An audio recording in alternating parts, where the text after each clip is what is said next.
Legend has it that a nameless swordsman appeared 1,000 years ago. In the dark chaos of a mysterious decisive battle, the various clans once fell into the brink of extinction. At this critical moment, a dazzling sword light came from afar, cutting through the sky with such force. With just one young man and one sword, he brought about an era of peace for everyone. However, just as everyone was celebrating their survival, the nameless young man quietly disappeared. No one knew who he was or what his name was. At the entrance of Kyoto University 1,000 years later, a hunched beggar huddled in the alley. Passing young students were amazed, wondering how there could still be beggars in Kyoto. One student exclaimed in disbelief, "This is the first time I've seen one." Encountering a beggar was considered an interesting event in the lives of these students of a certain class. The beggar, however, paid no attention to their scrutiny, simply fumbling at his chest. Then, to the astonishment of onlookers, he slowly pulled out a bottle of wine from his tattered clothes. He put the bottle directly to his mouth, tightly bit the cap with his teeth, twisted it hard,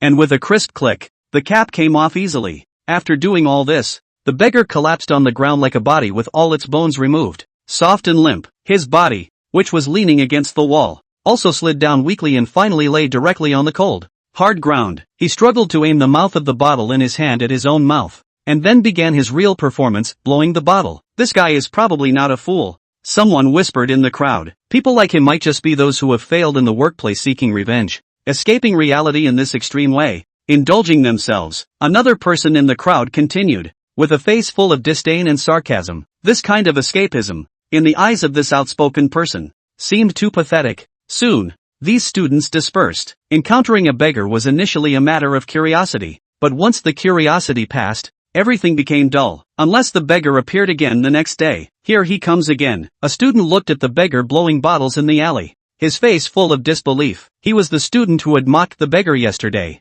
His name was Yu, the young master of the Gu family, currently in the second year of junior high school. "I have been studying in Kyoto for 8 years and have never seen such a person. I don't believe you will come again tomorrow." Muttering to himself, Yu directly took his little friends and got into the family's private car. On the third day, "What's the matter with this beggar?" Out of strong curiosity, Yu walked directly to the beggar and asked, "Beggar, why are you staying in the alley of our school?" The beggar didn't speak, just drank his wine absent-mindedly. "I'm talking to you. Did you hear me?" The beggar glanced at Yu, then silently put down the wine bottle. Just when Yu thought the beggar was finally going to do something, the beggar slowly took out another bottle of wine from the sackcloth and then drank it as if no one else was around. "You beggar, I'm giving you face." With that, Yu rushed towards the beggar. Fortunately, he was stopped by the bodyguards. "Oh, young master, why are you competing with a beggar? Let's go." "Young master." The beggar leaned against the wall, his black eyes covered by hair, quietly reflecting the scene before him. He watched as Yu was dragged further away by the bodyguards,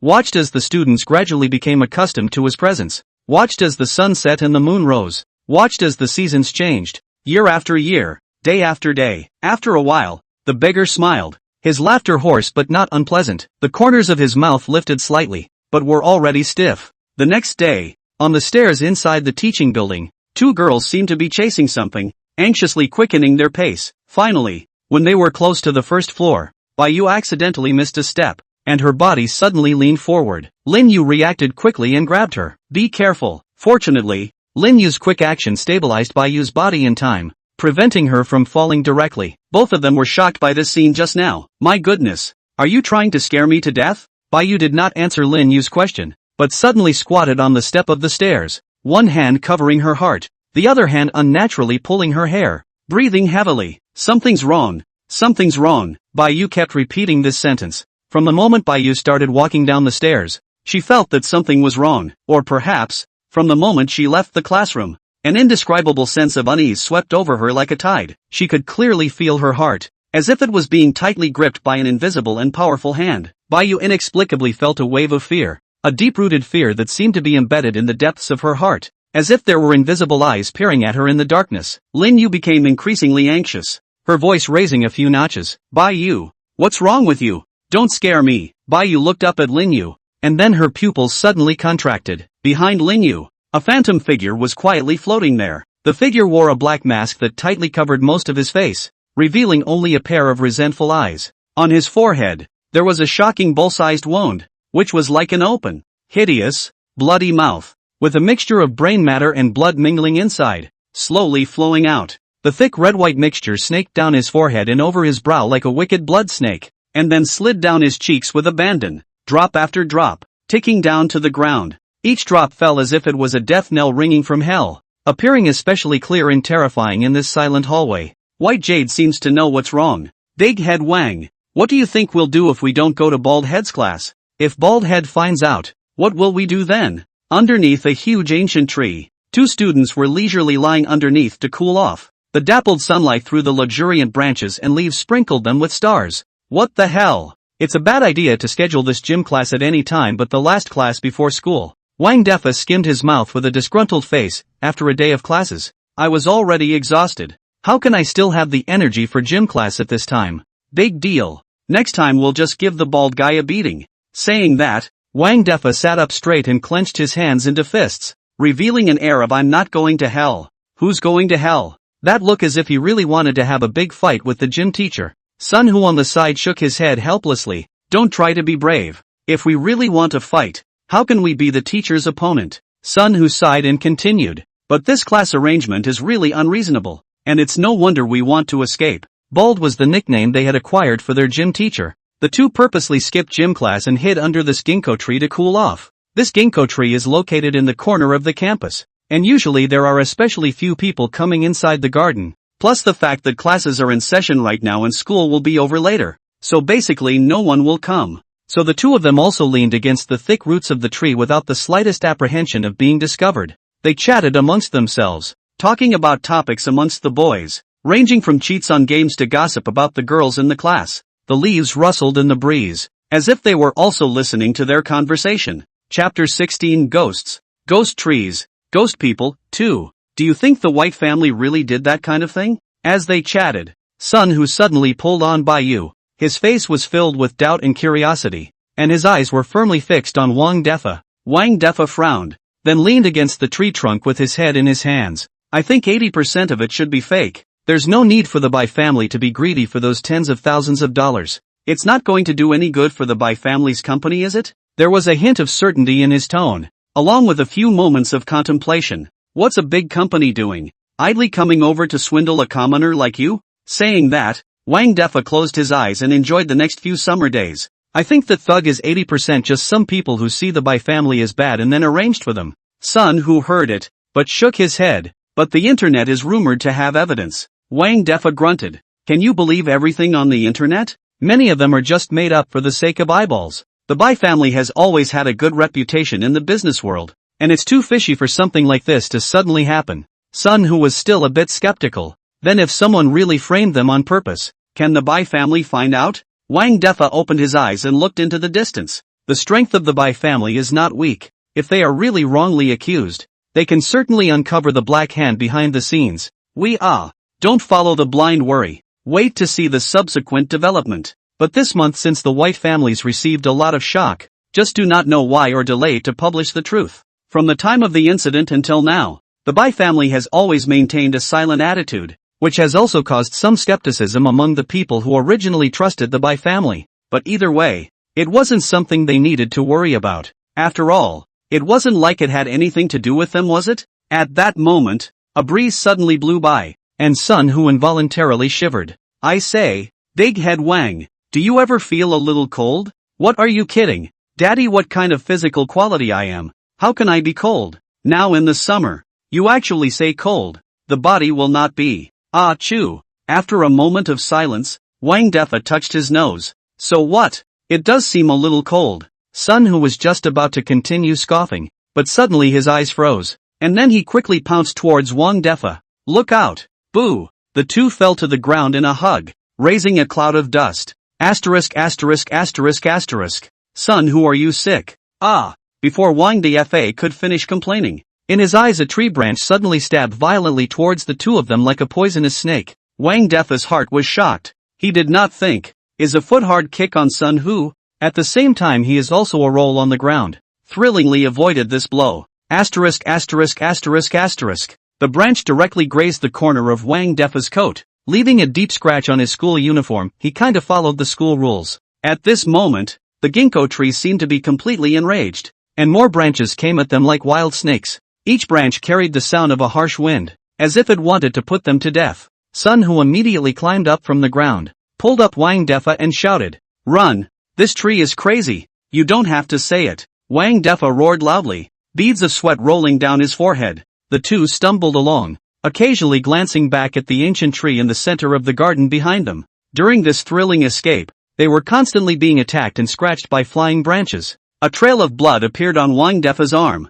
and Sun Hu's back was also scratched by the branches of the tree, staining a small piece of his clothes red with blood. "This damn ginkgo tree! Something that is born of a tree but not raised by a tree!" Wang Defa cursed under his breath. "Don't talk, run!" Sun Hu shouted through gritted teeth. His eyes were bloodshot, the veins on his forehead were bulging, and sweat kept dripping down like rain. Their stamina was depleting rapidly, but the instinct to survive kept their feet from stopping. Each step was as heavy as lead, and his breathing became more and more rapid. The ancient tree seemed to be enraged by Wang Defa's curses, and its attacks became more and more ferocious. Countless branches twisted in the air like a python, interweaving into a deadly net that enveloped them. Sun Hu violently pulled Wang Defa to the side, dodging the thick branch that swept across. "Watch out," he warned loudly. Wang Defa climbed up in a sorry state, not caring about the injuries on his body, and continued to run wildly. "This broken tree is trying to put us to death." They dashed left and right through the garden, trying to find a relatively safe corner. However, every place seemed to be within the attack range of the ancient trees. A sharp branch stabbed at Sun Hu's leg like an arrow, and he dodged it sideways in a thrilling manner, only to be cut on the cheek by the branch next to him. Blood flowed down his cheek, but he had no time to care. Wang Defa didn't fare well either, tripping over a branch and falling heavily to the ground. Before he could get up, several branches were stabbing towards him. Sun Hu was quick to pick up a stone and hit the branches, buying Wang Defa a little time. "Get up!" Sun Hu roared. Wang Defa crawled up through the pain and continued to run. Their gasps echoed in the garden, intertwined with the whistling sound of tree branches whipping the air. "Damn, it's a hell of a thing. It's not like the aura has revived." At this moment, the ginkgo tree's attacks became even more frantic, and the entire garden seemed to have turned into a terrifying hell. "This is not the way to go on. We have to think of a way to deal with this tree," Sun Hu said with difficulty. "What can we do?" "Run first. It's not like we can cultivate immortality." Wang Defa pulled Sun Hu to continue dodging the attacks of the branches, but wherever they ran, the branches followed them, and the two were slow to run inside the garden. "Damn, TM isn't going to ghost the wall, is he?" They also suddenly realized at this time that by this time, both of them actually hadn't run out of the range within the garden yet. Although the garden of the Kyoto Academy was large, but it had already run so far. How could it not have run out yet? Suddenly, Wang Defa's foot seemed to have tripped on something. He looked down, it was a tree root. A part of a thick tree root had suddenly emerged from inside the earth. The tree root had a rough surface and twisted texture, as if it was a demonic hand reaching out from hell, and the roots seemed very different. "It's over." Before being tripped, these two words suddenly flashed through Wang Defa's mind. His body instantly lost balance and lunged forward. Seeing this, Sun Hu hurriedly reached out to pull him back, but it was already too late. Wang Defa fell heavily to the ground with a dull thud. He only felt a sharp pain coming from all parts of his body and his head buzzed. "Wang Defa, get up!" Sun Hu shouted anxiously. Chapter 17 Ghosts? Ghost Trees, Ghost People, 3. However, before Wang Defa could struggle to get up, the tree roots quickly wrapped around his ankles, and a huge force dragged him back. "Sun Hu, save me!" Wang Defa cried out in desperation. He knew that this tree root was different from the previous one. It would actually yank itself. Sun Hu rushed forward and tried to tear off the roots, but the roots were exceptionally tough and could not be broken at all. At this moment, more tree roots burrowed out of the ground and swept towards the two of them. Noticing the strangeness of those tree roots, Wang Defa gritted his teeth, then shouted at Sun Hu, "Damn, I can't leave by the looks of it. You go first. Daddy will break your back." With that, he directly embraced the roots of the tree that had drilled out from the side, and although the effect was minimal, it was indeed a small contribution. "What a time to be kidding me!" Sun Hu cursed and his eyes turned red. Then he wanted to rush up and pull Wang Defa. "Hurry up and give the old man to go. Daddy has only one son for you. Don't play dead for me. And my computer password is WDF 2008. Remember to format the computer for me. And after I die, remember to help me tell my parents that I will still be their child in my next life. And my grandparents. Right. The password for the spare machine that I hid under my pillow is." Before he could finish his words, Wang Defa was instantly dragged away by a huge force. Prickly. A sound of clothes being cut abruptly rang out, leaving only a pool of blood on the ground. Looking at Wang Defa, who was dragged away at speed, Sun who had tears in his eyes and his voice was sad. Wang Defa. His voice echoed through the empty garden with the pain and resignation of youth. Remember to format. What is the world like after one's death? It is said that a person's eyes will appear to walk in front of him after death, but Wang Defa doesn't think so. He slowly opened his eyes and froze for a moment as his eyes looked around in confusion. The surroundings were pure darkness, without a single sound, as if the entire world was engulfed in an endless silence. Am I dead? He muttered, his voice standing out in the dead silence. It was pitch black all around, thick as melting ink, without any light, without any boundaries. Only his own body was emanating a bit of faint starlight, which shone brightly and dimly. Looking so small and lonely in this boundless darkness, Wang Defa only remembered that he seemed to have fainted as a whole after being jerked away by that branch. Is he or she already in the underworld? It's so dark. I'm not going to hell. Am I? Don't. He was just a big innocent boy who loved to watch action movies and hadn't done anything sinister. So why would he do this to himself? It was only at this time that Wang Defa's brain nerves slowly turned around. Asterisk.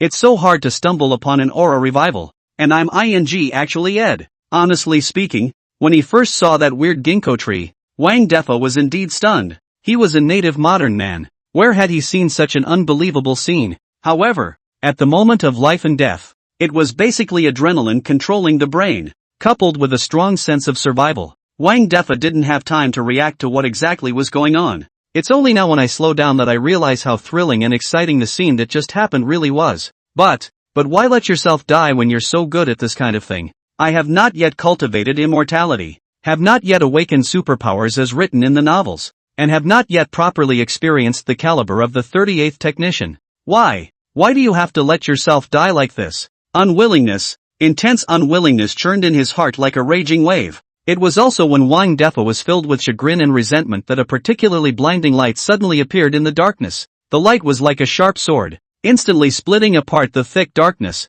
Wang Defa subconsciously shielded his eyes with his hand to adjust to the sudden glare. What is it? Wang Defa frowned, his voice echoing in this empty environment. Subconsciously, Wang Defa reached out and gripped his hand towards this ray of light. As his palm approached, the light gradually became brighter, as if it had been activated. Wang Defa's heartbeat began to accelerate, and an inexplicable anticipation surged to his heart.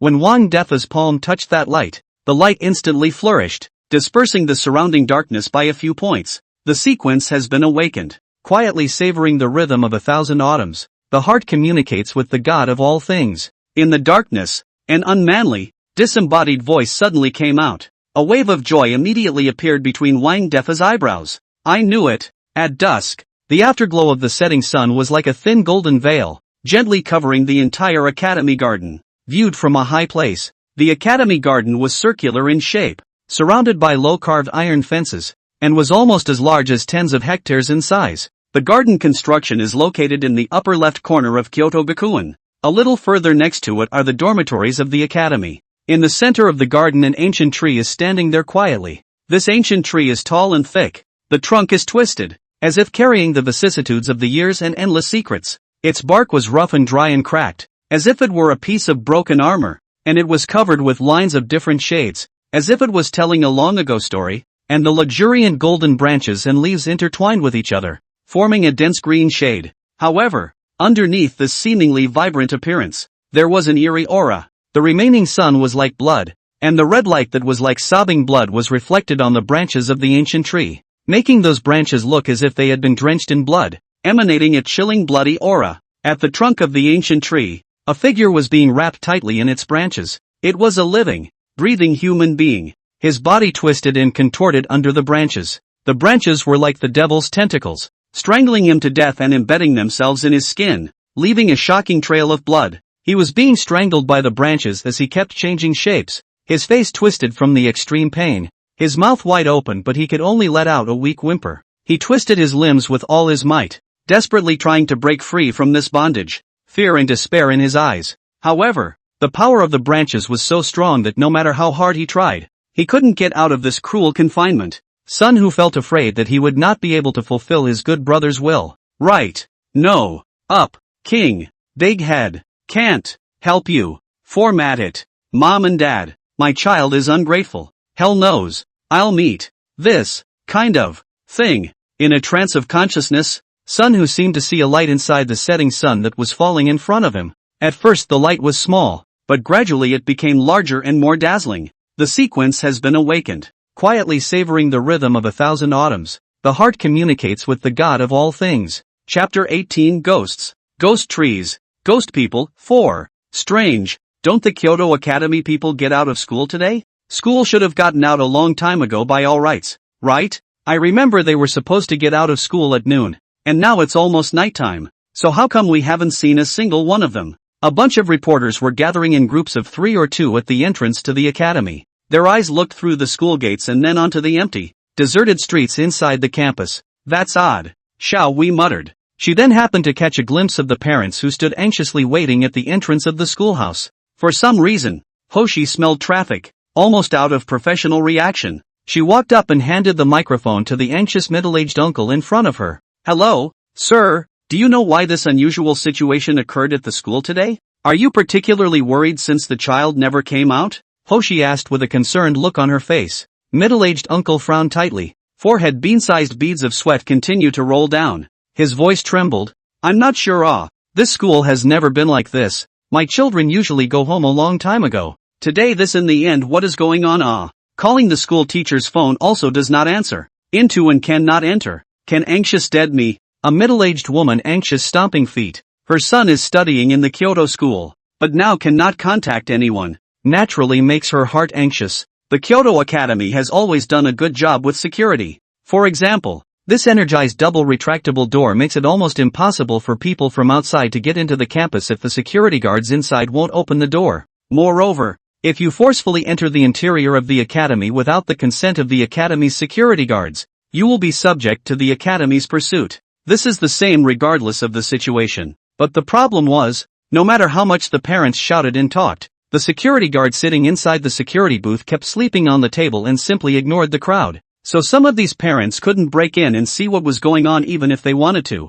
Even though the crowd had now realized that something might have happened, they were still clueless. Over the wall? I'm sorry to say that the walls that are a few people high are wearing a power grid. Through the door? Sorry, there are double expansion doors. The first one is dead but the second one is. Even if some talent came up with a way to maybe venture in, then no one would dare to joke with their lives. Not to mention that unwritten rule, you may not enter the academy without permission. And if you are found out, you will suffer the consequences. How serious this consequence really is was only realized by the constant summaries of those who came before us. So these people are worried about their own children. But on the other hand, they are limited by the rules, by the electrified gate. Naturally, you're just going to have to watch from the doorway. Just as the crowd fell into despair, a shrill siren broke the silence. Several police cars sped up and stopped in front of the schoolhouse. The police officers who came down from the car were all stony-faced and serious, and they exuded an unusual and cold aura, as if they carried an invisible pressure.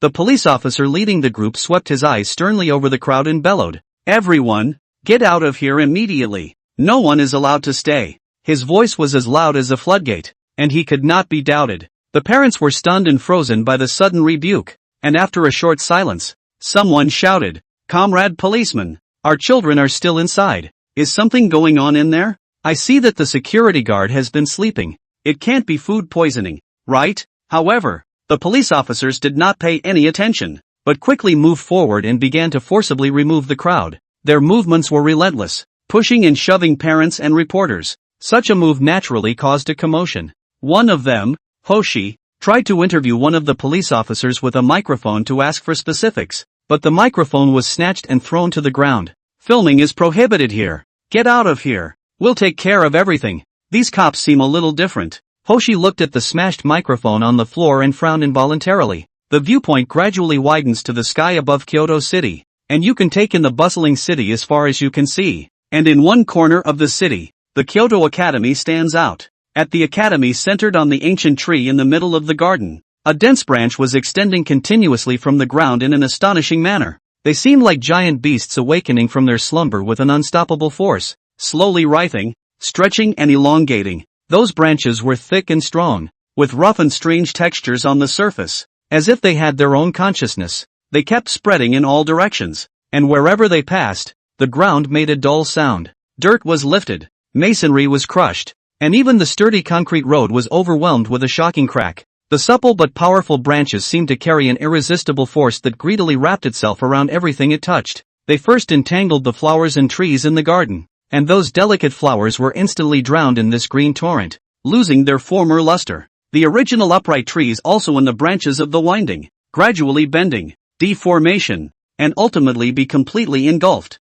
Even the solemn standing school building was not spared. The thick branches were like the devil's tentacles, tightly wrapped around the walls of the school building. First, the windows on the bottom floor were mercilessly squeezed by the branches, and the glass made a palpitating cracking sound, scattering fragments all over the ground. Then the branches climbed up the wall, layer after layer, leaving no corner untouched. The playgrounds on campus have not escaped the fate of the plastic running track being torn by branches and the soccer goal frames being bent. The playgrounds where students used to play sports and games are now occupied by branches that grow unchecked. The entire schoolhouse, how bizarre at the moment. But there was a low rumble in the sky as an airplane swept by. As if suppressed by some mysterious force, those wildly extending branches instantly stopped writhing. Immediately afterward, you look from above again. The school building that had just been tightly entangled has regained the light of day. The broken window panes are restored as before, and the walls that had been squeezed and deformed are also restored to their original flatness.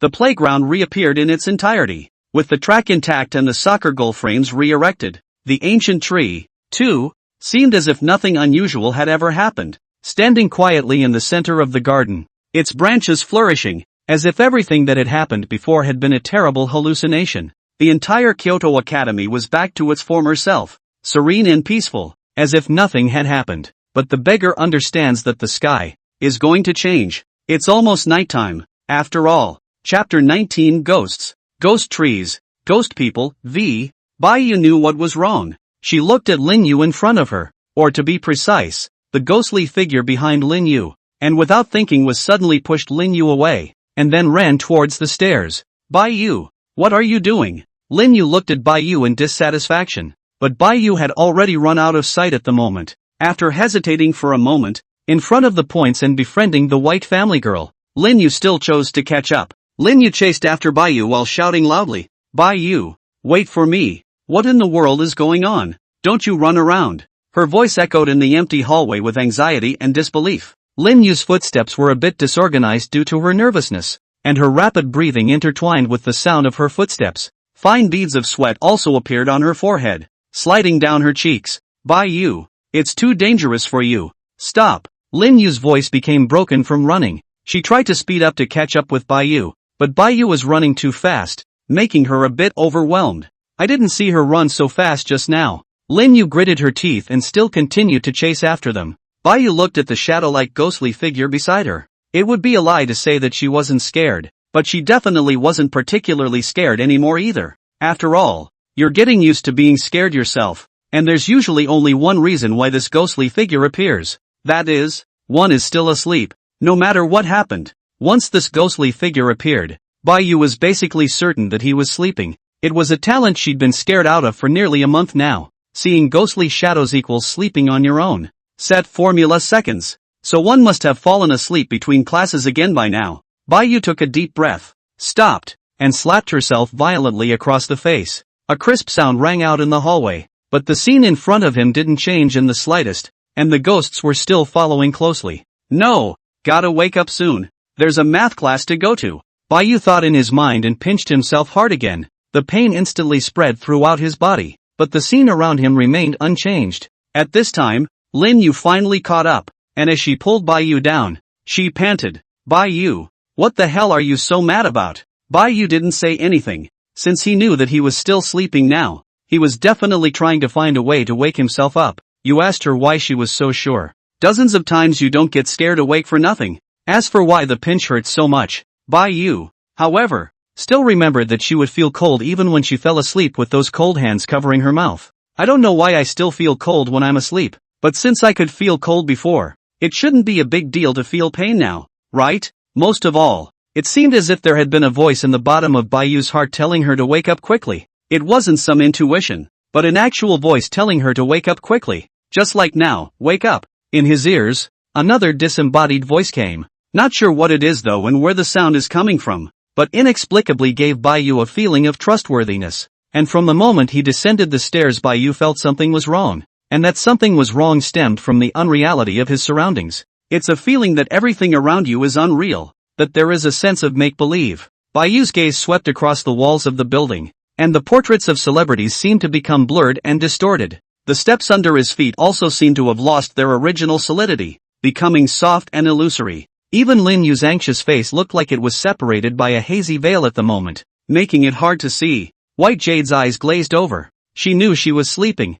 After all, how could such an absurd scene occur in reality? Wake up. The voice in the bottom of his heart is still constantly telling himself to wake up quickly, even making Bai-yu inexplicably feel a rush. But one has used all the methods one can use to wake up. Why can't one wake up? Wake up. Got it. Bai-yu shook her head impatiently. The inexplicable eagerness in her heart grew even more. Then, as if she suddenly thought of something, she suddenly drew her legs and came to the corridor on the 4th floor. You should be able to wake up if you jump from here, right? Lin Yu, who had followed up from the side, coincidentally happened to hear these words. Her expression froze as she looked at Bai-yu and said, "You're crazy." Luckily, Bai-yu didn't really jump, but shook his head. No. If I don't wake up from a fall at this height, what if it gives me pain? With that, Bai-yu swept past Lin Yu's body and continued to climb upward step by step on the steps that had become as soft as cotton candy under his feet. It's better to be higher. Lin Yu's breath, which she hadn't had time to exhale, just got stuck inside her throat. By the time she looked back, all Bai-yu had left behind was a short cut of her school uniform skirt at the corner of the steps. Holy, you're not really going to jump, are you? Lin Yu's entire body immediately gave a jolt and immediately ran towards the upstairs. She swore she had never climbed so many flights of stairs in one breath in her life. And there was definitely no day when so much profanity exploded. By the time Lin Yu arrived at the 9th floor out of breath, Bai-yu's entire body was already sitting on the edge of the rooftop, her legs dangling in the air and swaying, that thin figure appearing shaky in the wind. Lin Yu's heart instantly rose to her throat as she shouted in a trembling voice, "Bai-yu, don't be impulsive. Come down quickly." Bai-yu, however, acted as if she hadn't heard, only looking at the high altitude below her feet, with an unstoppable fear in her eyes. And with that fear, her surroundings began to become illusory again. It started as if it were an old television set, with a distorted line appearing on the screen and the colors becoming blurred and flickering. The originally solid rooftop floor seemed to have turned into rippling water waves, undulating and fluctuating constantly. The buildings in the distance looked like they were being kneaded by a large invisible hand, their shapes becoming strange and twisted. The clouds in the sky were no longer the original white and ethereal, but instead intertwined and fused with each other, forming a chaotic scene. Sure enough, have to stimulate myself to wake up. Am I even this good at resisting stress now? Seeing a ghostly figure next to me won't even scare me awake. Maybe it's because of the daylight? Bai-yu spoke to himself, then raised his hand to shade the sunlight that was flourishing in the sky. First time experiencing cordless bungee jumping. Not sure how it feels either. This one will always wake up. Suddenly, Bai-yu's eyes caught a glimpse of a ghostly figure on the side. Perhaps it was the confidence the sunlight gave him that made Bai-yu ghostly remove the ghost's mask. Unexpectedly, Bai-yu could actually run into this ghost himself. The mask comes off, revealing the appearance of this ghostly figure, who was Ghost Shadow Bai-yu had always known. Wasn't it the same Lu Wei who had stabbed himself several times? But the problem is that no one has said to Bai-yu that Lu Wei looks so evil. It's also weirdly handsome. Before Bai-yu could react, a breeze blew by, and Bai-yu unconsciously shivered, and it was this shiver that made her body start to tilt. Hey!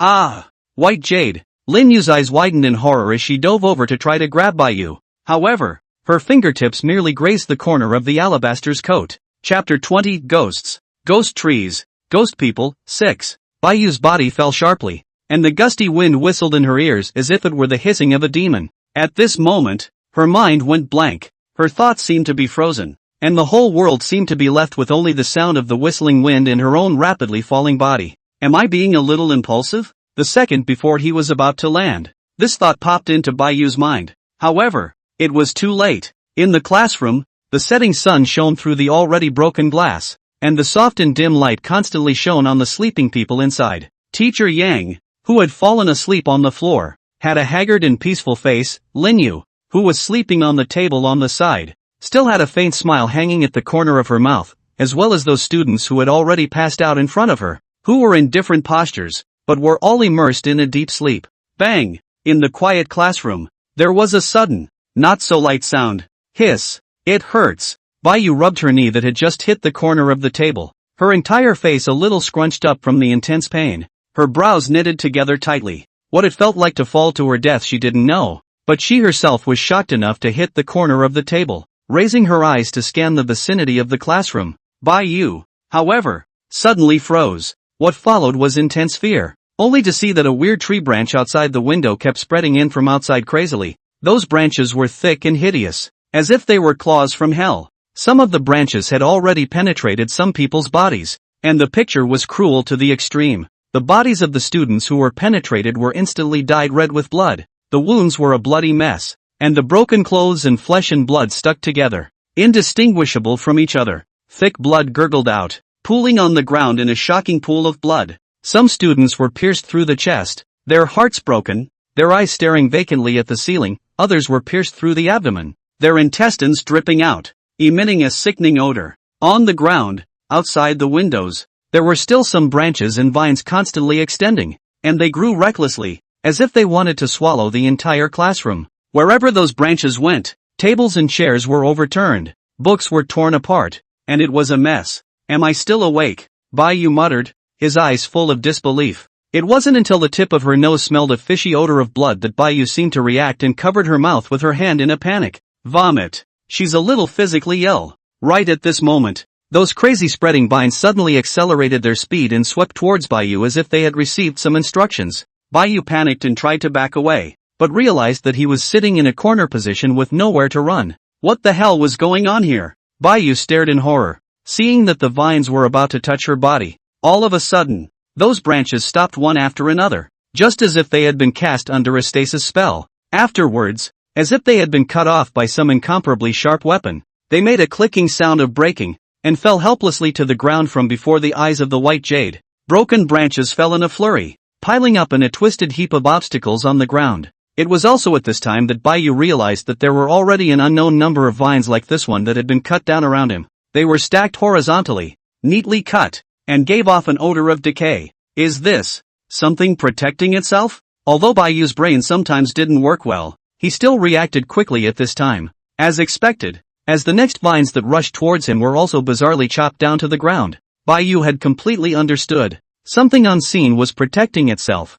Otherwise, he might have been pierced through the heart by these vines long ago. But the problem is, am I really not dreaming? Inside the classroom, the girl's incredulous voice penetrated the already shattered windows and then floated outside to the playground. Am I really not dreaming? An incredulous female voice suddenly came from the playground. The voice was horrified, with incredulity, and even a bit broken, but it didn't hinder the voice from being melodious and pleasant in any way. With Wang Defa's experience of being a dog licker for decades, he only needed one listen to know that the voice was that of his goddess. It's Bayu. She's actually still awake. At the moment, Wang Defa was walking with his shoulder supporting Sun Hu with difficulty. Sun Hu had completely passed out at this moment, and his entire body was already unrecognizable. The lower half of his body seemed to have been twisted by something. It had been completely deformed, and his entire left ankle was twisted by an exaggerated degree. On his body were dense strangulation marks, as if he had been entangled by countless poisonous snakes.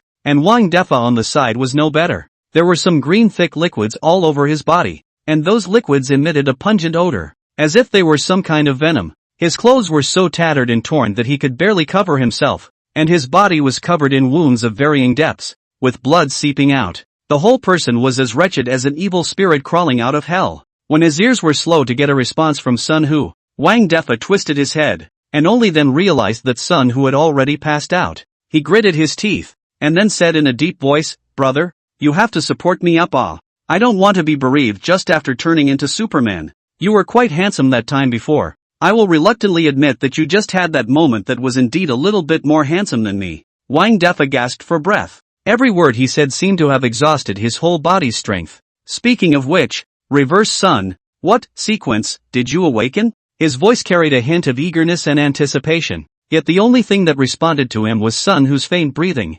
"TCH, say something back. Are complimenting you." Wang Defa's voice revealed a hint of helplessness and anxiety. The steps under his feet became heavier and heavier, and every step he took was like dragging 1,000 pounds. You'd better hang in there for Daddy. Daddy's taking you to the hospital now. Damn. We're drying back from the sky crash opening. You've got to stay alive for me. Son Who. Do you hear me? You can be sure to live for me. If you die, who's going to format it for me then? The playground was empty and silent, with only the sound of tree branches constantly spreading on the ground and the sound of Wang Defa talking to himself. The setting sun also colored the bleak scene with a sadness. Wang Defa took hard steps, and those thick green liquids kept dripping down his body, leaving a series of mottled traces on the ground. His breathing grew more rapid, his heart beat loud and clear in the silence. Damn, why can't you just walk away? Chapter 21 Ghosts. Ghost Trees. Ghost People, 7. This TM how many laps have been done? Wang Defa looked at the playground in front of him that seemed to have no end.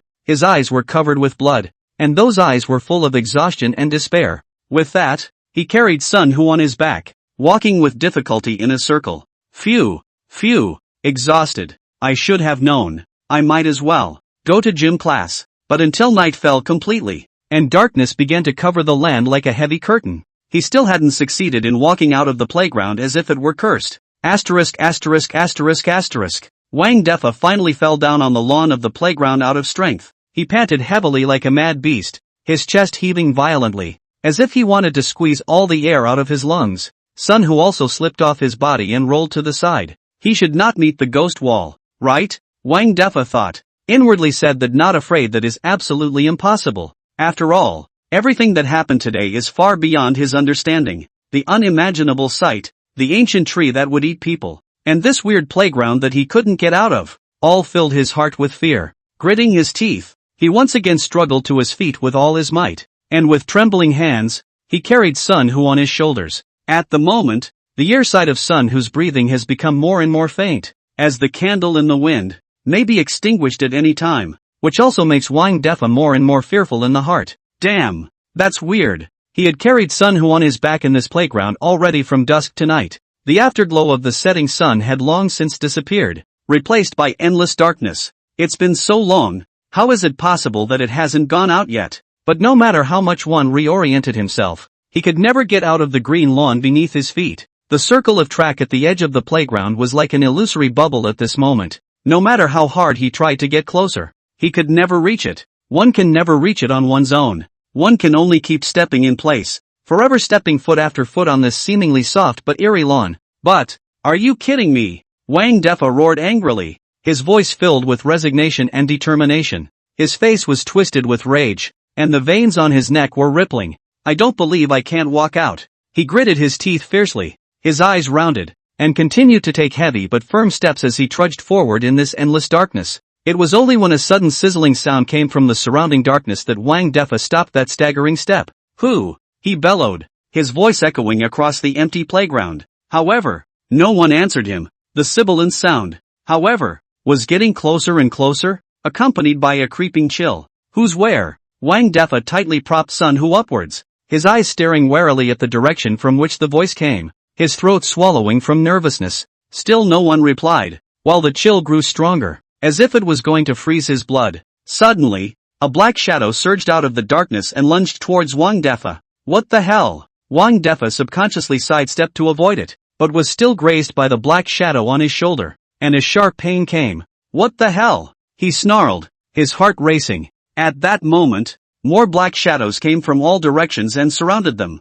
Wang Defa's breathing became rapid, and his brain was racing to think of a way to deal with it. And then the last law he came up with was, he couldn't do it. He was at the end of his rope at this moment, and the abundant energy in his body that he had gotten because of the sequence had also been used up. He looked around at the dark shadows that were gradually approaching, his eyes filled with despair and helplessness. Sweat continued to slide down his forehead and dripped onto Sun Hu's body. Could it be that we really have to die here today? Wang Defa muttered, a hint of trembling in his voice. Those black shadows pressed forward at every step, exuding a suffocating sense of oppression. Wang Defa's body trembled involuntarily, and he clenched his teeth tightly, trying to keep himself calm. Then Wang Defa saw that where was that black shadow? That was clearly the same student he had met inside the school in the past. Their faces were twisted beyond recognition, as if they were being kneaded wantonly by a large invisible hand, and every line was full of strangeness and terror. These people's eyes were empty and lifeless, like two deep, bottomless, dry wells, and were staring blankly at themselves. a gaze without the slightest bit of emotion or warmth. "How come it's you guys?" Wang Defa's eyes widened as he roared incredulously, his voice becoming shrill and piercing due to his extreme shock and fear. "These once familiar faces are now so hideous and horrible. Is Laozi stumbling upon an aura revival or a bizarre revival? The man eating ancient trees, and these former classmates with green and black skin color in front of them, all seem to be telling Wang Defa that this world has changed." These people then pounced like zombies. The twisted and hideous faces became even more crazy. Low growls came out of their mouths, their eyes flashed with madness, and they recklessly lunged towards Wang Defa. "Even if I died, I never thought I would actually die at your hands." He said that he was going to die and there was no way out. But Wang Defa was still trying to fight for a chance of survival at this critical moment, only to see him open his mouth. He also followed the example of those zombies and bit on it regardless. The next moment, Wang Defa's lips touched a fellow student's palm first. Looking at the appearance of his former classmate, a trace of intolerance flashed through Wang Defa's heart. But in the end, he still had no choice but to activate his sequence. "Really think you can eat me?" He actually bit down hard on the palm of that fellow student's outstretched hand, his teeth closing hard, and he actually bit that palm off. A thick stream of blood instantly gushed out, splattering Wang Defa's face. His throat rolled and he directly swallowed the palm of that fellow student. As the palm of his hand entered his abdomen, a shadowy and cold power instantly raged through his body. Wang Defa threw his head back in pain and hissed, his voice echoing in the darkness like a wounded beast. "Damn! This ghost sequence is going to be held up." Wang Defa cursed madly. His body trembled violently, his eyes became red as blood, and his abdomen also suddenly bulged out a mass, the shape of which was strange and large, just like a pregnant woman carrying a child in October. However, the surrounding fellow zombie-like students didn't have the slightest intention of retreating, but were instead fueled by the bloodshed to become even more insane. Even the classmate who had his palm bitten off by Wang Defa didn't have the slightest reaction and directly pounced over to knock Wang Defa to the ground, then opened his mouth toward Wang Defa's neck to bite. Sun Hu, who had been left on the ground at an unknown time, was also surrounded by a bunch of zombies. Wang Defa still wants to catalyze the sequence, but he can't eat it all now that his saturation is full. Chapter 22, Ghosts. Ghost Trees. Ghost People. 8. This is really over. Wang Defa looked at the large mouth that lunged over, and his heart instantly became cold. At this moment, a walking light literally appeared before his eyes. It is said that people will appear to walk before they die. Wang Defa used to believe it, but after dying once he didn't believe it again. But now he believes again. A scene of a family of 3 sitting around and sharing a cozy dinner. The caring and expectant teachings of a teacher in the classroom. Playfulness and laughter between classmates at recess. The sweet smile of the gentle and lovely No. 38 technician inside the massage parlor. And the shocking and mysterious scene when he awakened, sequence. The images were like a colorful painting that flashed through his mind at a rapid pace. So, people really do walk before they die. He was lying on the cold ground, his voice weak and desperate. The whole person seemed to have been drained of all strength, and had completely given up resistance. He really couldn't struggle anymore. Escaping from the horrible attack of that weird and strange tree together with Sun who had exhausted all of his energy, and being able to hold on until now was completely relying on that unconvincing teenage heart. His sequence was called Devour. And what exactly it did Wang Defa didn't know yet. Just know that if you want to get stronger you should need to go on a massive food intake. This method had been deeply imprinted in his mind as if it was an innate, deep-rooted instinct from the moment Wang Defa awakened the sequence. It's a shame that he's already going to be taken down by his former classmates before he can experience sweeping the world and being himself. If only I hadn't eaten so much bark, then maybe I'd still have a chance to fight these walkers. Wang Defa mumbled, his voice getting fainter and fainter. He slowly closed his eyes and waited silently for that fateful moment to come. Under this dreary night, 2 scaly and bloodied teenagers lay lifeless on the ground. Beside them, a group of inhuman, ghostly zombies surged madly toward them like a tidal wave. Just then, a dazzling light suddenly lit up, and the monster that was about to bite Wang Defa was instantly knocked out by a powerful force. Not dead yet? Wang Defa was puzzled in his mind, and immediately afterward, he suddenly heard a subtle human voice. The sound was imperceptible at first, but immediately afterward it became louder and louder. Someone's coming? Is someone really coming? Wang Defa desperately wanted to open his eyes and see. Nay, after closing your eyes, it has now become extremely difficult to open them again. He tried with all his might to open his eyes, but at the moment his eyelids were as if they weighed 1,000 pounds. His consciousness teetered on the edge of darkness and light, every cell in his body screaming exhaustion. Just when he was almost about to give up again, a cool breath suddenly brushed his face. He felt a soft force gently lift his body. It was warm and reassuring. Captain, 2 sequencers have been spotted. An eager voice rang out in the darkness. Let's take care of these ghosts first. Yen Yen, you go ahead and ensure the safety of those 2 sequencers. Another calm and majestic voice came. Roger that. A crisp female voice answered. Wang Defa only felt a lightness in his body, as if he was being picked up. He tried hard to sense his surroundings, but his consciousness remained blurred. The woman known as Yen Yen quickly came to Wang Defa's side, and a soft green glow emanated from her body, dispersing the surrounding darkness slightly. She looked down to check the injuries of Wang Defa and Sun Hu, her brows furrowed and her eyes filled with concern. These 2 kids are hurt too much, Huma whispered to herself. She then pulled out a bottle of freshly scented potion from her bosom and carefully dripped it onto Wang Defa's and Sun Hu's wounds. The moment the potion touched the wound, a cool sensation instantly spread throughout Wang Defa's entire body.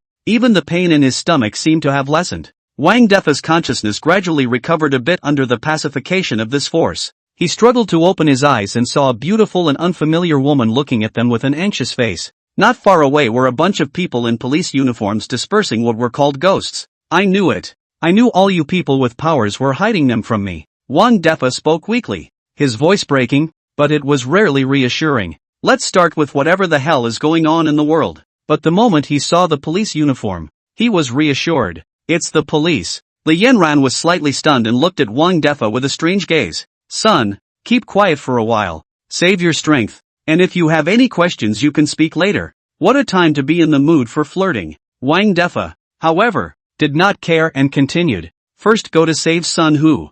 Thanks to the green light on his body and the refreshing potion. Now Wang Defa felt that the whole person had gotten a lot better. Realizing that he was already safe, he immediately became concerned about Sun Hu. He needs your treatment more than I do. Help him, he's dying. Anla. Li Yanran laughed, then pointed at Sun Hu and said, don't worry about it, it's just a small injury. It'll be fine in a few months. When Wang Defa heard Li Yanyan's words, his taut nerves finally relaxed a bit, and his entire body went limp like a deflated ball. However, his eyes were fixed on Sun Hu. The words kept coming out of his mouth. That's good. That's good. Li Yanran gently patted his shoulder and comforted him. Don't worry too much. You're all safe now. At this time, that captain also led his team to clean up the ghosts around them and walked over. These 2 boys have quite a life. The captain looked Wang Defa and Sun Hu up and down with a hint of approval in his gaze. Wang Defa looked at the captain and asked weakly, what the hell is going on? Why did this monster appear inside the school?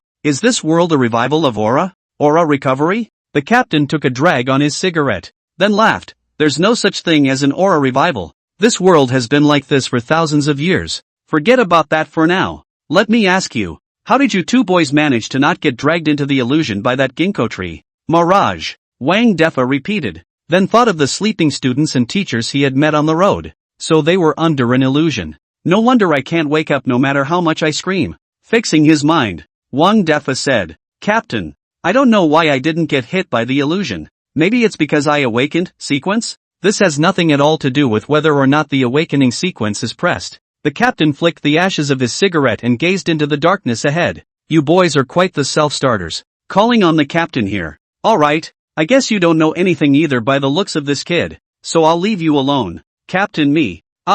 First go fix that ghost tree. Saying that, the captain raised his hand and snapped his fingers, and his entire person suddenly disappeared in front of the crowd. Instantaneous movement? What a fuss. Yenya glanced at Wang Defa, then ruffled her long hair. No you boy a belly full of doubt. Just sis have time. What want to ask just ask. While those wounded have not come. Now sis's time belongs to you. Chapter 23 Ghosts. Ghost trees. Ghost people. 9. If it was normal Wang Defa might have already thought wrong. But this is an extraordinary time. And all that talk about series is far less important than the truth about the world. Therefore Wang Defa looked at Li Yanran. I want to know. What the hell is the sequence? Well, asking something so weighty right off the bat? Honestly, we don't know what the hell sequence is either. But you can understand it as a superpower. Right. Everyone can awaken the sequence and obtain this superpower. You've read those urban supernatural novels, right? Well, seen it. Then we're probably the kind of aliens written about in novels. It's just that in our place, those who awaken the sequence are collectively referred to as sequencers. Got it? Got it. So what the captain meant before when he said it's been this way for thousands of years. Literally. Li Yanran ignored Wang Defa's curious eyes and then came to the side next to the students who were placed on the playground ground. The students were brought out from inside the school building by those dressed as police, or sequencers. One by one, they were in a coma, and some of the students had visible strangulation marks on their bodies. It means that for thousands of years, there has always been the existence of the sequencer, and there is no such thing as an aura recovery at all, except that it is very difficult for regular people to get in touch with this side of the right. Tell you what, you'll find out sooner or later anyway. Sequence, a nebulous ability. To move the sequence, you have to go ahead and awaken. The conditions for awakening are randomized, and no one has been able to know exactly how to awaken the sequence since the beginning of time. But it is said that when a person's mental fluctuations are extremely violent, the chances of awakening the sequence become that much greater. But it's just a drop in the bucket, not even factual. Sequences can be awakened both in people who are still alive in reality and in the recently dead. What the hell? Dead people can still awaken sequences. Don't interrupt Senior's explanation. Li Yan ran through a slightly reproachful look from afar, but the green light in her hand did not decrease at all, and it was continuously injected into the student who had lost his right arm, only to see that the student's pale face gradually gained some blood color, and the wound at the broken arm was also healing at a speed visible to the naked eye. Wang Defa, conscious of his slip of the tongue, pursed his lips and said no more. Only then did Li Yanran withdraw her gaze and continued. Not only dead people, animals, plants, as long as they are conscious individuals, they all have a chance to awaken, sequence, and they can only awaken once in their lifetime, and they can only have one kind of sequence, at most. After the awakening sequence, some people can create flames out of thin air and control them. Some people can create swords out of thin air and fly with them. Others became so powerful in the flesh that they could even lift trucks and carry bullets hard with their flesh. You never know exactly what the sequence this person has awakened is good for, and sequence can be used in a variety of ways, and how it works is all up to personal understanding, and everyone's sequence can be upgraded. You could even say there is no cap. Of course, no one has been able to break through the ceiling so far. The method of elevating the sequence is ingrained inside your mind from the moment you awaken. At first, some people will bring some uncontrollable harm to the society and the country after awakening sequence. In ancient times, some people who awakened the Yi sequence wanted to rely on this ability to do nonsense. However, later on, the occurrence of such situations became less frequent, and each country created organizations dedicated to managing order by those who awakened the sequence. The organizations in each country were later merged together after a consolidation hiatus. This organization is called Order Keeper, and those who join the organization are called Order Keeper. So you are the Order Keepers? We're all in charge of paranormal phenomena in Kyoto City, and it's not wrong to call us Order Keepers. And then, there's the rank. The order-keeping organization divided a hierarchy of strength for the crowd according to the strength intensity of each individual. Everyone who awakens to the sequence should have a sentence called, quietly tasting the rhythm of 1,000 autumns. The heart communicating with the gods of all things. In addition to the familiar sentence, the sequence has awakened. A newly awakened person is a static level, and the levels after that just go back and so on. So rash? Wang Defa shouted incredulously. Who knows what the executives think? It's been used for so many years anyway. There's nothing wrong with continuing to use it. And each level is divided into 9 steps. For example, a person who has just awakened is a static level 1. Finally, regarding the specific division of personal strength, the official also announced a set of props specifically used to test the sequence of energy in the body, called the identification of steps. It's something like a temperature gun. A quick sweep at you will show you what your rank is. It's convenient, quick and practical. And how did the ancients measure strength? Ancient times to keep the sequence of this organization have not even come out, so there is no specific division of rank, but in our country's ancient tube alien called Demon Catcher. But this has nothing to do with you. Now it has been 2024. You can't meet the ancient people to be able to probably be able to understand the meaning of the sequence, right? Wang Defa nodded thoughtfully and shook his head again. It seems like I understand, and it seems like there are still a lot of doubts. So what was the situation with those ghosts just now? It's not possible that all my classmates died and turned into zombies after the awakening sequence, right? Of course it's impossible. It's impossible for the sequence to awaken so many at once. Those people were all harmed by that ghost tree to become that way. Now they only have an empty shell of flesh. They simply don't have any independent consciousness anymore. All it's simply impossible for them to awaken the sequence. It was at this time that Wang Defa suddenly realized that the student with the broken arm had actually regrown his right hand. Broken arm reborn. What sequence ability is this? Li Yanran ignored the surprised Wang Defa on the side, but looked at the weak student in front of her and said, "How do you feel?" "Still feel weak and dizzy." The student's entire body looked a bit delirious, but still answered Li Yanran's words honestly. At this moment, the students looked no different from those zombies, and the whole thing was just like Li Yanran's puppets. Wang Defa looked at this scene with mixed feelings in his heart. Then these ordinary people. Yan Yanli stood up and went back to the next patient. They will have their memories wiped by us using special means, but there's nothing we can do about those who are already dead. As for why this kind of thing happened, it can only be said that no one expected that this tree that had lived for thousands of years had actually awakened the sequence. Right. Plus the interference of another person awakening the ghost sequence, which caused this kind of thing. Ghost sequence? Wang Defa's face was full of doubts and his brows were knitted. This unfamiliar vocabulary made him feel incredibly confused. What the hell is this? Li Yanran looked serious and patiently explained. You can understand it as a collective term for the undead sequence. The ghost sequence covers the three types of heavenly ghost sequence, earthly ghost sequence, and human ghost sequence. That strange tree you encountered before should be the one that awakened the earth ghost sequence. Li Yanran's gaze revealed a trace of gravity. To make a long story short, the meaning of the earth ghost sequence is actually that when a person unfortunately dies next to certain plants, under extremely special conditions, the person's strong resentment will be tainted on top of the plant, thus causing the plant to awaken the ghost sequence, which is also known as the plant awakening the undead sequence. This situation is extremely rare and elusive, requiring specific circumstances and extreme emotions to intertwine before it can be triggered. A human ghost, on the other hand, is a person who has a great deal of resentment, and when death comes, his heart is filled with unwillingness and resentment, so strong that he refuses to die in this way, and so it is possible to form a special human ghost sequence. Most of the existences of the human ghost sequence survive in the world in the form of undead. Both of these you can understand as that form of ghosts that are played out in novels and TV shows. In layman's terms, earth ghosts are plants that have been eroded by resentment, and human ghosts are people who have become ghosts. Most of the awakening sequence abilities are also related to something shadowy. These you will learn later. And within this campus, 3 ghost sequences exist right now. What the hell? 3. Wang Defa stared wide-eyed. Although he was not clear about any earth ghosts or human ghosts for the time being, the 3 ghost sequence was not a good word once he heard it. According to Wang Defa's understanding, there were 3 undead inside the campus? That ginkgo tree should have awakened sequence a long time ago. Otherwise it couldn't have managed to pull everyone inside a campus inside its illusion just after awakening. In addition to that tree,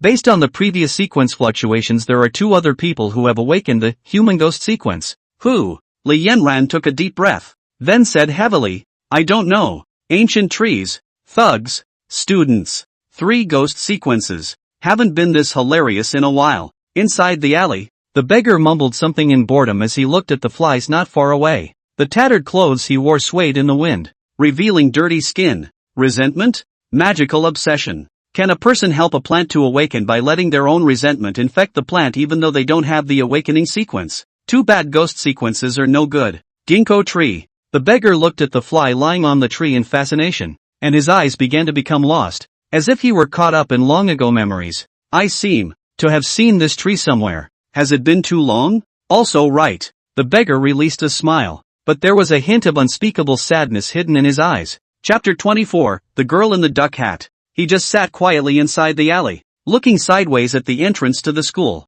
and those police officers who guarded the entrance of the school and did not see the beggar, have ignored the beggar, but instead will be those who are still watching from afar. Parents reporter to drink back down. He just sat and watched quietly. No one asked for it. What? A new ghost sequence has appeared on Chang'an Street? We've all sent out quite a few people for this ghost tree, and it will take time if we want to get there now. The Fong family has stepped in. That's good. In addition, when will the support come? The strength of this ghost tree is uncertain up to now, but it's at least at the autumn level. This thing is going to be a big deal if it's not handled properly. Okay. Li Yanran put down the communicator in her hand. Only her eyes could not hide the color of sorrow. When Wang Defa saw it on the side, he couldn't help but voice out. A new undead has appeared? Yeah. Now there will be a total of 4 ghost sequences in Kyoto City. Li Yanran sighed softly, her brows furrowed. Is the ghost sequence serious? Most of the individuals who awaken the ghost sequence are awakened under extreme emotions, and most of the methods of enhancement for such sequences are detrimental means, Li Yanyan patiently explained. They will often do whatever they can in order to raise their sequence level, bringing great harm to society. So usually when we encounter a ghost sequence, we have to go and get rid of it as soon as possible. This way. And what is the Fong family? Wang Defa asked immediately afterward. You may not know about the Fong family, but do you know about the Rui Fong group? Li Yanran looked at Wang Defa. That big head in real estate? Well, the Fong family is the family behind the Rui Fong group. They have deep roots and great strength throughout Daxia. They also have a wealth of experience and resources in dealing with this kind of psychic incident. With them stepping in this time, they can also alleviate a lot of pressure for us. Li Yanran's expression eased slightly. However, we can't completely rely on them. We still need to be fully prepared just in case. It sounds like the Fong family and you guys aren't on the same side? The Fong family was the leader in charge of such paranormal events in the ancient times of our country before there was a proper organization to manage the sequencers. It's just that the country later created the organization and wanted to incorporate the Fong family into the system as well. But then it failed for various reasons, and the Fong family became a family outside of the country's system. Li Yanran sighed softly. Although the Fong family has its own style of action and principles, when faced with a serial crisis that threatens the entire society, most of the time, everyone is still on the same side. Just like now, the Fong family can just send someone to support us. Yuma, look what I brought back. It was also just when Li Yanran was solving Wang Defa's confusion that a sequencer's rough voice came from the side. Li Yanran and Wang Defa twisted their heads to look, and they saw a man in a police squad uniform slowly walking over with a girl. The policeman was tall and lanky, with a steady, powerful stride. The girl following him had a pretty face, but it was just hard to hide the pallor between her faces. At this moment, her legs were still trembling. By you, Wang Defa exclaimed in delight. On the contrary, Li Yanran, who was next to her, narrowed her eyes, with scrutiny and suspicion in her gaze. Chang'an Street, it's a vintage street. The street lamp in the center of the road is chicly shaped, modeled after the ancient lantern style, shedding a dim and warm light at night. This street is usually a hit spot for crowds of tourists, but now when you look around the neighborhood, you can only see two people, a girl and a girl. One of the girls was being bound to the ground by another girl with a glowing white rope binding her hands and feet. The bound girl's face was yellow, her hair disheveled like dry grass, and her eyes were filled with fear and despair. The other girl was wearing a ducktail hat and a loose white t-shirt with a black trench coat. At the moment the girl in the duck-tongued hat was hanging her head down, quietly looking at the girl bound to the ground in front of her. Because of the angle, it was impossible to see the girl's face while standing next to her. Only the white skin and the corners of her mouth pursed into a line could be seen. Are you willing to join the Fong clan and become a hired sequencer of the Fong clan? The duck-tongued Cap looked quietly at the girl in front of him, his voice cool and emotionless. What Fong family? What serializer? I don't want. You all. Before the words were finished, there was a flash of light in the duck-tongued girl's hand, and a biting cold light instantly penetrated the bound girl's heart. The girl's voice came to a screeching halt, a look of fear and despair frozen forever on her face.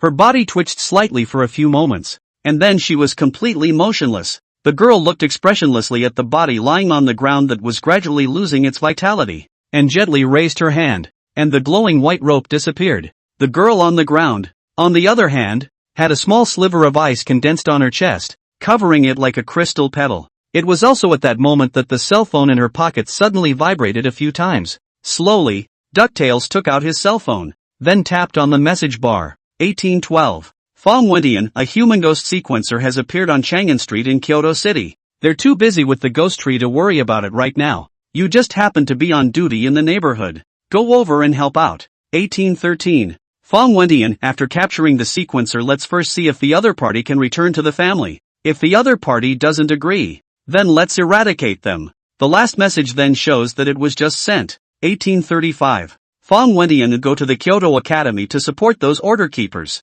The message was short, just one short line, and the girl replied first with "it's been fixed" and then with a "good." Then he put away his cell phone and walked towards the front at an unhurried pace. But within a few steps, she stopped again under those lanterns. The dim light spilled over her, pulling out a long shadow. She tilted her head slightly, looking at the warmly glowing lantern in thought. Then he took out his cell phone again. Navigating your way through. Destination Kyoto Gakuen. Distance. She couldn't remember the way. But that didn't stop her from using her cell phone map to find her way to school. Looking at the map, the girl's mind was made up. Then she put her cell phone back in her pocket and turned back toward the back. Just went in the wrong direction myself. Chapter 25, Guyu. Honestly, everyone can be the star of the camera in their own life. Police in front of the school, parents waiting anxiously, journalists trying to film the inside of the school. There's the beggar being ignored in the alley, the sequencers in the school who are constantly rescuing students in the playground,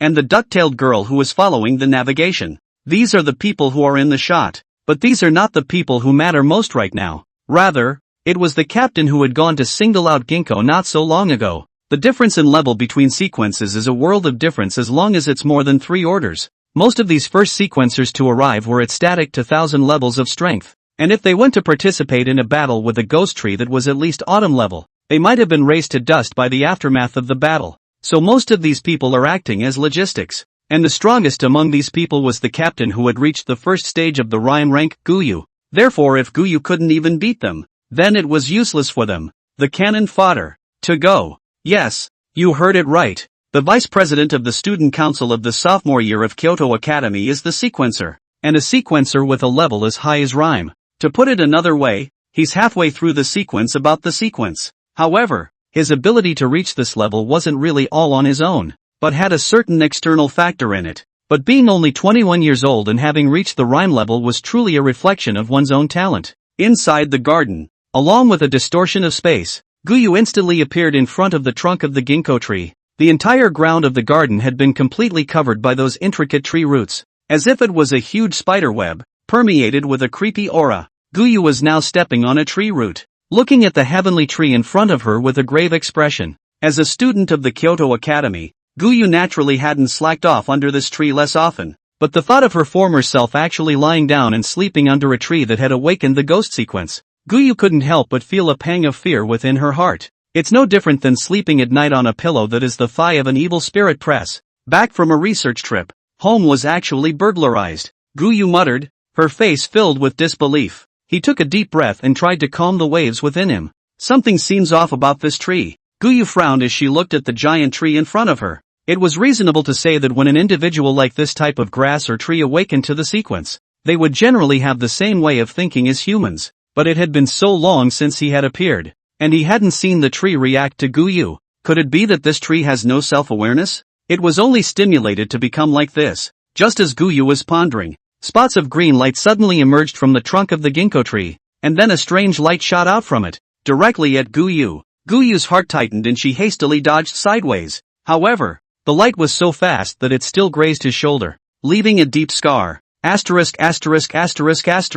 You old six. Guyu had seen a lot of people sneaking up on her, but this was the first time Guyu had seen this kind of tree sneaking up on her, and just by virtue of the other party's attack just now, Guyu guaranteed to guess that the other party was at least at the same level as herself. What the heck? Such a big ancient tree. This blatant rhyming undead sequence. The officials actually didn't check it out. Guyu couldn't help but curse, her face growing more and more somber. The ginkgo tree, however, did not make any moves, but only continued to condense the strange green aura, and then struck towards Guyu. Guyu forced herself to endure the pain in her shoulder and mobilized the power of space once again, her figure instantly disappearing in place. The next moment, a flash of silver flashed by, and he appeared on the other side of the ginkgo tree, but the branches, as if they possessed life, quickly turned towards Guyu's location and swept in a vast swath. Guyu's face sank as her hands quickly formed a seal, and the space around her instantly rippled, forming an invisible shield. The tree branches collided with the shield with a dull sound, and Guyu immediately felt a huge pressure coming on. Gritting her teeth, Guyu utilized her shield to protect herself while on the other hand, between the waving of her hands, countless channels of spatial power converged to form a huge spatial vortex that swept towards the ginkgo tree like a powerful whirlwind. His purpose was clear, he wanted to involve the ginkgo tree in it and then throw it directly inside the spatial vortex by means of spatial transfer. Who cares where it gets thrown? Just fix it yourself anyway. You're not supposed to be in this business. However, although the body of this ginkgo tree in front of him wasn't too big, and was only as tall as a 10-story building, its roots, however, were unusually well developed and had spread half the distance of the entire school, half the area of a university, or one of the top universities in all of Dacia, was almost covered by the roots of an ancient tree. How huge is this? Such a huge root system caused the vortex created by Guyu to not be able to suck in the opponent at all. As the spatial vortex approached,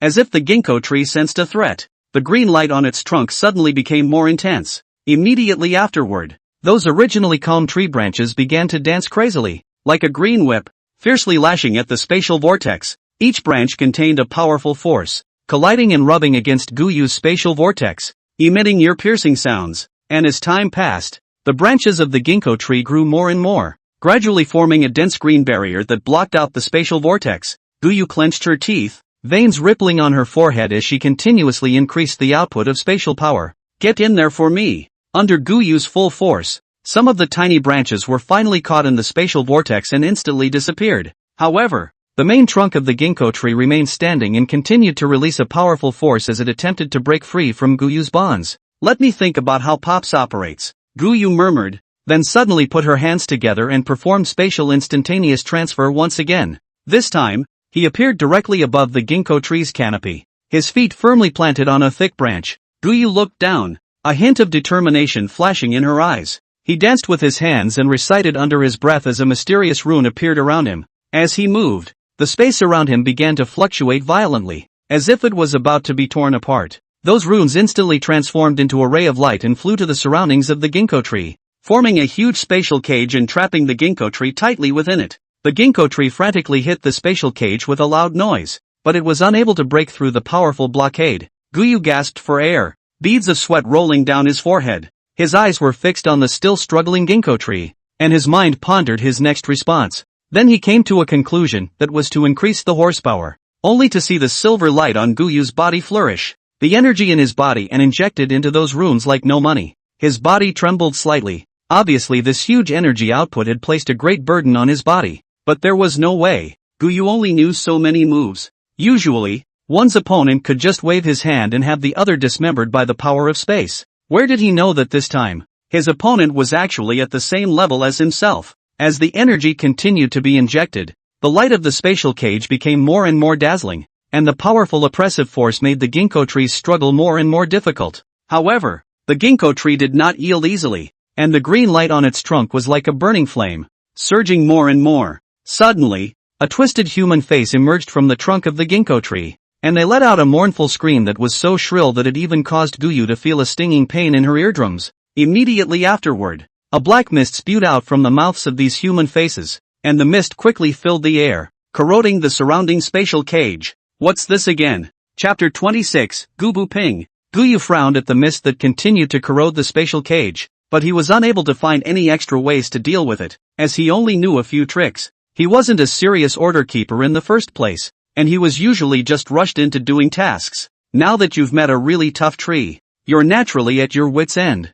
Nay, now the highest combatant in Kyoto City is him. If he doesn't stand up, who will stand up then? Is it hard to just swing for the fences and wait for those old men to come back? Thinking of this, Guyu began to recall again how Pops usually utilized this sequence ability to. Guyu's sequence, named Inheritance. The sequence of Guyu's father, Gubu Ping, is called Space. While the strength of abilities between sequences is not ranked and the upper limit is theoretically the same, everyone can also rely on their respective sequences to reach the highest level. But people will always mentally and subconsciously compare the strength of the individual sequences. Gubu Ping's sequence, Space, for example, was recognized for its strength online. Then there was Guyu's sequence, Inheritance, which was also recognized for its strength online.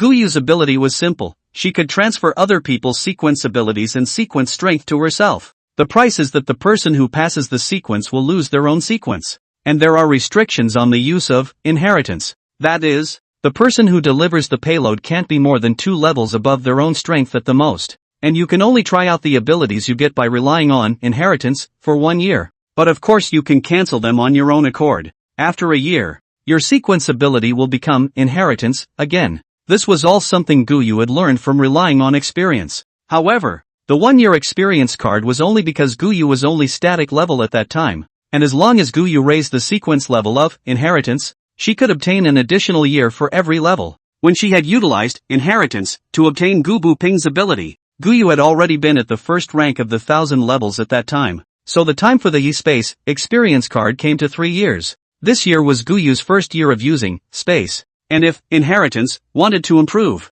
the method was simple. It was to keep going to copy and seize other people's sequences and strength. This ability used well, that is the kind of situation Guyu is in right now. Used poorly, that is a proper devil play. And there will not be two identical sequences at the same point in time. Only if the previous possessor of the sequence dies can a later person awaken the same sequence. So most of the sequences are now registered. There was once an ancient who also awakened the inheritance. Only that person ended up on the path of the devil's way. The people of the Great Tang at that time were not happy. And even the original demon hunter could not take that ancient people. But then that devil didn't know who he had touched. And in the last massacre of his life he was actually beheaded on the spot by a heavenly external sword. But that was all an afterthought. Guyu's mind was naturally filled with scenes about how Gu Ping used space. But the problem is, he only knows what that looks like, but not exactly how to maneuver out of it. Now he was like a child manipulating an adult's body, and his entire interior seemed out of place. Looking at the trunk of the ginkgo tree,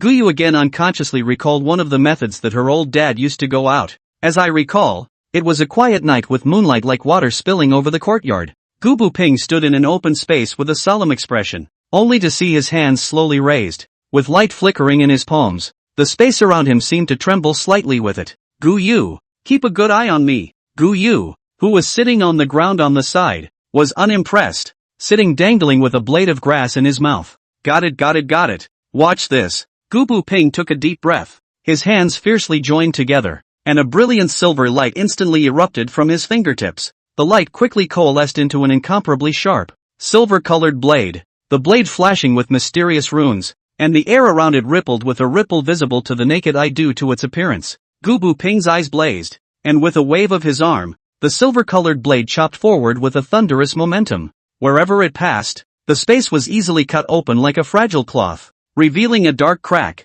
in which a strange light flickered vaguely. Remember the main points of power generation. The use of space mainly relies on the perception of space. You have to feel the fluctuation of the space around you with your heart, to capture that subtle change. When you can clearly perceive the rhythm of space, then fuse your own power with it. Gu Ping's voice was calm and powerful. The convergence of power is not achieved overnight. It should be gradual and orderly, as natural and smooth as flowing water. Do not be impatient, or else the power will go out of control. And not only will you be unable to execute this silver-colored blade, but it may also backfire on you, Gu Ping said as he demonstrated again. The silver-colored sharp blade seemed to come to life in his hands, moving freely. At the moment of force generation, you have to concentrate all of your spirit, with no distractions in your mind, and let the force burst out instantly in order to achieve the effect of cutting through space. This requires a long time of practice and perception. Brat, do you understand? Gu Ping looked towards Guyu, his eyes full of expectation. Guyu on the side, however, was still hanging on, muttering, I know, what a nag. But really, he didn't even think about it. He just thought his father was too serious. Gu Ping shook his head helplessly and continued, forget it. Let's call it a day for today's practice. You brat, when can you put your mind on practicing sequences? After saying that, he put away his silver-sharp blade and turned to leave. Only Guyu was left sitting on the ground, idly chewing on that grass. Now in the era of peace, do we need this kind of thing? Besides, I don't inherit your sequences, so there's no use for you to tell me this. Guyu muttered in a small voice, so soft that it was as if she was afraid of being heard by others. But now, when he tried it himself, Guyu realized how difficult it was. That seemingly simple movement and mobilization of energy was incredibly complex in practice. He closed his eyes tightly, trying to recall in his mind every detail, every movement, every ounce of energy flow when his father performed this ability. Bean-sized beads of sweat continued to roll down on his forehead, but Guyu was oblivious to it, devoting himself to the comprehension of this ability. However, no matter how hard he tried, that silver-colored sharp blade just couldn't take shape. Pops you this sequence TM in the end how to use Give me a sequence, also do not tell me how to operate. The fog around him grew thicker and thicker, continuously eroding the spatial cage and emitting a creepy ZZ sound. Guyu's heart was burning with anxiety. He knew that time was running out, but he still had no clue. He opened his eyes, which were filled with helplessness and indignation. Then it was time to try to mobilize the energy in his body once again, channeling and converging it in the way he remembered. Chapter 27, So Hard to Cut? Just then, the mist seemed to have sensed Guyu's resistance and violently increased its erosion. A tiny crack also began to appear in that square, silver-colored cage, as if it would completely collapse at any moment. Guyu had no time to care about this, as his mind was completely immersed in his exploration of the space sequence ability. Suddenly, he felt that a stream of energy in his body seemed to be touched and began to slowly flow. His heart rejoiced, and he hurriedly focused his mind, carefully controlling this energy. As the energy gathered, finally, in Guyu's hand, a silver-colored glow appeared, and although it was faint, it gave him hope. He didn't dare to be the slightest bit lax, and continued to work hard, as the glow gradually grew stronger and began to take the shape of a sharp blade. But right at this moment, the mist seemed to sense a threat, and a powerful force slammed over, completely smashing the boundary cage that blocked it. The force then went on unabated, slamming straight towards Guyu. Guyu only felt a sharp pain in her chest, and her entire body flew backward uncontrollably, and the yet-to-be-formed silver blade in her hand instantly dissipated. He fell heavily to the ground, a trickle of blood spilling from the corner of his mouth. Asterisk asterisk asterisk asterisk. Another sneak attack. What else do you know but sneak attacks? The ancient tree didn't listen to his shouts and directly lifted up a huge branch and slapped it towards Guyu.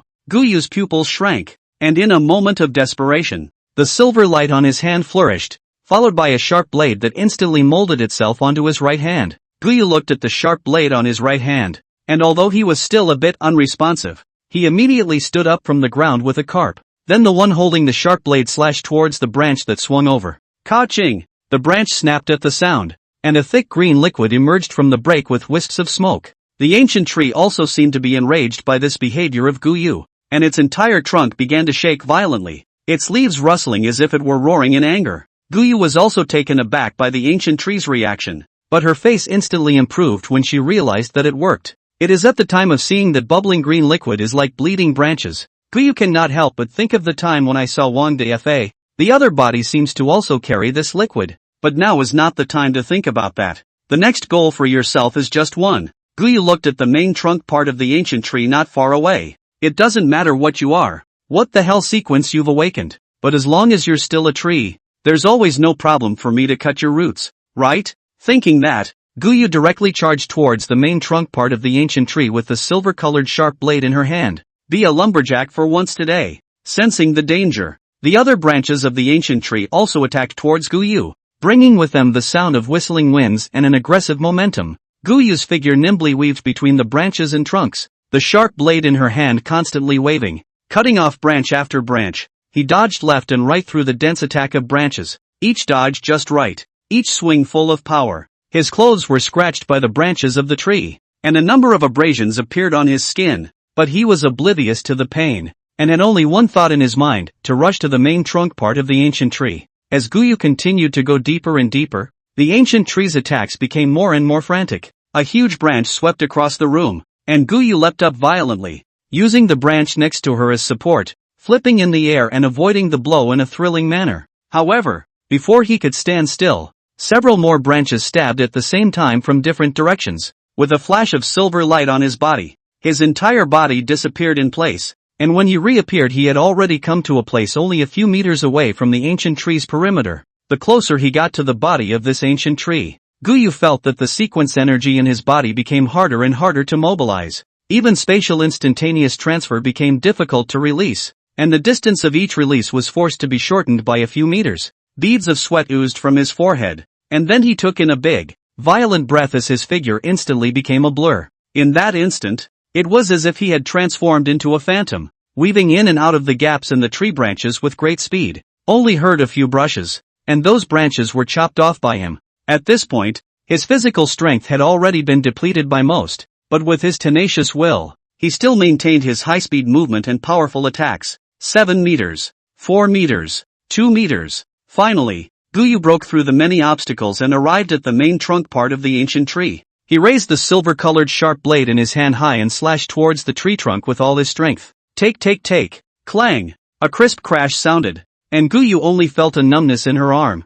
and the silver-colored sharp blade surprisingly only left a shallow mark on the tree trunk. How could this happen? Guyu's eyes widened with disbelief. He settled down and raised his sharp blade again, slashing frantically at the trunk. For a moment, sparks were flying, but the tree trunk remained untouched. Guyu's breathing became rapid, followed by another loud shout, and the sharp blade in her hand fell once again. This time, The blade seemed to cut into the trunk of the tree a little bit, but was quickly popped out again. Are you that hard to cut? The silver-colored sharp blade that he was holding in his hand could cut through metal, although it didn't have the sharpness of Gubu Ping's kind of cutting off space. But TM actually couldn't even cut through a tree bark? Just then, the ancient tree seemed to have sensed Guyu's powerlessness, and its branches attacked once again. Another NM sneak attack. This time Guyu was prepared for it, but she also had to turn around to deal with it. However, his movements became sluggish for a moment, and Guyu's entire body was unable to dodge, and was instantly hit by a heavy branch,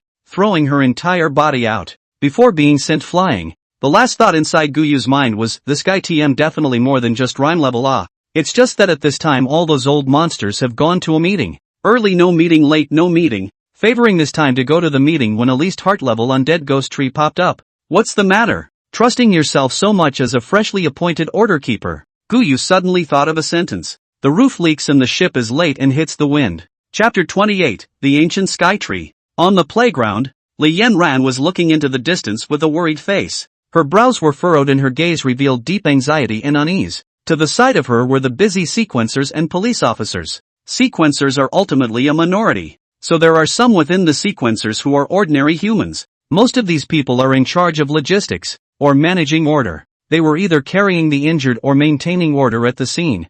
They all looked grave and tired. As more and more order keepers rushed to the interior of the school, the unconscious students on the playground were carefully taken out one after another to receive hospital treatment. Most of the students who were taken out had already been treated by the sequence keeper's sequences, so going to the hospital was just a process, after all. In the face of such supernatural power, those scientifically based treatments were rather less useful. How these order keepers will explain this to the parents who are guarding the door is not for us to know.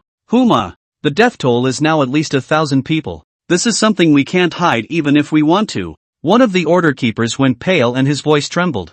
You have to hide it even if you can't hide it. Just say it's food poisoning when the time comes. Then just brainwash those parents and people in the know. Li Yanran bit her lip, her eyes firm. If they know that there are still sequences in this world, they may not know what kind of chaos they will be in. Another sequence keeper added worriedly. Li Yanyan took a deep breath and slowly said, no matter what, we have to minimize the impact. It's our responsibility not to let the people fall into panic. At this time, the atmosphere in the playground became heavier and heavier, and everyone's heart felt like it was pressed with a huge stone. Just then, the crowd suddenly felt that the ground under their feet was a bit off. A tremor, if any, came from the depths, as if the heart of the earth were beating uneasily. Immediately after that, a strong lurching sensation suddenly came without warning, and the ground began to shake violently, like a furious giant shaking its body frantically. In the next moment, countless huge tree branches violently drilled out from inside the lawn beneath his feet. The branches were thick and twisted, instantly tearing the flat lawn to pieces. The turf was lifted off the ground, dirt splattered, and chaos ensued. Not only the playground, but the roots of the trees that were wrapped around the school building like vines on the side suddenly began to swim rapidly. Unlike the previous turtle speed spreading like a snail, this time those vines were moving ridiculously fast. They were like agile snakes, darting through the walls of the school building at jaw-dropping speeds, and wherever they passed, the masonry crumbled and the siding fell off. A bizarre green light also rose above these suddenly emerging roots. That green light was treacherous and eerie, as if it was a ghostly fire from hell, instantly attracting everyone's attention. Li Yanran's heart tightened, and an ominous premonition surged like a tidal wave. Look out everyone! Some of the order keepers subconsciously backed up, their feet panicked, and on their faces the look of panic grew stronger. And those order keepers who were carrying the wounded gritted their teeth and quickened their pace, only to see those tree roots in the green light suddenly burst up, like a green crazy python, lunging towards the crowd with a thunderous momentum. They opened their teeth and claws with terrifying power. Someone couldn't dodge and was instantly caught tightly in the roots. The roots of the tree were like cold iron cables, getting tighter and tighter, and the entangled people let out agonizing cries. Their voices were mournful, and they looked especially miserable in this chaotic scene. Bayu looked at the tree roots that were swooping towards him, and his entire body instantly froze in place. But just as that tree root was about to approach the vicinity of the white jade, it was instantly chopped in half by a flash of cold light. It was a dagger that had been left on the ground. At this moment, this dagger was just like a drone, slashing the tree root that was rushing towards Bayu. There was also a bizarre aura, if any, bubbling on the surface of the dagger, Wang Defa was the fastest reacting of all the people present, not because of any other reason, but because he had experienced this kind of thing before. Wasn't this sudden riot of roots the same as what he had encountered inside the garden? Therefore, he skillfully dodged the attacks of those tree roots,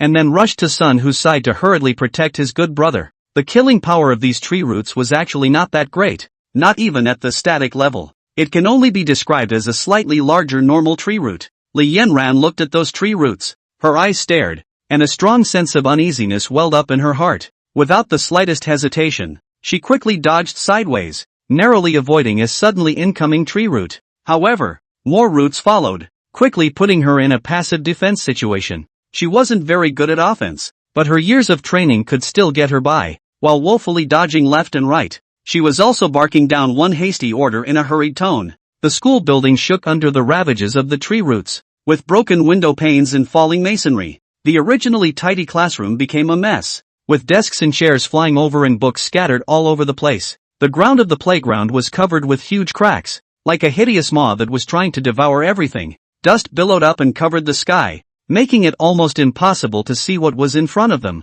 Suddenly, a dull thud came from the distance, accompanied by a violent shaking of the ground. The crowd turned their heads to look in horror, only to see a heavenly ancient tree slowly emerging from the distance. Its trunk was as thick as an ancient castle, and its branches and leaves were so thick that they covered the sky. The huge canopy seemed like a golden-green dark cloud, weighing people down. The appearance of the ancient tree caused the entire space to become distorted, and the powerful aura caused people's hearts to despair. It had the same airy green light flashing on its trunk, and its roots snaked across the ground like a giant python, destroying everything in its path. The school's fence collapsed under the impact of the ancient tree and was reduced to rubble. The flowers, plants and trees in the campus were instantly crushed, and the originally tranquil campus completely turned into a hell on earth. "Look guys, it's Captain Gu." In the midst of the panic, I don't know who suddenly roared, and as the crowd looked in the direction pointed by the person who made the noise, they saw that Guyu was actually floating in the distant sky at the moment.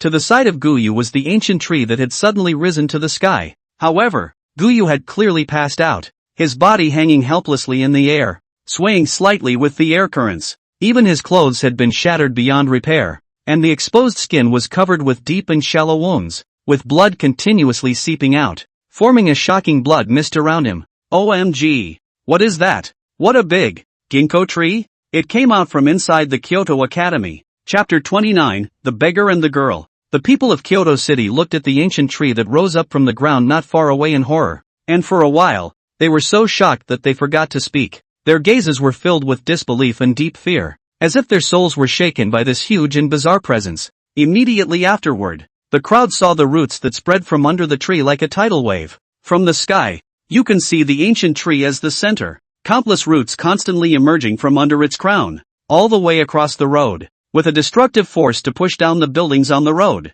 until the spread of nearly 1/10 of the city of Kyoto before being able to stop. And on the way of those roots spreading, it also continuously caused casualties. Some people couldn't dodge in time and were instantly pierced through the chest by the roots. A woman was walking along the street with a baby in her arms when the roots of a tree behind her came like a python, then instantly penetrated the woman's stomach, splattering a cloud of blood. That blood flower bloomed in the air like a poignant flower of death. The baby was thrown to the ground, letting out a mournful scream, only to be drowned out by the tree roots that followed, and instantly lost its voice. Inside the sedan, the driver was impatiently waiting for the red light when he suddenly saw countless tree roots extending over from the other side of the road. Those roots pierced the body of the car on the opposite side of the road, shattering glass and twisting metal, staining it with a cloud of blood, before coming straight at the driver. The driver's pupils shrunk violently, and before he could make any reaction, his head had been instantly pierced through, and red and white things splashed out.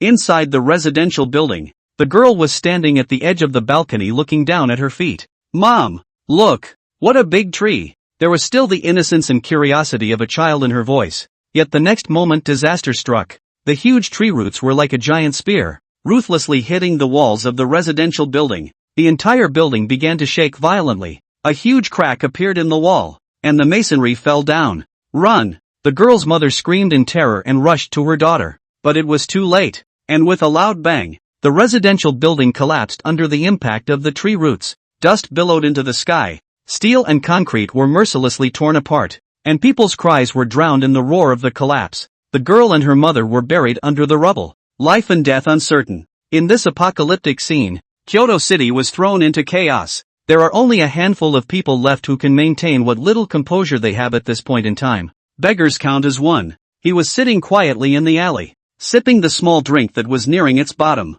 From the time the ancient tree rose up into the sky and began to spread the bizarre roots, the first to be affected were the people closest to the ancient tree. Boo! The wall opposite of Suji was instantly smashed to pieces by a huge force. The masonry crumbled and debris splattered in all directions. A thick tree root sprang up violently from the shattered place with a whistling sound of wind, like a demon's tentacles stretching out uncontrollably. There was also crimson blood stained on top of the roots of this tree, and there was no telling which unfortunate child had been killed. However, Suji remained calmly sipping the small wine that was about to reach the bottom, oblivious to the danger that was close at hand. Just at the moment when the tree root was about to hit him, Suji slightly sidestepped his head and easily dodged the fatal blow. Without even lifting an eyelid, he continued to pour the wine from the bottle into his mouth, as if all the chaos in the world had nothing to do with him. The roots of the tree on the side were still going strong, although they did not hit Suji, but they were stuck straight into the wall above Suji's head, splashing up a piece of dust and debris.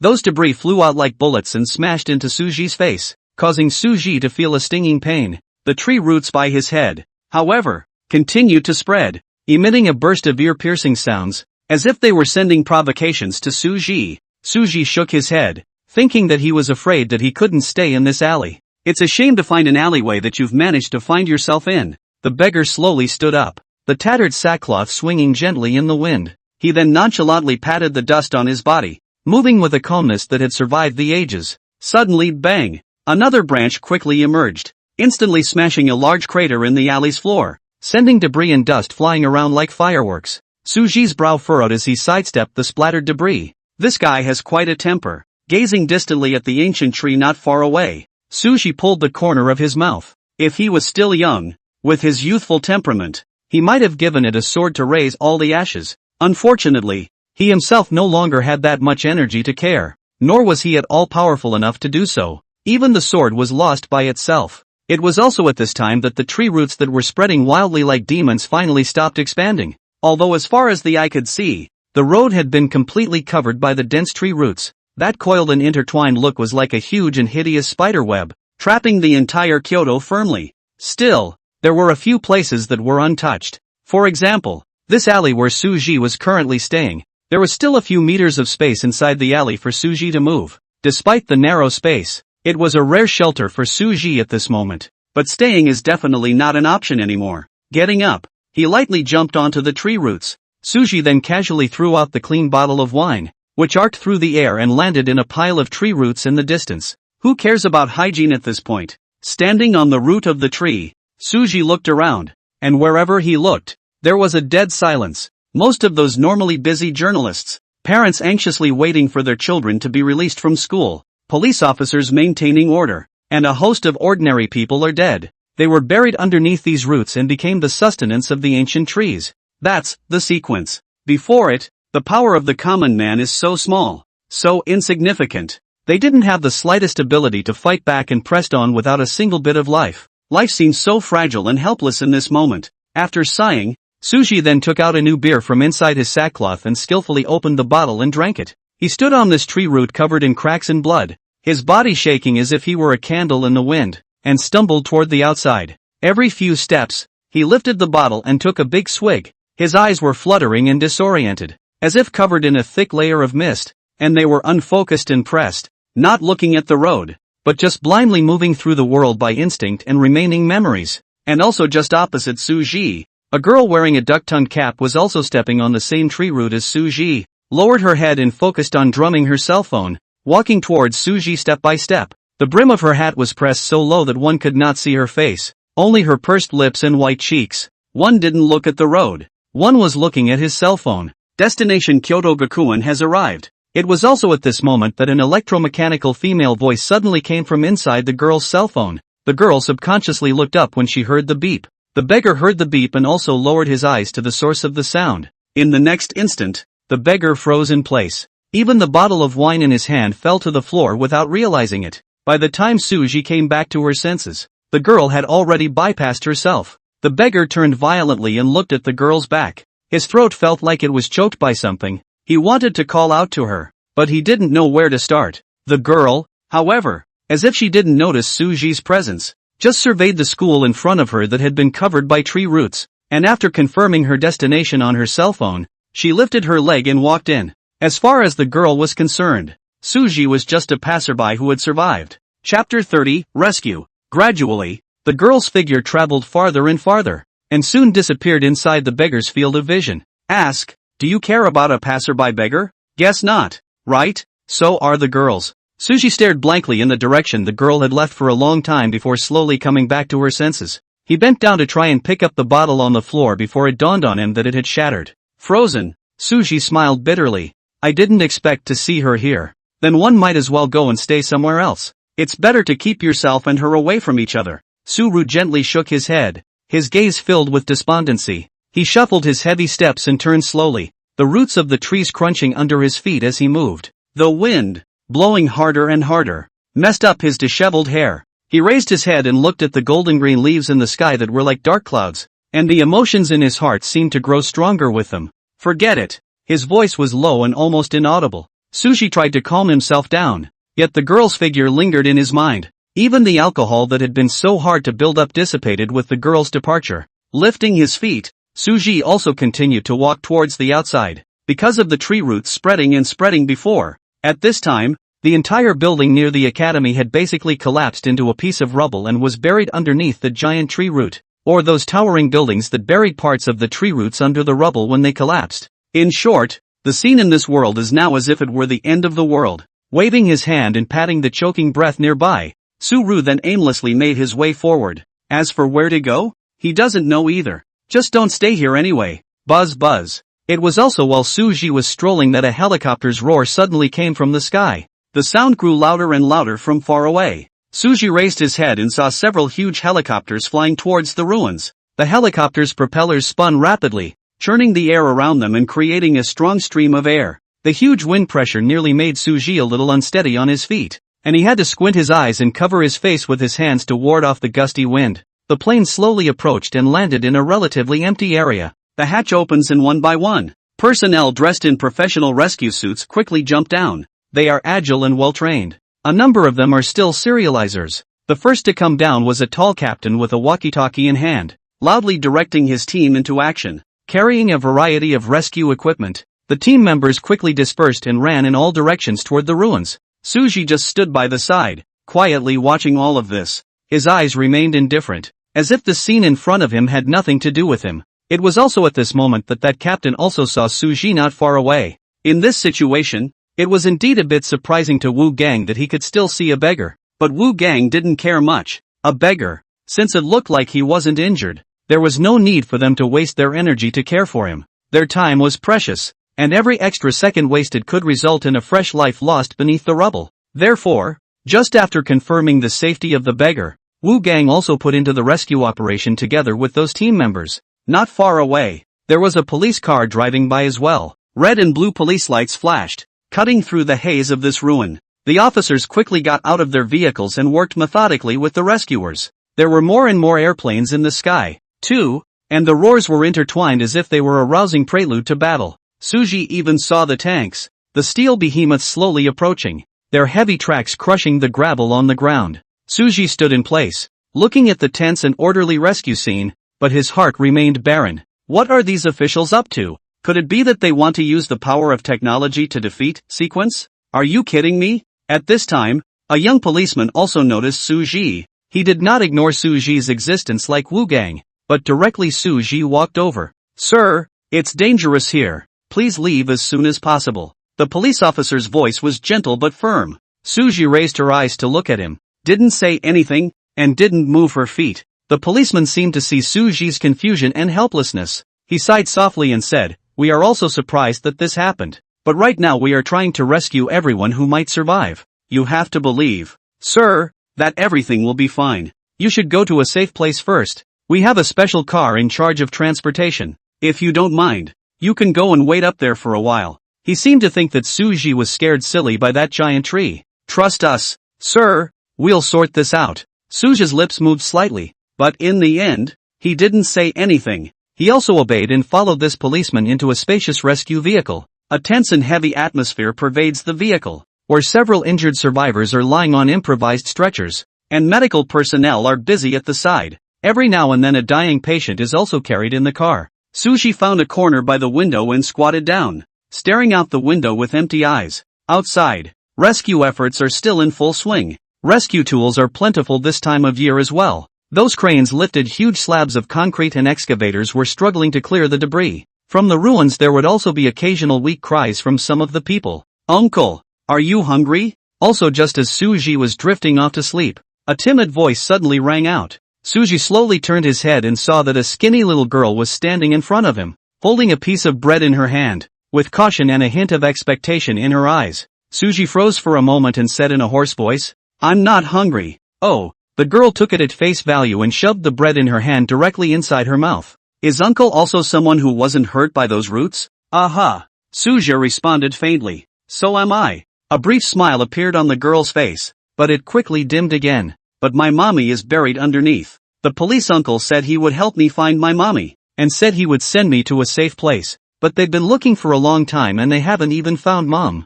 Suji froze, then whispered, "It will be found." "Well, they're sure to find it. And mommy says that uncle policeman is just all powerful. And uncle policeman said he was going to chase away that bad tree. If it wasn't for that tree, mommy wouldn't be buried down there." The girl's face held some fear, but still held trust and anticipation. She was still young, but this time she was probably afraid she would never see her mother again. The police are not infallible. Neither is the sequence. Suji didn't know how to comfort this child, so he could only choose to remain silent. As things stood, Suji also recognized that this child was the one who had tucked himself in the first place.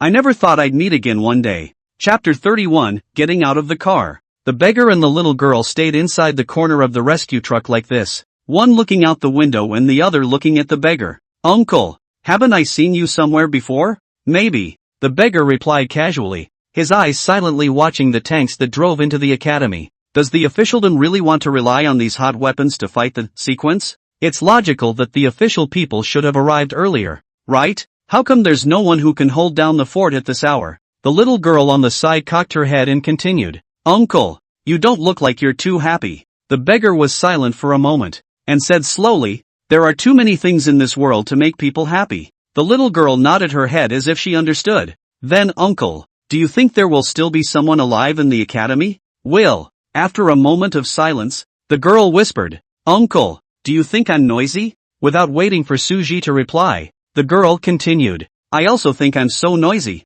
but I just can't stop. Those nurse sisters are busy. They don't have time to pay attention to me. The police uncle also went to look for mom. The uncle has gone to look for mommy." "Uncle, I'm a little scared. I feel like I'm not going to see my mom." The girl's voice was thick with sobs, and she couldn't stop the tears from rolling down her face. Jussie, what will I do if mom is gone?" In fact, the girl wasn't the only one crying in the rescue truck. And there were more than just people crying in the rescue truck. 1/10 of Kyoto was crying. The entire city of Kyoto was filled with an atmosphere of sadness and fear at this time. Those cries, some heartbreaking, some whispered sobs, were intertwined like an invisible web of pain that enveloped everyone. Suji didn't utter a word of comfort, just silently letting the girl cry. The girl's cries continued, gradually becoming breathless and her sobs fainter. Suru looked out the window at the night scene and eased the girl down flat on the car. He then stood up abruptly and stepped out of the rescue vehicle. The paramedics on the side saw it and hurriedly stopped Suji.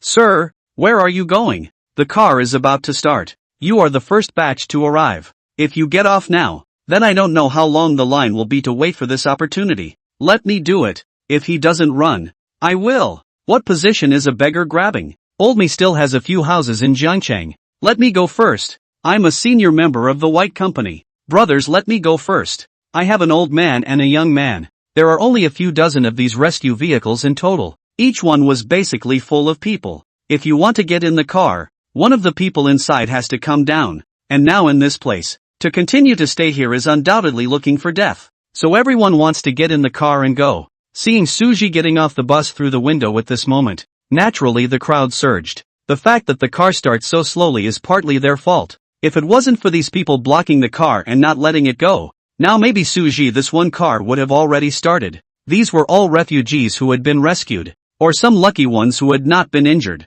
It was only late in coming that there were no more seats available. Not far away that weird giant tree is standing there and no one knows when the next attack will come. Suja looked at the paramedic on duty, then smiled. Let me go down.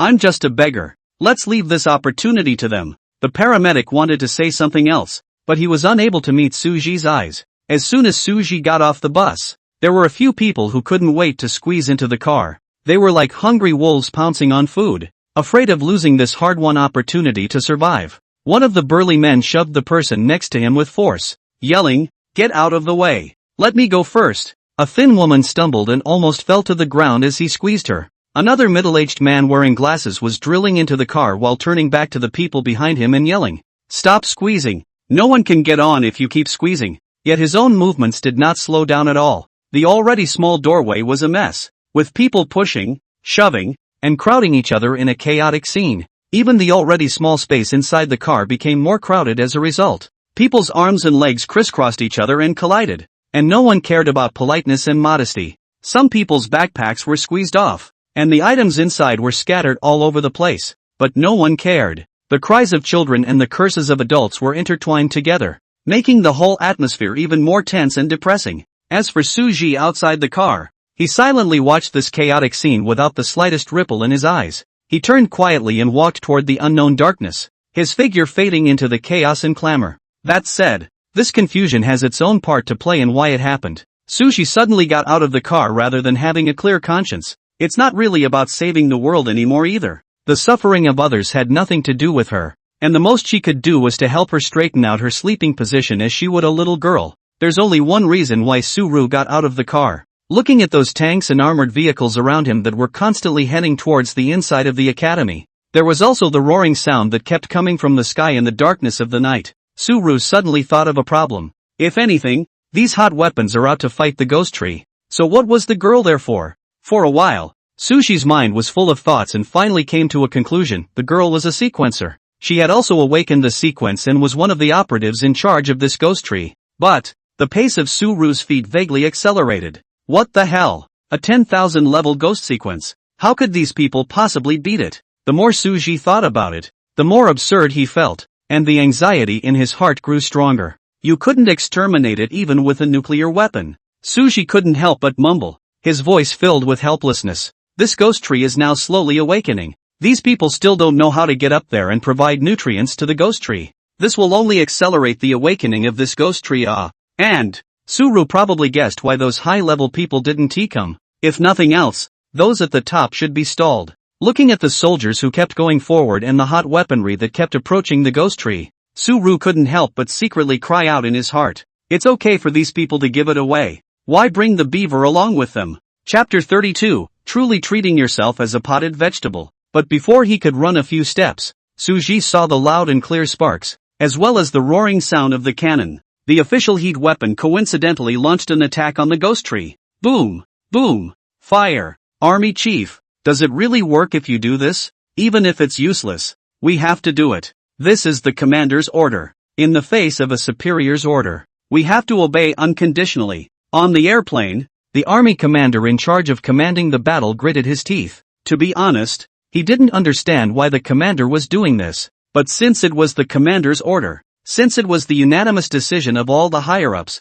then one had to do it. The higher-ups must have something up their sleeves. Cannonballs rained down towards the ghost tree with deafening explosions. Each shell carries with it the power of destruction, the last hope and determination of the people. The firelight instantly illuminated the dark night sky, and the rolling smoke, like a huge black pillar, rose up into the sky as if it was going to swallow the entire sky. The firecracker also awakened countless weary refugees. Inside the rescue vehicle, the girl was jolted awake and her eyes went to the beautiful fireworks. Her eyes were filled with fear and confusion. The brilliant fire no longer a beautiful sight in her eyes, but the fear and despair of the unknown. The army chief, who was sitting in the airplane and watching the ghost tree up close, however, noticed, in the vicinity of the ghost tree it was as if it possessed an invisible shield, and although the shells had exploded in droves the moment they came into contact with it, they had not been able to cause substantial damage to it. The shield shimmered with an eerie light, as if mocking the human's futility, and the ghost tree seemed to be enraged by the attack, its branches dancing wildly, emitting a creepy whistling sound. Some of the branches lashed out at the attacking tanks and armored vehicles, instantly toppling them to the ground with a sharp, ear-splitting sound of twisting metal. The originally dark sky was instantly enveloped by a layer of dark green light, which was so thick that it seemed to be substantial, making people feel incomparably oppressed. Under this layer of dark green light, this ghost tree under the dark night finally revealed its full appearance. The height of this ghost tree exceeded at least 1,000 meters, so those fighters are basically flying below the canopy. Before, because it was too dark to see much, I could only vaguely make out the model of the ghost tree, and now the ghost tree is glowing brightly on its own. The crowd will suddenly see clearly, and even they can clearly see the tanks, airplanes, artillery shells that emerge under the illumination of that layer of green light, only to see that on the twisted trunk of the ghost tree, a huge and hideous face gradually emerged. It opened its bloody mouth and let out a deafening roar. Wherever the sound waves went, any tanks and armor that came close to it were shattered and turned into piles of scrap metal. Parts flew everywhere, sparks flashing in the darkness. The soldiers who were attacking from afar were stunned by this sudden turn of events, but they still continued to attack the ghost tree. Inside the organization, orders come first. Since it was the army chief's order, then they had to obey it unconditionally. Even if the abyss of death lies ahead, they do not hesitate to go forward. This unconditional obedience is stupid, but sometimes it works beyond belief. However, the ghost tree's counterattack was even more violent, its branches stretching out like a giant python, instantly wrapping around several tanks and armored vehicles, flinging them viciously into the distance. Those entangled equipment were unbeatable under the power of the ghost tree, and were casually manipulated like toys. The fighter planes in the sky were also affected, and began to lose their balance and falter under the impact of this powerful force. The pilots desperately tried to control the plane, but to no avail. They crashed. The ghost tree seemed to be tired of this one-sided resistance, and countless bizarre flowers suddenly blossomed from its trunk, which emitted a pungent odor that quickly spread out. The soldiers who came into contact with the odor immediately felt dizzy and their limbs were weak. But the human assault didn't stop there, as special electromagnetic shells were fired from the rear artillery positions. When the shell struck the ghost tree's shield, a powerful electromagnetic pulse instantly erupted, and the light of the ghost tree's body shield flickered for a moment, appearing to be briefly weakened. The fighter formation took advantage of the opportunity to launch an intense round of missile attacks, with several missiles accurately hitting the trunks of the ghost trees. An armored vehicle rushed to the front line. The high-energy laser cannons on the roof of the vehicle continued to fire. A laser shot towards the body of the ghost tree. But none of this is working. Whatever the attack is, none of it worked. The ghost tree's counterattacks became more and more ferocious, as it summoned countless thick roots from the ground, which were like giant pythons breaking out of the ground, instantly destroying multiple armored vehicles and tanks. The battlefield was a mess, and smoke filled the air. It was also at this time of urgency that the army chief suddenly received a phone call. And call yourself at a time like this? But the military chief still frowned and picked up the phone. After all, there were only a few people who knew about his call. The next moment, an angry roar came. Stop the attack. Retreat. It's the commander's voice. The army chief froze, then queried. Not commander you. That wasn't me. Stop the attack. Evacuate the site. All of you are not serializers, and you simply don't understand how powerful the serials really are with the current thermal weapons alone. It is impossible to shake that ghost tree. Quickly retreat. Right now. The army chief was out of earshot, because he's dead. Dead beneath a pair of claws. Oops, Lord Commander. We may not be able to withdraw. In the next moment, a sultry female voice suddenly rang out from near the communicator. Thank you for the human resources. Sure enough, the Joker's layout is still useful after all these years. Who are you? What have you done with the army chief? The pilot of the airplane on the side looked at the sudden appearance of the woman. His heart was shocked, and he quickly tried to pull out a pistol from his arms. However, his hand had only just touched the handle of the gun when he saw that the woman was looking at him with a smile on her face. Bang! A crisp gunshot broke the silence as a bullet whizzed toward the woman. However, the bullet was actually firmly caught by the woman with two long fingernails and stopped in midair, unable to move. It seems that you ordinary people, even after joining the Sequence Keeper, don't know how terrifying the sequence really is, right? TSK. It's also true that a joint organization that was created only a short time ago really thinks of itself as a potted dish. Put. Sharp claws penetrate the driver's chest. Suji looked at the airplane slowly crashing in the sky not far away and couldn't help but rub his head. Sure enough, this time the Kyoto City mutation is obviously someone else's intention. Chapter 33. I really hate you. Beggar. Suja continued to walk towards the interior of the school with an expressionless face. After all, no matter what, these people had nothing to do with him.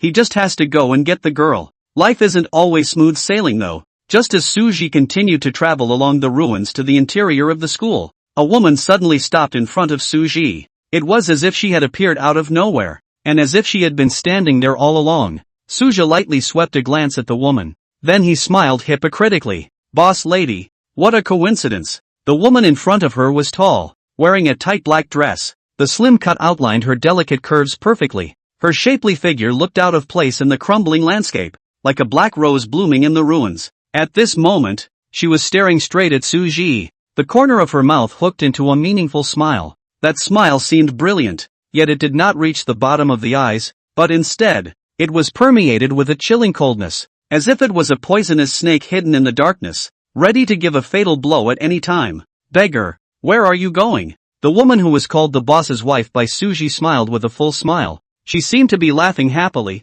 and her laughter echoed in the empty and silent ruins, yet it was so full of falsehood and mockery that it made one's heart flutter to hear it. Suji didn't pay any attention to the woman, but lifted his leg to go around her, then said carelessly, "This has nothing to do with you." The woman suddenly reached out and stopped Suji. The nails on her palms rapidly grew longer, and the sharp nails flashed with a cold light, as if they were sharp daggers, and then blocked straight in front of Suji's neck. The air seemed to freeze at this moment, and an aura of danger instantly filled the air. Beggar, I really hate you. From the moment I first saw you. Suru was silent, just thoughtfully surveying the nails in front of him. The surface of the nails was coated with a layer of red manicure, which was particularly harsh in this bleak environment, and the bright red color seemed to be dyed with blood, giving off an eerie aura. I don't seem to remember offending you. The woman had slowly put away her nails, but her person stopped in front of Suji again. Looking at her, it seemed like she had made up her mind to stop Suji.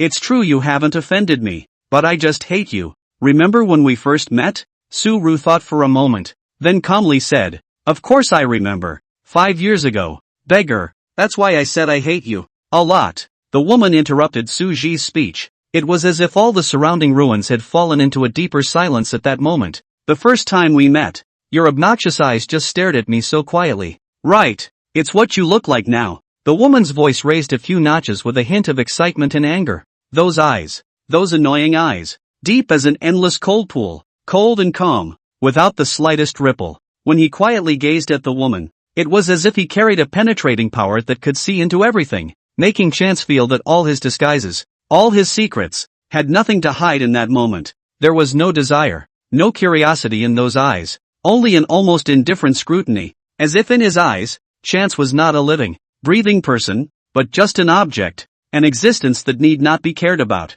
Cold, uninteresting, yet as if it has seen everything.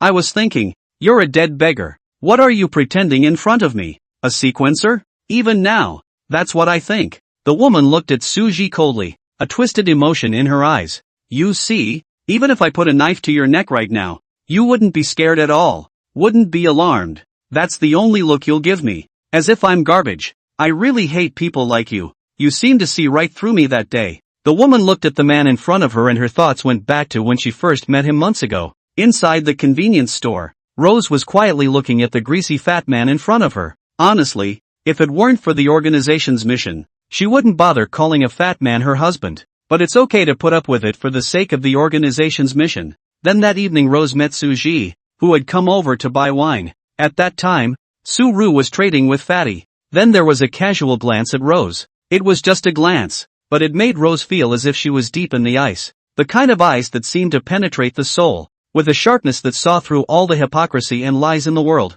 His gaze was like an ice-cold sword, piercing straight into the depths of Rose's heart, causing all her hidden emotions and thoughts to be exposed in that instant. It was an emotionless gaze, not stunning, not contemptuous, yet it made Rose feel as if she was completely transparent before him, without a single secret to tell. That look gave Chance the feeling of standing naked before him. In that moment, Rose felt as if she had seen through everything. One's own identity, one's own disguise, everything one has done, seems to have been penetrated by this beggar with a casual glance, in favor of the other party who did just glance at himself casually. After this glance, the other man did not continue to pay attention to himself, but it was this attitude that annoyed Rose even more. With just one glance, she hated Suji. "What do I see through you?" Su-ru said in amusement. "You saw through whatever color underwear I was wearing." Rose looked at Suji indifferently, saying out words that seemed to be flirting, but with a murderous intent. "I change my clothes, my underwear, and my skin every day, but I always just have to be seen through by an easy look from you. You haven't said anything. You know everything, but you're watching my show like a clown. I really hate smartass like you. So annoying that I can't wait to kill you." When he said the last sentence, Chance's eyes were already covered with killing intent inside. It was obvious that she was indeed frustrated, and her repeated failures and indifference had caused Rose to have begun to hate Suji. Suji quietly looked at Rose, and the curve of his mouth gradually smoothed out. "So," he spoke out calmly, his voice without a ripple, "so I really hate you." Rose's eyes narrowed slightly, but immediately afterward, she suddenly smiled. "But guess what I found out? People like you who aren't even human.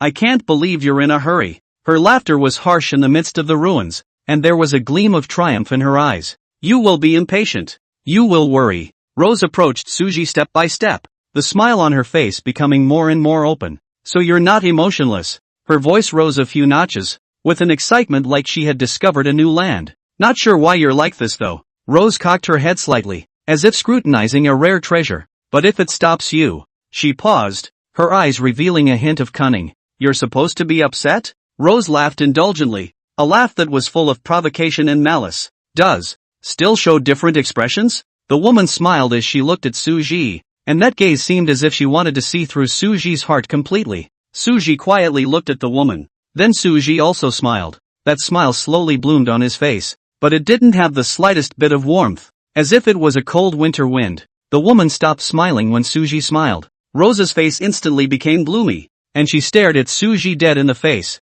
as if she wanted to find a single break in his smile. For the other's laugh seemed to her a silent mockery. The cop inside the interrogation room, the owner's wife inside the convenience store, the reporter mixed in with the crowd, and the girl's mother. After a pause, Suji looked at Rose with a smile. "Am I right? I knew it. I knew it. You people sure know everything." Rosie looked at Suji excitedly. Only the killing intent in her eyes was on the verge of turning into substance. "You really do know everything, ha ha ha. Interesting. So interesting. You're so funny. I can't bear to kill you." It's a pity that your sequence level was only barely static when it was released that day. Otherwise I really want to include you in the organization. Are you going to kill me? Suji smiled and looked at Rose. "Of course. If I can't play you, I'll just have to kill you." Rose's words were actually half true. She hadn't met such a fun toy. She wasn't going to kill it. She'll have to see what exactly caused this toy to show anxiety on this iceberg face. She'll have to see this toy show something else later on.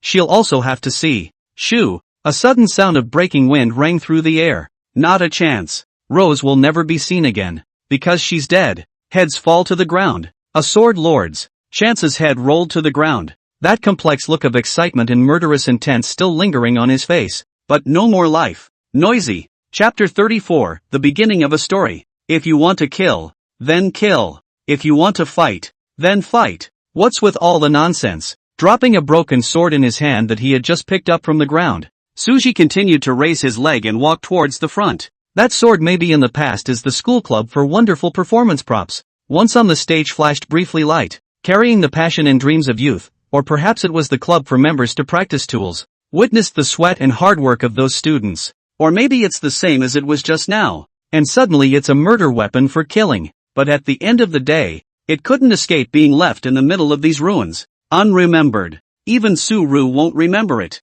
After all, it was just a broken sword that he had picked up casually. Just as Su-ru said, his own sword had been thrown away somewhere, so how could he still care about this kind of broken sword? However, before Suja could take a few steps, his face began to turn pale. His skin, which already tended to be a cold white skin, had been maintained as if he were dying by long hours of alcoholism and a tendency to always hide in dark corners. At this moment, his face was white and he looked as lifeless as someone who had been dead for a long time. Ahem. Suji couldn't help but clench his fist and cough a few times, his voice weak and feeble. Immediately afterward, he collapsed helplessly to the ground as if all his strength had been drained away. Surrounded by a mess of ruins, broken walls were everywhere. Not far away, the huge tree in the sky was still recklessly attacking those troops. The army's resistance seemed so small and feeble that it looked like it was on the verge of total annihilation. Cough. Suji coughed out another mouthful of blood, which slowly overflowed down the corners of his mouth. His face was expressionless, as if he couldn't feel any pain, and he didn't wipe the blood from the corners of his mouth, just quietly looking at the giant tree not far away. The green light on the giant tree grew more and more exuberant and dense, as if it wanted to swallow everything around it. Then, 1,000 years of planning. Finally, this tree has the capital to remake itself. In the giant tree, a green orb of light suddenly emerged. That point of light actually anthropomorphically pinched out a smiley face that looked as if it was proudly showing off. As the points of light appeared, the surrounding grass and trees grew rapidly. Those vines twisted like snakes, the roots tumbled like pythons, and the canopy suddenly glowed brightly. The original dark green light on the tree's crown completely disappeared, and was replaced by that brilliant and dazzling golden color. Those leaves also instantly transformed from golden green all the way to a dazzling golden color. The leaves then fell slowly from the canopy. It might actually be a stunningly beautiful picture without looking at a nearby patch of rubble, the humans struggling to survive in it, and the hot weapons still firing. Those golden-colored leaves slowly drifted down, and then gently crossed Suji's cheeks. Snort! A thin blood scar instantly surfaced on Suji's cheek, and wisps of blood slowly overflowed along the wound. If one could also ignore the amazing sharpness of this leaf, it might indeed qualify as a scene of great beauty. This dazzling gold color, how can it not look like a ghost sequence?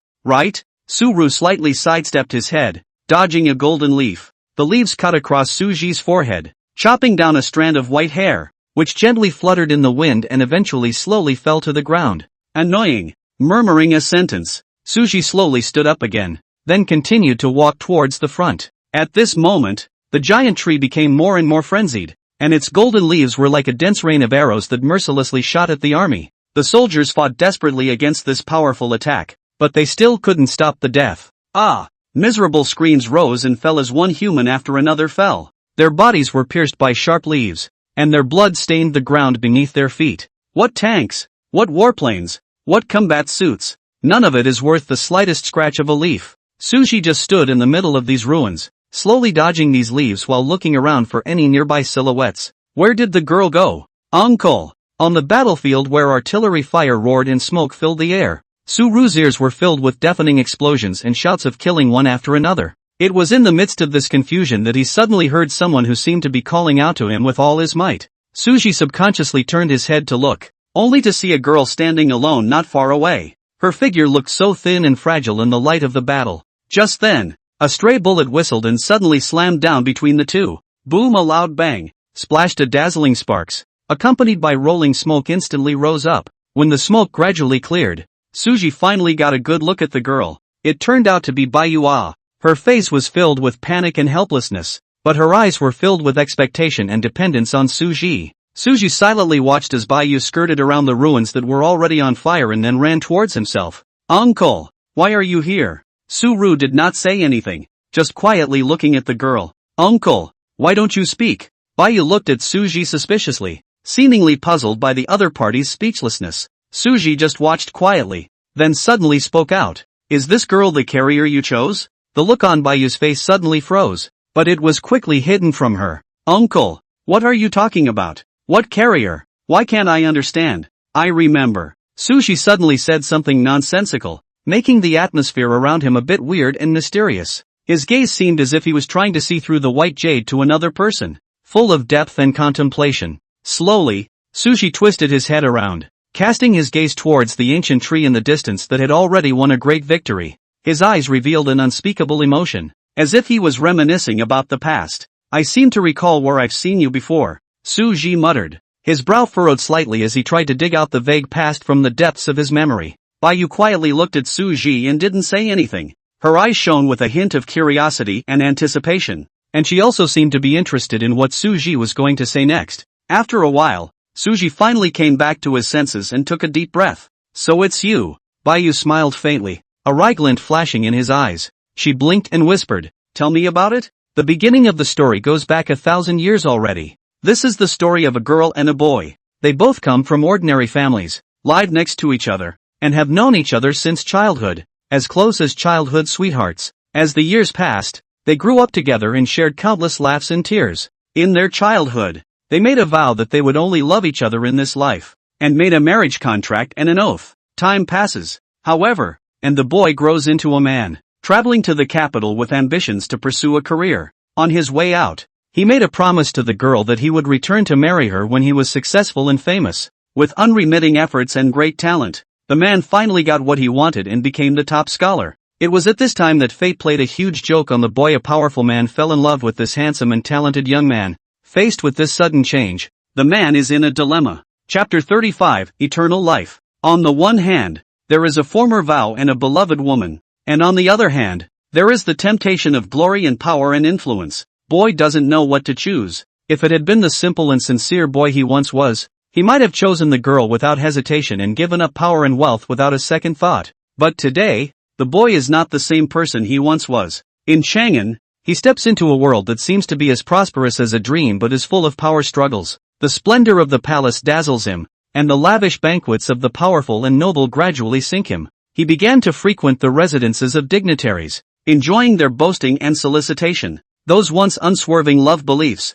in the power of the temptation gradually become blurred, as if being covered with a thick layer of fog. The girl waited day after day in her hometown. Every sunrise and sunset, she looked into the distance with anticipation, and the hope in her heart gradually dimmed with the slow passage of time. He, on the other hand, amidst the papery splendor of Chang'an, remembers less and less of the good and pure times he once spent with the girl, until one day, he was pushed to a high position in the courtroom by powerful men and women and became the center of attention. At that moment, it was as if he had everything: honor, status, wealth, power. However, when it was late at night and he was alone, he felt an incomparable emptiness in his heart, as if there was a huge black hole that swallowed his soul. When he finally remembers the girl he waited for in the distance one silent night, he realizes he can't go back. He was afraid of losing the glory and riches he now possessed, afraid of facing the girl's eyes full of disappointment and sorrow. However, fate always likes to play tricks on people. A sudden political turmoil sweeps in, the powerful people he relies on fall from power, and he instantly falls from the clouds, falling on his face. Having lost everything, he then woke up as if in a dream, remembering the girl's tenderness and deep love. Those moments of warmth that he had once ignored now came back to him like a tidal wave of pain. He decides to embark on a journey back to his homeland to find the love of his life that he failed, and he is willing to give everything he has even if there is only a glimmer of hope. However, when he returns home after a long and difficult journey, he realizes that the girl is long gone. The ginkgo trees were planted by the girl's forefathers themselves. The tree has always been regarded as a symbol of longevity in the village. When the tree was planted, everyone in the village, like ginkgo, had good hopes and prayed that each would live well. The times were chaotic in the beginning. Chaotic to the extent that the powerful in the courtroom were in collusion. Chaotic to the extent that robbers and outlaws were on the rampage. The times were safe again, at least back in the day, when there was a small village that could give these ordinary people a peaceful paradise, and a ginkgo tree, a symbol of hope, could be planted for them. The ginkgo tree just stands there, silently witnessing the passage of years. Also witnessed the sadness and joy of the pair. The ginkgo tree watched silently as the boy and girl frolicked and played in its shade, their laughter as clear as silver bells echoing through the air. It watched as the boy and the girl made a vow in the shade of their own tree. The girl's eyes were full of determination and longing, and the boy's words were full of deep love and determination. It watched as the boy used his erudite bookish knowledge to tell the girl the ginkgo tree had another meaning. "What's the moral?" the girl inquired curiously, innocence shining in her eyes. "Eternal love," the boy said, looking at the girl fondly, and in that moment it was as if time had stopped for them. It watched as the girl looked forward with joy to the boy's return, and every day the girl would come to the tree and look into the distance, with an expectant gaze that seemed to travel across thousands of mountains. Watching the girl's hopes die down a little, her eyes grew dim and the smile faded from her face. Watching the villages being affected by the war,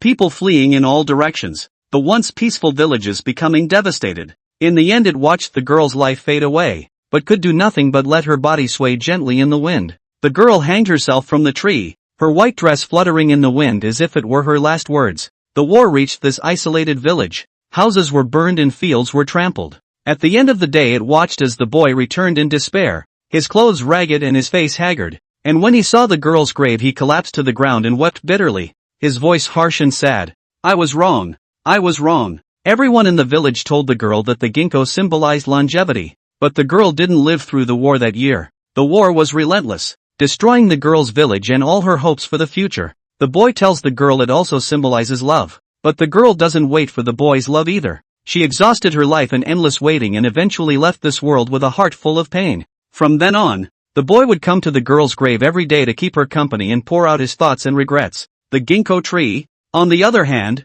still stood there quietly, witnessing all this, as if silently praying for them. Speaking here, Suji slightly raised his head to look at that green light point not far away. There was no more sound of artillery fire in the vicinity, and a dead silence fell around them. That deathly silence seemed as if it could swallow up one's soul. Most of those people should have already died, leaving only the broken walls and the smoke that filled the air, signaling the tragic battle that had just taken place. Broken masonry rubble piled up like a mountain, twisted steel bars sticking up on the ground, nitrous smoke enveloping the ruins like a thick fog, and the pungent smell of blood and scorching in the air. It's true that a number of sequencers may still be alive, but that too should be mostly intentional on Ginkgo's part, because it needs to reshape itself. It needs to go and pick a good one out of these guys. Baiyu looked at Suji in surprise. Those beautiful eyes were full of disbelief, as if she did not think that Suji would actually remember something so long ago. Do all humans have such good memories? There was a hint of doubt and disbelief in her voice. Suru shook his head and said with a calm expression, "It's just because this matter is still quite deep in my memory." "All right, seeing as you saved me back then, I won't kill you, but you'd better get the hell out of my way. When I remake my body next time, I don't want it to spread to you." Baiyu smiled and looked at Suji, but that smile carried a few complex emotions. Then her eyes suddenly dimmed, and her entire body fell uncontrollably in the direction of Suji. But soon on Baiyu's body rose a green light that was weak at first and then grew stronger, wrapping her entire body in it. The white jade actually slowly rose under the green light. A small green dot also suddenly rose slowly from the ruins in all directions, converging like a dot of stars. Inside all those little green dots was an unconscious person, their body hidden in the green light. Suji watched silently, with no intention of stepping in to stop him. He just wanted to see if there was that girl inside those green lights. From the beginning until now, Suji had not been able to find the girl, so it was hard for him not to wonder if the girl was also inside this fainting crowd. But Suru quickly relaxed, because there were no girls inside those green points of light. Where did the girl go? There's actually a little bit more to the story, which is that when the war reached the village, the thieves had the whim to cut down the ginkgo tree to use as firewood, but in the end they didn't make it either. For on the very day that the village was caught in the crossfire of the war, a teenager rushed over. The young man was dressed in green, holding a white fox. He saved the survivors, and he saved a tree that has awakened the celestial ghost sequence. The sequence of trees is called Everlasting Life. Chapter 36, Everlasting Life is not immortality. The ginkgo tree was already long-lived, not to mention that it had awakened the sequence called longevity. So this tree that survived the war just grew and grew and grew. It has witnessed the rise and fall of human society and the change of dynasties. It has witnessed the alternation of war and peace, and the inheritance and evolution of culture. The ginkgo trees just kept growing over these long years. It ended up being what it is today. Suru frowned at those green dots nearby, his pace slow as he walked through the ruins. Honestly, it's actually okay for the girl to die. Everything in this world is reincarnated, and when a girl dies in this life, there will be another. When the girl in the next life dies, there will be a next life. As long as the earth is still spinning, as long as the rules of this heaven and earth are still in place, girls don't die in a sense. This, too, applies to humans. Therefore for the death of these people Suji will not feel anything. For them, death may be unknown and fearful, but for Suru, death is new life, a fresh start. But, the same thing can be damaged, cracked, broken, moldy, and rusty after a lot of use. Just like that ginkgo tree, despite having an everlasting sequence, it has experienced countless traumas over the long years. The wind and rain had roughened its branches, and the lightning strikes had left scorched black marks on it. Even though it can withstand the wear and tear of time, it is not immune to the trials and tribulations of the world, although it now looks vibrant and still in its prime.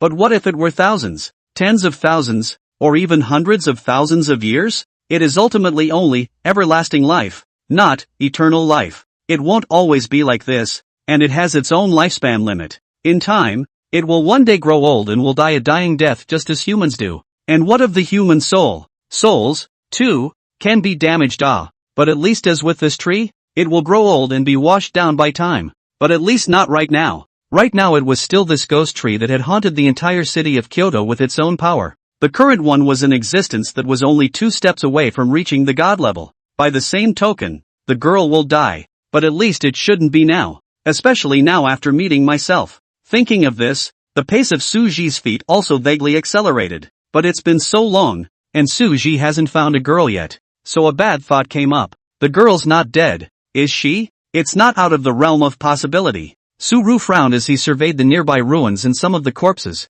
If they were already dead, then his trip might have been in vain. However, Suji would not try to take it out on Ginkgo. After all, everyone has their own way of living and everyone has their own opinion. Although this Ginkgo had awakened eternal life, it was still essentially just a tree. It was unable to move its own body and could only stay in place in vain to witness the flow of time. It can't run in the face of danger. It's been in the same place for thousands of years. That's why the tree wanted to go and remake its own flesh, right? By virtue of the everlasting life's method of ascending was to become more powerful the more one lived. This ginkgo tree had thus hardened itself to reach the 10,000 first rank. What's the use of eternal life? Ginkgo actually didn't understand it very well. This everlasting life seemed to not only make the ginkgo tree live longer, but it also made the flesh of the ginkgo tree itself have many more different abilities due to the evolution of the last 1,000 years. For example, the white fruit that causes hallucinations, the almost infinite growth of the body, and the use of control about those grasses and trees.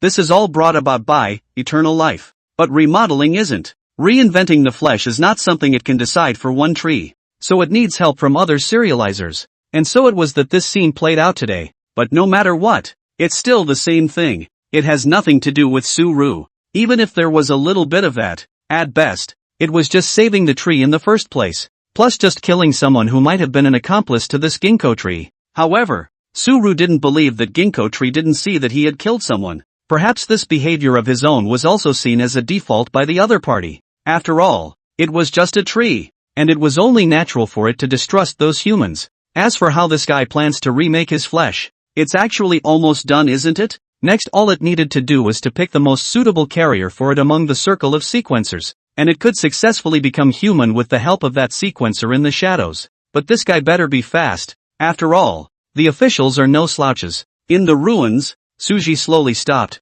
There was no longer any point in looking any further. Since we can't find it, let's call it quits. Maybe the girl has been buried under the rubble. Pity about this life. She doesn't look like she's lived to adulthood. Suru sighed, then turned his head toward the way he came. Fate is something that can't be forced, and since the odds are that the girl has already met an untimely end, it would seem a bit pretentious to go looking for her again. It's just that it really doesn't care. Or it's not. One still cares about her more or less. The green mass of light in front of the ancient tree anthropomorphized with a puzzled expression. It just watched as Suji suddenly turned his head away. Looking at his intentions, it seemed like he was about to leave. So, this guy really isn't here to stop himself? Honestly speaking, for Ginkgo, Suru was the only existence in its tree life that it couldn't see through. That guy might have awakened a sequence similar to everlasting life as well, or else ancient tree didn't believe that this guy could live that long. The first time I met this guy, he was still a teenager, holding a white fox, spirited, and saved himself at the hands of those barbarians. The second time he met this guy, he was still a teenager. Only the white fox in the teenager's hand was gone, and in its place was a girl. The third time I met this guy, he had turned into a beggar and was lying in front of this school drinking and getting drunk daily.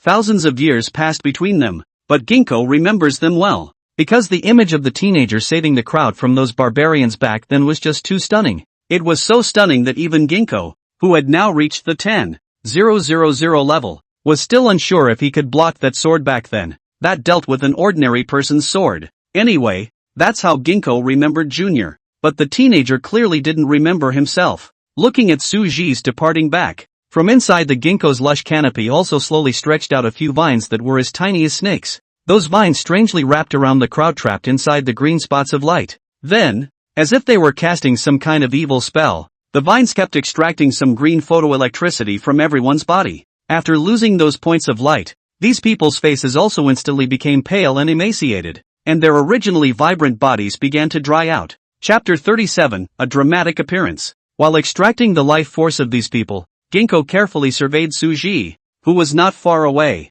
Again, honestly speaking, it was still afraid that Suji would suddenly give itself a sword. Although today's teenager looked like an iron sword that had been eroded by age, exuding a sense of decadence and powerlessness around him. But what if? What if he makes a comeback? What if he rushed up to give himself a sword when the time came, shouting something about the human race, something about bonds? Back then, Ginkgo couldn't see past the teenager's level. Today's Ginkgo is also impervious. The teenager's breath was held at a static level every time he used sequence. But how could a static level kill chance? Still seconds. You know that chance is a heart level of strength. But Ginkgo was clearly overthinking it. Suji did not focus on its side at all, and he acted as if he had not heard or was oblivious to what Ginkgo had done. He just took one slow step at a time towards the gates of the academy. Ginkgo sighed in relief. The inexplicable tension inside slowly dissipated. It seems to be overthinking it. The other guy didn't care what he was doing. Since Suji, a potential threat,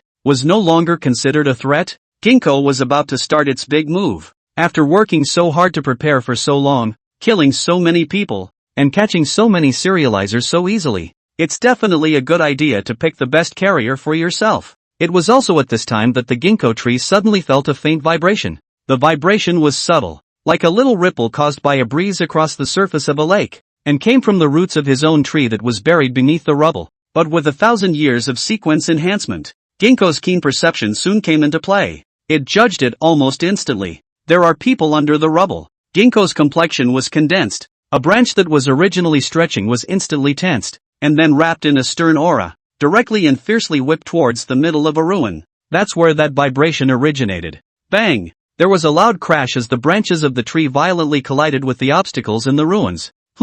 Suru raised an eyebrow and looked back at the ruins not far away. For some reason, there was a vague feeling of anticipation in his heart, but deep down, he didn't seem very eager to let this expectation turn into reality. It's a very complex emotion. A silver light flashed through the dust and smoke. By the time the dust cleared, the whip hadn't struck anyone, but had only smashed and cracked another collapsed wall in this ruin. But immediately afterward, a second vibrating sound came from the roots of a tree not far away. The ginkgo tree repeats the same trick. There was another loud bang, raising even more dust than before, but a burst of silver light flashed eerily up from inside the smoke again. Get out! Ginkgo cried out as its roots began to explore every inch of the underground more intensely, not missing a single subtle movement. At the same time, the numerous branches of the tree were like nimble tentacles, stretching out and testing all corners of the ruins. Suddenly, Ginkgo felt a slightly different pressure being transmitted back from one of the tree roots, and it immediately judged where that person might be.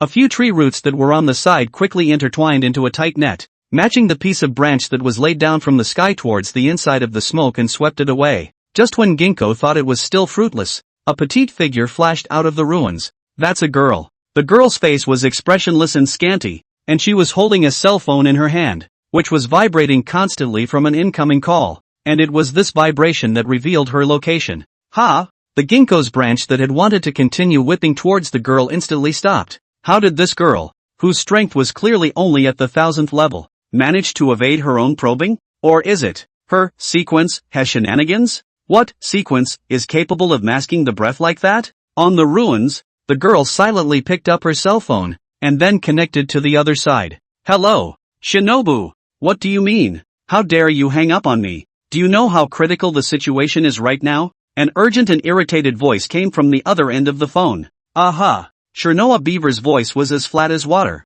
without the slightest ripple. She quietly looked at the ancient tree in front of her, her eyes filled with calmness, as if the thrilling scene in front of her had nothing to do with her. The situation is indeed a bit critical. What exactly is happening to the Kyoto Academy now? Why can't all the people from the Fong family be contacted? There are also people from the army. The voice on the other end of the phone grew more and more anxious. Should all be dead? The girl's answer remained terse and cold, as if death was nothing more than commonplace to her. Her petite body looked so fragile in the rubble, but she looked as if she was beyond it all. What? What's all dead? Tell me clearly. An angry roar came from the other end of the phone. The voice was like thunder, full of disbelief and extreme anger. I sent out so many people. You tell me they're all dead? What happened over there? The voice became more and more urgent, with strong questioning and accusation, but with a cacophony of voices. It had calmed down considerably when the one inside reappeared. I'll come back to ask you later. There's a guest on the Fong family's side,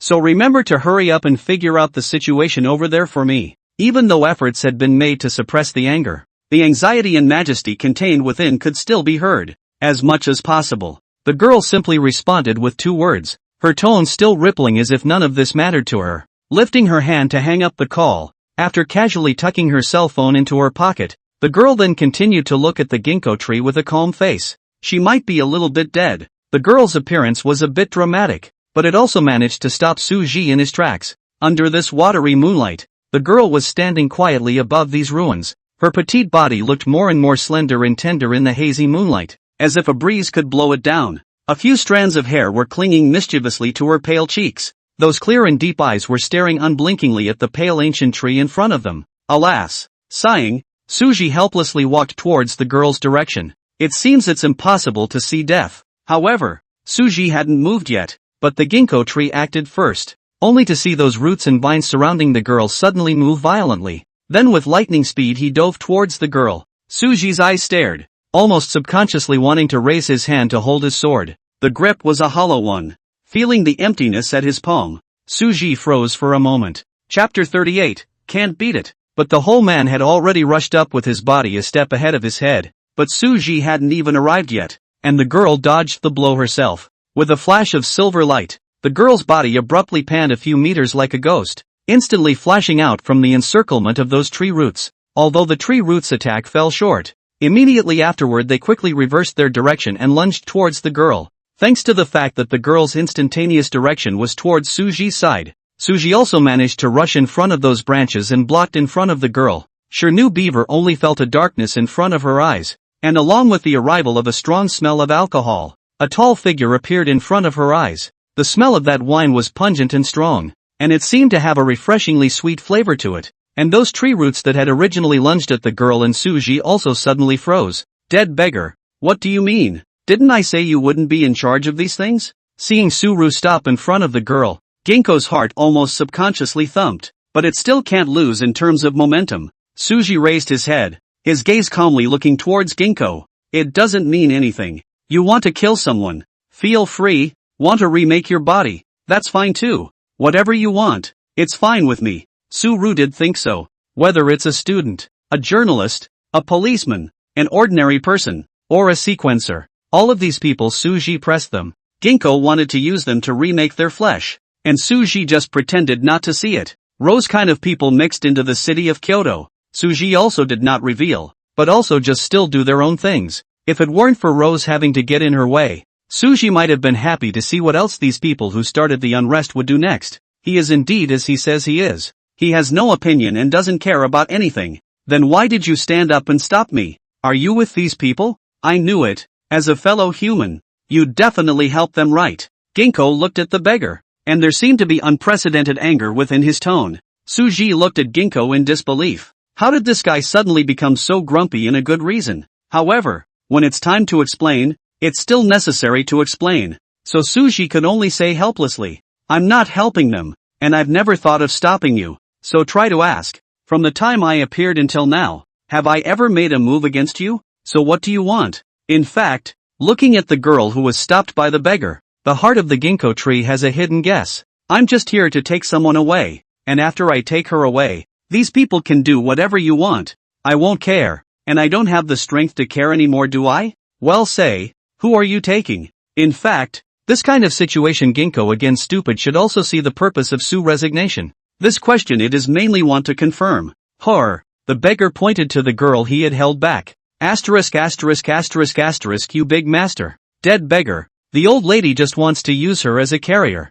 UTM dash times asterisk asterisk times dash. This guy didn't stop early and didn't stop late, favoring this time to stop when he found such a wonderful carrier. What does this beggar mean? Doesn't look like there's any more to talk about, does it? The beggar smiled. Only the smile at the corners of his mouth was mostly forced. There was helplessness and bitterness in that smile, as if he had long predicted such an ending. Beggar, now hurry up and get lost. I can still let you off the hook. Can't you get someone else to be the carrier? The beggar tried to communicate with the orb in a consultative tone. She's the best carrier in the biz. Although it wasn't clear what the other party's sequence was, but just the weird hidden aura from before and the instantaneous movement just now were enough to prove the girl's sequence quality. You hurry up and get lost. Don't affect my old lady's remodeling anymore. As for these people, you don't want to take any of them away now. The beggar's strength was not as strong as before, something that could be seen with the naked eye. But what is seen with the naked eye and the other's own admission is a different scenario. At this moment, it was really confirmed that the beggar did seem to have lost part of his strength in this millennium, so Ginkgo naturally didn't need to regress too much. Suddenly, the beggar felt a tug on the corner of his coat behind him. The beggar turned his head and saw the girl looking up at him. "Can't you beat it?" The girl's voice was flat, without the slightest ripple, as if she were merely inquiring about a perfectly normal thing. It was okay before, but not now. Suru spread his hands, but the whole person did not seem to be as unable as he seemed to say. "Then go away and I'll fight." The girl's words were still concise, but the words she said seemed a bit uninformed to Suji. "You can't beat it." This guy was a 10,000 level, and although he wasn't good at offense, he could even crush the girl with the level difference. If it wasn't for the fact that the tree had concerns, and the fact that the girl did have some unknown secrets, the girl might have been dead already. You have to fight even if you can't. Why? Because that's an order. Go away. You're a normal person. Don't let the fight spread to you. Although Shirnu Beaver wasn't sure why this uncle knew this ginkgo tree, but according to her understanding, since the ginkgo tree was willing to let go of Suji, an ordinary person, it would be better for Suji to hurry up and run. Do you know what this guy's strength is? I don't know, but it's still a fight. Suru frowned. Has this kid been kicked in the head in this life? But immediately after that, Suji did not know what came to his mind, and then smiled to himself. Also, it's the fact that I forgot. Still, when meeting the girl's eyes, it was hard for Suji to avoid a bit of emotion, associating it with that person's attitude towards little beaver inside the phone call earlier. Suji instantly felt bad about the whole person. Whose orders? Suru asked softly. Is that the kid on the phone? Family, the girl said honestly. Ever since she stepped inside the academy, Shirnoa Beaver had always felt a little out of place. But again, one is not sure exactly where the source of this wrongness is coming from. Later, after thinking carefully, Shin Beaver thought that maybe it was because of that beggar he met at the root of the tree in front of the school in the first place. How did a beggar manage to escape the riot of that ginkgo tree at such close range? How is it that a beggar can drink without changing his face after meeting such a scene? Also, why is there a beggar carrying a bottle of wine at the entrance of the Kyoto Academy? Beyond that, Shirnoa didn't really have much to think about. After all, no matter how one thinks about it, even if that beggar might be really some kind of behind-the-scenes kind of role, this all Shinovan has nothing to do with it, because she might be dying. In the ruins, the golden leaves in the sky were reflected inside Shin Raven's pupils, as well as the green orb not far away that was laughing triumphantly. Chapter 39, Beggars or Jokers. If nothing else, one was likely to die under that one leaf soon, but there are always exceptions to everything. Later on, Shin Beaver saw a beggar walking slowly from this fine golden drizzle. It's the beggar I met at the school gate. She then witnessed a conversation between the beggar and White Jade, but it was only witnessed, not heard. And finally, this is the scene now. Fong went and called himself and exposed his location. But then this beggar suddenly rushed up and stopped himself. Shirnoa was pretty sure she didn't recognize the beggar. Then why did this beggar say he wanted to take himself away? That's strange. Could it be that he wants to be a hero? The girl could probably tell that the beggar couldn't beat Ginkgo. After all, if he really had the strength to be able to defeat the ginkgo tree, his performance might not have been so helpless. Rather, it will be like those people. Same with the pretentious, all-day, high and mighty serializers. On the contrary, those without strength will appear a bit timid in the face of such things, and even hold back and retreat at every turn. Which one is the beggar? He seems to be neither. The beggar clearly didn't have that strength, yet he inexplicably stood out and said he wanted to take himself away. He appeared to be holding back and retreating in every way, and looked somewhat helpless in the face of Ginkgo, but revealed a sense of coziness.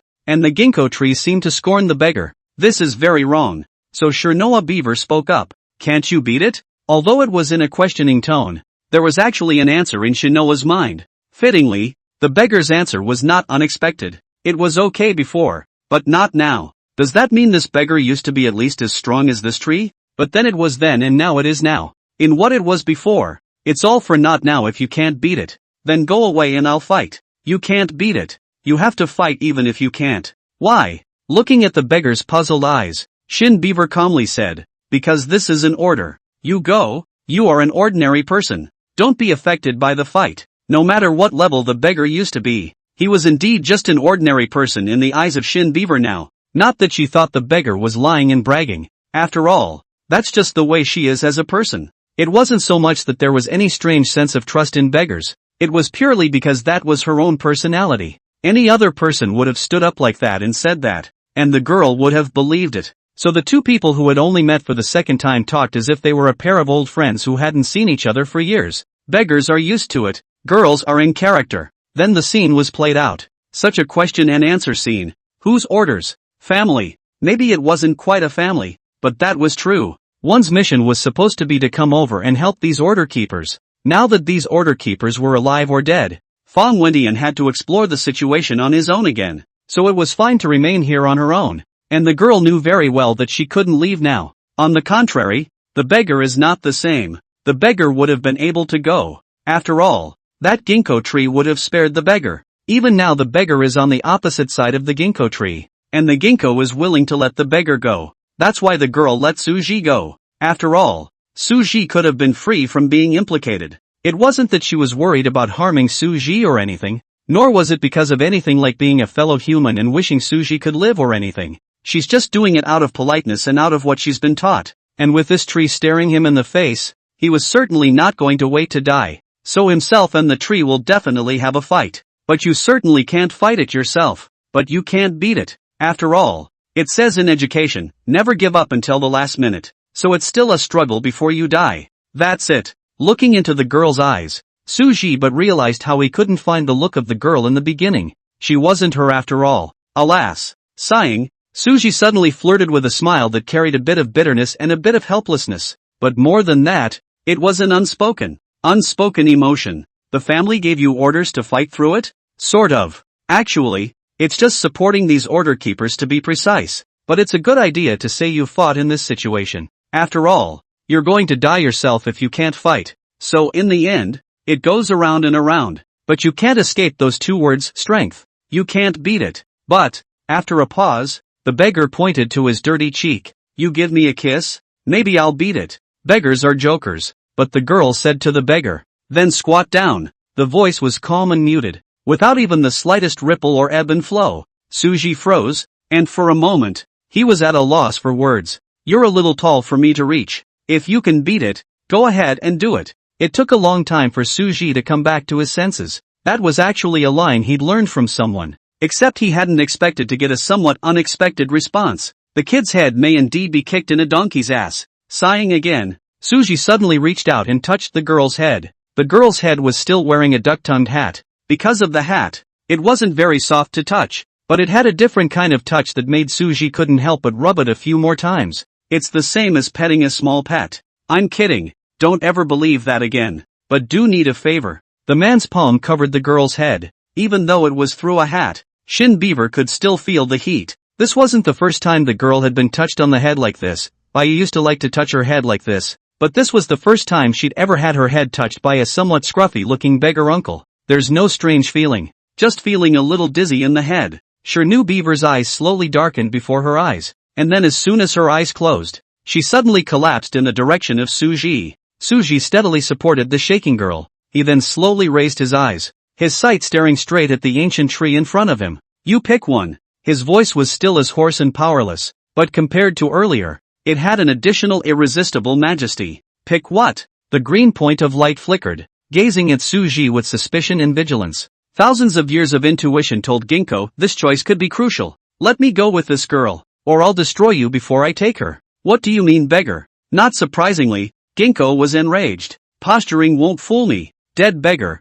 I'm telling you, that girl in your hand is my favorite carrier. Using her as a carrier definitely works much better than those half-assed serializers. The green light mass became more and more agitated, and the flickering of the light became more and more urgent. Even the sound began to become shrill. Don't you bluff me here. Suji raised his hand and picked the girl up. His eyes did not change in the slightest because of the ancient tree's anger, and remained as calm as a deep, bottomless pool. He just looked at the ancient tree's body silently. Pick one. The voice was not loud, but clearly audible in the stillness of the night. Are you threatening me? Beggar, I admit that you may have been strong in the past, but don't you have any points in your heart about what state you're in now? Ginkgo was furious, his voice full of resentment and provocation. I merely see you as my benefactor, so I put up with you 100 times. And maybe you weren't that strong before, it's just that back then I was only at the Jing level and couldn't see through you. The sequence you guy awakened is definitely related to longevity, but there's something odd about it. Anyway, whatever it is, don't you give it to me. Pick one. Suji's voice was as cold as frost, quietly looking at the ginkgo tree without the slightest flinch or falter. In his periphery, an overpowering aura suddenly coalesced, and that aura whistled like a gale, seeming to tear apart this boundless darkness. The entire night had a mountainous feeling at the moment. One last time. You pick one. Chapter 40, The Joker. Today in Kyoto City, after a long and heavy period of heavy gloom, the moon that hangs high in the sky is finally slowly revealed. The cool moonlight was like a gentle veil, like water leisurely sprinkled on top of the devastated ruins. However, the watery moonlight did not wash away the stomach-churning, extremely nauseating, pungent odor inside the ruins. Collapsed buildings were strewn and jumbled, broken masonry and rubble littering the landscape like randomly discarded pieces of a jigsaw puzzle. There were also those shocking blood and flesh, which looked more and more miserable under this dull moonlight, as if they were silently telling of the misery that had happened. The moon has finally surfaced in people's expectation, but most of those who were once keen to enjoy the moon have been mercilessly buried under this rubble, forever losing the opportunity to enjoy the moonlight. You just let him go? Beside that huge tree in the sky, a man wearing a clown mask stood steadily with his hands on his chest. His figure appeared so small and insignificant under this huge tree that covered the sky, yet it revealed an unspeakably bizarre aura at all times. To the side of the clown man, the green point of light was quietly floating there, his eyes focused on the ruins in front of him, and he didn't know exactly what he was looking at, as if he had fallen into deep contemplation. Or what? Can you beat him? Rose was even killed by him in an instant. How could I possibly beat him? He acted as if he was indifferent to the death of his companion. Isn't that right? You can't beat him. Why keep him? But are you? A 10,000 level sequencer, really willing to let go of such a good carrier? Or did you wimp out? Joker. The ginkgo tree suddenly extended a thick and wrinkled branch that wrapped swiftly around Joker's ankle. You better not be picking on me. What I choose to do has nothing to do with you. All you have to do now is to help me remodel my flesh. Okay. The clown shrugged helplessly and spread his hands, then looked up at the distant sky and said, but you'd better hurry up, or those old guys will be in big trouble if they come. The biggest trouble is gone. Ginkgo snorted coldly, then continued to start extracting the life force of those sequencers, his eyes constantly searching through them, ready to pick a suitable carrier from within. That's it. It didn't take long for Ginkgo to choose her favorite carrier. Joker casually glanced at a girl with a clean face. Okay, but I'm not sure if I can pull it off. It's my first time doing a remodeling surgery on a 10,000 level sequencer. Don't blame me if it fails. I'm only at heart level 2. My abilities are really limited. Got it. Nagging. Hurry up, or else it'll be really hard to deal with those old men when they come. What are you afraid of? It's a bit of a pain to deal with, but with your strength, can't you beat it? I said don't try to get me to help you with these people. We're just working together. TCH, I don't know who took the initiative to approach us in the first place, and now they're coming back to clear the air with us. Hearing this, the branch of the ginkgo that was wrapped around the clown's ankle instantly came upside down, hanging the clown's entire body upside down in the air. Instead of resisting, the clown even looked at Ginkgo with a grin on his face. What's the matter? Getting antsy? Ginkgo looked indifferently at the clown in front of him, and then heaved him right onto the ground. Boo! It's not you guys I'm looking for. I'm just looking for the owner of remodeling. I wouldn't mind killing you and waiting for the next possessor. Oh, how are you going to run later if you kill me? Your original body is just a tree. The corners of the Joker's mouth rose in a teasing smile, seemingly unafraid of the other party's threats. You can try. The ginkgo voice remained the same, but some of the golden leaves slowly drifted down from within the canopy. After a moment of silence, the Joker slowly stood up. Just kidding. The early morning sunlight gently sprinkled down through Suji's broken hair. The strands of golden light, like fine silk threads, intertwined on his shoulders and back. The light seemed to have draped him in a radiant veil. Yet at this moment, he had no intention of appreciating this beautiful sight. He'd been carrying the girl on his back for most of the night like that. Honestly, it's exhausting. Every step was like trudging through a mud puddle, legs as heavy as lead. He was actually looking for a car, but there wasn't a single working car as far as his eyes could see along the way. Together with the threat of ginkgo, which was like a sword of Damocles hanging high above his head, it naturally made Suji not dare to stop. He was well aware of the disparity in power between himself and Ginkgo. He couldn't beat Ginkgo. If Ginkgo insisted on fighting Suji to the death, Suji would have no choice but to let go of the girl, that is, to put down the girl and run away himself. If it can be saved, naturally it should be saved. If it can't be saved, then forget it. That was what Suji had thought after knocking out the girl earlier, but whether or not we would actually leave it behind, none of us knew. After all, the situation was that both had already escaped. The morning sun in the sky was getting brighter and brighter, piercing Suji a bit shaky. That intense light shone straight into his eyes, causing his vision to become blurred. There also seemed to be a burst of heavy shadows in front of Suji's eyes, and a sudden ringing in his ears. The world began to become illusory and distorted in his perception, as if everything was no longer real. As the sunlight grew bigger and bigger, Suji's footsteps became more and more wobbly.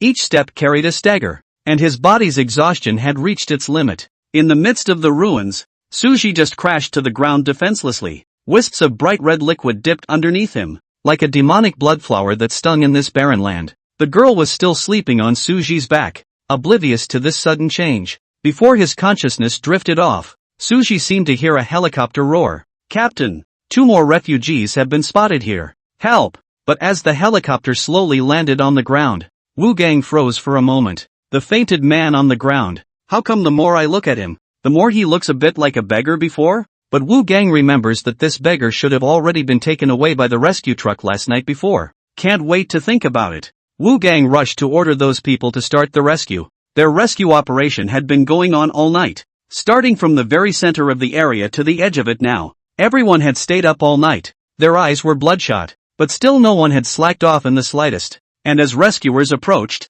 the girl's fingers twitched slightly. Chapter 41, The Skinny Apprentice. You were absent-minded again today while chanting the sutras. How can you realize the true meaning of the Dharma if you are so naughty and scatterbrained? I have taught you many times that chanting sutras is the foundation of cultivation, and that you need to be pious and focused, but you have repeatedly disobeyed. If you continue like this, when will you be able to achieve the right result? Master, this Buddhist scripture is too boring. It's really hard for my disciple to concentrate. Don't talk nonsense. The Buddhist scriptures are the crystallization of Buddha's wisdom and contain endless wonderful principles. If you find it boring, it is because your heart is not quiet and your intentions are not sincere. I know. Master, the disciple knows that he is wrong, and he will definitely change his ways in the future and concentrate on chanting the sutra. Since you know your mistakes, then from today onward, recite the scriptures 3 more times a day, realize them with your heart, and do not commit them again. Well, the apprentice has memorized the teachings. Apprentice son, you just admitted your mistake yesterday, but today you are so reckless, running out of the temple in private. What kind of behavior is this? What on earth have you put your teacher's teachings on? Master, the apprentice was bored in the temple, so he wanted to go out to get some air. Breathable? As a Buddhist disciple, you should know that cultivation requires enduring loneliness and keeping the rules of purity. The temple is your place of cultivation. How can you leave without authorization because of a momentary boredom? Master, my disciple knows he's wrong and won't dare to do so in the future. Alas, you have repeatedly made mistakes. If you don't repent, how can you cultivate righteousness and transcend the earthly world? From today onwards, you are punished to face the wall for 3 days, recite the sutra 5 times a day, and reflect on your faults. My disciple has followed my master's orders and will certainly reflect on this. Master, Su-Ru muttered, his voice weak and slurred. He seemed to be getting a tight ring around his head, and the tightness made him a little uncomfortable. It should be the bandages that the distraught paramedics had put on themselves before they passed out. On top of that, one seemed to be lying in a strange place right now. There was also a pillow underneath his head, and this pillow was made of some unknown material, soft to the touch, and emitting a faint, if any, aroma. He finally opened his eyes with great difficulty. The eyelids seemed to weigh 1,000 pounds, and it took a great deal of effort to barely hold open a slit. As a result, as soon as his sight cleared, he met Shin Beaver's eyes, which were as calm as water. You're awake. The girl's voice came softly, as if a gentle spring breeze brushed Suji's ears. Suji froze, and only then did she realize with hindsight that she was actually lying on the other party's lap. He scanned his surroundings with the rest of his eyes and realized that he was now sitting on top of the back seat of a helicopter. Outside the window is an endless blue sky with white clouds. The clouds are white like cotton wool, magnificent and extraordinary,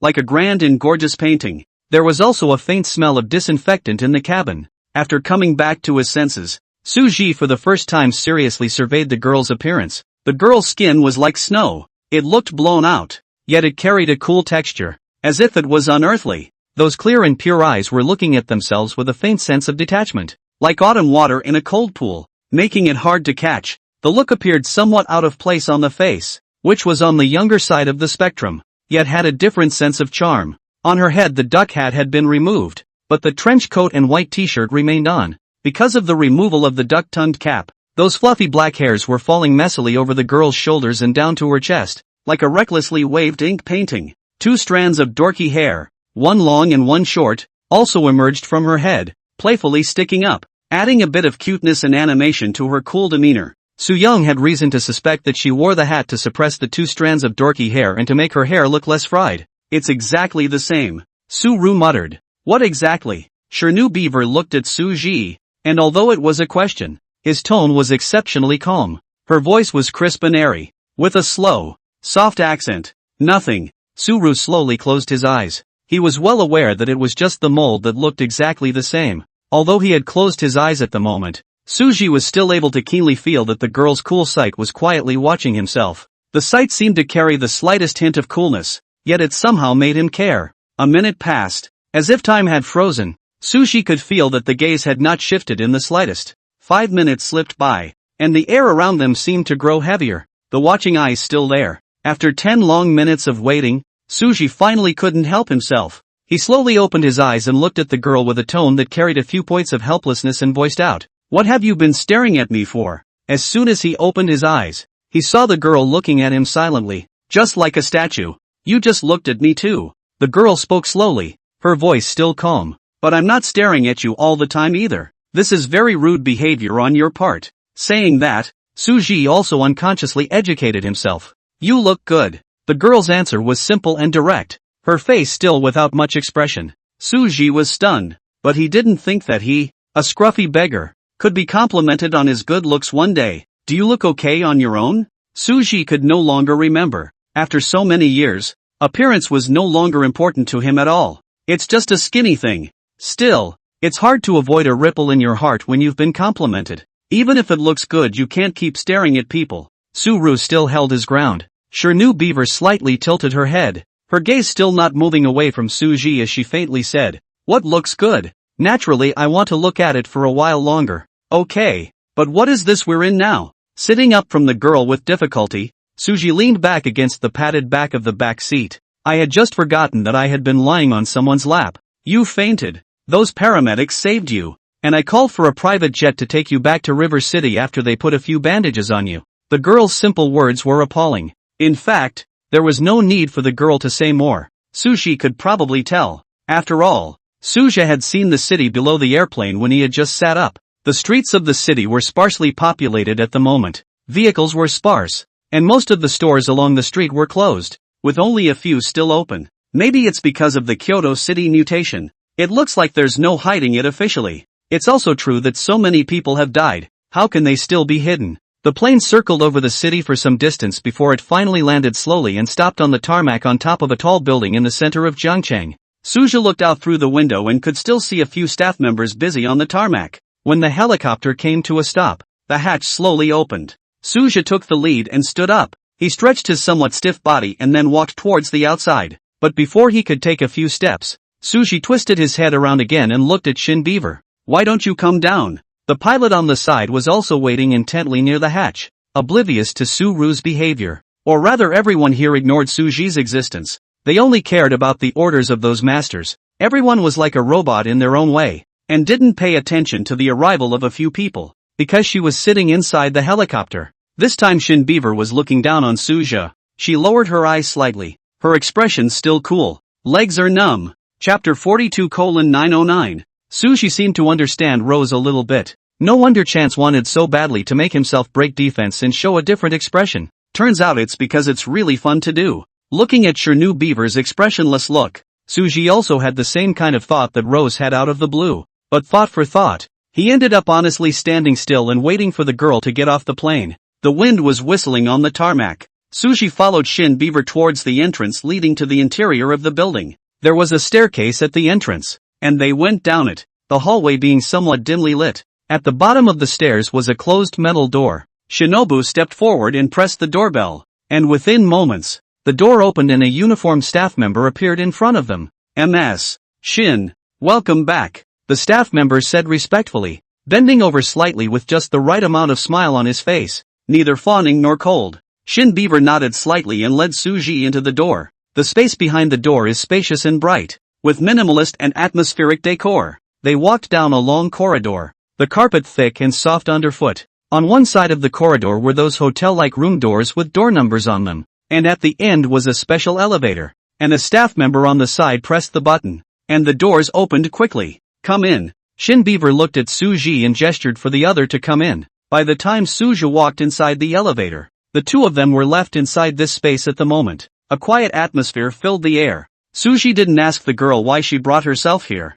and the girl didn't ask Suji how he escaped with her. An ineffable silence permeated the space at the moment. The elevator descended smoothly and rapidly, accompanied by a feeling of being overweight, and soon reached its destination. The building had 24 floors, and the two were now parked on the 9th floor. As the doorway opened, the scene was the same as before as far as the eye could see. Carpeting, hallways, door numbers. "Follow the hallway all the way in and room 909 is where you'll be staying."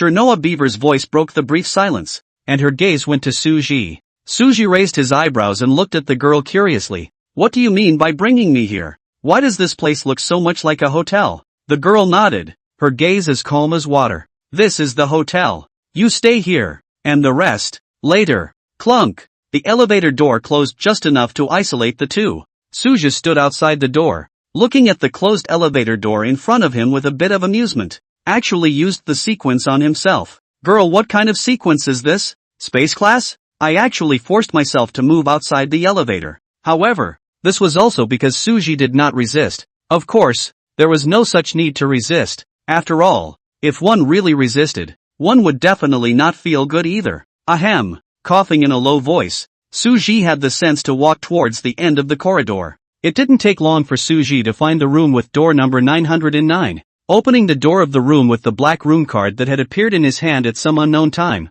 Suji then lifted his leg and walked in. The rooms are warm and cozy. A large, soft bed was in the center, and the clean white bedding smelled faintly of freshness. A small desk with a delicate lamp sat next to the window. The table lamp has a light blue shade that gives off a soft glow and adds a serene atmosphere to the room. A few books were neatly stacked in one corner of the desk, the writing on their spines hidden in the light. Suji looked at the room's decoration strangely. This fresh fragrance within the room, Suji was more than familiar with it. Isn't that the smell of a girl? Is this room where she lives? Does she usually stay in hotels? Walking to the side of the sofa and sitting down, Suji couldn't help but look at the floor-to-ceiling window. The floor-to-ceiling windows are spacious and bright, with unobstructed views of the city beyond. However, Suji's mind was not at all on this daylight scene, as he gently leaned against the back of the sofa, crossed his arms over his chest, and fell into deep thought. What did the girl bring herself here for? Why do you even give yourself a place to stay? No,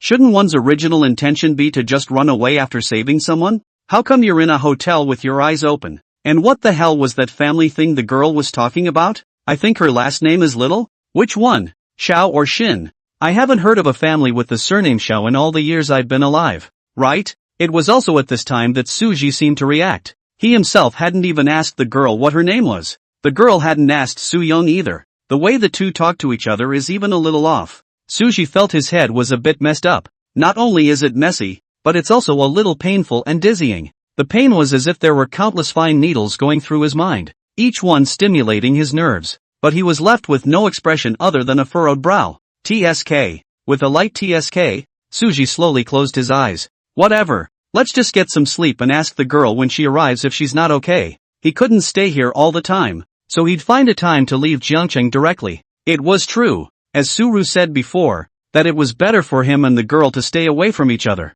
Just thinking like this, Suji also slowly stepped into the dreamland under the throbbing pain after throbbing pain in his head. Still saying no. Sleeping on a sofa with a backrest is just as comfortable. Something big happened at Blue Star recently. That's about the mutation in the city of Kyoto. Daxia. In fact, not only Daxia, other countries had the same thing happen within the same day. Only the ancient tree in Kyoto City caused the most casualties and commotion, and had the widest impact and reach. As things festered, officials in various countries realized one thing clearly. Sequence can't be hidden anymore. This was an organized, premeditated, targeted and vicious incident. So regarding the sequence, the officials of each country stopped hiding it. They have come forward to disclose some of the information about the sequence to the public and said that they will strengthen their research and control in order to safeguard the safety of the public and the stability of society. As soon as the news was announced, all major media and social media platforms were taken over by the word sequence.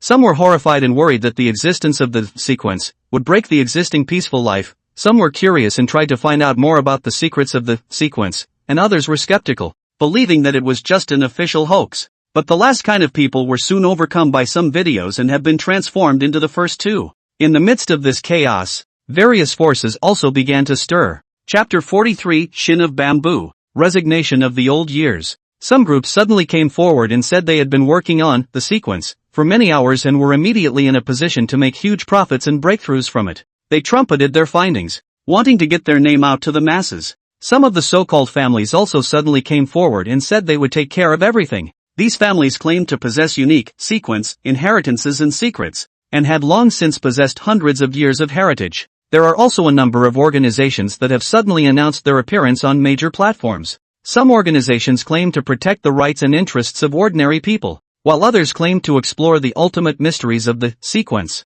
And for a while, various slogans and declarations filled the internet and media. Almost overnight, the entire sky of Blue Star changed. 1 second everyone is just plain ordinary people ready to go running for their lives. The next moment, the company you normally go to is secretly a large conglomerate that researches sequence. Those colleagues who used to squeeze the subway with you and work late into the night for a project may have long been core members of the sequence study. The old grandpa selling vegetables beside him was actually a sequencer of up to rhyme level. His seemingly trembling hands might be able to explode with amazing power at a critical moment. Families and groups that you had never even heard of before suddenly stepped up to the plate and became the leaders of one side of the world's industries. One by one, those forces that had been secretly hidden for a long time surfaced and showed their true strength. Officials have also long had backup means for emergencies, and all the forces have suddenly come together as planned to gain a share of fame and fortune in this big time. Only they, the bottom class, are still holding a bowl of rice and happily saying it's fine, it's fine. It's like it was premeditated. The appearance about the sequence is extremely well controlled by the officials. While it caused panic, it didn't last long. The new order that the United Nations-like organization, Obey, claims to be building. But is this so-called new order a blessing or a curse? The crowd didn't know. All they know is that it's time to go running for firewood. Su-Ru woke up to a familiar sight. When I woke up, the neon lights outside the window were flashing colorfully, decorating the whole city at night like a dream. However, the seemingly bustling scene cannot hide the dramatic changes that are taking place in the world. Rubbing her eyes and sitting up, Suji turned her head again to look at Shin Beaver, who had returned at an unknown time. It's not nice to stare at people all the time. Oh, the girl only answered one word. Her voice was flat and her face didn't have much expression. Even letting Suji, who had lived for thousands of years, couldn't tell whether she was being perfunctory or serious. Su-Ru frowned, his gaze like a torch as he scrutinized Shin Beaver's face. Those delicate and small features looked even more charming in the light. The two people just stared at each other, neither of them refusing to step back. The air seemed to freeze at this moment, and the atmosphere became tense and subtle. In the middle of the day, Suji was the first to skim his head, sighed helplessly, and said, "What's your name?" "Shinoa Beaver." The girl replied succinctly, her voice crisp but devoid of emotion. "Which Shin?" Su-Ru pursued. "Bamboo's Shin." Shinoa's voice remained calm. After a pause, Shin Beaver continued to look at Suji and said, "What's your name?" "Su-Ru." Su-Ru replied, "Which resignation?" "Resignation of old resignation." Su Resignation said, "Why don't you ask me which Su?" "Su is very common." The girl said gently, "Why don't you ask me which beaver I am?" Beavers can be uncommon. This civet could be a pear, or a leaf, or a lee. I'm guessing it's beaver for beaver.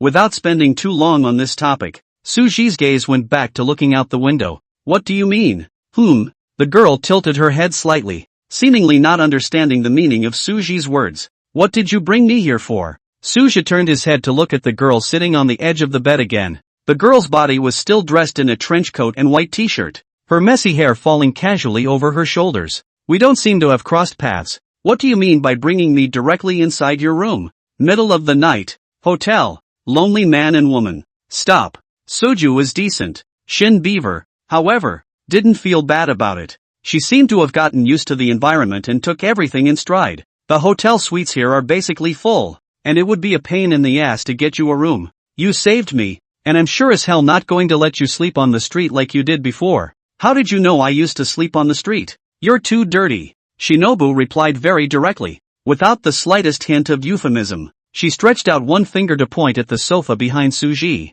The girl's fingers were white and tender, her nails neatly manicured and rounded, a light pink color. Suji followed her finger to look, only to see that the sofa already had a clearly outlined black printed back. You're a beggar, sleeping on the street. It's normal, Shine Beaver said lightly, as if it was a perfectly natural thing to do. Suru was in a rare moment of some embarrassment. One does seem to be less than enthusiastic about getting dressed up. When was the last time one took a shower since? Seemingly seeing through what Suji was thinking in his mind, the girl continued, there is a scent of wine on you. It doesn't stink, but it doesn't smell good either. Suru was silent. There's a bathroom inside the room, so go take a shower. The bathrobe is already in there. Suja became even more silent. He seemed to understand chance more and more. Standing up, Suja walked in the direction of the bathroom, and no one would say another word between the two. After entering the bathroom, Suji realized that it was really just as the girl had said. The toiletries, the bathrobe, all of them were already prepared for himself. After looking at herself inside the mirror for half a day, Suji turned on the shower on the side. The warm water poured down, splashing down on his body and rising into a hazy mist. But the moment the shower was turned on, Suji suddenly remembered again. Wasn't one's purpose to go and ask the girl why she had brought herself to Jeonchang? Aren't you going to ask to clear up some of your doubts? How come you took a shower straight away? Also, how hard can it be to go back and get another room in a hotel that doesn't even have a living room inside the room? This hotel doesn't look particularly fancy, does it? Just one more airport to stop. But this also seems a bit off. There's a parking airport. Why is there only a bedroom and a bathroom inside this room as well? Inside the bedroom, the girl was sitting quietly on the bed, and behind her was the bathroom where Suja was taking a shower. In front of him was the sofa that Suji had just sat on, and then in front of that is the floor-to-ceiling window. The room wasn't big, but it wasn't small either. In fact, it was about 50 square meters. Looking at the black marks that Suja stepped out on the ground, the girl silently raised her hand. Wisps of blue light particles just suddenly surfaced in her hands, and finally slowly converged into a stream of water. Chapter 44, Clothes. Clear streams of water flowed through the air, washing over the black marks on the ground with unerring precision. It wasn't long before the floor, which had been dirty, was neat and clean again. At the same time, Suji in the bathroom was also staring blankly at the black sewage flowing down his body, deep in thought. All along, he hadn't cared about such trivialities. However, when someone pointed this out to his face, especially a girl doing so, it was a completely different story. Suji picked up the shampoo that was placed next to him, squeezed out a little bit and placed it in the palm of his hand, and began to rub his hair. Even though his movements appeared careless, Shin Beaver's nonchalant and straightforward words continued to echo in his mind. Ugh! With a sigh, Suji then closed his eyes. His body trembled slightly, not knowing if it was because the water vapor in the bathroom was filling him with stifling heat, or because Shin Beaver's words were sending waves within him. The water poured from the overhead shower, rinsing the foam from his hair and as if trying to wash away the annoyance in his mind. It seemed that ever since he met her, everything was different. His own mood swings were clearly a bit off lately, which didn't fit his high-flying persona. After picking up the bathrobe on the side and wiping his body, Suji then draped himself in the bathrobe and slowly walked to the mirror. The mirror was covered with a thin layer of water mist. He reached out his hand and wiped it casually, and his own self in the mirror gradually became clearer. He looked into his slightly tired eyes, which seemed to harbor a deep confusion. The disheveled hair, still not completely dry, rested casually on his forehead, and his chin was still covered with scruff, of varying lengths, making it look extraordinarily messy. His entire body looked as if he was a drop-dead, scruffy and disheveled, his bathrobe hanging loosely from his body, the neckline open, revealing his collarbone and part of his chest, with beads of unwiped water still hanging on his skin. His face was a little pale, perhaps because his long life of wandering had left him lacking adequate nutrition and rest. One does have enough to be a mess. Laughing to himself, Suji then turned around and wanted to go push open the bathroom door, but out of the corner of his eye he suddenly saw a dark shadow. The dark figure lay silently on the sink, standing out in the vapor-filled bathroom. Suji was stunned, his gaze fixed on the black shadow, and only then did he realize that it was a black storage box. He hesitated for a moment, but still reached out and picked up the organizer. The words Philips Electric Shaver came into view. The plastic wrap on it has not been torn off, so it is obviously a new product that has not been activated. He turned the box over and the words 4 men stood out, looking at his disheveled self in the mirror, and looking at the razor in his hand that he had obviously just bought. Suji for a moment felt as if this razor was a bit hot. Inside the bedroom, Shin Beaver was already sitting on the same couch that Suji had been sitting on earlier.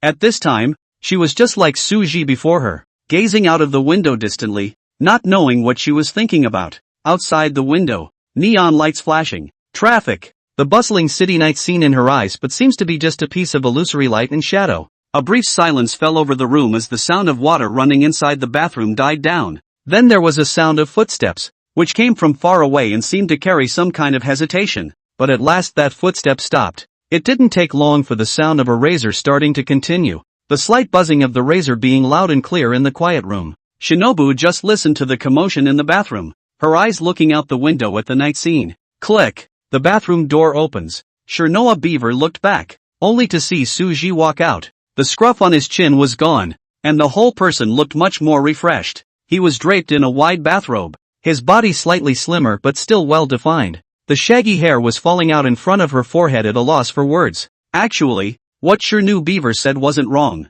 Suju was indeed very good looking. His features were delicate and three-dimensional, as if they had been carefully carved by a master sculptor, and every detail exuded the charm of a mature man. At the moment, that freshly shaved chin was even more well-defined, adding a bit of flavor to him. His originally handsome face has become even more attractive at this moment. Plus the precipitation of the years has also made him exude a unique temperament at all times. When Shin Beaver said good looking before, he was actually referring to his temperament. And, of course, he's good looking. So Shin Beaver just stared at Suji for a while longer. It wasn't until Suji coughed that she slowly turned her head away, her gaze continuing to stare out the window at the night scene. The expression remained unchanged throughout. Suru. Girls seem to take everything for granted. This led to a strange reaction that for some reason, Suji was a little unsure of how to go about communicating with her. Knock, knock, knock. Outside the door suddenly came a sharp knocking sound. Suji glanced at the girl who was still immersed in her own world, thinking that the other party would not go to open the door. He had no choice but to turn his own head to open the door. The door to the room opened and a lady in a waitress uniform stood in the doorway. Her gaze landed on Suji, momentarily flashing a hint of shyness, but then she quickly lowered her eyes. Hello? Here are the clothes for you too. Her voice was soft and slightly nervous as she handed the beautifully wrapped nightgown forward with both hands, those hands even trembling slightly. Suji first glanced back at the still dazed Shin Beaver, and then turned his eyes back to the clothes in the hands of this waitress in front of him. He had a few puzzled looks in his eyes, but said, "Thank you for your hard work." The waiter's cheeks were slightly flushed, like a brilliant evening glow in the sky. She whispered, "You're welcome, and I hope you too have a pleasant evening." Ignoring the slightly strange last sentence, Suji took the set of clothes, then slowly closed the door in the waiter's slightly reluctant gaze, taking the pajamas in his hand that were obviously worn by men. Suji walked next to Shinobu. "You bought it? Not really a purchase." Suji turned back and found a free chair to sit down, then looked at the girl curiously. "Razors, clothes, you prepared all this stuff?" "Aha," the girl responded salaciously. "Why do you have all this stuff for me? You look too scruffy." "It's got nothing to do with you, does it?" "Oh," the girl responded casually, her gaze still not withdrawn from the window. Suru frowned. "Can you answer my question seriously?" It was then that Shinoa turned her head and looked at him. "I'm already answering your question seriously. So tell me, why did you bring me here?" "You saved me." Chapter 45, the topic that was sidetracked. Suja pulled the corner of his mouth. "Do you think I'll believe such a bull answer?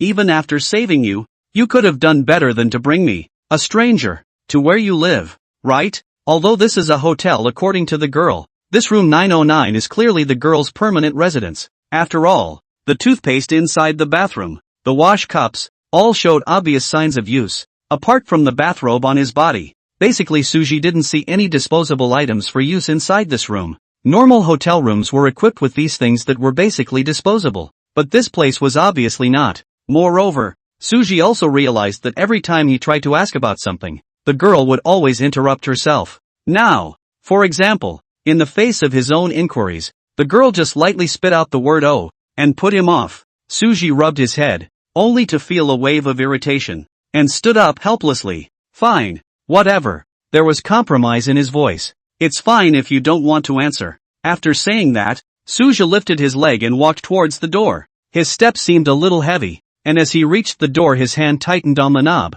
pausing a little as if in a final hesitation, but soon twisting it with determination and opening the door of the room. The hallway outside the door was dimly lit and cold, the faint light contrasting with the warm atmosphere of the room. The moment she walked out of the room, Suji actually had a strange feeling inside. But soon, he put the feeling behind him and chose to ignore it. To be honest, Suji really couldn't see through this girl. Staring at that face paralyzed as if it had no expression forever. It would be weird to see through it yourself. It's not like you can read minds. His original idea was to stay away from the girl, and somehow he ended up on the plane. When he got on the plane, he was unconscious and had no choice, which was normal. But when they got off the plane, the girl couldn't help but get herself a room, or where she always stayed herself. Suru really was a bit confused as to what the girl was thinking. He actually wanted to leave as soon as he got off the plane, the two of them going their separate ways from then on. But when it came to the elevator, the girl just teleported herself out without even a word of explanation. Now too, every time she was about to ask something, the girl would always interrupt with some inexplicable topic. When I couldn't stop typing, I just gave a perfunctory O. Suji now can be considered to understand. This child's O is in perfunctory himself, but if you can't think about it, then just don't think about it. Just push the door and go out and stop playing. However, immediately afterward, Suji realized that the surroundings had suddenly produced a change. The corridor instantly turned into a floor, and the wall next to it also disappeared. In the blink of an eye, he was back inside his room. He turned back to the girl still sitting on the couch looking out the window. What the hell do you mean? The girl glanced at him, then reached out and pointed to the bed. Sleep. Her voice was devoid of emotion. Suji was even more confused. The girl remained to herself. It's already dark. It's time to go to bed. You sleep on the bed. I'll sleep on the couch. Are you ignorant of the affairs of men and women? Suji suddenly asked out of the blue. The girl didn't answer and just stared quietly into Suji's eyes. Both sides stared at each other like this for some more time. Suji's eyes were filled with doubt and incomprehension, while the girl's eyes were like a deep pool, calm and unruffled, making them inscrutable. Time seemed to freeze in this moment, and the room was so quiet that only the sound of their breathing remained. Suji stared closely at the girl, trying to find a hint of an answer in her eyes, but in the end it was nothing. It seems you're not ignorant. Suji spoke to himself, and his gaze moved away from Shin Beaver's body. If she really didn't understand, she wouldn't have said one sleeps on the couch and one on the bed. Instead, she should have said two in bed together. But it's not right again. If you know the difference between men and women, why did the other person say it's okay to kiss again with a blank face when he said a kiss to her before? This is very wrong. Thinking for a moment, Suji looked at the girl again. I don't intend to spend the night here, and you'd better stop stopping me. 2. This time, Suji's voice even sank a little, carrying a firmness that could not be refused. Stop trying to use sequences on me. With that, Suji walked towards the door again, but not even a few steps had been taken. And even this time Suji hadn't even touched the doorknob yet. The person had then been instantly transported to the bed again. Yes, it's the bed. Even the shoes had been thoughtfully removed by the girl and placed neatly beside the bed. What the hell do you mean? No one answered Suji's question. All there was the light that was suddenly turned off. The room was instantly plunged into darkness. Even the floor-to-ceiling window had a thick layer of curtains drawn on it at some point. An oppressive atmosphere brewed in the silence. I didn't ask how you managed to escape with me. In the darkness, the girl finally spoke again. And I'm not going to ask you, so you can stop thinking so much too. I have no intention of harming you. If you can escape from under that ancient tree, surely you have a way to slip out from under me as well? But you didn't use it, because you were too injured to use it,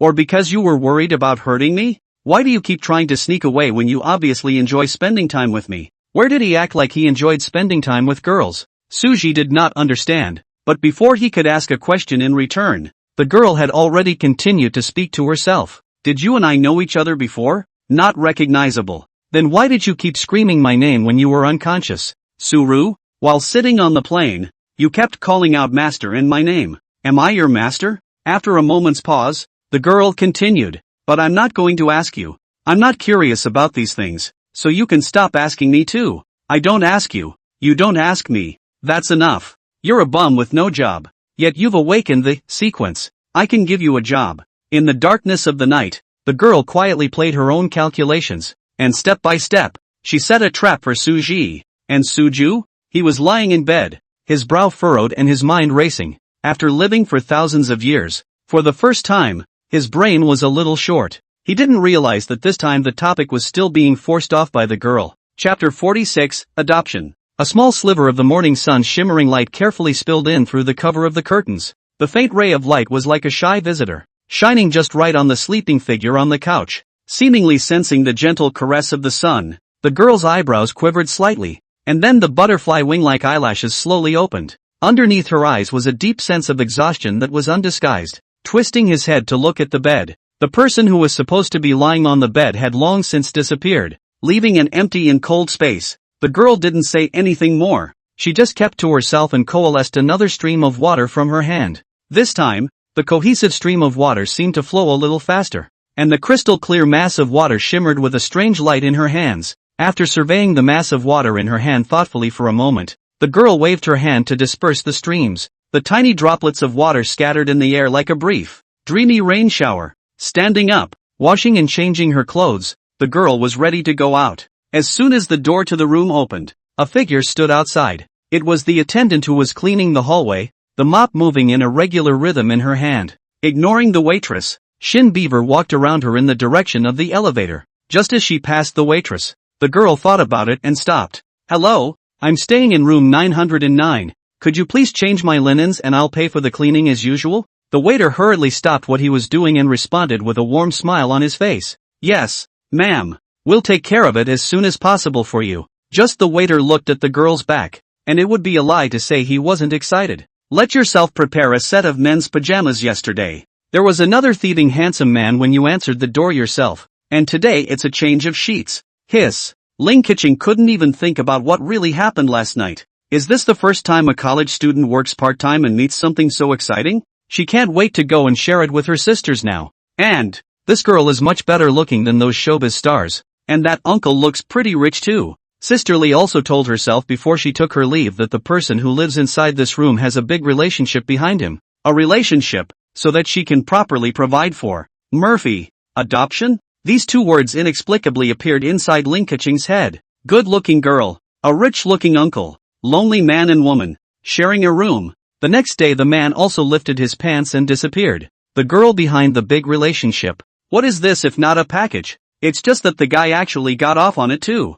That kid obviously looks so young. You have to ask her how she knew the guy lifted his pants and disappeared. Heck, she watched the guy take the elevator in a set of blue and white pajamas and leave. After all, he was inside the elevator doing the cleaning himself. Just hanging out in those pajamas really won't be taken for mental illness? Su-ru did come close to being treated like a psychopath. While walking down the street, those passers-by who popped up from time to time basically kept an appropriate distance between them and Su-ji. The wary and slightly disgusted eyes were as if they were looking at a time bomb that could explode into danger at any moment. He was even almost taken away by the police himself during that time. These pajamas were given to myself by that waitress last night. How can I say this on my body? Mommy, look, there's a prisoner over there.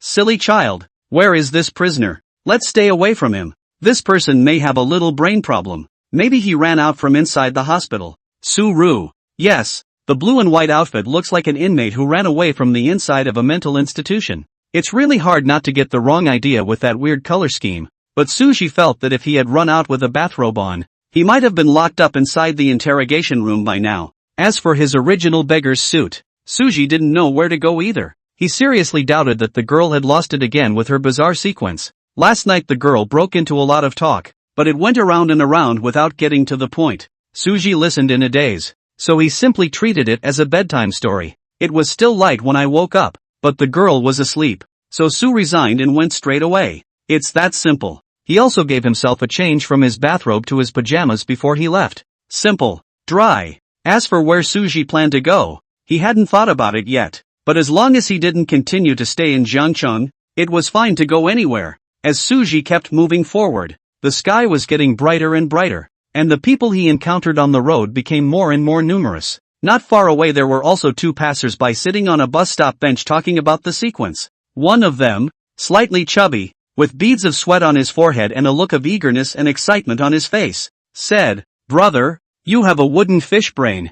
According to my experience of reading the spring and autumn annals for 800 years, to become a sequence keeper is definitely to become a human being. Now that everyone is evolving behind our backs, if you don't take advantage of the fact that the order keeper is still in the infrastructure stage to integrate into it, when they have almost finished building their system, it will be difficult to blend in again." The other person is thin, wearing a neat shirt, frowning, retorted, "TCH, brother, I honestly say, we ordinary people do not go to get involved in this kind of thing. You do not know that thing in Kyoto City.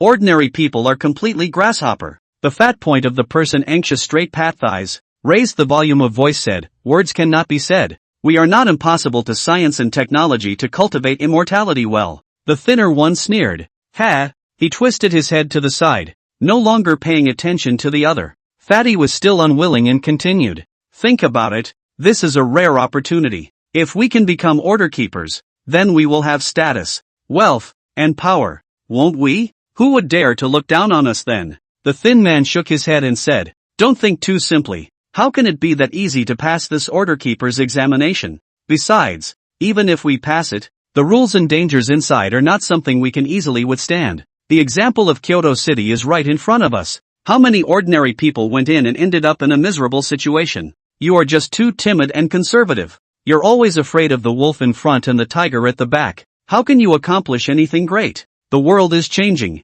If we don't seize the opportunity to fight for it, we'll only be mediocre for the rest of our lives." The thin man was silent for a moment, then slowly said, "I am not timid. I am realistic. We don't have a strong background or strength, and if we rashly go to participate in such unknown things, we will probably get ourselves involved." The two of them spoke to each other, each standing on one side of the reasoning. While not far away, Suji listened silently. Chapter 47, Get the hell out of here. This was the I don't know how many times he'd heard talk of sequences today. Walking through the bustling streets, his ears were filled with all sorts of sounds, and the word sequence kept drilling into his ears like a magic spell. One of the things that passers-by talk about the most seems to be this order-keeping expansion. Because of the official announcement of the existence of the sequence, basically anything that had anything to do with the sequence would be the center of attention these days. Every piece of news related to this is like a boulder thrown into the surface of a lake, stirring up layers of ripples and triggering widespread concern and heated debate. Coupled with the fact that this news has just been announced and is still fresh and shocking, the curiosity and desire to explore the sequence is naturally at an all-time high. After tea and on the streets, the sequence became a constant topic of conversation. As an organization closely related to sequences, it has attracted even more attention, attracting countless people's attention and discussion. This is not the case. Just after the announcement of the expansion, there are countless people who are already imagining things. They fantasize that they can be one of them and change their destiny from then on to the top of their life. Suji was well aware that after experiencing what happened in Kyoto City, these official people would definitely not be stupid enough to recruit a large number of ordinary people anymore. The shadow cast by that incident had not yet dissipated, and the bitter lesson had forced them to proceed with caution. After all, these ordinary people were indeed as untouchable as grasshoppers in front of the sequencers. Ordinary thermal weapons might be able to threaten low-level sequencers, but if they reached the strength of the ginkgo tree, these thermal weapons were largely negligible. It was a power beyond the norm. Of course, ginkgos are only a minority after all. Most sequencers are still in a phase of growth and exploration, and the landscape of the world is therefore full of variables. It's in the early stages and there's really no problem recruiting more people. The fat guy had the right idea, and so did the thin guy. Each of them stands from a different perspective and has different considerations, but all of them are justified. You can't generalize about any one thing in this world either. Every point of view has its own ground, and every choice is accompanied by risks and opportunities. You can't be sure if the soil is good or bad, if the choice is right or wrong, but you at least have the choice. Fat and skinny are two people who diverge on this path of choice. It's hard for two people with different viewpoints to continue to come together. As expected, when the bus came, the fat man took that bus, while the thin man remained sitting in silence, waiting for the next bus to arrive. However, immediately afterward, Sushi swept his gaze strangely toward the thin man. At this moment, the thin man's body was trembling slightly, and his expression was one of unprecedented excitement. He opened his mouth as if to say something, but finally fell silent. But he didn't continue to wait for the next car anymore. Instead he stood up and walked in the opposite direction from Suja. When passing by Suji, the thin man even glanced at Suji. But it was just a glance. The sun hangs high in the middle of the day. As he walked, Suji unknowingly realized that he seemed to have arrived near a park. It was cold and quiet, a stark contrast to the noisy streets of the party. The entrance to the park looked a little run down, with rusty iron gates half hidden, as if telling of the vicissitudes of time. The trees in the garden were sparse, their branches and leaves swaying feebly in the breeze. The yellowed blades of grass on the grassy ground were falling to the east and west, lifeless. Suja made his way towards the interior of the park and soon saw a river stream. The river flowed slowly and the water was unruffled. The river was as calm as a huge mirror, reflecting the sluggishness of the shore. Occasionally a fallen leaf drifted down the river, creating a few insignificant ripples that quickly disappeared again. At the end of this park is this big river that runs across the continent. On the opposite side of the river flow, there were towering buildings. It's not Kyoto City, is it? I've heard that there's a river separating Kyoto City and Jiangcheng. Could it be this river? Rather, he hadn't thought that he had casually walked around and actually arrived at the junction of the two cities. Suji found a cleaner rock to sit on and tried to take out a bottle of wine from his arms to drink. However, the hand had just been extended, but it had already stalled in midair, and then slowly retracted. Rubbing his head, Suji's gaze was just far away from the city across the street. Dead beggar. Finally found you. A female voice suddenly came. Suju ignored the female voice behind him and continued to enjoy the scenery in front of him.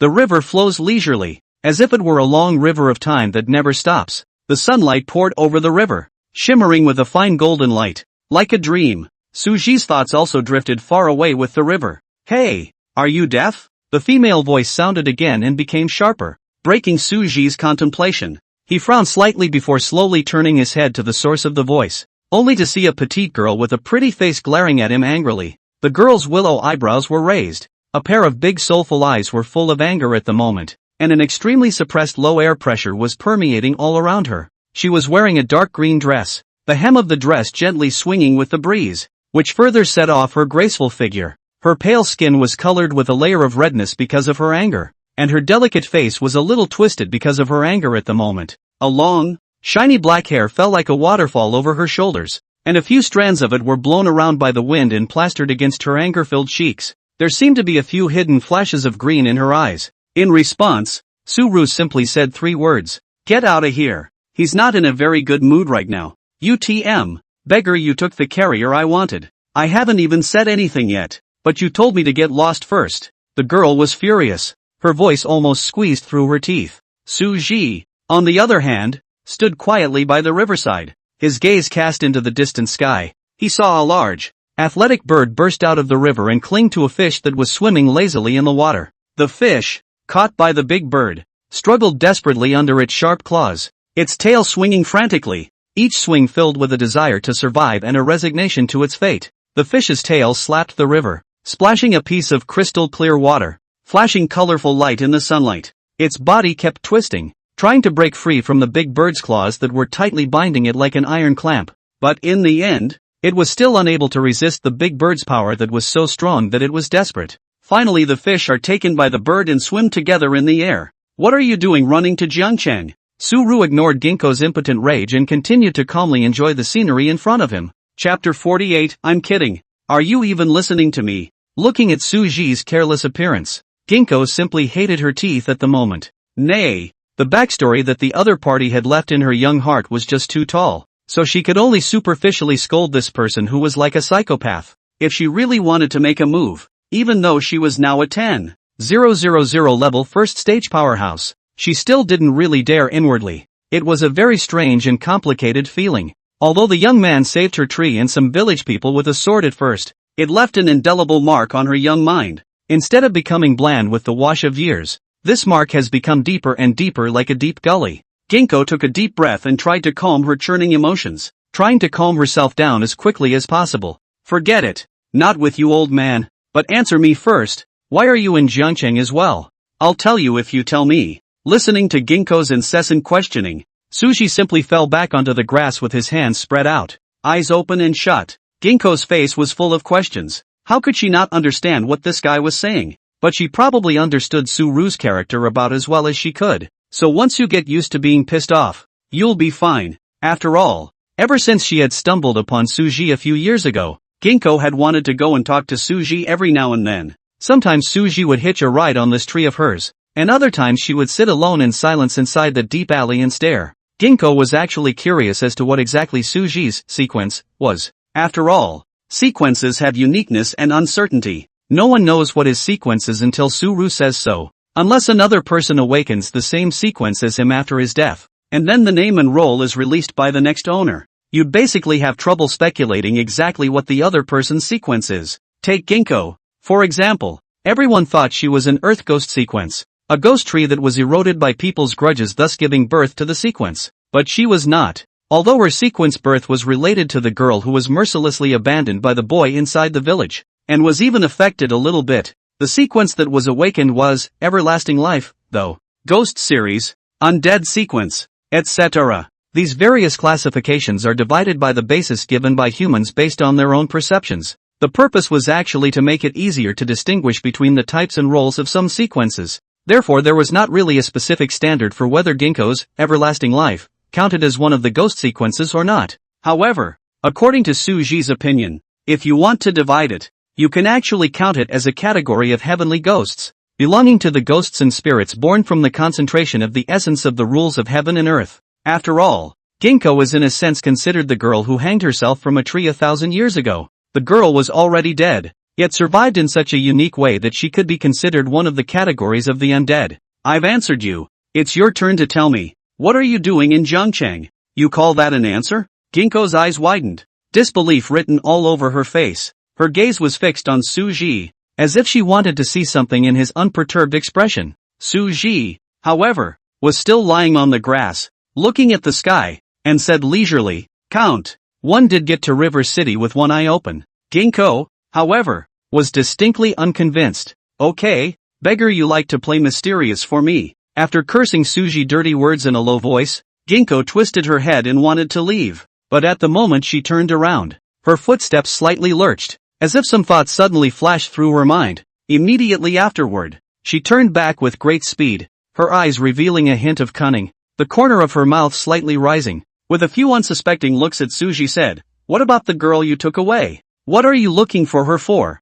Suji closed his eyes, his tone casual. Ginkgo didn't pay any attention to Suji's question, but continued to say to herself, "Why isn't she next to you? Don't you already have a carrier? She should also be in Jiangchang, right? As good as this carrier is, it just doesn't feel as good as that girl. If I go knock her out and take her away now, I wonder if I can still go and remodel my own flesh. You should know the limitations of remodeling. It won't kill me to try. Let me give it a go. Maybe I can break the inherent perception." Speaking of which, Ginkgo turned her head directly toward the outside of the park, her dark green skirt raising in an arc. On her face was an impish grin, but before he could take more than a few steps, an additional figure was caught off guard on the gravel road ahead. Suji stood quietly on this stone road, and the yellowish leaves leisurely drifted down slowly from between the two of them, like a silent and slightly sad picture. He didn't say anything, just stopped in front of Ginkgo, his stance seeming like a silent mountain. The girl stopped her steps,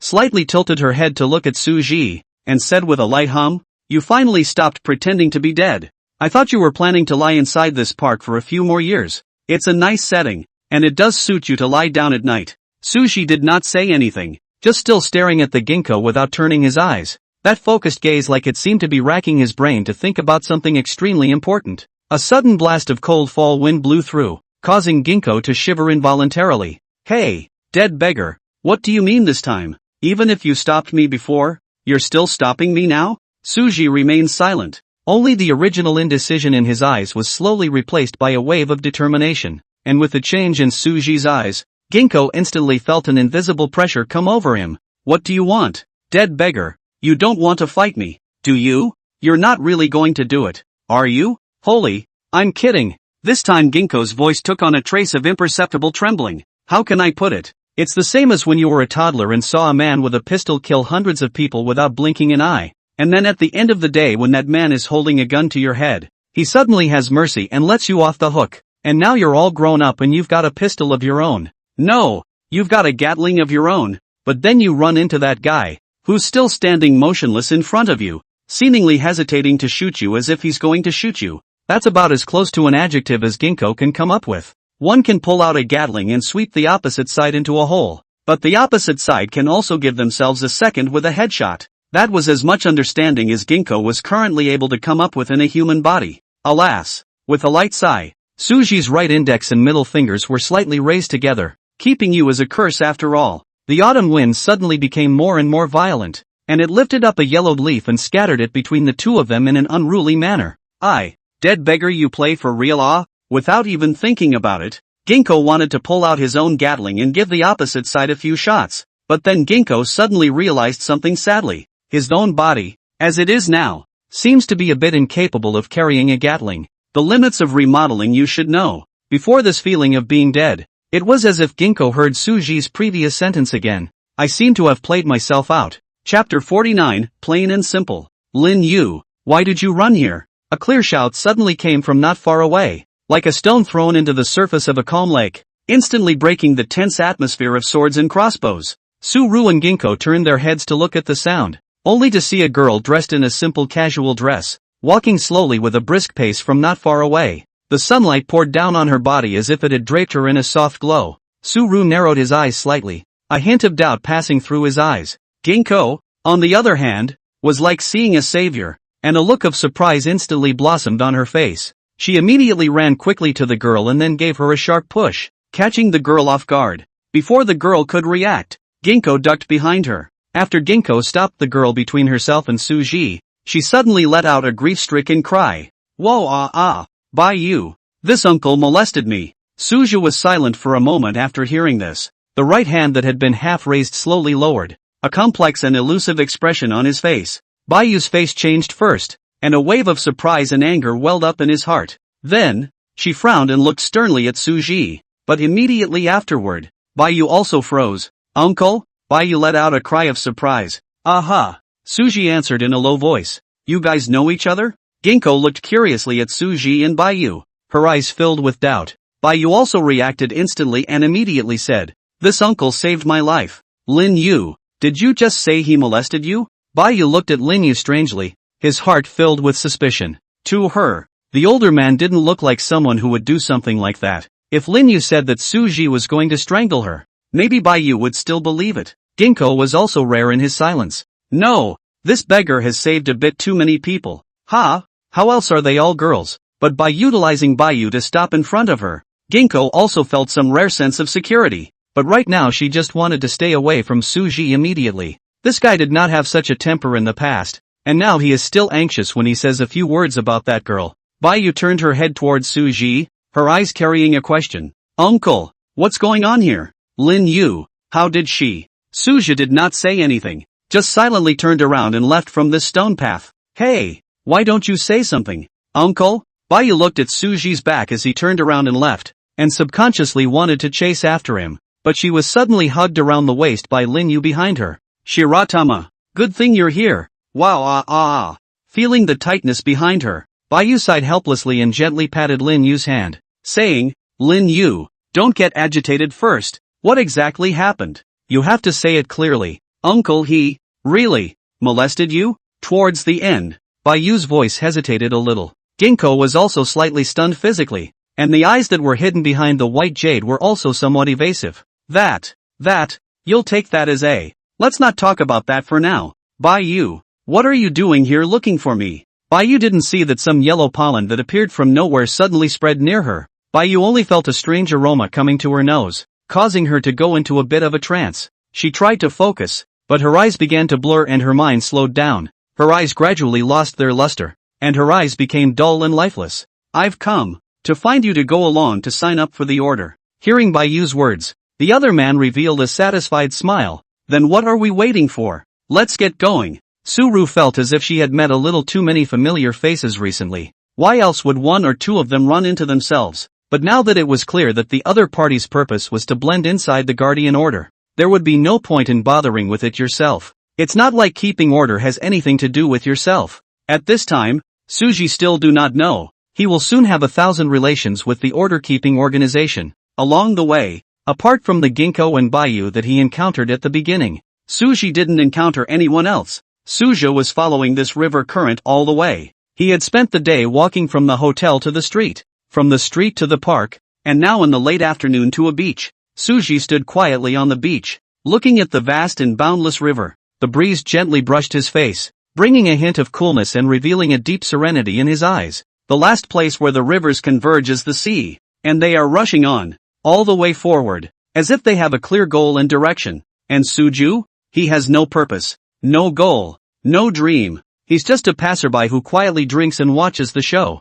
not trying to influence the direction of the big picture or deliberately change anything. 1,000 years of time, 1,000 years of people's warmth and coldness, had long ago caused Suji to wear out his youthful fervor. His heart was like the river at night, without a ripple. He watched the sun sinking in the west, coloring the sky a brilliant orange-red. The beautiful scenery seemed like a masterpiece of nature, mesmerizing people. Suji slowly sat on the beach, took out a bottle of wine from his arms, and gently took a sip. The bottle of wine he had bought in the afternoon when he passed a convenience store. The pungent flavor spread through his mouth, clearing his thoughts. When people are young, they always think that the world is their own stage, with endless dreams and courage, eager to leave their own brilliant footprints in this vast world. The fervor at that time was like a burning flame that lit up the road ahead and made people pursue the goal in their hearts regardless of the circumstances. A faint trace of melancholy flashed in Suji's eyes as he remembered how he looked when he was young. He had his moments of great ambition and years of fighting for his ideals.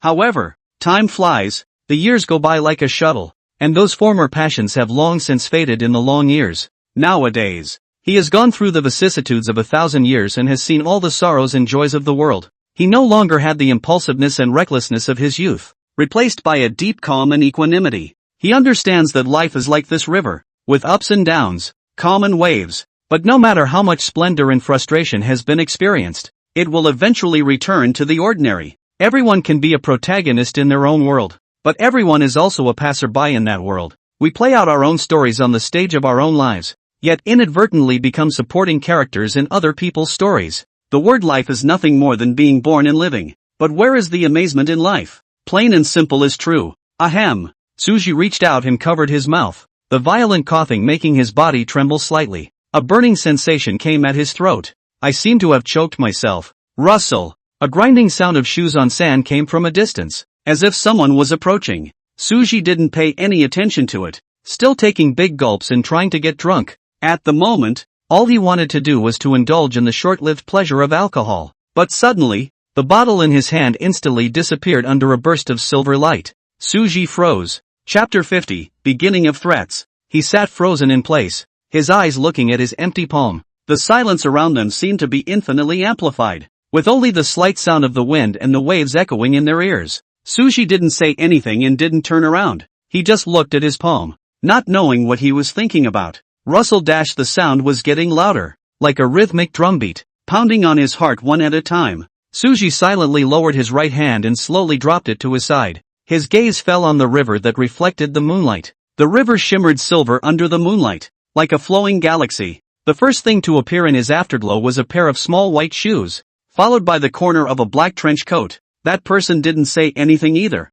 but just sat himself next to Suji and followed Suji's example of looking at the river. There was a subtle atmosphere in the air. How did you find me? Suru was the first to speak up and break the silence. He turned his head slightly sideways, his gaze falling on the man beside him. The girl's gaze was also withdrawn from the river in the distance, and then she carefully surveyed the half-drunk Kyoto ergwat in her hand. Is leaving without saying goodbye considered a bad habit? Although it's a question, it sounds just like a statement. Did you plant a locator on me? Suru pursued. Where did you get the money for the booze? Instead of answering his question, the girl threw out another. Suji didn't say anything. He should have known. The girl always answered questions. He sighed helplessly and returned his gaze to the river. The girl didn't continue to speak either, dropping her gaze to the river as well. Neither of them said another word until the moon had risen high in the sky like a huge bright light hanging in the night sky. The passers-by along the beach had slowly gotten up and left, and only the two of them were left along the entire beach at the moment. Suji really couldn't stand this weird atmosphere anymore, so he got up and tried to get out of there. The girl on the side also immediately got up when she saw this and stood next to Suji. Her movements were natural and smooth, as if she had already anticipated Suji's actions. Suji's heart inexplicably had a bad premonition, as if he saw a tale that he couldn't shake off. He lifted his leg and continued toward the front, and the girl unsurprisingly continued to follow him. Her footsteps were light and firm, as if she would follow closely wherever Suji went. Without taking a few steps, Suji stopped, and the girl appropriately stopped behind Suji. Suru quirked his head and frowned at Shin Beaver. What are you following me for? Oh, the girl just responded softly without any explanation. Suru. He was a bit speechless. I'm taking a vacation, the girl said suddenly. What's your vacation got to do with me? Took a little vacation. The girl's voice was calm and natural. For some reason, Suji felt that the situation was a bit off. Frustratingly, Shinoa's next sentence was, so I can keep following you around for the next few months. Suji looked at the girl's expressionless face, and his intuition told him that the girl was serious. Are you serious? I don't lie. What are you following me for? Suji really didn't understand the other party's brain circuits. You can also choose that you follow me. Again, it's an answer to a question. What are you doing following a beggar like me for no good reason? Then follow me and I'll get you a job. So that I don't follow you. The corner of Suji's mouth twitched slightly. It was the first time he had encountered such an unreasonable request. His intention was to stay away from the girl, and now the other guy was saying that he was going to be following him around for the next couple of months. So how else was he going to stay away? Also, is there a big difference between following the other person yourself and the other person following you? Whatever. Swinging his hand, Suji simply lay down in place. The girl also followed Suji's example of lying in place on the beach. After another moment of silence like this, Suji closed his eyes. Are you sick? No. You look just as sick in this condition. Oh, what the hell do you think? Is there something about me that really appeals to you? Aha. What attracted you? Good looking. For the first time, Suji wanted to tear this face of his, although she knew that the girl was extremely likely to be joking plus perfunctory. With that facepalm face on top, she acted as if she meant everything she said. Even with her eyes closed herself, it was as if she could guess the expression on her face. If it was in the past, at times like this, Suji would close his eyes and maybe take a sip of wine, get nostalgic in the process, and fall asleep. But now that there's someone lying next to him, it's a whole different story. If it was another beggar lying next to Suji, maybe Suji wouldn't even react so much. After all, occasional communion with other beggars had not been uncommon during his wanderings. In favor of the beaver. Exhaling a mouthful of turbid air with difficulty, Suji suddenly said, if you stay with me, your lifespan will decrease. After a pause, Suji continued, I'm not joking. He opened his eyes, and there was helplessness within them. Oh, the girl didn't answer this sentence positively, but just answered Suji's declarative sentence with the usual oh. She looks like she believes it and she looks like she doesn't. I'm serious. Suji suddenly stood up, his gaze quietly looking at the petite figure lying on the ground in front of him. Half of Shinu Beaver's body was under a layer of shadow, and she watched quietly as Suji blocked the moonlight in front of her. Really? She snapped. Really? Suru nodded seriously. Why?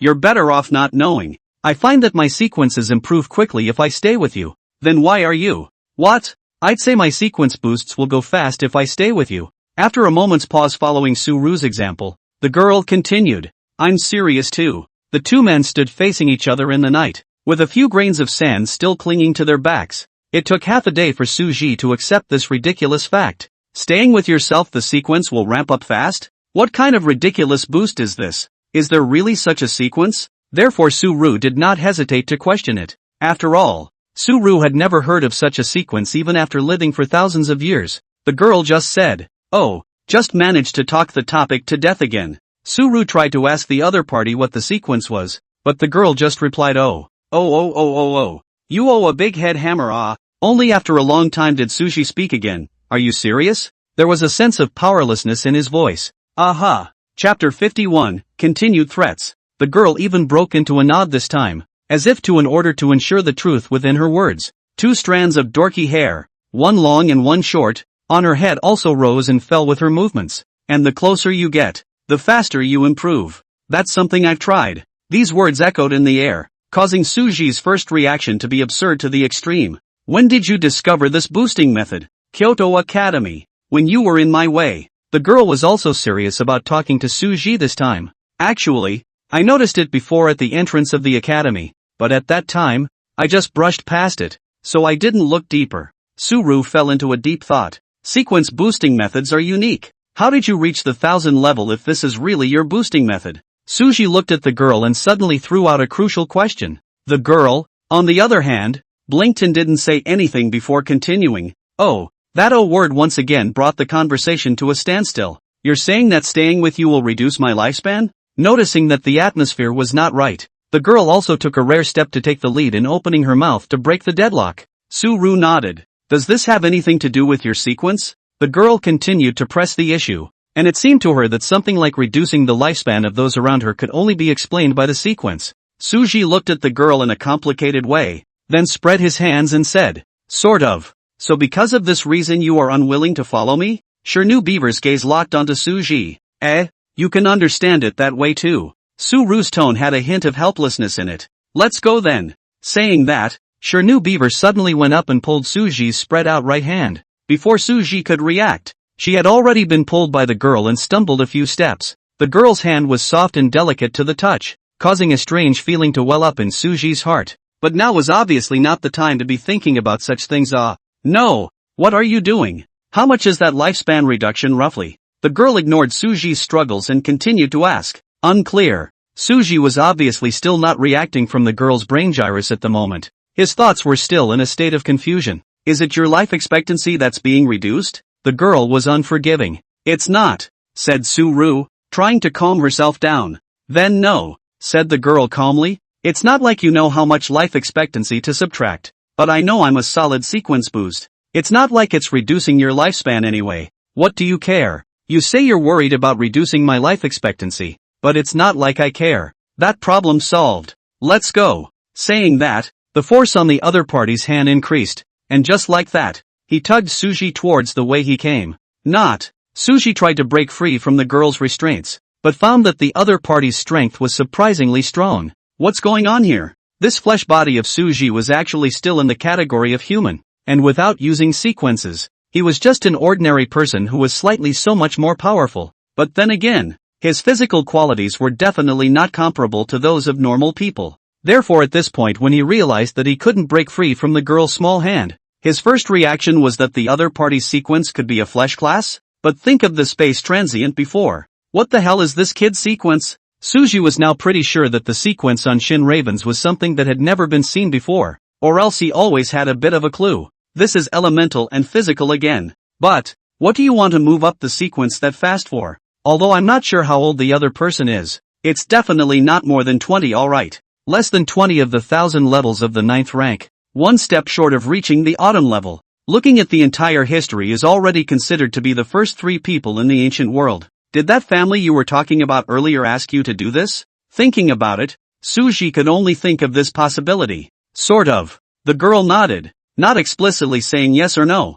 Noticing that he couldn't break free from the other party's small hand any longer, Suji also completely gave up resisting. Are the people in that family of yours treating you badly? Feeling the sudden concern of the person behind her, Shirnu Beaver thought about it and changed the words that came out of her mouth to, it's okay. If it was okay you wouldn't have approached me to trade longevity for a sequence boost. Okay, can you let go first, and you tell me where that family is? I'll go and get a claim for you. There's no need for you to go up the sequence. The girl shook her head, and a part of the fluffy hair behind her head flung against Suji's body with her force. Don't even think about being a hero when you can't even break free of my hand. How did this flat voice sound so harsh to Suji? I just don't want to hurt you. After all, that ginkgo tree has to give me some face. You're a lot like a liar. Shin Beaver finally stopped and released the small hand that was tugging at Suji. She looked back at Suji and said, that kind of talk sounds so stupid. Su-ru. After a moment of silence, Suji continued, anyway, I won't stay next to you. If you really lack strength or what's going on, I can help you to fix it. But staying next to you is something you still don't want to think about. Tell me the name of that family of yours, and I'll pay a visit. So you're not going to follow me back? Shin Beaver continued to answer the question. This kind of thing, longevity, is very mysterious. I can help you with any difficulties. Anyway, can't you locate me? Su Rhetoric. Shirnu Beaver suddenly shouted Suji's name. This was the first time she had ever called Suji's name. Suja was slightly stunned as he looked at the girl, an inexplicable emotion surging in his heart. What's wrong? He asked softly. Pop. Crisp and loud. Suji felt like his wrist should be red. He watched as the girl grabbed his wrist again, then lifted it up and shook it towards him. You must follow me today. With that, the girl turned her head again and continued toward the front. Suji opened his mouth as if he wanted to say something. And yet, I don't know where to start. You could try to break free with the sequence, and maybe I'd be on the wrong end of it. The girl's indifferent voice continued to come from the front, causing Suji's teeth to itch. I don't know why, but do you like me? The teeth Suji had just ground were instantly swallowed back. Where did you see that I liked you? He looked at the girl with a slightly odd gaze. I found someone to check your information today. You have been a beggar in Kyoto City for several years. Usually regardless, but under Ginkgo suddenly want to save me. And you look like you're worried about me being bullied by others like. By the way, you also don't care to use the sequence on me. It's creepy that you still don't fit the persona of letting me kiss you when you were under the ginkgo tree. Or at least it doesn't fit your previous behavior registered inside your profile. You want to protect me on the one hand, and on the other hand you refuse to have contact with me. And the fact that you were calling my name all the time you were unconscious. The girl calmly recounted the facts as if it were a perfectly natural thing to do.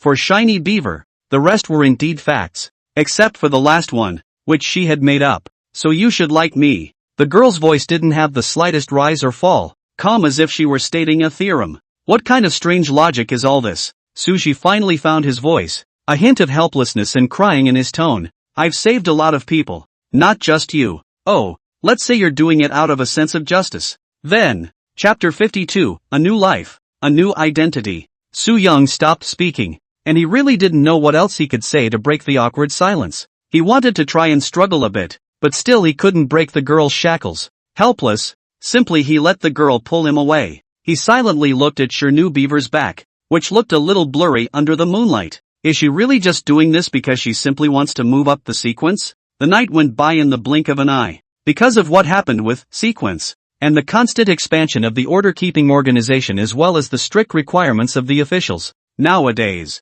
within a part of the schools, they also have to teach courses about sequences, in order to better teach those newcomers to the order keepers. The officials decided after much deliberation to commandeer several schools in River City. Students who were previously enrolled in our school have been forced to move from our school and have had to attend other schools, even though their enrollment remains at our school. Instead, their once familiar home school was quickly converted into a site for a number of sequence maneuvers in a short period of time. One of the most iconic is River City University. In just a few days, JCU has undergone a sea change. The campus, which was originally full of youthful vigor and academic atmosphere, is now full of construction scenes, with all kinds of equipment and devices being transported in and out. The once tranquil school building has also been reorganized and a classroom has been converted into a training room. Although it is still in the construction phase today, some of the simpler sites have already been built with the help of some bizarrely capable sequencers. These sequencers with special abilities each showed their skills. Some were able to move heavy objects instantly, saving a lot of time and labor for the construction, while others could manipulate the elements to make the building materials stronger and more durable. With their combined efforts, those simple sites took shape at an alarming rate. Those newcomers to the Sequence Keeper are now learning about the sequence in schools that are still in a state of semi-construction. It's worth mentioning that I don't know if it's because of the announcement of the sequence, or because of some other mysterious reason, but in the last few days there's been an extraordinarily large number of people awakening to the sequence. It was as if an invisible force was pushing people to awaken, and one after another ordinary people inadvertently realized that they possessed special abilities. Even sequences that have never been registered and documented keep popping up on the continent. All of these visions are indicating one thing: a big time has come. Flying swords, technological cultivation, flesh and blood undead. These scenarios that were once only in fantasy are now a reality. It was reasonable to say that this era had nothing to do with Suru no matter how it changed.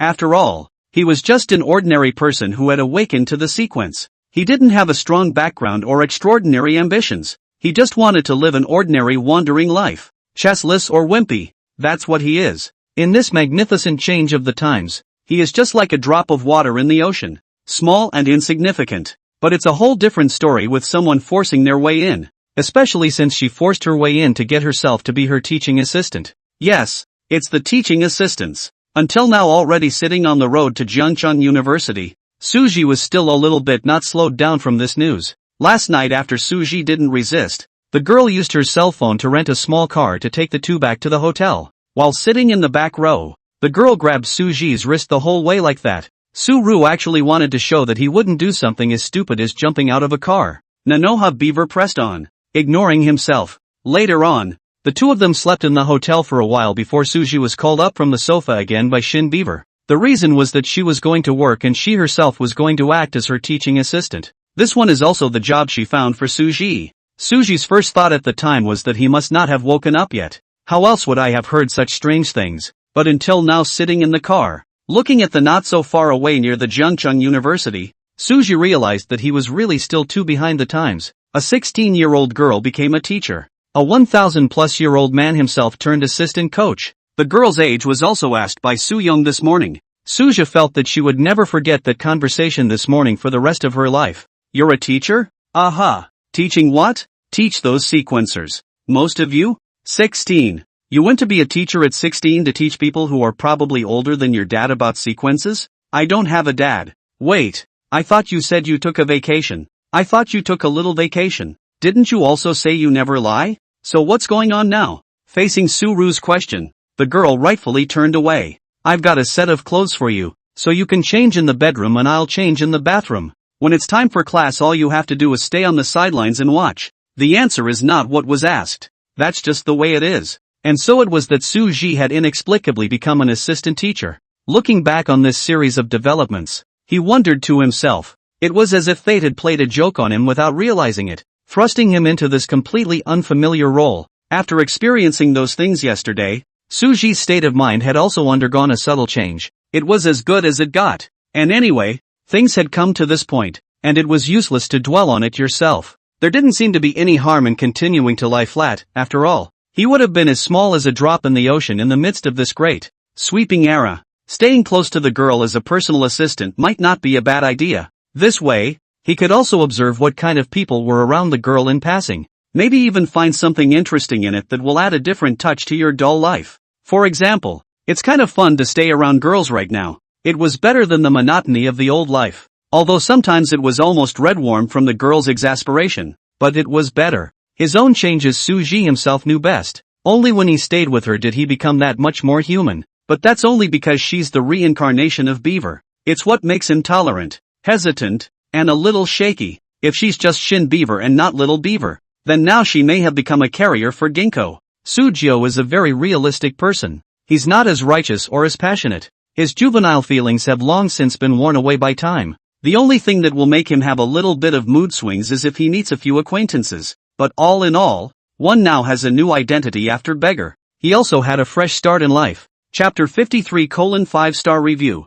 The small black car slowly stopped at the side of the road. And Suji also got out of the car with Shiny Beaver and stood in front of the imposing entrance of Jiangcheng University. At the main entrance of the school was a huge stone block, the surface of which was slightly rough but exuded an ancient and dignified air. Under the sunlight, the two big words Jiangcheng carved on top of the stone glittered. Occasionally, a few workers pushing carts full of construction materials passed through the gate, making a slight noise. Next to the gate, a huge yellow sign reads, "During construction, be safe." Although the campus at this moment is now overshadowed by the hustle and bustle of construction, it also exudes a new kind of energy. Go! Before Suji could survey the neighborhood more, he was pulled away by Shin Beaver again. Looking at the other party's tight grip on his wrist, Suji couldn't help but laugh bitterly. Didn't I say I won't run away? It's not a good influence for you to hold me like this. He looked at Shirnoa, expecting the other man to let go of his hand. However, Shirnu Beaver only responded with a faint "oh."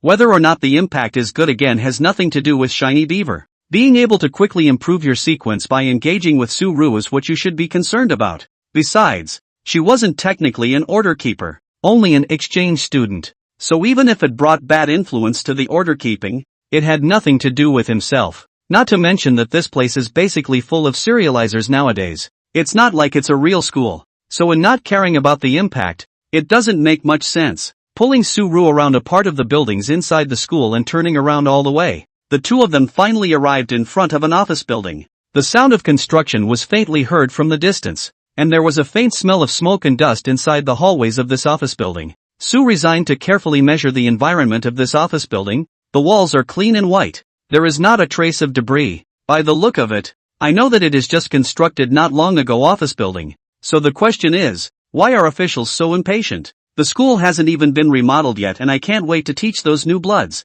Isn't that a little too pushy? It is reasonable to say that the Guardian Order this kind of supernatural organization similar to the United Nations. Although the construction of the time is only less than 100 years, but the deterrent effect is also still there. The Guardian Order of Dacia is now so impatient to want to absorb fresh blood. It looks like an encountered something like. While thinking about the order keeping, Suji asked, "Are you familiar with this place? I used to go to school here." No wonder. No wonder it's so easy to lead yourself around here. By the way, what do you teach? History. History? Suru repeated. Then said doubtfully, "There's no problem with letting some ordinary people who know about sequences to teach such things as history, right? If you really can't for fear that the teacher won't have a deterrent effect, it's enough to let a ranked sequencer teach it. So why let you, a yellow-haired girl, teach it?" Chernoa Beaver gently pushed open the wooden door in front of her that was on the fourth-floor hallway. Inside the door was a separate office, slightly Spartan but exuding an air of serenity.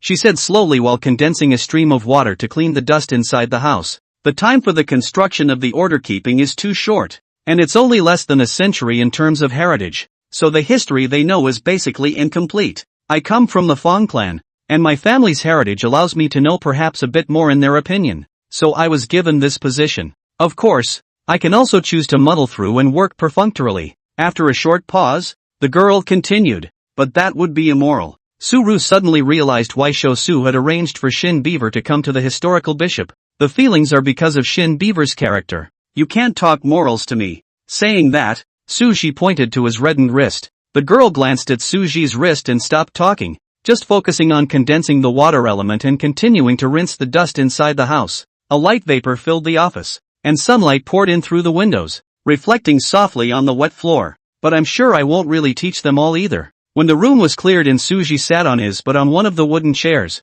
Shin Beaver suddenly said this again. Suru sat on the wooden chair with his head in his hands and casually said, "You don't have to explain it to me. It's up to you whether to teach or not. By the way, you said you came from the Fong family? Aha. You're their adopted child?" "Sort of." Just as Suji opened his mouth and still wanted to continue asking, the wooden door that was originally tightly closed was suddenly opened again, only to hear a creak sound. A figure instantly appeared in the doorway. "Hello, the independent office on the fourth floor of the Flower Theater building is here, right? The takeout you ordered has arrived." A yellow-robed delivery man stood in the doorway and said in a respectful tone. Chernoa answered faintly, then stepped forward and took the 2 bags from the delivery man. But just a moment after Shin Beaver had taken it, the delivery man suddenly yelled. The voice was sharp and loud, even a little broken, and it scared the nest of sparrows outside the window. "It's you?" The delivery man's eyes widened with surprise and disbelief. However, Chernoa Beaver was expressionless, her gaze as calm as a lake, looking at the delivery man in front of her without a ripple. The stoicism seemed to solidify the air around them. Even Suru was embarrassed for the delivery man. "Speaking of which, why does that delivery guy look kind of familiar?" Ling Keqing smiled awkwardly, with a few moments of panic and consternation in her smile. She then hurriedly folded her hands and bowed slightly. I'm sorry. Her voice was filled with apologies. Suddenly seeing the two of you was a bit unresponsive. I really didn't mean to be so out of sorts. I really didn't expect to run into you guys here. It was too unexpected. She rubbed her hands together uneasily as she spoke, her eyes showing nervousness and unease. Who knew that after working as a waitress yesterday morning, I'd run into these two again today as a delivery boy. River City University. Could these two be sequencers? It's fine. Go ahead. In the silence, it was Su Ji who spoke up first to relieve himself. Ling Keqing smiled awkwardly, then hurriedly twisted her head to go out. Just when I got to the door, I still couldn't help but say that, although I know it's a bit presumptuous, can you wait and give me a 5-star review? The platform has a recent campaign. One of your 5-star reviews is equivalent to $1 reward for me. The more it came to the end, the lower Ling Keqing's voice became, and in the end, it was even on the verge of becoming the size of a mosquito. That what? Don't give a good review can also never give a bad review.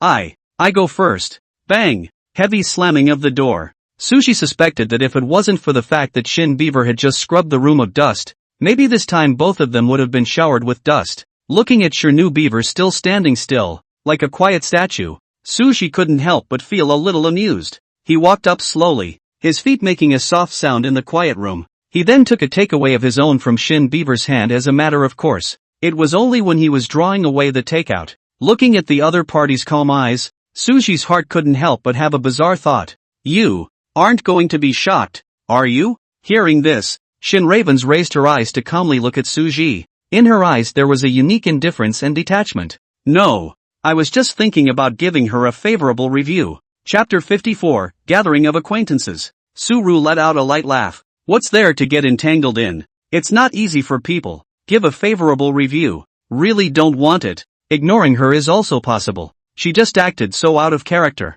Shin Beaver said word for word, her expression deadly serious. People have accidents, and besides, it's not a big deal. Saying that, Su-ru opened the takeout bag, and an aroma of food came to his nose. Shin Beaver was silent for a moment, but finally took out her cell phone and gave Ling Keqing a 5-star review on the takeout platform. Su Ji, on the other hand, took a bite of the bun in his hand, and then cozily lay down on the wooden chair. He hadn't been this relaxed in a long time. Off to the side, Chernoa Beaver sat down as well and began to slowly enjoy her share of the takeout. What are you going to teach them? History. I mean, are you going to teach modern or contemporary history? Start by teaching ancient history. Ancient times. Sushi took a sip of soybean milk, her thoughts drifting off into the distance again because of these two words. On the side, Chernoa Beaver was taking small bites, eating quickly despite the small amount. She looked at Suji's sudden daze after hearing these two words, and a hint of contemplation flashed in her eyes. The office was also completely quiet, with only the sound of light chewing rising. Classroom 401. This is the one, right? Outside the corridor on the 4th floor, Wang Defa pushed Sun Hu, who was in a wheelchair, and slowly stopped his footsteps, his eyes staring at the classroom in front of him, which had obviously been built not long ago. The freshly painted doors glistened slightly in the sunlight, and the classroom windows were bright and clean. But the classroom was empty except for the podium and the blackboard. Not even a chair. Wang Defa frowned slightly and raised his hand to wipe the fine droplets of sweat from his forehead, the sweat leaving a damp trail on his palm. The Flower Opera House should only have this one 401 too. Sun Hu sat in his wheelchair, and his gaze similarly fell on the door of that classroom. Looking at Wang Defa's panting appearance, Sun Hu's mouth couldn't help but rise slightly, revealing a touch of amusement. I told you to take the elevator, and you still won't, and you're showing off. Holy, it's not that the elevator is crowded. Besides, I feel like I'm exercising myself in disguise. Carrying you, a disabled person, and a wheelchair up to the 4th floor is something I wouldn't have dared to think about in the past. This is a double test of my physical strength and perseverance, Wang Defa said while patting his chest with his hand as if to prove his valor. By the way, has my goddess seen me in this gallant form? Bai Yua. She seems to have been pulled away by Ling Yu, and shouldn't have seen the wretched appearance of you carrying me. Sun Hu shrugged, a hint of regret in his tone. Asterisk.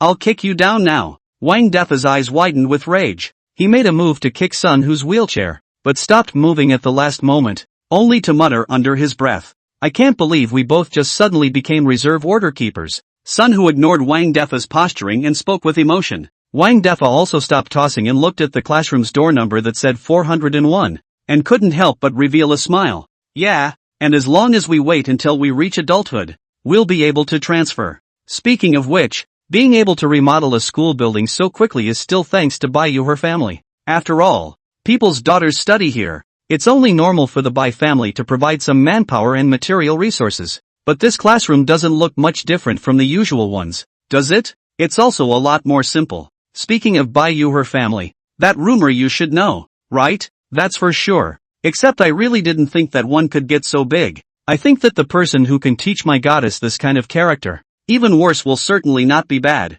The White family also has no need to lay their hands on an ordinary person's home. Let's just take a look at it. That's all about the Bai family, but dead without proof is really a big trouble. The two talked as they walked inside the classroom. Initially there were just the two of them inside the classroom, but as time passed, the number of people grew and gradually stabilized at around 30. These 30 or so people still seemed a little too sparse inside this empty classroom. No, your goddess is here. At the door of the classroom, two beautiful girls, Bai Yu and Ling Yu, walked in. Bai Yu was dressed in simple casual clothes, and that light attire set off her gentle temperament to the fullest. Her top was a beige cotton shirt with a soft texture that flattered her figure and made her look extra fresh and natural. The bottom was a pair of light blue jeans, simple but not too stylish. On the alabaster face hung just the right amount of smile. That smile was like the warm spring sun, warm but not dazzling. Let people look at the heart of joy. Lin Yu, on the other hand, was wearing a splash of green dress and was walking and holding Bai Yu's arm. Unlike Bai Yu's gentleness, Lin Yu's eyes were a bit more agile and playful. Don't TM goddess. Hurry up and get up for your dad. Daddy's legs are numb from standing. Wang Defa looked at the wheelchair under the ass of Sun Hu. At the moment, that is, the more you look at the more red. This has been standing for almost 2 hours. It's okay, this is a test of your willpower. But do you feel that Lin Yu is a little different? Everyone is almost died under that tree. Ghost Gate go a trip become different how? Besides, Lin school bully or that look is a little too, lively? For some reason, Wang Defa felt that just by looking at Lin Yu, he would feel a refreshing vigor. After about another half hour, a man in a black uniform walked in the doorway of the classroom. His eyes were sharp and his face was so serious that one could not help but feel nervous. Everyone be quiet. The man's voice was low and strong, instantly making the noise in the classroom disappear without a trace. I'm your mentor. From now on you'll all be under my control. My name is Gu Yu. You guys can call me Brother Gu, Guy Gu or whatever you want. From today onwards, you'll begin to undergo the training of a preparatory order keeper. I hope you guys can take it seriously and work hard to improve your abilities. After a pause, Gu Yu suddenly took out a small white note from her hand. After looking up at the note for a moment, he then looked up again and said, "Next, I will first tell you about the duties and mission of a reserve order keeper. Since you have become reserve order keepers, it means that you have shouldered the heavy responsibility of guarding order and protecting the people. This world is not as peaceful as it seems on the surface, and there are many unknown dangers lurking in the shadows. And we, the order keepers, are here to stand up to the dangers when they come and fight for justice and peace." After another short moment, Gu Yu scanned the manuscript again in front of everyone. You may not fully comprehend the magnitude of this responsibility now, but as you continue on the path of preparing for the order keeper, you will realize more and more deeply the mission you have been entrusted with. In the days ahead, you may face powerful and mysterious enemies, you may be caught in difficult choices, and you may experience countless setbacks and hardships. But remember, you are not fighting alone. We order keepers are a united collective, and together we will face all challenges. While talking, Gu Yu dropped the manuscript in her hand. The white slip of paper was covered with dense handwriting, in which the word guard stood out. Those 2 words looked a little discolored in the sunlight. What the draft? Go back and make sure to dock Butler Wang's salary. This is a bit too brain dead. The crowd on stage, coughing his throat, Gu Yu spread his hands and said, "Forget it. What I just said, you guys can just take it as a fart and let it go. In my place, you guys remember to run if you can't beat it. And if you run into something weird, contact the higher-ups first, and then go think of a way to save your life plus escape." And then I don't know what to say. That what? Happy school year. Crowd. Their mentor doesn't seem to look too reliable. Chapter 55, Benefits. But the words spoken are extraordinarily in tune with them as young people. It's the 21st century. Who's still in a dead heat? If you can't beat them, it's natural to run. Some people shake people. No one runs. No matter what. Saving your life first is the most important thing. However, Gu Yu's words caused a portion of the middle-aged people to be dissatisfied. This approach seemed like an evasion of responsibility to those of them. One of the middle-aged men stood up and said with a serious expression, "Young man, your idea is too dangerous. We joined the order keepers to shoulder the responsibility of guarding the order and protecting the people. How can we run away when we encounter difficulties? This is escaping from our responsibilities and is irresponsible to the people." Gu Yu clasped her hands in front of her chest, and the corners of her mouth rose slightly, revealing a mocking smile. "Oh, then tell me, when you encounter an enemy that you can't defeat, deadlocking will solve the problem? That's just sending people to their deaths for nothing. We have to learn to take stock of the situation and conserve our strength in order to better serve the people." The middle-aged man's face was red with anger, and he was about to retort, but he was pulled back by the person next to him. Another middle-aged man spoke slowly. "Tutor Gu, you have your ideas, and we have our insistence, but no matter what, we should make protecting the people our top priority." Gu Yu nodded slightly. "I won't deny that, but protecting the people doesn't mean we have to blindly send them to their deaths, right? We can use smarter methods to solve the problem." The argument died down for the moment and a silence fell over the classroom. Gu Yu swept a glance at the crowd, cleared her throat, and continued, "All right, regarding this issue, we can discuss it slowly later. For now, let's talk about your next plans." Now within this classroom today there are a total of 36 sequencers. Or maybe all the people inside the 401 classroom were those who had passed the interview in yesterday's sequence test. Every one of them had already awakened the sequence. The oldest of them was no more than 40 years old, and the youngest was just 16 years old like Wang Defa and the rest of them. 2 eras, so to speak, put together for teaching because of the sequence. so it's understandable that there are differences in philosophy. Yesterday's order-keeping test could be described as an interview of sorts. Anyone who interviews in becomes a reserve order keeper. There were also a small number of people within the reserve order keepers who had already been prioritized, such as Wang Defa and Sun who only needed to wait until they reached adulthood to be converted. And the order-keeping in turn placed those who had awakened to the sequence of preparatory order-keepers. That is, the 36 people within this classroom. As for the rest of those who had not awakened to the sequence, but because of their outstanding personal abilities, some of them were each placed in the appropriate positions. To put it bluntly, a reserve order keeper is an intern. Past the interview bit, now it's an internship. If you pass the internship, you can move on. And if you fail the internship, everyone can say bye-bye. The people inside the 401 classroom were the high achievers in the internship. All of them had awakened the sequence, and had an extra advantage over other ordinary people. Of course, there must be sequencers in other classes, just not as large a percentage as 401. And the sequence awakened by those people might not be as strong as the sequence awakened by the people inside this class. It's when you meet such an unreliable instructor, and with the wide age divide within the class, there are bound to be some problems within this class. But Guyu thought she had the ability to control it just fine. In the battle in Kyoto City a few days ago,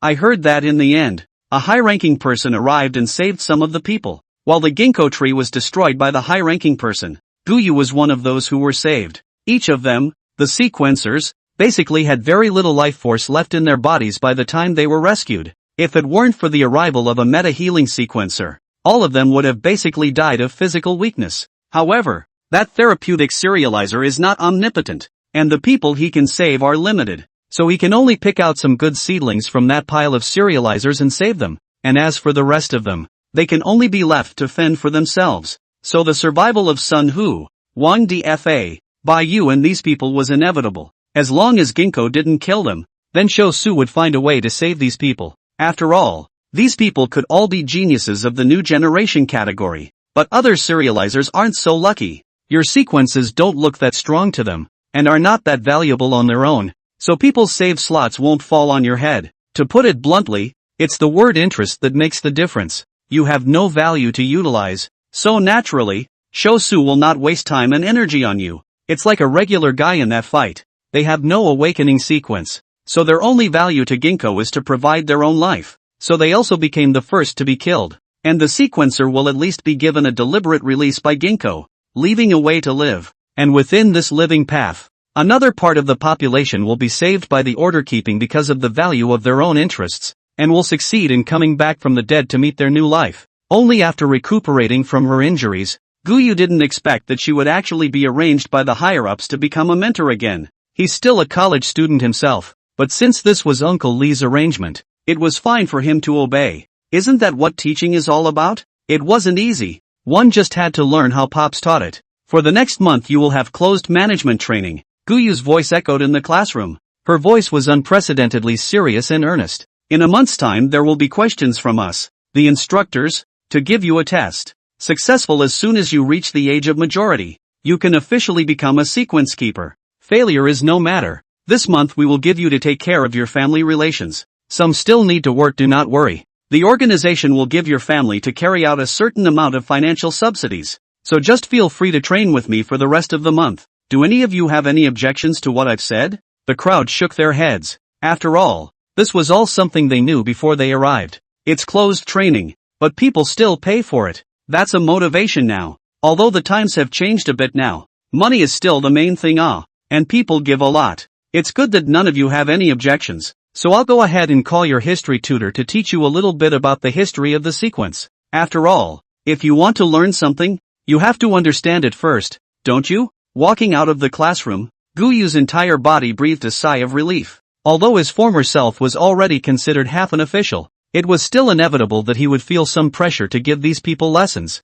I really don't know why they transferred themselves to Jiangqing to become a teacher. Chapter 56, Props. Inside the independent office, Suji was sitting squarely on a chair, gazing curiously at Shiny Beaver, who was preparing the teaching materials not far away. When I say textbook, it's really just a small metal pellet that resembles a round ball. According to the other side, this kind of thing seems to be used for projection purposes. The orb seems to allow for an immersive VR-like experience for anyone within 50 meters of it. If the effect was really true, then this orb would be at least a class prop. As for the exact number of orders, it depends on how good of an experience it is, and what strength the sequencer who left the prop behind was in his or her lifetime. Knock knock knock. A crisp knock on the door suddenly came, breaking the silence in the office. Suja's gaze moved away from the orb and looked toward the door. May I ask if that Mr. Shin is there? I'm Gu Yu, the instructor in charge of 401. A deep voice came through the door, a hint of politeness and anticipation in its voice. I'm going to ask you to teach them about sequence history first. I wonder if you agree. As you should know, there are no specific classes yet today, so it's only important to get to know each other and the students first. Would you like to give it a try? Mr. Shin, Mr. Shin.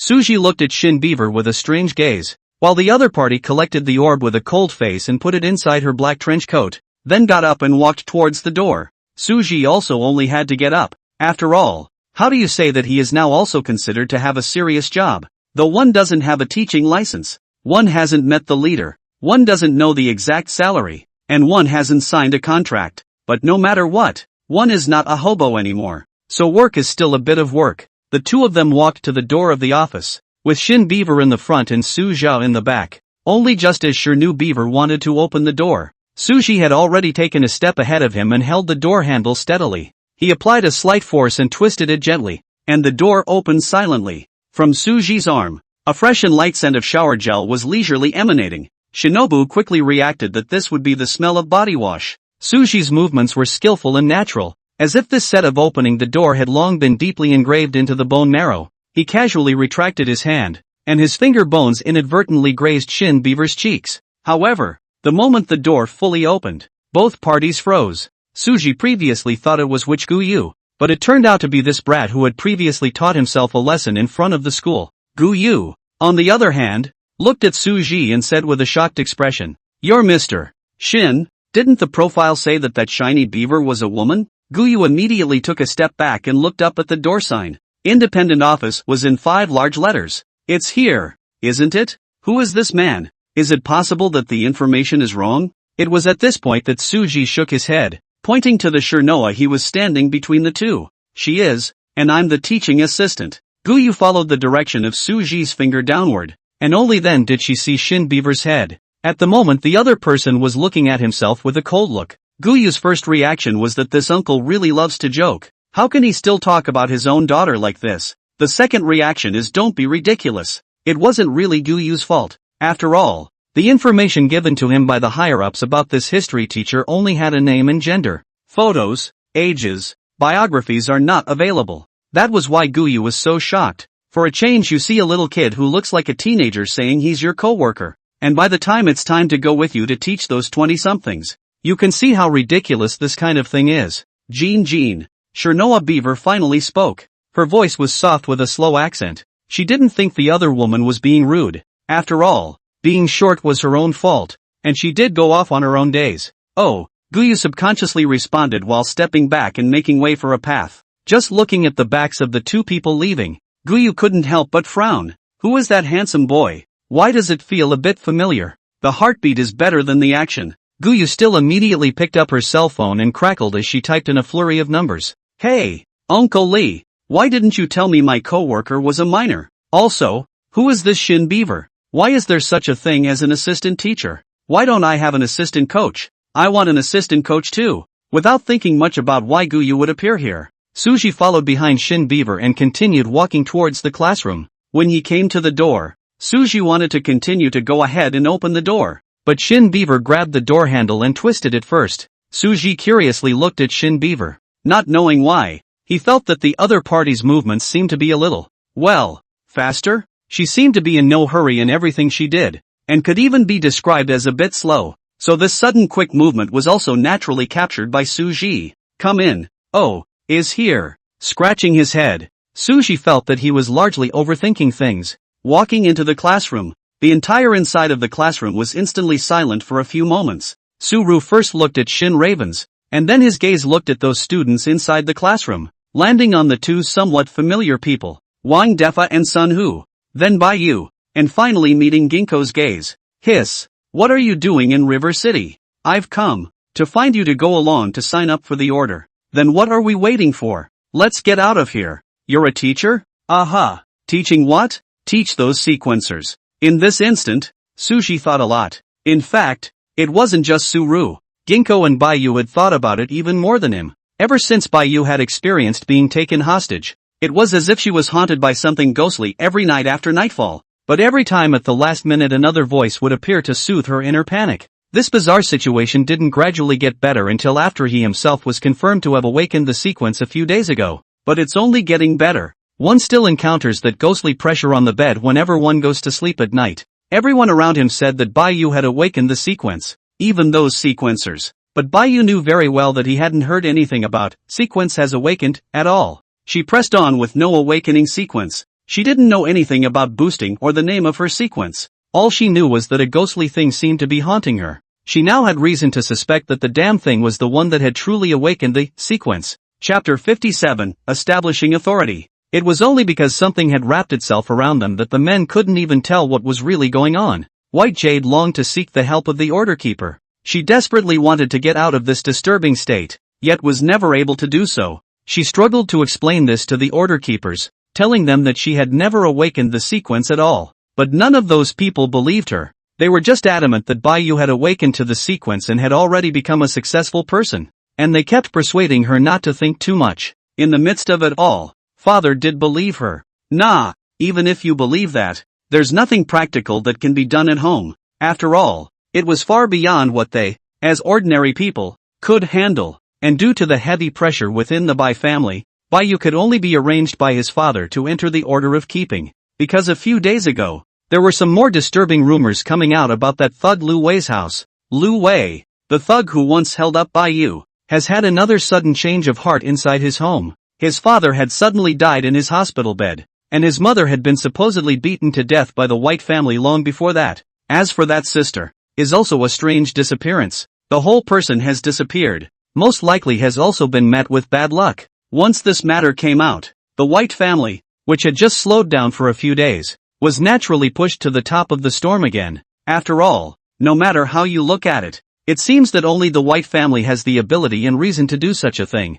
Father Bai had no choice but to let his daughter join the Order Keeping in order to protect her. And since Baiyu said that she might be haunted by a ghost, then naturally, ordinary people's means were useless. So, Father White simply decided to beat magic with magic. Maybe inside the organization of the Order Keeping, there is a way to know what is going on with the daughter. Bai's father wanted to use money to solve the problem at first. Bai Ping found out for the first time in his life. Turns out money isn't everything profit is. In the end, after a heavy search for a solution proved fruitless, Bai Ping could only allow his daughter to join the Order Keeping. Firstly, to protect his daughter's safety. Secondly, he hoped that he could meet some great powers within this organization of the Shou Su and solve the trouble on his daughter. Thirdly, because of the Shou Su's active solicitation, prompted by a variety of reasons, Baiyu then became a preparatory sequencer as a sequencer. In the last few days, though, Baiyu realized that his situation had really improved. Or maybe it was because something had changed for her since she had met Linyu.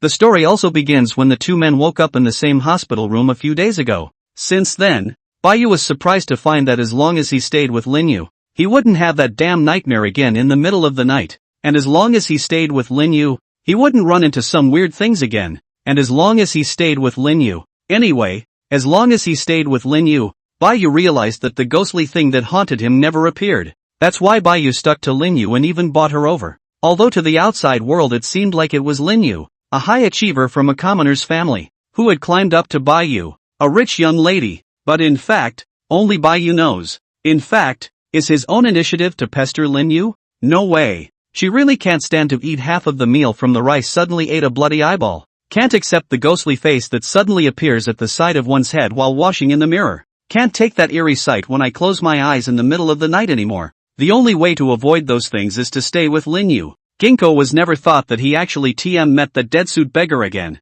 And the guy had rocked up as one of his teachers. What's wrong with the world? First, this body's family said that they wanted to let themselves go to a company by you. That stupid, uncaring young lady met this deadbeat beggar again. Wait, that girl, isn't that my carrier? Ginkgo felt like the sky was falling. A few days after waking up from that hospital bed after remodeling a few days ago, Ginkgo was told by her family that she had become a follower of the young lady in the hospital bed next door. Yes, the heel. Ginkgo suspected that if this wasn't the 21st century, she'd be signed up for a contract of sale. In short, inexplicably, he had become the personal property of that great lady. But since that Oniai-chan was also going to the order keeping, there was no harm in following her and blending in. Consider it a life experience. Although this big lady liked to stick to herself, but that's okay, just think of it as having a pet. Speaking of which, I think this beggar had a white fox back in the day, but Ginkgo met it just once. That white fox should be dead.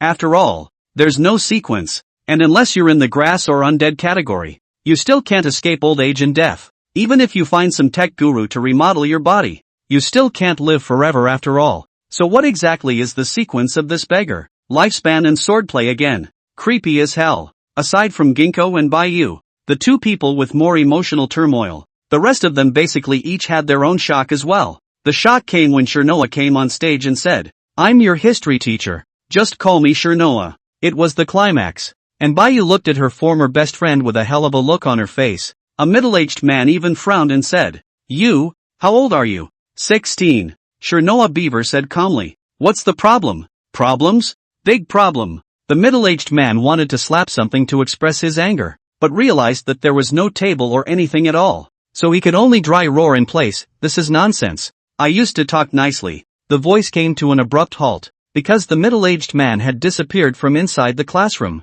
Shirnoa Beaver lowered her eyes slightly and pulled out a small black orb from inside her pocket. "Then let's get on with the lesson." Crowd. Even Suji's mouth twitched, for no other reason. This spatial transfer that Shirnoa Beaver had just made wasn't just about transferring one person alone. At least 5 or 6 of them had just disappeared in that instant. Although the one who questioned was a middle-aged man, those who didn't make a sound were also clearly sent away by this girl. This caused the already empty classroom to instantly become even emptier. Shirnoa Beaver didn't care what these people thought of her as she directly flicked the metal orb in her hand toward the front. The orb then hovered in the air amidst the shocked gazes of the crowd, and then slowly rose. As the orb rose, a brilliant light instantly emanated from it. The light was like fireworks blooming in the night sky, colorful and dazzling. In an instant, the walls around the classroom turned directly into a battlefield as if they had been enchanted. The battlefield was filled with smoke and shouts of murder. Ancient city walls stood in the distance, with flags on the walls hunting in the wind.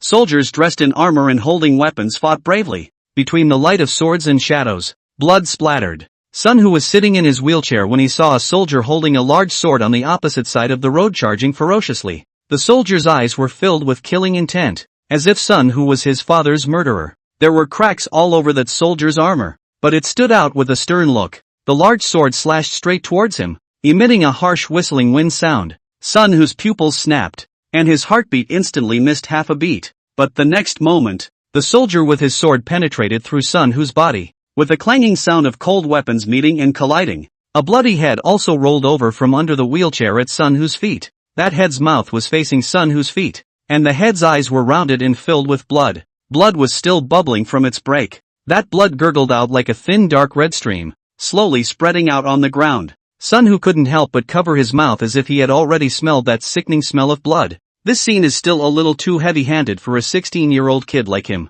The next moment, a hoof emerged directly from behind Sun Who. That horse's hooves were still covered in dirt and blood. It kicked at that head with great speed and a dull thud. That head was instantly kicked out, arcing through the air before slamming in Suji's direction. Suji's face remained unchanged as he watched that head leaking blood while flying towards him, then let that head go through his own.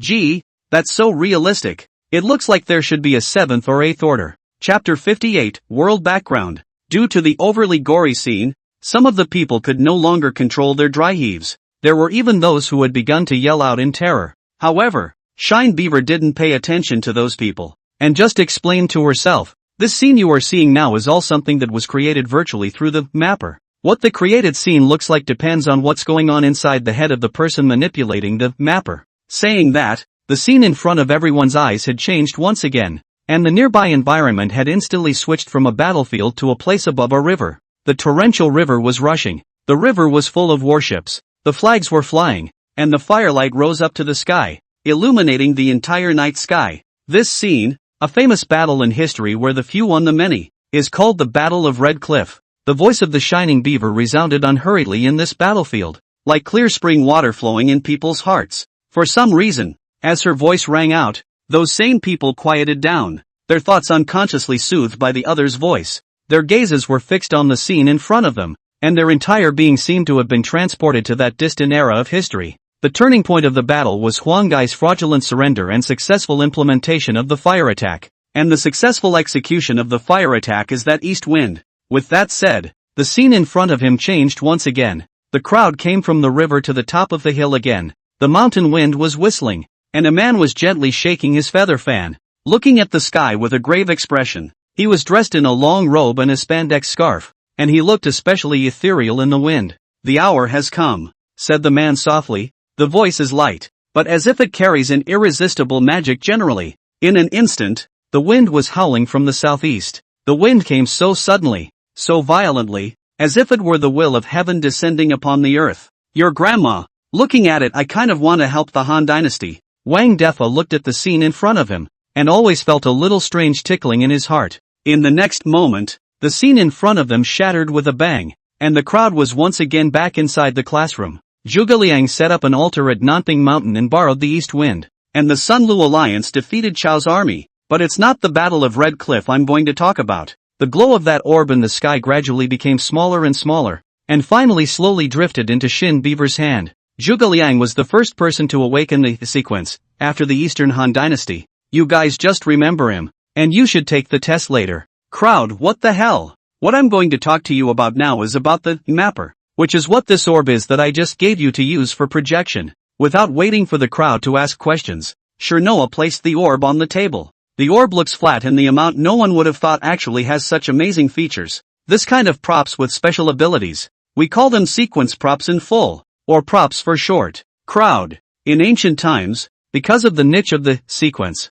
coupled with deeply rooted family concepts, some people who had awakened the Ji sequence would choose to strip the He sequence from their bodies after their deaths in order to be able to benefit their offspring. The stripped-out sequence requires an attached carrier to be used to catalyze its use. Like this mapper. It was originally just a normal black orb, but because the sequencer stripped itself of its sequence, it caused it to have the ability to project. If that sequencer was a bit stronger, this orb catalyzed might even be able to do what it takes to truly change the reality of the environment. However, when that sequencer stripped out his own sequence, his own strength was only of the 9th rank of the grade, so the comprehensive evaluation division of this orb prop can only be given to the level of the 7th rank of the grade. The division of strength will be fine if you memorize the mnemonics. Jing Pin 1000 autumn rhymes. Heart passes 10,000 things God. And each level is divided into 9 steps. This one's going to be on the test, too. And then it's about the use of props. In a sense, each prop can also be considered a sequence. Except that props are solidified and non-growable, and sequencers are growable. And the first sequencer dies immediately after stripping himself of the sequence. Other sequencers are able to awaken the same sequence as him and become the second possessor of that sequence. As for the sequences that have been stripped out, the props, they can still utilize a portion of the abilities of the first sequencer's body. If the second term is fortunate enough to get a prop stripped from the first term, the power that prop can exert in the hands of the second term is far greater than that of the others. In this case, it's what you commonly refer to as an insta-weapon. But here it's called an insta-prop, and that's right. This one's going to be a test too. It stands to reason that the use of props only requires the sequencer to inject their own energy to catalyze them, just like I just did. So in a sense, one more prop equals one more sequence. Although the sequences cannot be awakened the same at the same time, the props are repeatable. This has also led to an increase in the number of props that have been passed down over the distance. As long as your level is higher than the props level, then you can catalyze this power. On the contrary, you run the risk of the props backfiring. But this situation is not absolute. There's a sword that doesn't fit that profile. Just like the other worldly worlds you've been reading about. This sword you can imagine is one of those swords of valor that only certain people can pull out. And the people who do end up going on to shine in history. As the nearby scene changed, the crowd seemed to have arrived above a square. The square was wide and open, and the ground was paved with huge slabs of stone, exuding an ancient and solemn aura. In the middle of the square, a sword was stuck. The sword was standing there silently. There was also a strand of black ribbon tied to the hilt of the sword, fluttering gently in the breeze. I don't know if it was because of the perspective, but that sword was clearly close at hand in the projection at the moment, yet it seemed so blurry that one couldn't really see it. This sword should also be a prop stripped from a sequencer. Except the situation doesn't fit everything I said above. Only those who are recognized by this sword can pull it out. And the abilities of this sword are still unknown.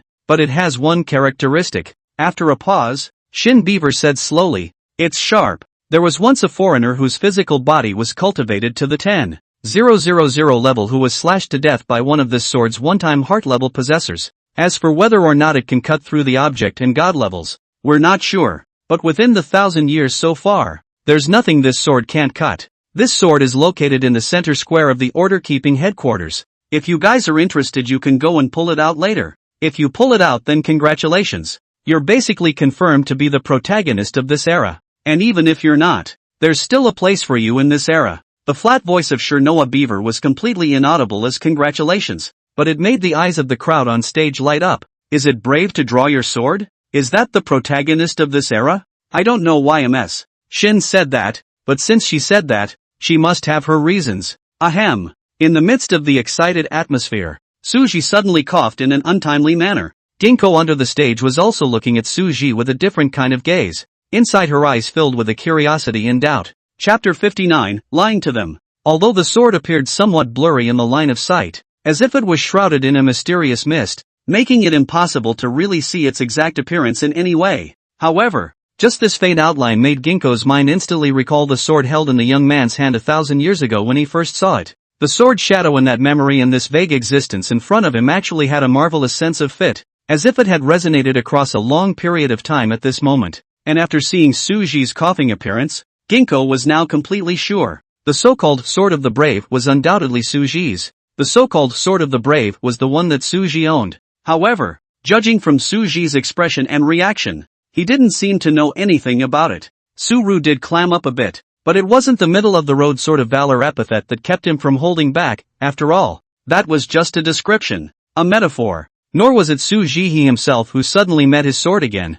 Rather, it was because when had this sword of his actually recovered well? Suji remembered that he hadn't broken it off with his own hands 1,000 years ago. He still remembered that about 300 years ago or so this sword was still in a broken state and there was no way it could be restored. The more he looked at the blurry sword shadow, the more doubts flourished in Suji's heart. As for what Shin Beaver said about this sword only being drawn by a specific person, there's no such thing as a specific person. Without Suru's consent, you can't use this sword no matter what level you come. But after 300 years, how come my own sword has become that sword of the brave? But it had to be said that Shin Beaver's remark did get those people excited. At least she gave them a dream and a goal to go draw their swords. For the next month, these people just need to keep striving hard towards that goal. And naturally, the first step in wanting to go and draw a sword is to become a full-fledged order keeper. So that's it for today's lesson. After saying such a long list of things, it was inevitable that even Shin Beaver would feel a little thirsty. But it's always good to teach them a part of history first. Go. Looking at Suji, who was sitting inside the corner and had been frowning and staring at himself, Shin Beaver couldn't help but tilt her head and say, "Do I have something on my face?" "No." Shaking his head, Suji took the lead and opened the classroom door. Outside the door Guyu was standing in the corridor blowing in the wind. And after turning around and seeing Shin Beaver and Suji, she immediately returned a smile. With a nod of her head, Chernoa Beaver headed back towards that office, with Suji following close behind. Just looking at the other parties back on the road, Suji opened his mouth, but he still didn't know how to speak. Isn't it a bit presumptuous to suddenly ask someone about their sword? She's so smart. Will she think too much? So until he walked inside the office and sat down, Suji also still didn't open his mouth. But just because Suji didn't open his mouth didn't mean that Shin Beaver wouldn't. The girl played with her cell phone after coming to sit down on another wooden chair, and it wasn't long before she twisted her head around and her gaze fell on Suji's body. "Are you curious about the sword?" Suru froze. He was a little unsure how to respond. "You've been out of sorts since you saw that sword." It is a bit. After all the attraction of pulling it out and becoming the protagonist of the age and all that is still a bit of a big deal. Then we'll take you to pluck some other time. Suru. Looking at Suru's rare shocked appearance, Shin Beaver also lowered her eyes and continued to play with her cell phone. In fact, Suji is very good at guessing. If at any time he doesn't pretend to be high and cold, then it should be the original color. Shin Beaver realized that underneath the skin of Suji, a tall and cold uncle, there seemed to be a timid child's heart, but he protected himself very well, so it was normal for others to not be able to see it. and Shin Beaver was only able to see it because the other party just happened to only show his true feelings in front of her. Oh, and now there's another sword. While playing with his cell phone, Shin Beaver talked about the sword again. Actually, I lied to them. Su-Ru was puzzled. That sword can't actually be pulled out at all. How do you know? There are records within my family that it wasn't actually those people who drew their swords at all. It's just that those who drew their swords all met someone. The Fangs have their own information. What the hell? Shine Beaver, however, ignored Su-Ru's shock and continued. I heard that those who drew their swords all had one thing in common, and that was that when they drew their swords, there was a vagabond next to them watching, and after the death of those who drew the sword, that sword would return to its place by itself and remain stuck in that ground. Doesn't that sound amazing? Suji wanted to take a drink of water to suppress the shock, but realized that the teaching building had no water supply facilities at all because it had just been built. Helplessly, he could only pretend to be puzzled and said, "It's really quite amazing. But how did you know there was a homeless man?" Two of the Fong family's family heads were the owners of that sword, and there are still portraits of them inside the family's secret room when they drew their swords. I once looked at those two portraits and realized that there was no one else inside the portraits, only the two family heads who drew their swords and the same beggar who appeared in both portraits. Speaking, she suddenly raised her eyes and stared at Suji, and said quietly, "It's quite coincidental. It seems that you used to be a beggar as well." After a moment of silence, she continued word for word, "A beggar who was qualified to be able to negotiate with that ginkgo tree." Su-Ru. He had a comment he didn't know whether to make or not. That is, what on earth did those two Fong family heads mean? And why did they draw a portrait to show to those who came after them? And they each left one for posterity to find the difference, didn't they? Wait, party. How come Suji didn't remember meeting anyone with the surname Fong? That does seem quite a coincidence. Noah was about to continue saying something when she was interrupted by a knock on the door. Knock, knock, knock. Hello, your takeout order has arrived. A familiar voice suddenly sounded from the doorway. Both of them were in a rare state of shock when they heard this knocking voice. Suji then immediately got up, came to the door, held the handle, and moved in a single motion. Not surprisingly, outside the door stood the delivery man, Ling Keqing. Not to mention, it's fast, as befits a Meyer takeout. Kiss, remember to give a 5-star praise. Oh. After sending Ling Keqing away, the room fell back into the middle of silence, because she had already received a favorable review from Shinu Beaver in the morning. Ling Keqing already looked much more familiar this time. It's a closed school, but being even more closed doesn't stop their teachers from ordering takeout. It's just like some regular people going to school. Just because you can't order it doesn't mean the teacher can't. Not to mention that this kind of intensive training like stuff isn't really the same kind of high-level, secretive type of training, so the takeout guy can still come in. Chapter 60, Still Lying to Me. There were also 4 mineral water purchases inside the takeout. 2 parts chilled and 2 parts constant temperature. After eating and drinking enough, Sushi picked a bottle of cold one to drink down her stomach, although it was already fall, but that didn't affect Suji's ability to experience this feeling. In fact, this feeling was kinda like drinking sometimes. It all costs a voice. Neither one of them continued where they left off. As if by coincidence, each put what had just happened behind them. Lunchtime is always boring. Sushi couldn't sleep and didn't have anything to pass the time, so he could only keep staring at the clean white wall in front of him. From time to time, he looked at the girl lying on the table on her lunch break. From time to time he remembered his past, and from time to time he remembered the conversation he had had earlier with Shinoa. In the end, Sushi decided that it was more eye-pleasing to stare at the girl. The girl was slumped over the table, her hair a little slightly disheveled,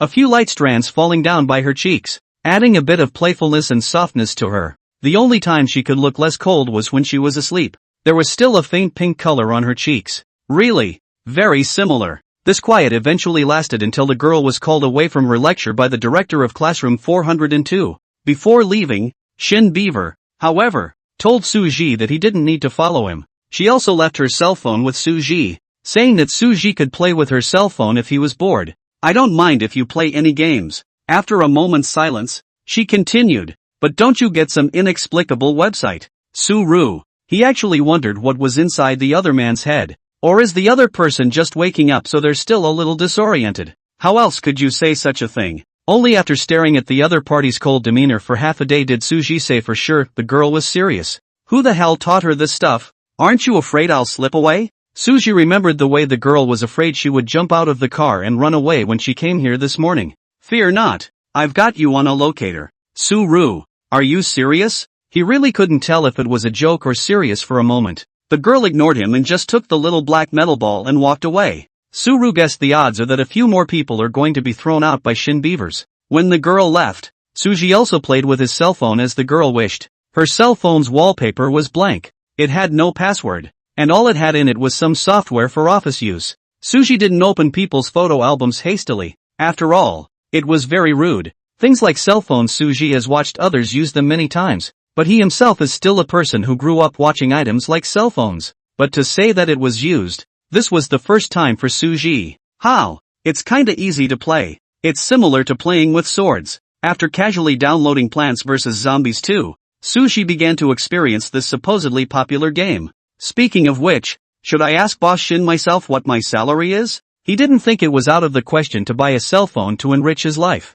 Halfway through the game, Suji was suddenly interrupted by a phone call. Looking at the phone number with Fong Wendian written on the memo, Suji's eyes flickered slightly for a moment before she finally decided to answer the call. As soon as the phone was connected, a slightly angry male voice came from the other side. Shiny Beaver, you're in Jiangchang right now, aren't you? I have something going on right now. I'm sorry, I'm not sure Noah. Sure Noah, she went to class. Fong Wendian on the other side of the phone couldn't help but freeze when he heard this magnetic male voice. Who are you? I'm her teaching assistant. What kind of teaching assistant support? I've never heard of it. You go and give your cell phone to Shin Beaver. I have something to ask her. It's okay to give it to her, but you have to answer a question first. Surname Fong. Is from the Fong family, right? What's the problem? You give it to her quickly. I'm in a hurry. How about you answer my question first and I'll give it to her. Chow Nimas. I need your permission to find Shiny Beaver, right? Oh, Suji casually answered and then directly hung up the phone. The shrill sound of a hang-up rang through the office. This male voice sounds a bit familiar. Speaking of which, is it the guy who called under that ginkgo tree last time? Clicking on Continue Battle, Suji then began to prepare for another round of the game's challenges. Only the game interface hadn't even fully expanded before that phone rang sharply again. Suju hangs up and he calls again. Suja hung up, and he continued to call. Suju hangs up, and he calls back. Suju picked up and he hung up. Why is this kid still hung up? It was also just when Suji was puzzled that the other party called again. This time Suji didn't hang on to the other side. Immediately after picking up the phone, he said, how about you answer my question first, and I'll pass it on to the owner of the phone for you? Asterisk asterisk asterisk asterisk. I'll pull the plug on you if you curse again. How dare you? It's not like this is your cell phone. Why are you giving me such a wide berth? Answer or pull the plug. Holy, don't you go too far as a human being. The voice on the other end of the line was getting more and more impatient, as if there was something really urgent. In that case, it would be best. After all, it's times like these that you can say things without thinking about them. Answer or pull the plug on. Okay, come on. I really have something urgent. What exactly do you want to ask? Delaying the Fong family's business. Did your Fong family have 2 generations of family heads who played with swords? What were the names of those 2 generations of family heads? What? Fong Wendian repeated incredulously, as if he didn't understand what the question was. He wasn't surprised that the other party knew that he was from the Fong family. After all, he had just said so. He was just surprised that the other party didn't even know about such things. And it was actually this kind of attitude in the face of the Fong family. It is whether your Fong family head is someone who plays with swords in there. Where did the Fong family get a family head? Are you out of your mind? Hasn't the Fong family always had 3 elders balancing each other and centralizing power? There is no head of the family at all. And if you want to say there is one, it would have to be the grandma who has lived the longest. Dude, this is all stuff you can find on Baidu. And you're asking me? Fong Wendian felt like he was being tricked. Suru also felt like he was being tricked. Suji seemed to see last night again. The girl stood on the beach with a look of faith and promised to herself. I took a vacation. Took a little vacation. So I can keep following you around for a few months. Wait, I thought you said you took a vacation. I thought you took a little vacation. So what's going on now? 2 of the Fong family's family heads were the owners of that sword. And there are still portraits of them inside the family's secret room when they drew their swords. Where did the Fong family get a family head? Are you out of your mind? Are you serious? I don't lie. Suji felt like he was being tricked. The girl doesn't just lie to them, she lies to herself. It's only been 1 day. No cheating. What are you cheating about? It was reasonable to think that he, a man who had lived for thousands of years, would not be like this. In terms of experience, in terms of means, in terms of dealing with people, they are all absolutely at the highest level. Although part of the reason was because Suji himself had a hard time being alert and guarded in front of a girl, it couldn't be denied that he had been fooled by a 16-year-old girl. Su-ru even suspected that that girl had already put herself in a hole more than once. Taking a deep breath, Suji hung up the phone and then simply pulled the plug. This person's tone is so strong. It seems that he is not a good person. When the time comes to see that he is not good, to give him to do away with it is good. Even if you have to pay for it, it's no big deal. And it's not like you're going to die anyway. As for the girls, good for you. You like to put yourself in a hole. Then play. Suji's heart that had faded for thousands of years once again had something like the desire to win or lose. Chapter 61, Haunting of the Undead. And just as Suji fell into deep thought, pondering how to retaliate back, the door to the room that was originally tightly closed was suddenly slammed open again. Bang! Beggar! What's wrong with you? How come you're still a teacher? Outside the door, Ginkgo was looking at Suji with a curious expression. The look as if she had discovered some rare treasure. But it's okay to be a teacher. After all, you humans have to make a living too. But you have to tell me what happened to that sword? If I remember correctly, that would be yours, right? Ginkgo cocked his head slightly and stared closely at Suji, as if he wanted to see the answer from his face. Suji, on the other hand, lowered his head and played Plants vs. Zombies. The screen of his cell phone was clearly displaying the words "Zombies ate your brain" in large letters. His eyes were focused on the game, as if he was indifferent to everything around him. After a while, Suji came back to his senses and absent-mindedly perfunctorily said, "That's not mine. How could it not be yours? I won't forget the look of that sword even after I've been transformed into sustenance." Ginkgo's voice raised a few points, his tone filled with determination. "I'm not lying. That really isn't mine." Su-ru raised her eyes and looked at Ginkgo seriously. "Would it do me any good to lie to you? Besides, I'm not going to tie a black ribbon around my sword. And if that sword was mine, I would have died by now, wouldn't I?" Suji continued. "The appearance of a sequence props must represent the death of a sequencer. If that's really mine, then tell me, why am I still alive?" The words were like a boulder, blocking all the next things Ginkgo wanted to say.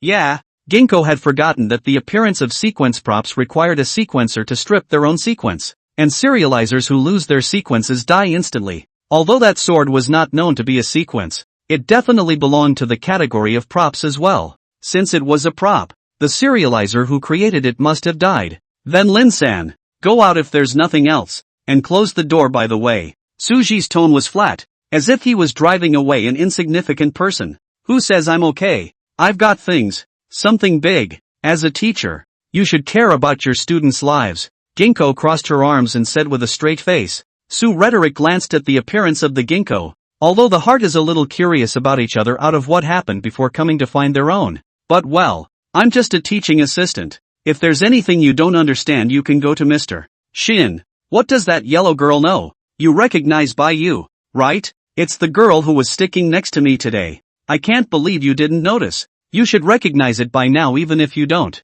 Before Suji had even spoken, Ginkgo had already clunked out another bunch of words. That child is being haunted by an undead. In the last few days that undead has gotten more and more over the top, always trying to run out under my suppression to scare people. You now, immediately, right now, hurry up and go cut that undead down for me. Su-ru felt a little amused. Why should I help you? Besides, Bayu's business is not your business. Why do you care about her? Ginkgo was on fire when she heard this. His grandmother. It's because her business involves me that I care about her. That death spirit doesn't know who died from the resentment. The resentment is bigger than my ancient tree that has been punished in place for thousands of years. It just keeps wrapping itself around the white jade and tries to run out every day to scare people. It's not like people are scaring you. Who says it didn't scare the old lady? Ginkgo's eyes widened in anger, as if she wanted to eat Suji alive. Do you know what it's like for two girlies to sleep with a male deadbeat staring next to them? It's just that I haven't been able to deal with this kind of thing. Ginkgo sighed helplessly, her eyes revealing a hint of frustration. You can only scare it by scent, but I don't know what's going on in the last few days. But that undead sequence level has risen a little too quickly, and I can't even scare him a little bit with my strength alone. Generally speaking, a difference of 3 orders of sequence is a world of difference. This wasn't just a casual remark. In the world of sequences, there is a huge gap between each level. when there was a difference of 3 levels between sequencers. That disparity in strength was simply like the distance between heaven and earth. But this is limited to sequences where both parties are of the same type. If someone else's sequence is a main attack while yours is a main assist, then the so-called difference of 3 orders does not exist. It's even possible to be crossed over by someone else. For example, your sequence ability is the ability to bring someone back from the dead, or even work on yourself. This sounds incredibly powerful. However, your entire being is no different from an ordinary person except for this skill. This time you meet a sequencer of a lower level than you,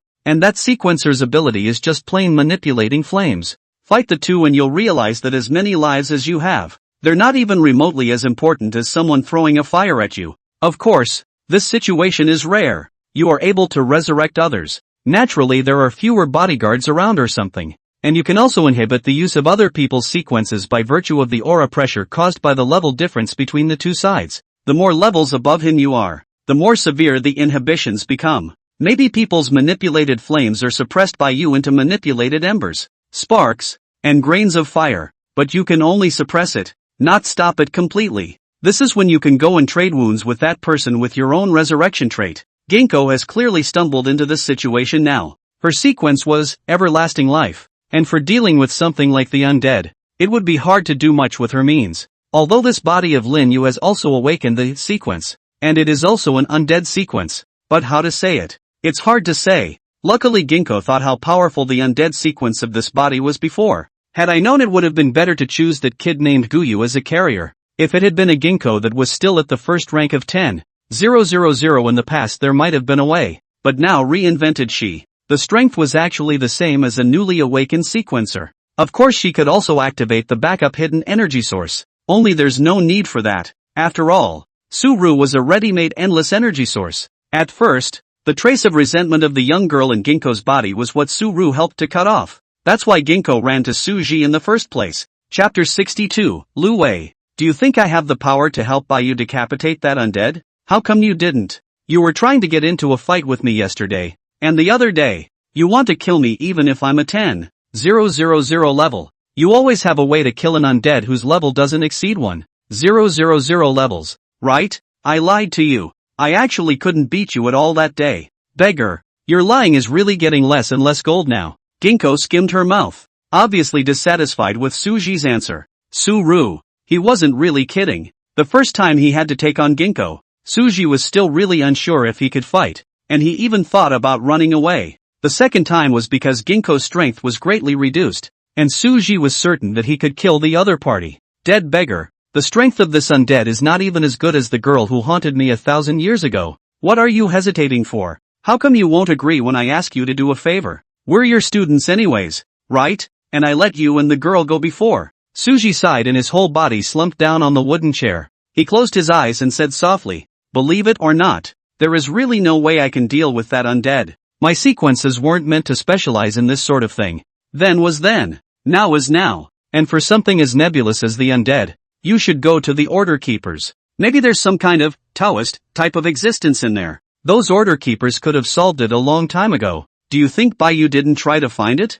I have a feeling those Order Keepers aren't any good either. Listening to Ginkgo's broken thoughts, Suji was at his wit's end. He rubbed his temples helplessly and sighed in his mind. If you can't stand that undead anymore, I do have an idea. What solution? Come on, tell me. I knew you'd have a solution. Ginkgo's eyes instantly lit up and asked eagerly. Just stay away from Baiyu. If you really can't, killing Baiyu is fine. That undead's relationship with Baiyu is similar to parasitism. When Baiyu dies, it will naturally dissipate. Anyway, leave me alone. Ginkgo looked at Suji with wide eyes. It seemed as if he didn't believe that the other party would say those words. You.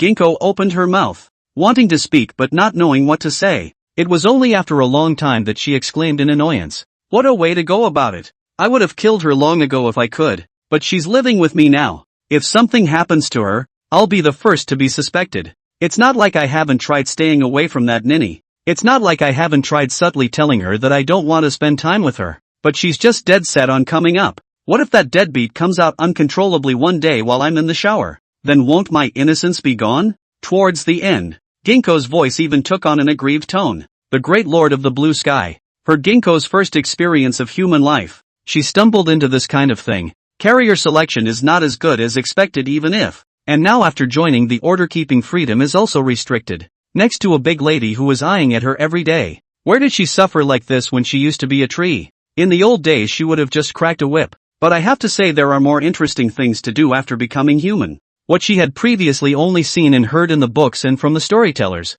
she could now experience for herself. It would have been better if that deadbeat hadn't interfered. Thinking of this, Ginkgo directly sat on her but on the wooden chair opposite Suji, and stared angrily at Suji from across a table just like this. Her eyes were filled with anger and dissatisfaction, as if she was making a silent protest to Suji. Suji opened his eyes and looked at this appearance on the opposite side. He couldn't help but ask, "What are you doing? I just don't believe you really can't fix it. You think I'm Superman, huh?" "Yeah." Ginkgo nodded as if it were a matter of course. In the course of its long life, the Suzuki is undoubtedly a special existence. Despite his brief appearance, he left a deep and unique mark on its life. She remembered that when she had just awakened, eternal life, a girl with a miserable face had hung herself from its tree. The girl's resentment was like an invisible haze that deeply affected Ginkgo in the beginning. And just the next moment after the girl hanged herself, a group of vicious bandits also broke into the land that had already been rippled by the war. Their eyes fell greedily on the thick trunk of the ginkgo,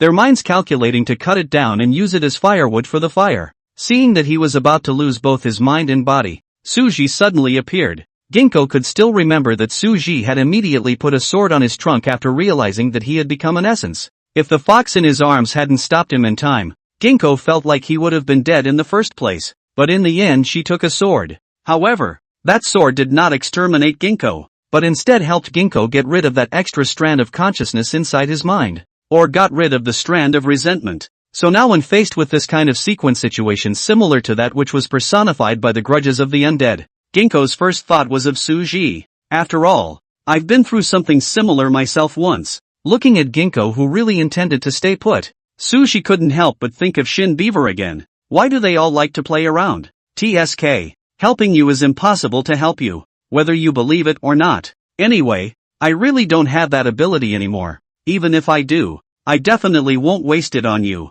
You should know that since I have lived for so long, then some things have long since changed. I'm powerless now, even if I had the will. But you can try to find out about the grudge. Since it's a grudge, you can just help him get his wish. You said it only recently changed. So maybe something happened recently that spurred him on. How am I supposed to know what happened to irritate that deadbeat, and helped him fulfill his heart's desire?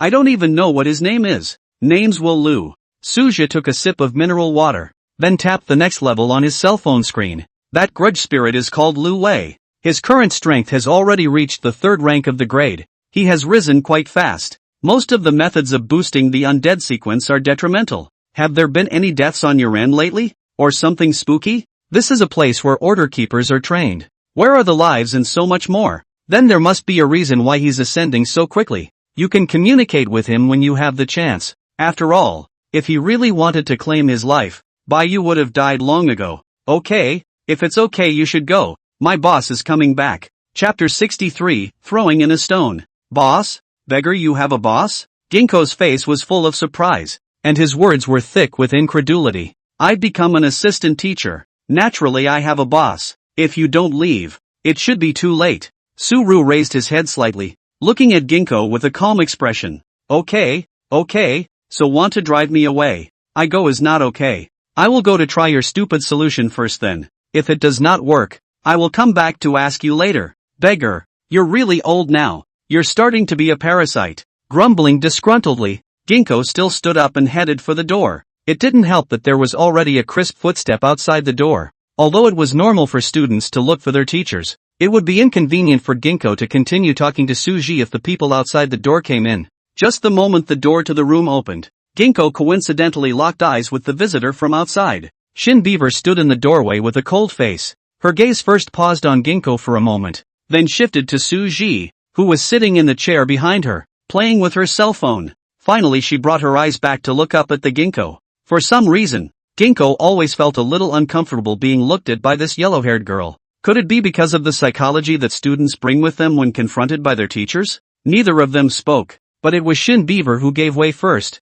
the meaning of which was self-evident. When Ginkgo left, only Su Zhao and Shin Beaver were left in the office. Who is she? Your student. Su-ru replied without lifting his head, his tone flat as if he was talking about an even more normal thing. Shin Beaver nodded and didn't say anything more, but just kept standing in the doorway looking at Suji. Why don't you come in and sit? Suji looked at Shin Beaver, who had been standing in the doorway, and was slightly puzzled. It's time to go. Shin Beaver's answer was succinct. Now. Suji looked up at Shin Beaver in surprise. Is it over so early? Well, I'm only responsible for daytime. That's fine. Let's go. On the concrete road that could be seen everywhere inside the campus, the duo of Suji and Shin Beaver were walking one behind the other. Construction continues at the site, with the roar of machines and the shouts of workers intertwined to create a cacophonous scene. Even with the help of the sequencer and a large amount of money invested, Su-ru guessed that it would take at least a week or so at the earliest to complete.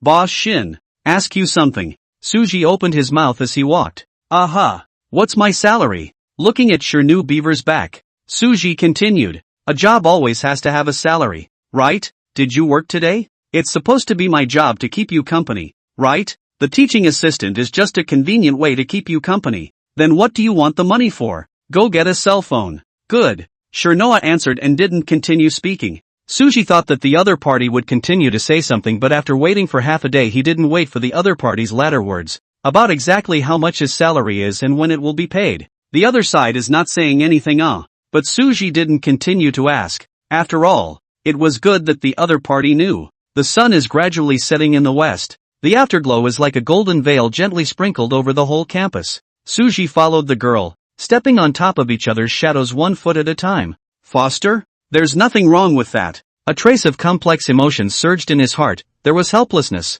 emotion, and a trace of undetectable reassurance. That's how the two spent the next few days. When Shin Beaver went to class, Suji sat inside the office playing with the new cell phone that the other party had bought for him, eating the takeout that the other party had ordered for him, and then sleeping on the couch at night, except for the first day when he experienced what it was like to sleep in a bed. The following days Suji was left without a bed. Time just slipped by. But it's always a bit inconvenient for two people, a man and a woman, to live together. And just recently Shin Beaver seems to have had the intention of buying a house, but the most Suji knew was here. After that day, the conversations between Suji and Shin Beaver instead decreased a lot. Apart from daily greetings or some things, the two of them basically wouldn't say more than a few words anymore. Neither of them were supposed to be talkative either. The days passed in such an uneventful manner, like a lake without ripples. Suji would sometimes look at Shin Beaver's back in a daze, not knowing what he was thinking, and Shinoa remained her aloof self, as if nothing had anything to do with her.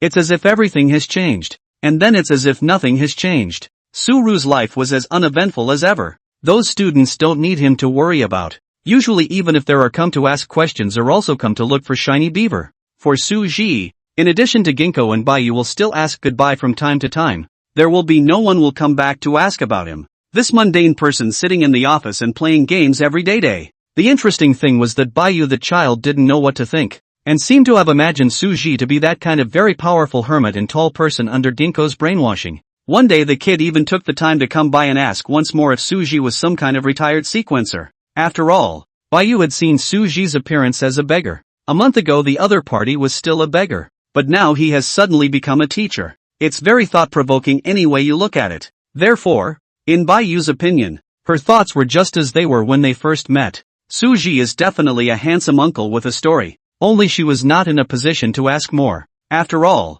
Suji did not teach them directly, and for the time being there were existences that Bayu cared more about than Suru. That her former classmate plus best friend is now suddenly her teacher. Bayu had already confronted Shin Beaver in her office more than once about actually keeping so many things from her. As for Shin Beaver, she still doesn't care about anything, turning a deaf ear to Bayu's questioning, as if Bayu is just a passerby. And as the school has been renovated and refurbished and rebuilt, the original school has a new look at the moment. One by one, martial arts arenas and training grounds were constructed. The teachers' teaching time was gradually rationalized, and the daily tasks of the students also included more practical courses in addition to theoretical knowledge. Slowly, the entire Jiangcheng University gradually forgot about Suji, the person who wandered outside the establishment. After all, Su resigned that you basically don't see each other's faces at school except for daily clocking in. Instead, it was Shin Beaver who had become one of the more popular teachers at Jiangcheng University due to various factors such as her age and appearance and personality. That's a third of the way through a month of intensive training. Today, on the other hand, something not so small happened. This matter was like a stone thrown into the inside of a lake. Although it was not big, it made the lake ripple. The story begins a few hours earlier in the morning. Chapter 64, Car Accident. Suja got up and washed as usual, stood in front of the mirror and stared at his disheveled self for a short while before returning to the sofa to play with his cell phone. Shin Beaver, on the other hand, suddenly told Suji something after washing up. She had something that required her to leave Jiangqing for a while, so she asked Suji to help substitute for her classes. Suji was actually quite curious why the other party refused to take himself along. After all, although the other party spoke to himself less these days, he was indeed practically glued to himself. However, since the other party refused to say more, Suji naturally wouldn't ask more. He already had a reasonable plan for the next 100 years. That would be to stay with the girl to see how far this era has come, and in the meantime see if you can solve some of the girl's problems,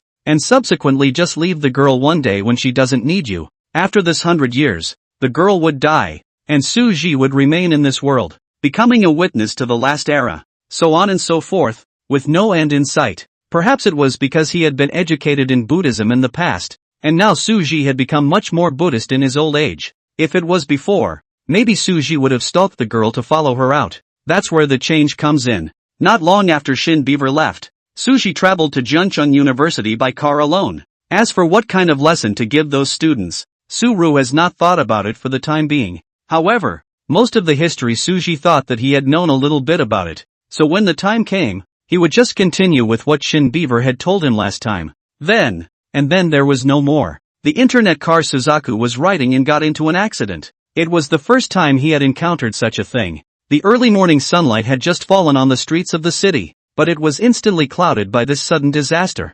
Originally, this car of his own was parked in front of the intersection waiting for the red light and waiting well. The car was quiet, and the driver occasionally hummed softly to the music of the radio. Suji, on the other hand, sat in the back seat, looking out the window at the streets that were gradually coming to life, his thoughts wandering a bit. Everything seemed so serene and peaceful. However, this tranquility was instantly shattered. There was a sudden deafening roar from across the road. The voice was like a bolt from the blue, exploding violently in the air and startling the driver. The entire street was instantly thrown into chaos, accompanied by the terrified screams of the crowd and the sudden sound of honking cars. People panicked and fled in all directions, and vehicles braked sharply in an attempt to avoid the impending danger. When Suji looked over, he saw a truck with a blazing fire like an out-of-control beast tumbling all the way over towards Suji's side. Yes, it was a tumble. The car was going so fast that it was completely out of control. The body of the car looked hideous and horrible in the light of the fire. It rammed its way across the road, directly crushing and knocking those small cars in front of it, making a chilling shattering sound. The twisting sounds of metal and the shattering of glass intertwined in a horrific piece of music. Those small cars that were hit were like fragile toys, instantly deformed under the huge force of the truck, and some were even directly overturned. Lying on the ground in a heap, Suru only took one look at what kind of car it was before immediately trying to open the door and run away. That's a tanker truck. It's still on fire. It could explode at any time. He immediately took hold of the door and tried to get out of the car, only to find that the kind driver had already locked it for him. It just so happens that it's rush hour, and vehicles simply can't get out of the way for a while. Those vehicles and pedestrians were overwhelmed by the sudden disaster. The driver also panicked as he fumbled around trying to start his car to escape the area, but realized that the vehicles around him had been packed so tightly together that he couldn't move at all. Suji and the driver and the vast majority of people can only watch as the tanker rolled all the way over the ordinary cars on the road, and then crashed directly toward itself. Bang! The online car Suru was traveling in was instantly knocked off the road. The huge impact caused Suji's body to lurch forward, and his head hit the car window hard. The interior of the car was in chaos. Items were splattered everywhere, and Suji only felt a heavenly spin, as if he was going to throw out his own brain. His eyes were blurry, his ears were buzzing, and his whole body felt bad. The net car that was hit by the fly in the air cut a beautiful arc. Not only Suji this car, most of the small cars were also hit by the fly away. Only the flyer not as high as Suji this just. No sooner had Su resigned than the tanker exploded. A huge ball of fire shot up into the sky, and heat waves rolled in as if it was going to engulf the entire world. The shockwave from the explosion spread in all directions, shaking the surrounding vehicles and buildings. Suji was in the air and only felt a powerful force coming at him. Then he flew higher. The high temperature instantly caused the cart to spontaneously combust in the air, and the roaring flames surrounded the entire body as if it were a burning fireball. Not only that, but a thick smell of blood also came from the front. The driver had fainted, and a crack had appeared on his head, and blood was continuously flowing out from inside that crack, staining his face and clothes red. Bang! The cart hit the ground and tumbled a few more times. Then the second explosion began. This time, the explosion was even more violent than the first one, and the loud noise seemed to shatter one's eardrums. The flames were like ferocious beasts, spreading wildly in all directions. The surrounding vehicles and buildings became even more wrecked under the impact of the explosion. Perhaps even the driver of the tanker didn't expect to run into this kind of thing all of a sudden. Before the departure of this car, the transportation company has already carried out a rigorous safety inspection of this car. All aspects of the attributes are up to standard, before they dare to go out with confidence. However, just while traveling, the driver suddenly noticed something unusual. When he gently pressed the brakes, he realized that the car was not responding. He slammed on the brakes a few more times with unbelievable force, but it still had no effect. Brake failure. Those 4 big words instantly appeared inside the driver's head. Not only were the brakes failing, but the car was even gaining speed all the time and was simply out of his control. He tried to shift gears to reduce the speed of the car, but found that the gears were stuck as if they were stuck on something, and he couldn't change them at all. All he could do was look ahead at the vehicles and pedestrians that were getting closer and closer. His heart filled with fear and helplessness, then watched as the car rolled over because it was going faster and faster. At that moment, the driver's world seemed to fall apart. Death comes in a flash. Obviously, he had usually done hundreds of things without failing once, but this time something happened. It's like it was premeditated. The blazing fire around them was spreading unchecked, and the incomparably high temperatures seemed to be incinerating the air. Every ounce of air was severely distorted by the rolling heat waves, making it nearly asphyxiating and difficult to breathe smoothly. Broken vehicles were scattered all over the place, and those metal wrecks flickered with an eerie glow in the light of the roaring flames. On the ground, there were also some humanoid charcoals lying across the floor, and you couldn't see blood in the vicinity because it had long since been evaporated cleanly in the heat, leaving only dark red marks on the ground. In the flames, a figure was struggling hard to get up. The heat caused white smoke to rise from his body, as if he were a steamer placed over a furnace. His clothes were also long torn from the blast, revealing badly burned skin. On his body, the flesh and blood had blurred beyond recognition, and even the bones were exposed. However, immediately afterward, the flesh and blood on his body suddenly began to twist and tumble. The rotten flesh fell off him autonomously, and then new flesh grew spontaneously, writhing like maggots. It was as if he was undergoing some kind of mutation in his body. The bloodshot fingertips casually snapped off 2 eyeballs that had already been damaged in the explosion. It was then tossed inside his mouth and clicked and crunched. The eye socket that had lost its eyeball instantly became hollow and horrible, and blood gurgled out of it and ran down his cheek. However, just a few moments later, inside that pitch-black eye socket, new flesh and blood slowly began to grow out again. As those flesh and blood gradually molded, a pair of red pupils also quietly appeared in the black smoke. Suji just stood still like this, feeling that burst of pain that kept coming from his body. His eyes followed the billowing smoke and then came to the tanker truck that had blown apart. There, a man in a clown mask was standing silently. Noticing Suji's gaze, the clown man smiled faintly. "This didn't even kill you yet. Looks like you're really extraordinary. But what exactly is your sequence? Last time, you killed Rose with your sword. This time it's a weird blood regeneration. And I also learned from Ginkgo that you seem to be alive for a long time. Suru, you really intrigue me. It's not just me. The organization is curious about you too." Chapter 65, Dark Erosion. "Are you sick?" Suji slightly exhaled a mouthful of white air, reaching out to rub the head that had been somewhat dazed by the explosion. Yet this slight movement caused the already hideous wound on the head to split open again.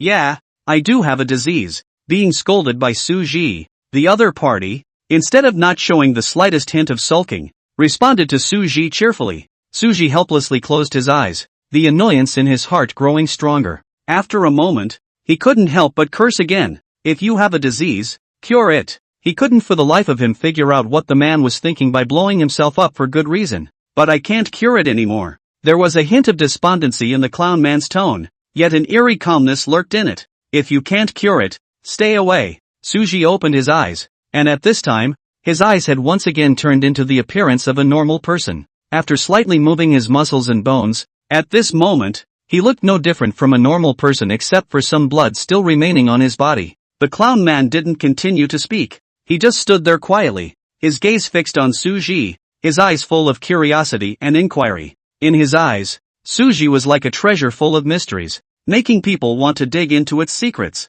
This person's self-healing ability was simply too heaven-defying. In just a few seconds, there was no sign of injury at all anymore just by looking at his appearance. What exactly is your sequence? The man finally couldn't hold back his curiosity and asked out loud. Which one are you asking? Suru's expression was calm and his tone was light. What do you mean ask which one? The man pondered the meaning of these words, and not knowing what came to mind, he violently made an instantaneous movement to instantly appear in front of Suji. You have more than one sequence? The other party stared at Suji with wide eyes, full of incredulity. In response, Suji just raised his right hand. This was followed by a fierce slap to the other man's head. Only heard a loud bang. The clown man's head instantly exploded like a watermelon. Blood and brains splattered in all directions. The air around them seemed to freeze at this moment, leaving only the sickening scent of blood in the air. Looking at the headless body on the ground, a trace of disgust flashed through Suji's eyes. In the next second, the corpse on the ground, however, suddenly began to emit black mist. Seeing this layer of black mist, Suji's pupils shrunk violently. Those black mists quickly condensed together and then transformed into a humanoid shape. Suru, I'm really getting curious about you. More than one sequence. You are definitely a fine research material. Would you be interested in joining our organization? Black Mist looked at Suji, and his words were filled with longing. But immediately afterward, the Black Mist stopped talking because it saw a bright killing intent in the other party's eyes. Suji's eyes were like a sharp sword, stabbing straight into the heart of Black Mist. Your sequence. It's Dark Eclipse? In the blazing fire, Suji stared tightly at this Black Mist, and in his eyes was an unprecedented seriousness. Under the gaze of these eyes, Black Mist couldn't help but want to believe in the other side. No, my sequence is remodeling. And who gave you this ability? Join our organization and you'll get the answers you want. You know what? I have a vendetta against this sequence. Suru smiled as he looked at the black fog in front of him. I hate Dark Eclipse. Tell me where your organization is and I'll consider sparing you. Ha ha ha. The Black Mist let out a weird laugh, then wrapped around Suji. Not kill me? Can you kill me? It's just a doppelganger I fabricated. Suji smiled as he looked at this Black Mist in front of him, but the smile in his eyes did not reach the bottom of his eyes. Then just kill one of your doppelgangers first. Suru, an assistant professor, had always had a low presence in Jiangcheng University, so low that not many people even recognize him. If it wasn't for the fact that he was acting for Chernu Beaver's class today, it's possible that no one would even know who Suru was by the end of this month. But after today, those students knew who Suji was, because that low pressure inside the classroom right now made those students feel as if there was a volcano about to erupt lurking. The oppressive atmosphere was breathtaking. On the podium, Suji was expressionlessly looking at the silent students under the stage, but the annoyance in his heart did not decrease by half. Well, that's all for this lesson. The rest of you study on your own. After saying that, Suji walked directly towards the door, and when he reached the door, he stopped again, his gaze sweeping towards Ginkgo who was sleeping in the corner. Lin Yu, come find me in the office. A few minutes later, in the office on the 4th floor, Ginkgo was frowning at the man in front of him with the words "I'm not to be messed with" written all over his body, and couldn't help but say curiously, "Beggar, did you eat gunpowder?" In that tone, there was a hint of flirtation, yet a hidden hint of caution. Well, it does eat fire. Suji's voice was cold, without a trace of temperature. Looking at the man's unkind gaze, Ginkgo intuited that something wasn't right. An uneasiness welled up in her mind, as if something bad was about to happen. What's wrong with you? Ginkgo's voice was filled with confusion. And alone with me? Suji looked at Ginkgo and suddenly asked, do you know a man wearing a clown mask? Ginkgo's eyes flickered slightly and she bristled. I know him. What's wrong? He fed you gunpowder. Ha, right. Suru nodded. Beggar, what's wrong with you? Ginkgo looked at the man in front of her. It was the first time she had seen the other person in this state. How to put it? Suji gave her a bit of a strange feeling. A little bit not like the usual him. You told that man about my immortality? First you tell me what's wrong with you. What's with all the rushing? What was wrong with this beggar? Who hadn't given himself a good look from just now until now? You know about the tanker truck explosion on New Road Street this morning, don't you? I know. What? That one was the Joker's doing. He was coming at me. So says. Yeah, I got blown up. Pooh ha ha ha. Ginkgo couldn't hold it in. She was wondering what kind of gunpowder she'd eaten. But it turned out to be this kind of gunpowder. Her laughter echoed through the office with a hint of gloating. Hearing Ginkgo's mocking voice, Suji pulled the corner of her mouth. You think that's funny? Not funny. Ginkgo instantly stopped laughing and sat squarely in front of Suji. Teacher Su, just do as you wish. I'll definitely know everything there is to know about any student who wants to know. Although I don't know what's wrong with the beggar's fire. But it's quite interesting to see the other party with this look. Who is that man? And what was the organization he was talking about? Chapter 66, The Bleeding Eye. Oh, that guy, he doesn't have a name. Just call him Joker. No one in that organization of theirs has a name. Each lives by their own code name. The name of the organization is Sin City, and the people in it are all outlaws. That clown is one of the higher-ups in there. Do you know where the home base of their organization is? Suru directly interrupted the other party's introduction and inquired about the name of the place. What do you want? Beggar, you don't want to go and fry back, do you? Dead beggar. You're very wrong now. Ginkgo also brought a rare hint of seriousness to her expression. Your eyes are bleeding. Suji froze and reached out to touch the corners of his eyes. There, a splash of crimson was staining the hand. Beggar, what's the matter with you? Even if the temper is blown poorly, how come the person is still bleeding from the blast? That kind of explosion usually can't hurt elders like us at all, right? Suji didn't pay attention to Ginkgo's concern, but only stared at the blood on his hands obsessively, and his thoughts seemed to have returned to that year. Suru, you're quietly using those sequences of yours again. I've said I don't need to use it if I can. Don't you keep thinking about showing off? Gee, it's okay. I'm not going to die anyway. What's wrong with using it? It's not going to kill you, but it's true that it's hard, and you'll know you're wrong if it really gives you life and death. One person awakening so many sequences would have been out of the ordinary. Look, your eyes are bleeding again. Don't touch. It hurts. It hurts like hell. If you had stayed honestly in the temple, where would all this have happened? It's not because of those old, dead rules. Now that I'm considered to have returned to secularism, those bald asses can't control me, and also return to lay. I see that you are considered to have rebelled against the Buddhist sect, right? Injustice. I didn't touch them for a minute. Beggars? Beggars? Soju. Ginkgo reached out and waved his hand in front of Suji's eyes. Seeing that there was really no way out, he simply interrupted Suji's memories with a direct yell. Suru gradually came back to his senses, looking at the blood on his fingers. His eyes were complicated, but in the end, he still lowered his palm. Sorry, just got sidetracked. TCH, you even apologized. Beggar, do you know that you have just been in a very wrong situation?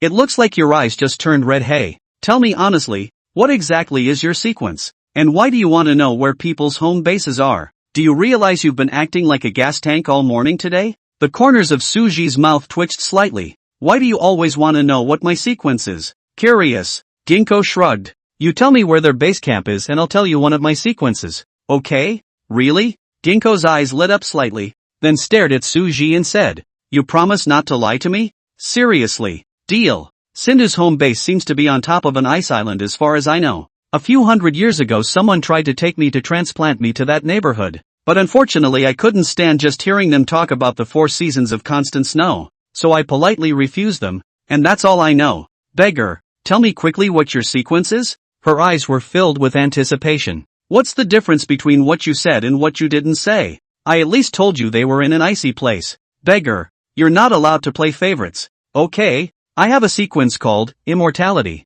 What is it? Ginkgo was full of doubt. I have a sequence called Immortality, which is literal. Suru explained calmly. That's not right. So what's the deal with you playing with swords? Ginkgo was even more confused. Oh, that other sequences. Suru said lightly. Dead beggar. You're kind of challenging my perceptions now. Ginkgo did not believe that a person could have more than one sequence, but looking at Suji, it did not seem like a lie. That's just what you think. No one has ever explicitly said that a person can only awaken one sequence. Besides, aren't you 2 sequences yourself? There's a reason for my 2 sequences. Beggar, what's the deal with your 2 sequences? You were born with 2 sequences? Looking at Ginkgo's unbelievable appearance, Suji smiled. No, I was born with 3 sequences, but now it should be considered 2. After silently adding such words again in his heart, Suru stood up and said to Ginkgo, You guys can all study on your own for my next class. Go ahead and notify it for me.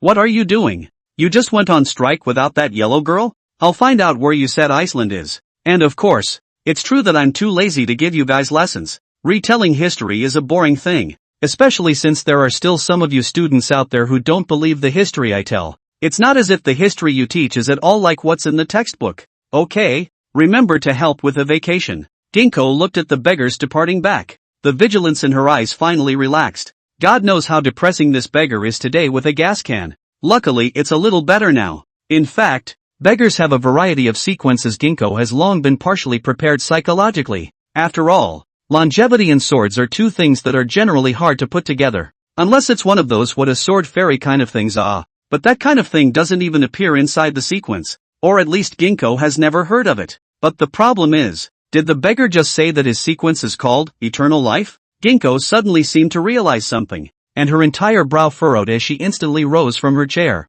Is it the one she understands as eternal life? Is the beggar really not lying to himself? Ginkgo immediately turned her head toward the door to chase after her. She had just been so caught up in the shock of the other party having 3 sequences that she had forgotten what that eternal life the other party had said meant. She even wondered if she had just misheard, so she immediately wanted to chase it out and ask nicely. She must have misheard. How else would you hear this bizarre sequence? Lin Yu, Teacher Su didn't do anything to you by calling you to the office alone, did she? Ginkgo had just chased him to the door, and before he could take a step, he was blocked by a sudden appearance. The visitor was none other than Bai Yu. Ginkgo couldn't care less about Bai Yu, and her eyes began to look around, hoping to see Su Ji's figure. But there was no shadow of Su Ji where his eyes pressed. Have you seen Su Yung? Chapter 67, Pure Heart Zen Center. Mr. Su, Bai Yu froze. Didn't see it yet. Su Ji was a very Buddhist person. He never took the initiative to find things to do,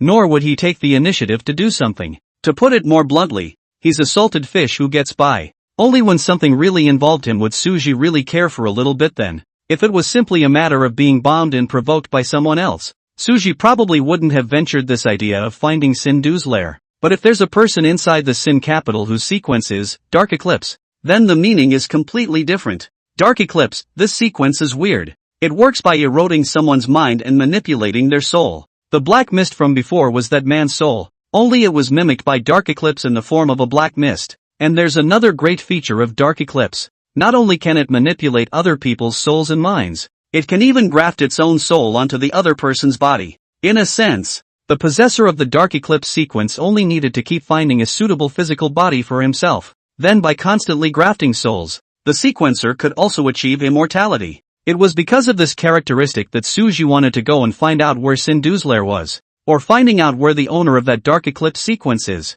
After all, the man may not be dead yet, is he? A few hours ago, in the corridor outside the Flower Theater building, Su Ji was walking steadily towards the entrance of classroom 401 with a cold face and a silky cold aura around him. He had just been inexplicably blown up, and even though he had killed the man's doppelganger, he was still upset now. But as a teacher, one must always be kind. No? Thinking of this, Su Ji opened the door of the classroom and lifted his leg to walk in. He didn't see what kind of looks the passing students were giving him. Who is that teacher? I think his name is Su Ru. He's Mr. Shin's teaching assistant here. Usually haven't seen it yet. No impression at all. This Mr. Su looks, well, kinda nuclear good. I heard that Mr. Shin took a leave of absence yesterday, so he's the one who'll be substituting today. Posing with a stinky face to whom usually do not work. And now the substitute under the class are this dead look. People seem to be like this all the time. No one reported him?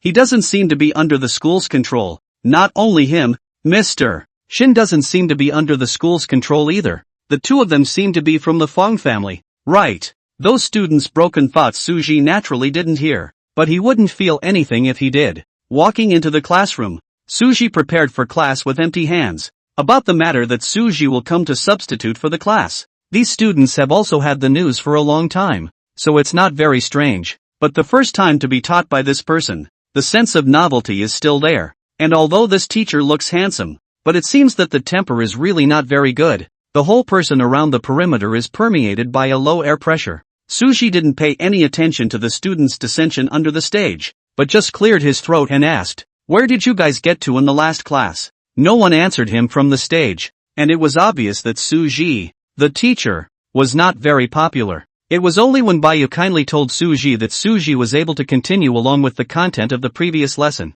Coincidentally, what your new beaver taught in the last class Suji also happened to have experienced. The main purpose for Shosu to let these people study history was to let them have a full knowledge of the world, and to be able to see through the surface to the side that ordinary people could not see. Also, learn about some of the special sequence abilities so that you can quickly recognize them in future operations. And while explaining those sequences, some teachers will also cite some representative characters from time to time, so that these students can more intuitively recognize and understand the characteristics and functions of various sequences. All Suzaku has to do now is to cite some of the iconic sequences and their owners for these people to recognize. Sequences are mostly good or bad from person to person, so whether the sequence is good or bad all depends on the individual's understanding and use. Different people confronted with the same sequence will perceive and judge it very differently depending on their own personalities, values, and life experiences. Some people may use the special ability of a certain sequence to perform righteous deeds, helping those in distress and bringing warmth and hope to the world, while others may use the power of the sequence to fulfill their own selfish desires,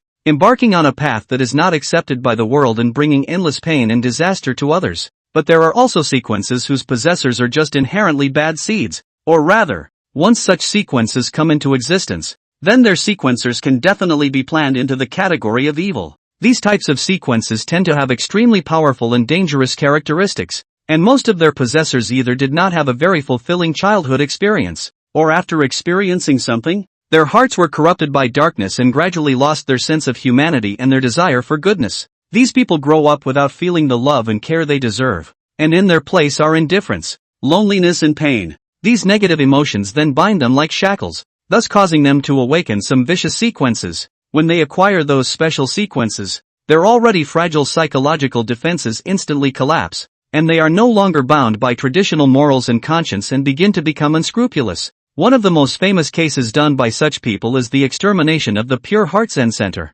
In ancient times, before there was such an organization as the Order of the Guardian, a group of people called demon hunters were in charge of those supernatural events, and most of the demon hunters, their backgrounds basically come from the Fong family as well. And where did those demon hunters learn about the sequence when they weren't even in the Fong family's establishment? I wonder if you've heard of the Pure Heart Zen Center? Suru looked at the crowd on the stage, and unsurprisingly no one knew. The only one who knows that should be asleep on his desk right now. The Pure Heart Zen Center is something that was created by a group of monks, and it serves to teach and guide the sequencers, just as our current River City schools do. In ancient times, since sequence props were still far from plentiful and serializers were relatively rare, most serializers, when they appeared, would be found and taken away by the people of the Pure Heart Zen Academy, and be admitted inside the Zen Academy to become one of the monks under the seat. There, those sequencers were taught and inculcated with the Dharma, learning how to control their power and establish good values.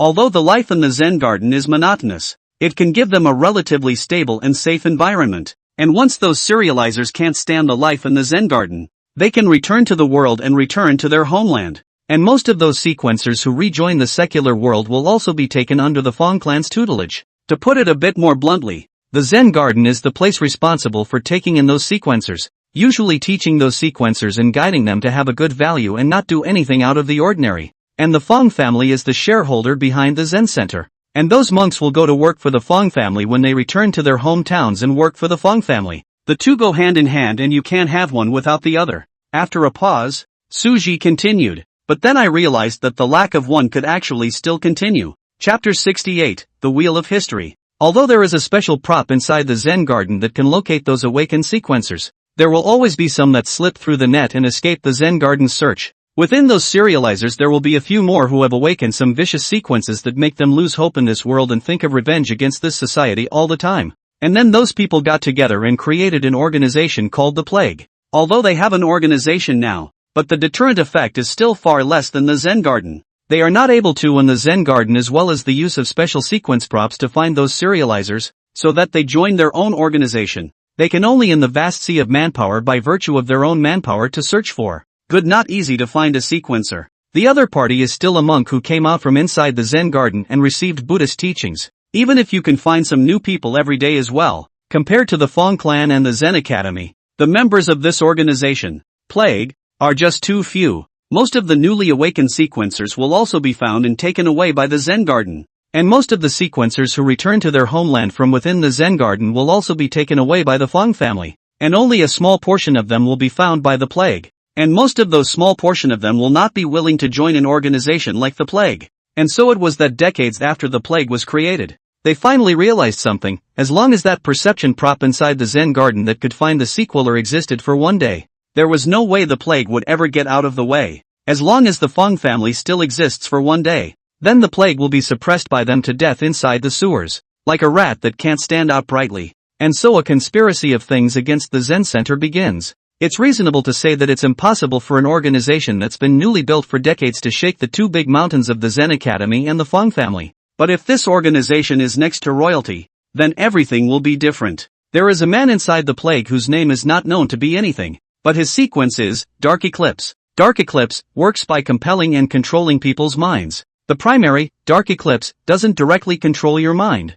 but rather plants a seed in your body through contact, influencing your mind over time and making you his puppet. Those who are planted with the seed have their own souls blackened and misted after death, but also possess some of the powers of dark erosion, such as the ability to survive in the world in the state of a soul for a short period of time. This is just the most basic use of dark erosion. A more powerful possessor can even control your soul directly. There is no need to utilize the seed to manipulate you. It's not just Dark Eclipse. There are some other sequences that have the same effect. The plague people used these tactics to make waves in the court. It just so happens that the emperor of the dynasty was a believer in Buddhism, welcomed the bones of the Buddha, and even attempted to pray for long life by praying for blessings. I don't know what that emperor was compelled to do, but he actually thought that the prop inside the Zen garden could lead to immortality if he got it. So they openly pressurized the Zen monastery to force it to hand over the so-called holy relics of Buddhism. The Feng family tried to use the power of their men to shelter the Zen center, but they were suppressed together by the imperial court.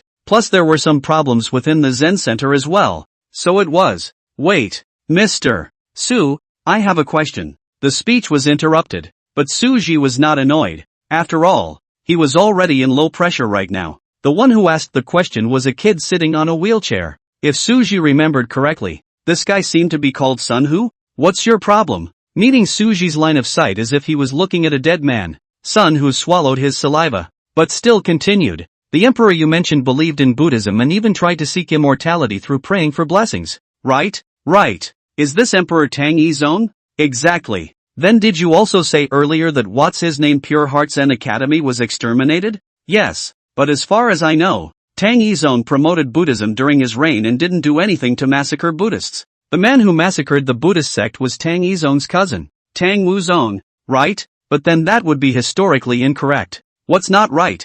Suji looked at this teenager sitting in a wheelchair in a calm manner, but did not see that it was still a high school student. Tang Wuzong is going to succeed the throne before Tang Yizong, right? According to the order of history, it should be first Tang Wuzong who slaughtered the Buddhists, and then Tang Yizong who practiced Buddhism later, right? But you're talking about practicing Buddhism first and then carrying out an extermination about that what's his name Zen garden. And this is the same emperor. Does what you see in history have to be true? Suru looked at the teenager and asked a direct question about the teenager's blind spot. If what you see in history is true, then how come things like sequences are not written in history? People believe in Buddhism, and then they even wiped out the Zen garden for that sequence prop. Do you think he'd allow that kind of history to exist? It's true that Tang Wuzong massacred the Buddhists, and it's also true that Tang Yizong massacred the Buddhists. Only Tang Yizong's you don't know. After all, people want to save face, don't they? Sun Hu's eyes widened in disbelief. His thoughts spun rapidly through Suji's words,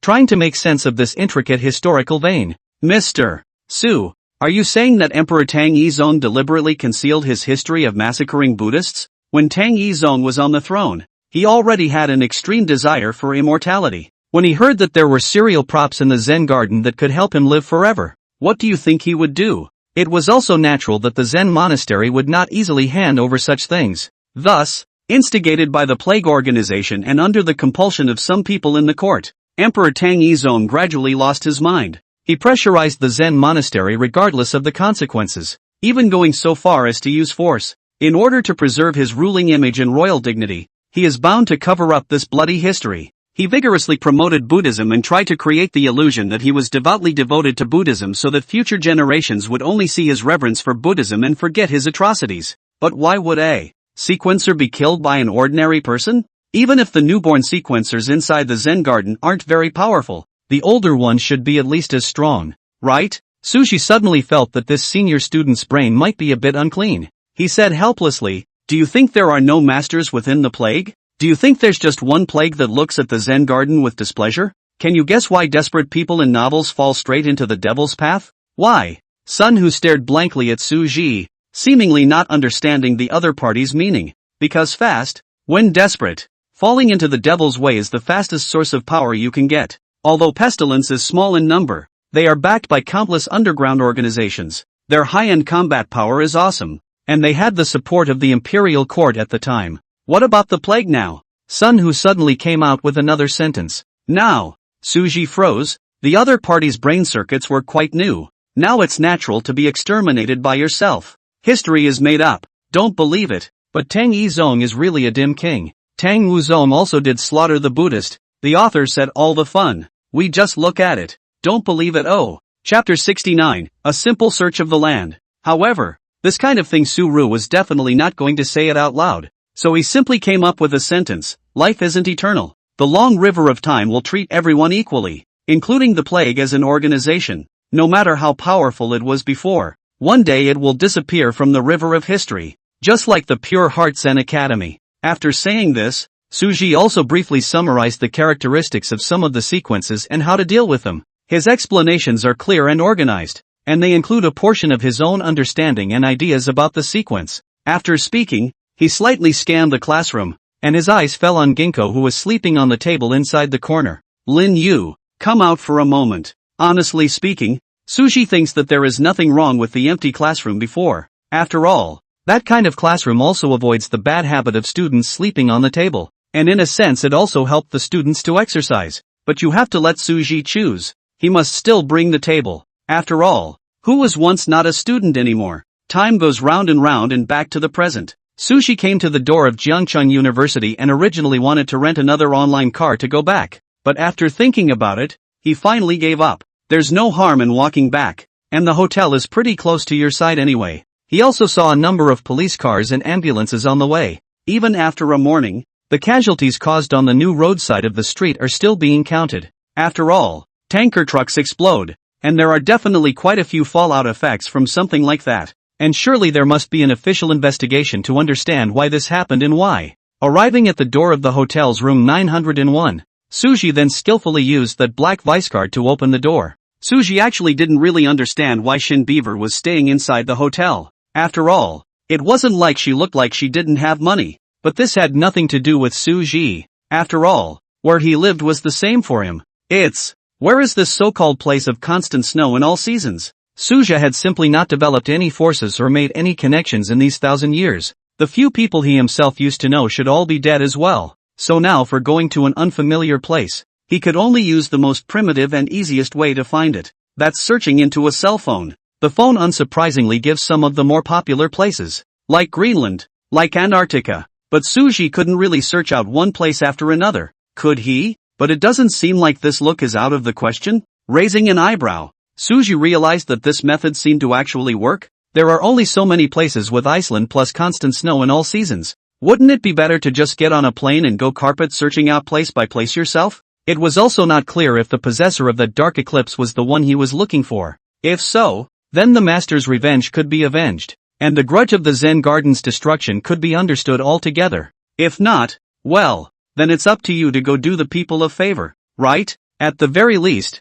he was definitely going to bomb back to the other side himself. After all, after 10 days or so together, one should be able to make a few swords, so it shouldn't be too much of a problem to go and get it back. Thinking of this, Suji directly found that unique number inside his cell phone's address book. After a long broadcast, the other party picked up Suji's phone. What is it? Just by listening to this electronic voice, Suji could think of that paralyzed face of the other party. Boss Shin, can I take a vacation? Take a vacation for what? The other party's voice was flat, but the doubt in it could still be heard. What was Suji, this salty fish, doing calling her for leave all of a sudden? After these few days, Shin Beaver was already sure that the other party would not quietly escape before daring to leave Suji alone in Jiangcheng. Otherwise she bolts a chain to the other high or low. For the people, Su-ru gave this seemingly bull **** reason. He knew very well in his heart that whether the other party believed this reason or not didn't have any effect. After all, Suji believed that Shin Beaver wouldn't care about this kind of thing. As luck would have it, the next thing the other person said was, "What about my class if you take a vacation?" Suru paused slightly. An imperceptible light flashed in his eyes, not knowing who he thought of, and said into his cell phone, "I'll naturally find someone to take care of this side. Besides, you don't really care much about giving these people lessons, do you?" There was a long silence on the other side, but finally came back with, "Oh, okay. How long are you going to hire?" Shinoa's voice came again. "A month if it's fast, a year or so if it's slow," Suji answered after thinking for a moment. "Have you ever seen anyone take this long of a vacation?" "I'm not. Are you going to be a bum again?" "Sort of. Traveling around the globe, with no fixed abode. I don't know if I count as a vagabond." "Good." Surprisingly, Shin Beaver agreed. "Aren't you afraid I'll run away? I put a locator on you. What if I give it a break, then tear it down?" Shinoa Beaver gave a perfunctory reply and simply hung up the phone. After the phone hung up, Suji did not put down the phone, but went to WeChat again to find the other party. Suru's WeChat was created for him when Shin Beaver bought his cell phone. The avatar is a pitch black. The name is very simple. Single took a resignation. Shin Beaver's WeChat avatar is just a piece of white, and his name is also very simple. Taking a single beaver. "Can I borrow one of your helicopters?" Beaver, Rhetoric, "Didn't you have a private jet before? Can I borrow it for a few months?" Beaver, Beaver, "Are you going to do the people a favor or are you traveling?" Rhetoric, "For the people plus traveling." Beaver, line. The other party still agreed to Suji's unreasonable request this time. Beaver, "Can you fly an airplane?" Rhetoric, "It won't." Beaver, "Then I'll ask the last driver to take you on a tour." Rhetoric, "Good." The other party didn't ask Suji why he had to take a sudden leave of absence, nor did he ask what Suji wanted the airplane for. It was as if she supported whatever Suji did. As for sending someone to follow Suji in the end, honestly, the other party should actually understand in their hearts that this tactic would be of no use to Suji. After all, Shin Beaver could tell that Suji was not an ordinary sequencer no matter what.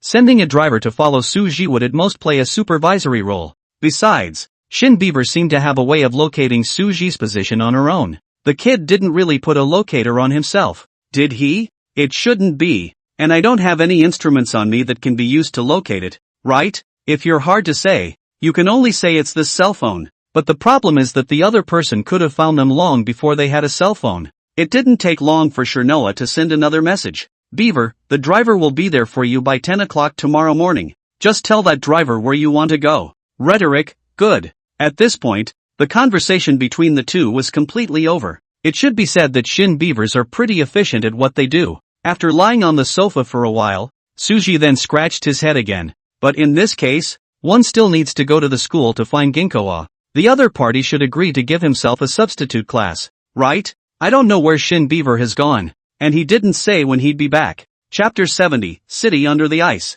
Cold winds howled. Ice plains became rivers, and an underground city was towering under a snow-covered wasteland. It was as if this place was a forgotten corner of the world, covered in layers of ice and snow, isolated from the rest of the world. The entire city was surrounded by a layer of crystal-clear ice walls, like a huge mirror reflecting the inner city. On the outside alone, it seemed no different from the city outside. Streets, skyscrapers, squares, it has it all. It's just all made up of all that cold ice. And in this environment, there are actually some people living, or some serializers. Inside a huge palace in the very center of the city, a dying old man was leaning weakly against the ever-chilling seat behind him. His face was vicissitudes. His skin was dried out. His eyes were being closed tightly. And from inside those eyes some black mist would still come out from time to time. Below the old man, many sequencers like him were sitting one after another. Their demeanor varied. Some as stoic as water. Some as thoughtful.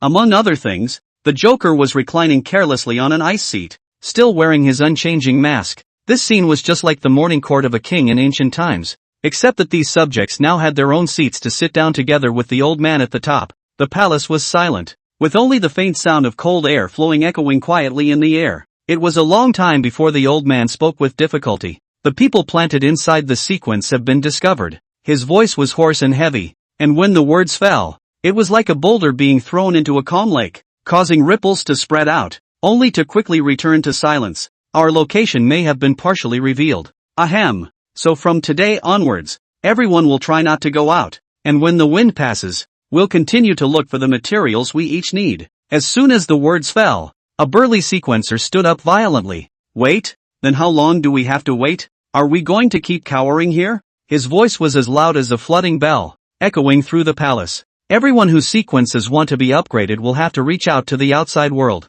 And if we keep cowering here and don't go looking for some materials to upgrade ourselves, are we going to have to wait for our entire lives in such a stifling manner? If you really want to fight those people from Shosu, it's not certain who will win or lose. Ahem. The time of the construction of the order keeping is too short. You naturally look down on the other side. But no matter what, it's also an international organization. The spies we planted in it have been removed. So naturally we're in a state of passive. And the people who want to get rid of us are not just Shosu. There are a lot of people who look at us unfavorably. That doesn't make it possible to stay in this hole all the time, does it? The Hanyu looked at the old man with dissatisfaction. In his body's muscle bulge, the whole person did not put the old man in his eyes at all. Most of the men, with the exception of the Hanyu, were also extremely perfunctory in their treatment of the old man. They looked rather disdainful of the old man's meticulous approach to life, and most of them supported the Hanyu's idea. In response, the old man could only sigh helplessly. I know that if you all want to improve your sequences you have to reach out to those ordinary people, and restricting you from going out may cause your strength to stagnate for a while. This I also know. But this is something that can't be helped. Since you're clear about it, it's all the more reason why you shouldn't restrict our movements. The big deal is that we'll all scatter and start a riot all over the world. Tiger Hostel is right. Under the stage, a man whose entire body exuded blood aura also stood up and openly supported the Han named Tiger Hostel. The man's body was carved with all kinds of tattoos, and those tattoos looked particularly hideous under the icy light, as if they were coming to life. It was just that although he was surrounded by blood chi and tattoos all over his body, his entire eyes were sunken in and his lips were purple, just like a dead man. Old man, my sequence would have to keep killing people to maintain the status quo. You're locking me up here because you want me to die from my own sequence backfiring? As he said that, one of the man's hands kept elongating like an octopus, and the bizarre arm danced in the air, emitting a chilling aura. A hand then grabbed a minion who was watching from the back. The minion had been watching the argument from a distance, not anticipating that he would suddenly become prey. The moment he was grabbed, panic and despair were written all over his face, and his body was as stiff as if it had been frozen. After lifting the minion to his face, the man greedily stretched out his serpent letters and licked the lifted human, and the lifted human's body trembled slightly, only able to close his eyes and feel the wetness. Barking, "It smells so good." With an intoxicated murmur, the man dropped the minion in his hand, then looked at the old man with a scowl. What's going on? Old man, you can't be thinking that your own days are numbered, so you want to take all of us with you to be buried with you? The atmosphere in the palace instantly dropped to freezing point, and the crowd's eyes darted back and forth between the old man and the man who radiated blood. The minion that was thrown flying fell to the ground in shock, rolling and crawling to the side, his body unable to stop trembling. The man, however, seemed oblivious, still staring at the old man, waiting for a response. The old man's face was unchanged. Only the wrinkles on that dried-out face seemed to have gotten deeper. I naturally know about the sequence situation of some of you, so this time, I called you here, not only to let you huddle here, but also for a person who, perhaps, can solve the problem on you regarding the sequence backlash. Oh, the tattooed man raised an eyebrow at the old man, then laughed. Are you that kind, old man? I am naturally doing this for myself. After all, as you should know, my days are numbered, but why not use it when you can use your means to get at him? Anyway, in the end, we can all reap the fruits together, can't we? When these words came out, the people inside the palace were all stunned. Who is so capable, can solve the problems of us people regarding sequence reversal? And it also requires so many of us to deal with him? The old man forced a smile. Then he opened his eyes and looked into the air. Inside those eyes filled with black fog as if alive, tumbling and surging, cannot see a trace of light. Naturally, my senior brother he should already be on his way to me? Chapter 71, Stewed Chicken with White Fruit. What the hell? Substituting for you? In the classroom, Ginkgo couldn't help but yell out as she looked at the yellow-robed outrider in front of her. This shout instantly attracted the attention of many students. Noticing the subtle change in the atmosphere around her, Ling Keqing hurriedly waved her hand and hurriedly explained. It's not a substitute for me. It's a substitute for your teacher. And this takeout was ordered to you by your teacher by name. That's what he wrote in his note to me. Ginkgo opened her mouth to curse out some profanity, but seeing so many people's eyes if anything nearby, she could only shut her mouth helplessly. She then grabbed Ling Keqing's hand and quickly ran towards the outside. Behind the two, Baiyu was lying on the table, resting her cheeks, staring slyly at their small hands held tightly together. After bringing Ling Keqing to the now empty office, Ginkgo then frowned and scrutinized the delivery man in front of her. Tell me carefully, what did the beggar ask you to convey to me? Beggar? Is Mr. Su right? His note is to pass on a student called Linyu to help substitute for the class A. I just a part-time job. How do I know? Do you have his number? There are. Give me a call. Yes.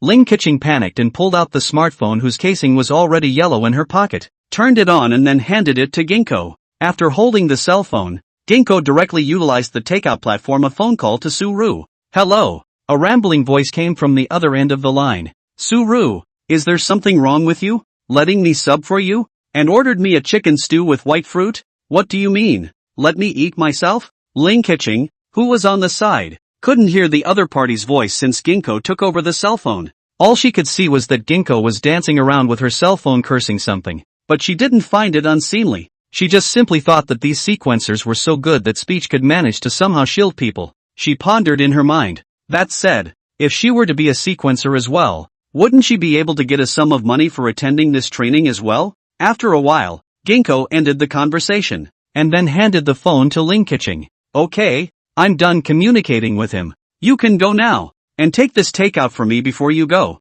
But you haven't eaten yet. No more food for you to eat. So can you give a 5-star review later? Do I look like I have a cell phone? Inside the hotel, after ordering things properly, Suji then opened the game that had been placed inside the cell phone and began to play. Convincing Ginkgo to give himself a substitute lesson wasn't difficult. After all, that guy was now fretting because he couldn't deal with the problems on Baiyu, and in the last few days, she had made a point of looking for Suji to try and solve it, but Suji hadn't even agreed to it as all. Since there was something she needed help with now, it was fine to agree to someone's request. Anyway, what he said was that he'd come back to help when he got back if she hadn't worked it out. By the time he got back, it would be at least a month. By that time the training tests for all these reserve order keepers were over. Since the examination is all over, there shouldn't be any reason for Baiyu and Ginkgo to continue staying together. You shouldn't have to use yourself by then either. Moreover, Suji didn't believe that those big shots inside the guarding order inside the examination wouldn't discover the abnormalities on Baiyu. Maybe Shosu has already found out, only now hiding it from others. Little ninja not to say. As for why not, who knows? Early the next morning, Suji was waiting on the couch ready to pack up and go. He was plainly dressed for winter, with a white t-shirt on top and a pair of baggy black pants underneath, with a black windbreaker draped over it. The whole thing looks clean and uncluttered without too much adornment or cumbersomeness. The suit was bought for him by Shin Beaver. The whole set of clothes was exactly the way the other party was dressed when they first met. It should be said that in the past few days Suji realized that the other party had always been wearing this kind of dress, just like having some kind of obsession. Once Suji had unintentionally glanced at Shin Beaver's closet and realized that it was filled with these types of clothes. The color, style, and size all look exactly the same. This led to the other party buying all the clothes for Suji also being of this type, only enlarged a little in size. If he didn't know that the other party had several sets of identical clothes, Suji might have thought that Shin Beaver was out of clothes. The difference between this getup normally worn out is probably that Shinoa sometimes wears a trench coat, sometimes she doesn't, and for the most part she wears a duck hat out. For his part, Suzaku never wore a trench coat. It's just that since they are all set to go carpet searching in some ice fields, it's not a big deal to wear this trench coat for a little while on your own. After all, you can get out of the cold. After experiencing this kind of comfortable life in the past few days, Suru was still enjoying it a little bit for a while. He didn't prepare a backpack or any other extra items, and the only external item on his body other than his clothes would be the cell phone that only had 46% of its battery power left. The whole thing seemed extraordinarily casual. He had a look that no one would associate with a trip, let alone a dry run. Where to go first in the first place? After looking at the phone for a while, Suji helplessly put it down. This kind of feeling of being a headless fly is quite unpleasant, except for knowing that people are in a cold place. There is no clue at all. It also seems a bit ridiculous to go looking like a bore yourself.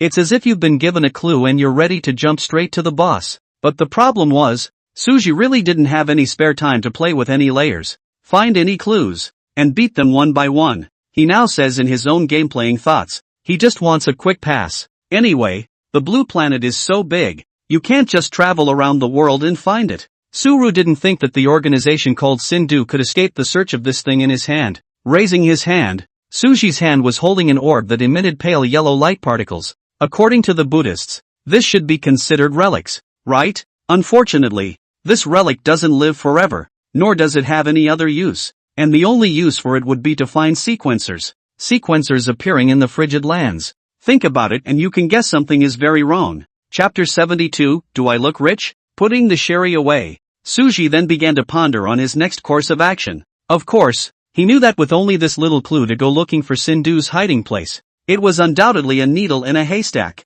searching for the moon at the bottom of the sea. But this is also no way things. If you go to look for clues, who knows to find the monkey years and months? It is better to do it yourself directly to find the base camp. Anyway, he also has the Sherpa in his hand, so he's not afraid of missing them. Therefore, Suji decided to start his search from the most likely place first, and that was the two poles of the Blue Star, the South Pole and the North Pole. Although these two places are hostile environments, they're also the most likely places to hide someone. Alas, after so many years of doing nothing, I still feel a bit overwhelmed when I seriously try to do something now. It was also at this moment that Suji suddenly saw the door handle at the entrance of the room being twisted. If Suji remembers correctly, the one who has the door card to this room, besides himself, should be. Click. The door to the room opened, and Shin Beaver was standing in the doorway wearing the same type of clothes as Suji. Only the other guy had an extra hat on his head. Actually, to be accurate, it should be Suji who was wearing the same type of clothes as Shin Beaver,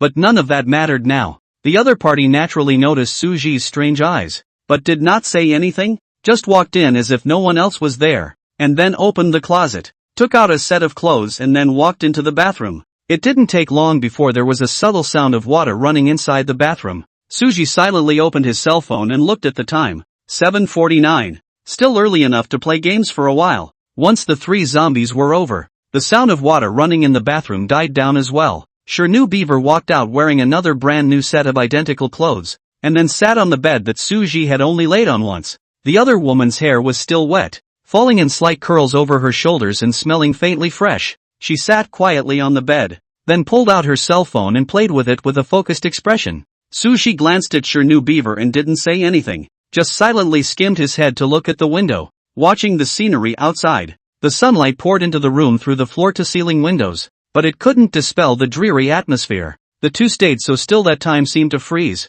2 hours had passed and the room was still so quiet that all you could hear was each other's breathing. Suji and Shin Beaver were both immersed in their own worlds, not communicating in words, yet seeming to share a subtle tacit understanding. Finally, Shinoa moved gently, breaking the long silence. It's 10 o'clock. Suja also put down his cell phone, which was already running low on battery, and then looked at Shin Beaver. That driver you were talking about. I am. Shin Beaver looked at Suji expressionlessly, then spoke out. What's wrong? No, just a bit of a surprise. Can you fly a helicopter? Shinoa shook her head. Haven't tried it, but I just learned it for 2 hours, so I should be able to do it. Suru. He found himself particularly susceptible to being rendered speechless by the whole thing whenever he met the other side, but that was also because the other party's behavior did sometimes baffle Suji. 2 hours? And you think you know how? I think it's pretty easy, and I've seen them fly helicopters many times before, so it shouldn't be too hard.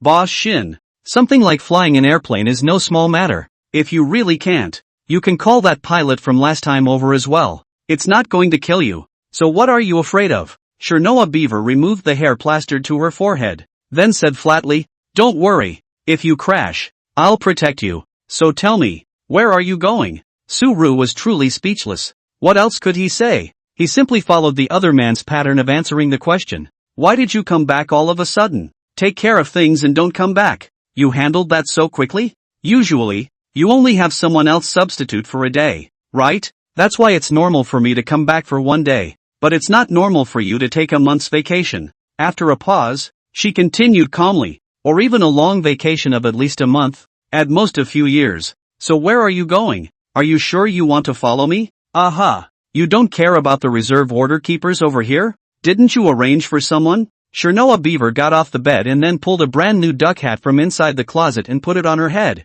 suppressing the dorky hair that was sticking up. Since you've already arranged for someone to sub over here, and I've just about run out of things to do in the last few months, so I'll simply follow you. Just as a boost to the sequence. Are you serious? I don't know why. This conversation Suji always feel a bit familiar.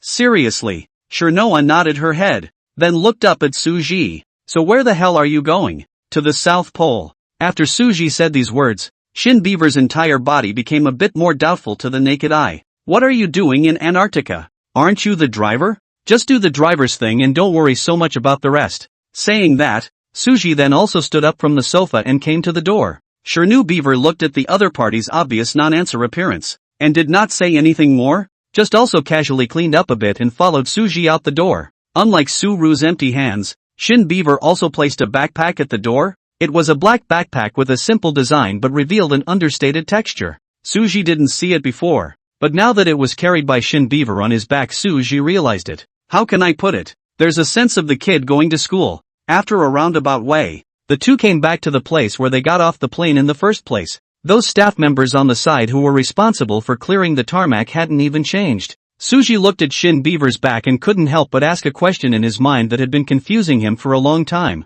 Boss Shin, why are you staying inside the hotel? Shin Beaver didn't look back. Her voice was as cold as snow. Do you think it's close to Jiancheng University from the hotel? Close. That's what I thought. Just because it's close, you're staying inside a hotel? Wouldn't it be closer for you to buy a house near the school? Can you park a private airplane on the roof of your house? The girl's words were terse and direct, with a faint hint of mockery. Suru, you could actually build your own tarmac, and stay in a hotel even. Why don't you even pick a nicer room? Su rhetoric. Shirnu Beaver looked over with a slight sideways glance. That delicate face like a porcelain doll. Again without the slightest bit of warmth. Do I look rich? Suru? Chapter 73. Do you believe me when I say I've been alive for 1,000 years? Isn't it? Suru asked rhetorically. The girl didn't say anything, just swept her head back with a slightly contemptuous gaze at Suji. That look made Suji feel as if she had asked an extremely stupid question. Once the two arrived at the tarmac,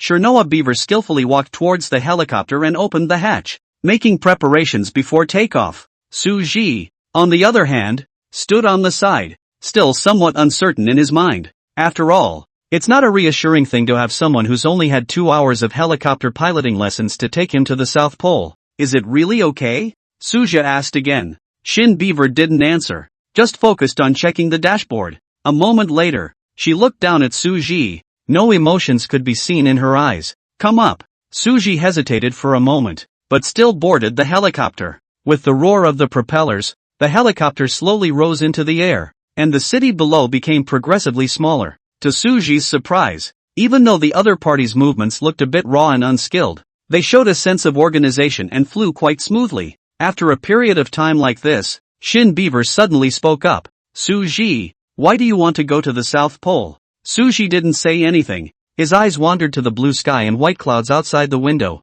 Why do you think I'm going to Antarctica? Supposed to go and get someone in trouble. Suja looked back at Shin Beaver, who was sitting in the driver's seat in front of him. The other man wasn't wearing any kind of safety helmet, and there really wasn't any need for such measures in general for them. The sequencers. She only wore a duck-tongued cap, and her hair was casually draped over her shoulders, revealing that delicate side face. What makes it so? The purchases on your cell phone will be recorded on my end. You rented an online car yesterday morning, then suddenly called me at noon to ask for my leave. And then in the afternoon I saw the news about the tanker explosion on the street of New Road. By the way, you also ordered a takeout for a girl named Linyu. You really put me on surveillance? No. Shin Beaver shook her head, then her whole body suddenly twisted over. Sitting on the driver's seat with her legs on her knees, her hands clasped on the headrest, her head slightly raised, just like this she was staring at Suji who was sitting at the side and back. That looked like a lazy kitten. Just guessing you were supposed to have been intentionally blown up by someone. So now you want revenge back, right? Suru frowned and was about to say something, but then suddenly stopped. A wave of helplessness welled up in his heart as he looked at Shin Beaver's careless look. Watch the road. It's flying an airplane. Suru couldn't help but remind. I'm on autopilot. Her voice was still cool, but with a faint hint of exhaustion. Just need to perform some simple operations. No need to keep an eye on it all the time. What kind of person flies an airplane like you? Suji leaned back on the back of the chair and said helplessly. Don't you see it now? Shirnoa closed her eyes, then continued. You still haven't answered me. What are you doing in Antarctica? Didn't you already guess? Are you really going to go after someone else? Aha. I thought people like you could be salty for the rest of your life. You seem sleepy? The girl's eyelashes were gently drooping at the moment, casting faint shadows across the face of her eyes. There was a hazy weariness being carried over the other man's body. Well, kind of. Didn't get much rest last night? Didn't sleep last night. With a sparse response, Shirnoa returned to the previous question. You still haven't told me what you were doing in Antarctica? I don't believe you get blown up a little and think about revenge or anything. What the hell do you want to go for? No changing the subject. Is that what you want to know? Suji looked at the other party's sleeping appearance. His heart couldn't help but surge a trace of complex emotions. The girl's eyes were quietly closed, her face delicate and small, a sense of detachment surrounding her, only tempered by the neutralization of the light inside the helicopter. A moment later, Suji sighed softly. She really looks like her. Shin Ravens also slowly opened their eyes and stared at Suji, seemingly waiting for Suji's answer as well. After a moment of silence, Suji finally spoke. If I say that I have lived for 1,000 years, do you believe me? Shirnu Beaver's gaze stared slightly, and there was more than a touch of curiosity and contemplation in those cool eyes at this moment. She slightly tilted her head, her hair swaying gently with her movements, like black silk swaying in the breeze. Faith. After hearing the other party's reply, Suji was slightly stunned, seemingly not expecting Shin Beaver to believe such an absurd claim. Really believe? Aha. As if she was afraid that Suji wouldn't believe her, she also purposely nodded her head and added, really believe. Suji gazed at Shirnu Beaver. He originally thought that the other party would have some other reaction, but he did not expect that Shirnu Beaver would actually accept it so openly. Why? Suji's voice carried a hint of doubt. Shin Beaver looked at Suji's puzzled appearance, and originally wanted to open her mouth to explain, but she seemed to feel that it was too troublesome to explain, so she simply came up with a sentence, intuition. Right. So the fact that you've been alive for 1,000 years has anything directly to do with the fact that you're going to go after someone else? Could it be that the one you're looking for trouble with is your nemesis from 1,000 years ago? I'm not sure, Su-Ru muttered, and his eyes began to become a little confused. But it's also the lack of clarity that makes me want to check it out. Tell me about what happened to you 1,000 years ago. Shin Beaver sat his body upright, then began to drum up those dashboards again. What do you want to know those things for? Curious. And it takes time to get to the airport. Just enough to pass the time on the way, or I'm afraid I'll accidentally fall asleep later. To the airport? Suji asked in surprise. You don't really think a helicopter is going to fly you to the South Pole, do you? Even if there are some ports on the way to resupply you, that's not nearly enough. And can you handle all those visas and passports and stuff? You didn't even have a cell phone until 10 days ago, so I booked a flight to take you there just now. And by the way, your ID is on me now too. If you don't tell me, you won't be getting on the plane when the time comes. Suji was silent for a moment, and for the first time, he felt that the differences of the times were so materialized in this moment. Visas and passports. Suji didn't seem to have thought about it at all. After all, he hadn't been able to use this sort of thing himself before, so he hadn't cared about such items at all. Even his own account was helped out by Huanli before. Chapter 74, beginning with birth. As for the identity card, this thing Huanli seems to have given himself before. It is the kind of thing similar to a small card. The texture is also quite special to touch. At that time Huanli seemed to tell himself to keep such things to come, but one seems to turn one's head and accidentally lose it while drinking. Speaking of drinking, it seems like it's been ages since I've had a drink myself. Are you going to say it or not? The soft voice of Shin Ravens pulled Suji's thoughts back suddenly. Suji was slightly stunned, and a trace of confusion flashed in his eyes, as if he was still immersed in the memories of the party. What do you want to know? Let's start with your birth. What about you checking my account? Su-Ru frowned slightly, a bitter smile appearing at the corner of his mouth. You primitive man actually knows the meaning of checking accounts? Shin Ravens faintly mocked, as if she didn't expect Suji, a primitive who had lived for 1,000 years, to still be able to understand modern vocabulary. Then it looks like you should also know what visas and passports mean. Su-Ru was silent. If you know that, you're still talking about flying a helicopter to the South Pole like a rash. Your brain might be aging a little badly. Suji sighed helplessly, secretly muttering in his heart, why didn't he find this niece's mouth so poisonous before? But although her mouth was mocking, the girl's face remained unchanged the entire time, and her voice even remained that usual coolness. There wasn't the slightest flicker in her eyes, as if she was just stating a fact. After looking at the other party for half a day, Suji suddenly came up with a sentence, "You care about me?" Sure knew Beaver was still drumming on those manipulation devices and did not turn around, but just calmly said, "Where do you see that I care about you?" The voice could not hear a single fluctuation of emotion. "I'm kidding." Su-ru laughed, then followed the previous topic. "Since I was born? It doesn't feel like there's much to say. I'm an orphan." Suji had been inhabiting a world filled with war and turmoil ever since she had memories. In those days, peace and tranquility seemed like a distant dream, replaced by endless killing, frantic looting, and hunger that ate away at the human body. He did not remember his age, nor did he know his background, as if he had been abandoned in this barren land from the moment of his birth. When he first opened his eyes, he found himself in the midst of a group of ragged, emaciated refugees. The sky is still dripping with flotsam, and the cold wind is blowing people shivering uncontrollably. Desperation and helplessness were revealed in the eyes of these people, who fled around just to find a piece of land where they could survive. And Su's resignation is also one of them. At that time, he is still just a young and weak child. The body shape is as thin as paper, the face is pale like snow. All he needed to do every day was to trek along with the refugees and go around trying to stay alive. The path underfoot was rugged, covered with gravel and thorns, and every step was like an ordeal. Suji's feet were often rubbed and bloodied, but he didn't dare to stop, because once he fell behind, it could mean death. Behind them, behind the refugees, there were people waving swords and spears and shouting "Kill them." At that time, Suji didn't understand why those people insisted on exterminating their group of refugees. And later he realized that there was no need for a reason to kill people in those days. Life became fragile at that time, and people starved or were killed every day. Suji witnessed a fresh life fading away in front of him. His heart was filled with sadness, but the only thing it didn't have was fear. He wasn't afraid to die. He just wanted to take care of the grandmother who had raised him before he died. When she first opened her eyes, it was a grandmother who took Suji in and was able to keep Suji alive through that bloody coup in winter. What is the grandmother's name? How does she look? Suji can't remember. But Suji thinks he will never forget that warmth and kindness. At least 1,000 years later now himself has not forgotten. Gradually, under the grandmother's teaching, Suji learned how to survive in such an environment. He would follow the other refugees in search of food, even if it was just some wild vegetables and roots. He would also watch the adults carefully and learn to tell which wild vegetables were edible and which were poisonous.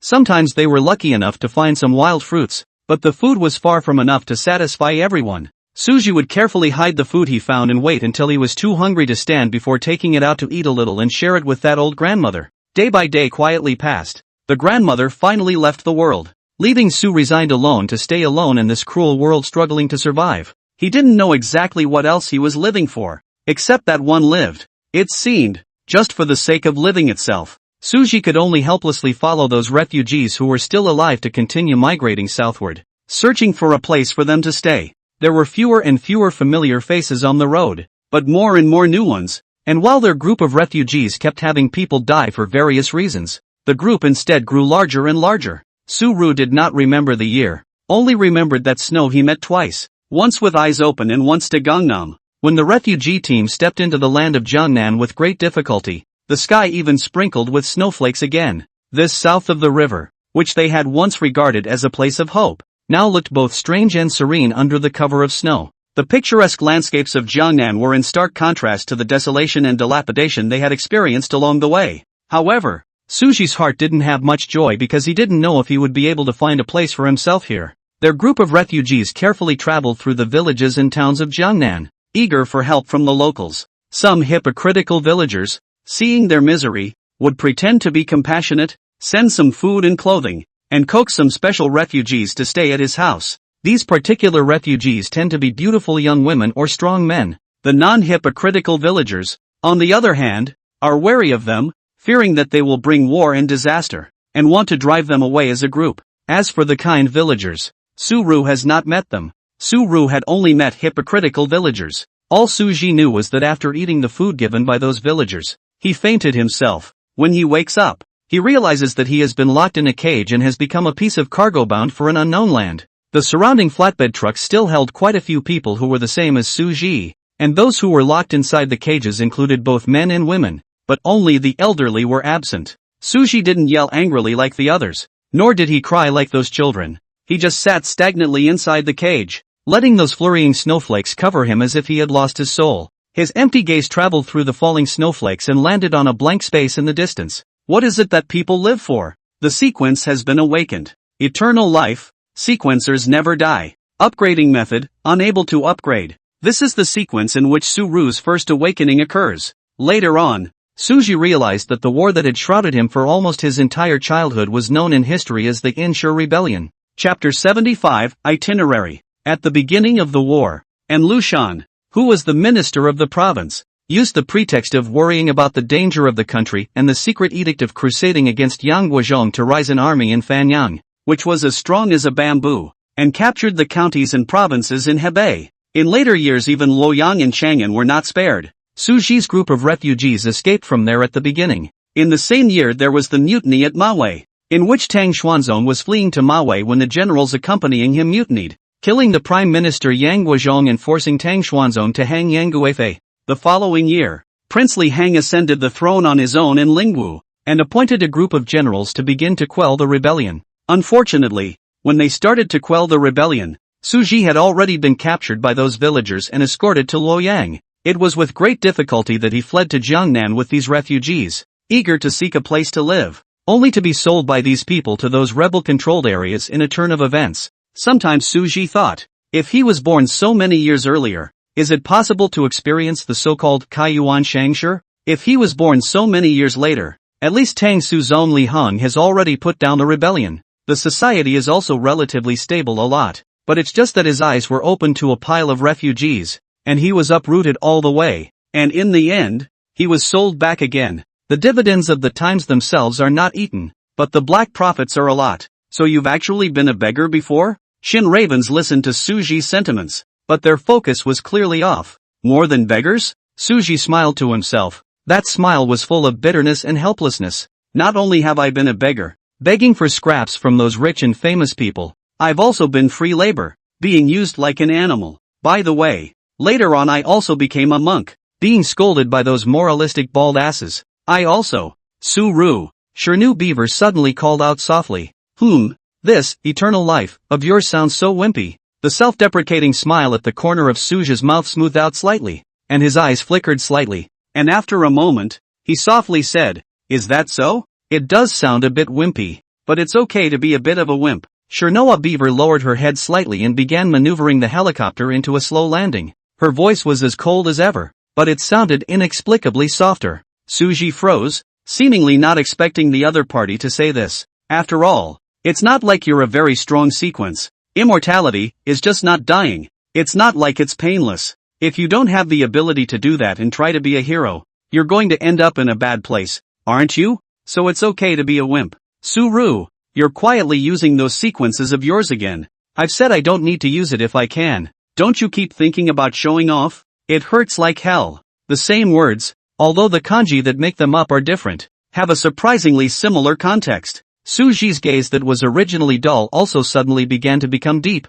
and he stared dead at the side of Shernu Beaver's face, as if he wanted to stare a hole out for the other party. What do you keep staring at me for? Although he didn't turn around, the suddenly blazing sight behind his head could be clearly detected. Suji didn't say anything, just continued to stare at the other party's head, and then the whole person collapsed in a disheveled manner into the reclining chair and closed his eyes. You look good. It was a long time before such a painless reply came. After maneuvering this helicopter to land on the ground's tarmac, Shin Beaver then lightly jumped out of the aircraft, saying as she walked, so, your sequence is really immortality? And it can't be upgraded? You didn't react when I said here before. I thought you weren't curious at all. Normal people who hear something like this that is beyond common sense must either not believe it or immediately ask the person involved. Where do you wait until it's almost over to ask such a question like Shin Beaver? Looks like it. Nodding to herself, Shin Beaver then stood on the tarmac, then pulled out her cell phone and said, this flight is about to take off. If you don't come down you should be too late. If you go to Antarctica you'll have to go through a couple of stopovers and pass through Buenos Aires and Aegean, and later on you'll need to go to Ushuaia to take a cruise ship. I got your visa and passport for you yesterday, and you'll have plenty of time to sleep for the next few days if you want to. At the end of his speech, Shin Raver stood below the helicopter with his chest clasped, frowning at Suji, who was still lying on the reclining chair, resting his eyes. I wouldn't mind sending you back if you don't come down. Suji opened his eyes and immediately got down from the helicopter. then patted the other party's head. I know, Boss Shin. You don't even give a little nostalgia. And, are we so tightly scheduled here? It was supposed to be the process. Chernoa Beaver slapped the palm on her head away expressionlessly, then turned her head toward the pickup point. Do you think anyone is as unscheduled as you are? I think it's better to anchor you to me, or else with your aging brain, I can't even imagine what you could do. That's why it's better to bring you along on your next business trip. Suji looked at the other party's back, and then looked at the airplane on the side, and quickly asked, You don't want this helicopter? Doesn't it make sense for the plane to be parked at the airport? Shin Beaver glanced at Suji, and then continued to walk forward. Suji, on the other hand, stood still and paused for a moment. Then he released a smile and followed the other party to continue walking. By the way, does this kid have any money or not? She sounds like she doesn't have any money, but she's buying a house and a private jet. TCH, Suru said he couldn't read it. Not long after entering the terminal, the two waited for the announcement of their flight. People came and went in the hall, and the noise was endless. Suji and Shiny Beaver stood in the crowd at this time, and they were particularly eye-catching. Suji's posture was upright, his face was handsome, and his entire person looked extraordinarily melancholic and mature. And on the side, Shiny Beaver stood next to him like an exquisite doll. Both of them are high profile, plus they dress exactly the same, so it's natural to associate them as father and daughter. Except that the father and daughter don't look very much alike. That's all. Looking around at the bustling crowds, Shin Beaver suddenly said, Actually, I wanted to buy first class, but the tickets were already sold out. Suji froze, then slightly sidestepped, shielding the girl, thought about it, and casually said, You don't like crowds? Aha. Chernoa nodded softly, a faint hint of boredom showing in her eyes. You used to actually enjoy getting together. Looking at the girl in front of him, Suji suddenly ghosted in. Before? Chernoa frowned slightly, full of doubt. Those bright eyes flickered with incomprehension, as if they were inquiring about the meaning of Suji's words. Nothing. Suru shook his head. Earlier, her remark was so similar that Suzuki got confused. They are two completely different people. How can they be confused? Chapter 76, Gangster Reunion. Have I seen you before? Shin Beaver, on the other hand,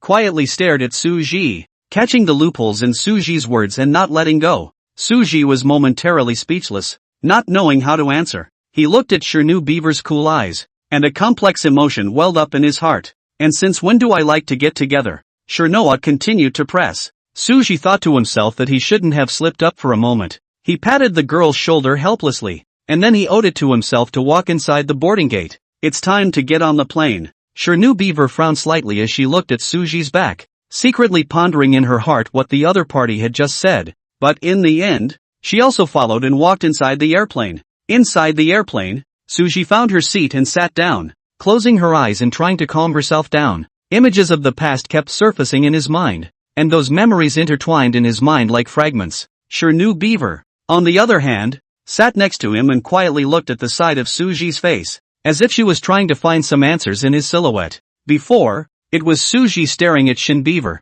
but now it was Shin Beaver staring at Suji instead. It was unknown how long it had been, but Suji finally felt the strong sense of watching around him disappear. Opening her eyes, Suji realized that the girl seemed to have fallen asleep. When I say as if, it was because Suji didn't know whether the child was really sleeping or faking it. From the time he met the girl until now so many days ago, Suji could be said to have counted on one hand the number of emotions he had seen on the other's face. She was quiet when she slept, not as cold as she used to be, and with her own looks she was easily approachable. Suji quietly looked at Shin Beaver, a ripple in his heart, beckoning to the stewardess for a blanket to cover the girl's body. Suji began his demented behavior. He just stared sideways at the girl's features in silence, his eyes constantly flickering. Suji didn't have anything he liked to do. Even drinking couldn't be considered a favorite. It could only be described as a way to dissipate his sorrows. Hardly, it would have to be the fact that after meeting the girl recently, he kinda liked to admire the way the other looked when she was asleep. Chernoa Beaver always maintained a faint sense of detachment from people when she was sober. This sense of detachment wasn't deliberately directed at someone, but rather she treated everyone the same way, including even when she sometimes got in touch with Suji, she would still maintain this sense of detachment. This feeling makes you feel as if you are in two worlds with her. There is always a film between you and her, no matter how you can't pierce it. Only when she fell asleep did the detachment in her fade that much. Sushi sometimes liked to stare at the girl like this when he woke up in the morning and had nothing to do. Then when the girl opened her eyes, she admired the slightly bewildered look on the other girl's face, and that was the only time she looked more like her. Or rather it was the one after she fell asleep that was more like the little beaver Suji knew before. Worried that your majesties would have trouble translating foreign languages inside their heads, I simply racked my brain to help your majesties translated myself first. You're welcome. Argentina has been in deep turmoil lately, and the situation is extremely volatile. This lack of peace has almost reached its gut-wrenching apex after the gangs within its territory engaged in a fierce firefight. The whole country seems to be in a whirlwind of confusion. Fierce gunshots and shouts can often be heard in the streets and alleys, as different gang forces engage in one brutal battle after another for territory and resources. Destroyed buildings, burning vehicles, and panicked people can be seen everywhere in the city streets. Stores have also closed their doors. Business activity has virtually come to a standstill, and the economy is in serious trouble. Not every country is able to maintain normal order in the country even after the announcement of the sequence. As in the case of Dacia, even Dacia was not actually as calm as it appeared on the surface. This also makes the situation extremely awkward for those countries that do not have enough official backbone, and Argentina is clearly one of them. The country's territory is the 8th largest in the world, and its population is relatively dense compared to some other countries, which means that they often face more complex challenges when it comes to major events such as the sequence, as the strength of the officialdom was not equal to the strength of those serializers who suddenly appeared. A fierce political encounter began. It is true that this organization, like the United Nations, plays an important role in the international order. Argentina did send in its own people. However, when one's own country has a series of problems because of a portion of the underclass, it's always impossible for the order-keeping to deploy people to come and help.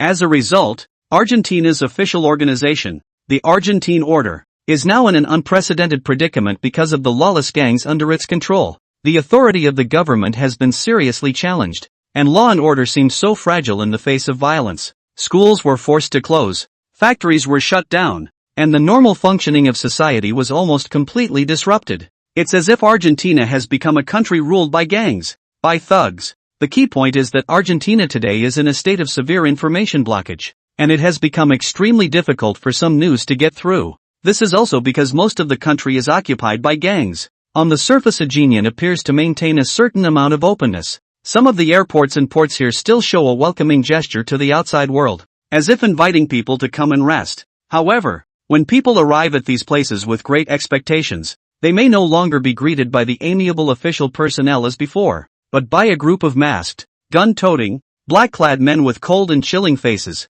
But this state of information closure didn't last long. At least by the time the flight Suji was traveling on entered Argentina's capital city of Buenos Aires and stopped, the news had already been officially spread out. There are only two meanings in the official words. The first meaning should be that the country is in turmoil. Some places have been ruled by gangs, and people should stop coming over to visit. The second one indicated that they needed help, and that most of the people inside those gangs had awakened to the sequence, and the ratio of awakening was extremely unscientific, reaching a staggering 10:1. In other words, 1 out of every 10 people inside the mob had awakened the sequence. It's no wonder that the officials can't keep a lid on it. After all, the normal awakening ratio is said to be 1 in 10,000. As soon as the news was announced, there was immediate speculation as to whether someone in Argentina had been able to artificially control the sequence awakening. Chapter 77, Hijacked. But even with this speculation, the international community has not reacted very positively to the matter. One reason is that most countries no longer have the capacity to carry out a humanitarian help, and the other is because those who do have the capacity are also worried that intervening in such matters without authorization will bring unnecessary trouble to themselves. So most countries are watching and waiting for the situation to develop further. So now Aegean has only 4 options. I. Waiting for assistance from the posse or other countries. Second, by virtue of their own power to turn the tide and realize the Jedi turnaround. Thirdly, there is a continuing stalemate with those gangs, creating a cutthroat situation. Fourth, the gangs succeeded in overthrowing the regime, creating a triple threat situation. The reason why it's called a triumvirate is because there are 3 main forces of gangsters in Aegean, and although the 3 forces are currently jointly hostile to the Aegean government, wouldn't it be a triumvirate of 3 if there was no more government? At the same time, some of the flights to Argentina, after being informed of the chaotic situation in the country, have been rerouted to other safer stopovers for connectivity. and the flight Su resigned on was clearly not one of them. By the time Suji's side received the news from the Argentine officials, it was estimated to be early the next morning. In Su Ru's opinion, it had all come to that, and this kind of news seemed to have lost its significance. After all, just this evening he had arrived in Buenos Aires, the capital of Argentina. Buenos Aires in the evening seems to be pervaded by an atmosphere of tension and unease. The afterglow of the setting sun on those old and mottled buildings could not bring the warmth and tranquility of the past. Sitting on the airplane, Su could also see many buildings with black smoke coming out of them. From time to time, he could also see a flash of light, which was the fire emitted by the gun shooting. At this moment, most of the people sitting inside the airplane have panicked. This situation is still occurring from a previous broadcast. Once that announcement was over, Suji realized that the passengers inside the plane were in a panic as far as the naked eye could see. If you want to ask what was said inside the Suzy radio, I'm sorry, he can't understand. He, a native Chinese, had never been abroad. Where could he understand that gibberish of a conversation? Su-ru originally wanted to let Shin Beaver translate for him, but the result was that the other party couldn't understand it either. The airplane then continued to fly in this inexplicable atmosphere. But no matter what, that destination that Shin Beaver had mentioned had finally arrived. Next up is a cruise to Ushuaia, the southernmost city in Aegean, which should take you to the South Pole. It's, Boss Shin, has Aegean always been this messy? Suji looked at the sparks that lit up from time to time underneath the airplane and couldn't help but speak out. Shernoa Beaver, on the other hand, was sitting on the sidelines, drilling her full attention into the translation software on her cell phone. Ugh, Su-ru sighed, then waved his hand in front of Shin Beaver's eyes. Don't learn that whatever language doesn't matter even if you don't understand it. Shernoa Beaver didn't say a word, just an inward roll. In fact, Shin Beaver could probably understand something from the conversations of those foreigners around them, and that was that this airplane they were traveling on seemed to have been hijacked, or something else bad had happened. And that Spanish language broadcast, Shin Beaver really didn't understand it at all, which was why she told Suji that she didn't understand what was being said in the broadcast either. She's only 16. It's not like she's omnipotent. However, if you don't understand, you learn. It was mainly because Shiny Beaver felt that she might have to stay in Argentina for a while next, so she made it a point to learn some basic Spanish. English she did know a little, but the native language of Argentina was Spanish, and the prevalence of English here was less than 10%. Even a native Englishman arriving here may not be able to communicate smoothly. Watching Shernu Beaver ignore himself, Suji also helplessly withdrew his hand and leaned back on the reclining chair, his eyes casting towards the city that was getting closer and closer below. Needless to say, the city is quite free. Suji had probably heard that other countries were allowed to sell guns privately, so although Suji was a bit surprised by the current situation in Argentina, he was not particularly surprised. But isn't there any official control of such a free environment? And isn't Argentinian hospitality a bit peculiar? Originally, the sky was dark, and with the airplane flying quite high, Suji still couldn't see what was on the ground. Now that the airplane was making its landing and getting closer to the ground, Suji did see the circle of black-clothed men surrounding the airport. Those people were all wrapped up in dark-colored clothing, as if they were one with the night. It was now only when they got a little closer that they could see them clearly with the light of the airplane. In their hands, they were also holding a firearm right in front of them, emitting a cold metallic luster under the light. Suja was silent for a while before he turned his head to look at Shin Beaver and said, "Is something wrong?" Shin Beaver also finally put down her cell phone, her gaze first lingering outside the window for a moment, then shifting to Suji, locking eyes with him. "Did you just realize that? I thought they were always like that." Shrugging his shoulders, Suji then said, "What happened? I'm not sure,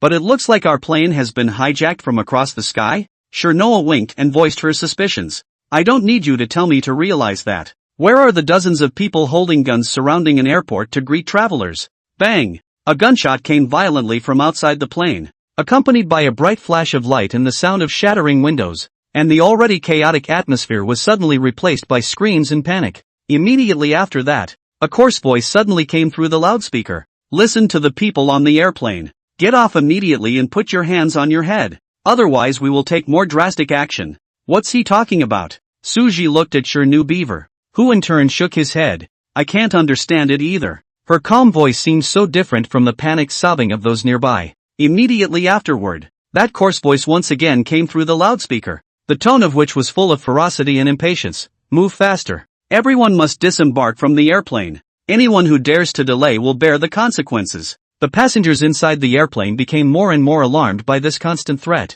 Some people's bodies kept trembling, like fallen leaves in the autumn wind. Some were as pale as paper, bloodless. Some children even began to let out a cry. In this tense and depressing atmosphere, the children's cries seemed particularly poignant and heartbreaking. Listen up. If anyone else hasn't gotten off the plane within a minute, we're going to shoot them right now. The robber's voice sounded again, as if it were a hypnotic spell. Finally, one of the passengers, unable to bear the threat of death any longer, hurriedly pushed his way through the crowd and walked briskly toward the hatch. After getting off the plane, he crouched on the ground with his head in his hands, not even daring to take a breath. And the passengers who had not yet come out of the airplane had to move slowly toward the hatch with stiffness and trepidation under this extreme threat. 40 seconds to go. The remaining passengers inside the plane couldn't think of anything else, and quickened their pace, scrambling to squeeze out of the hatch first. For them, who had suddenly encountered this situation, hiding inside the airplane had previously given them an eerie sense of security.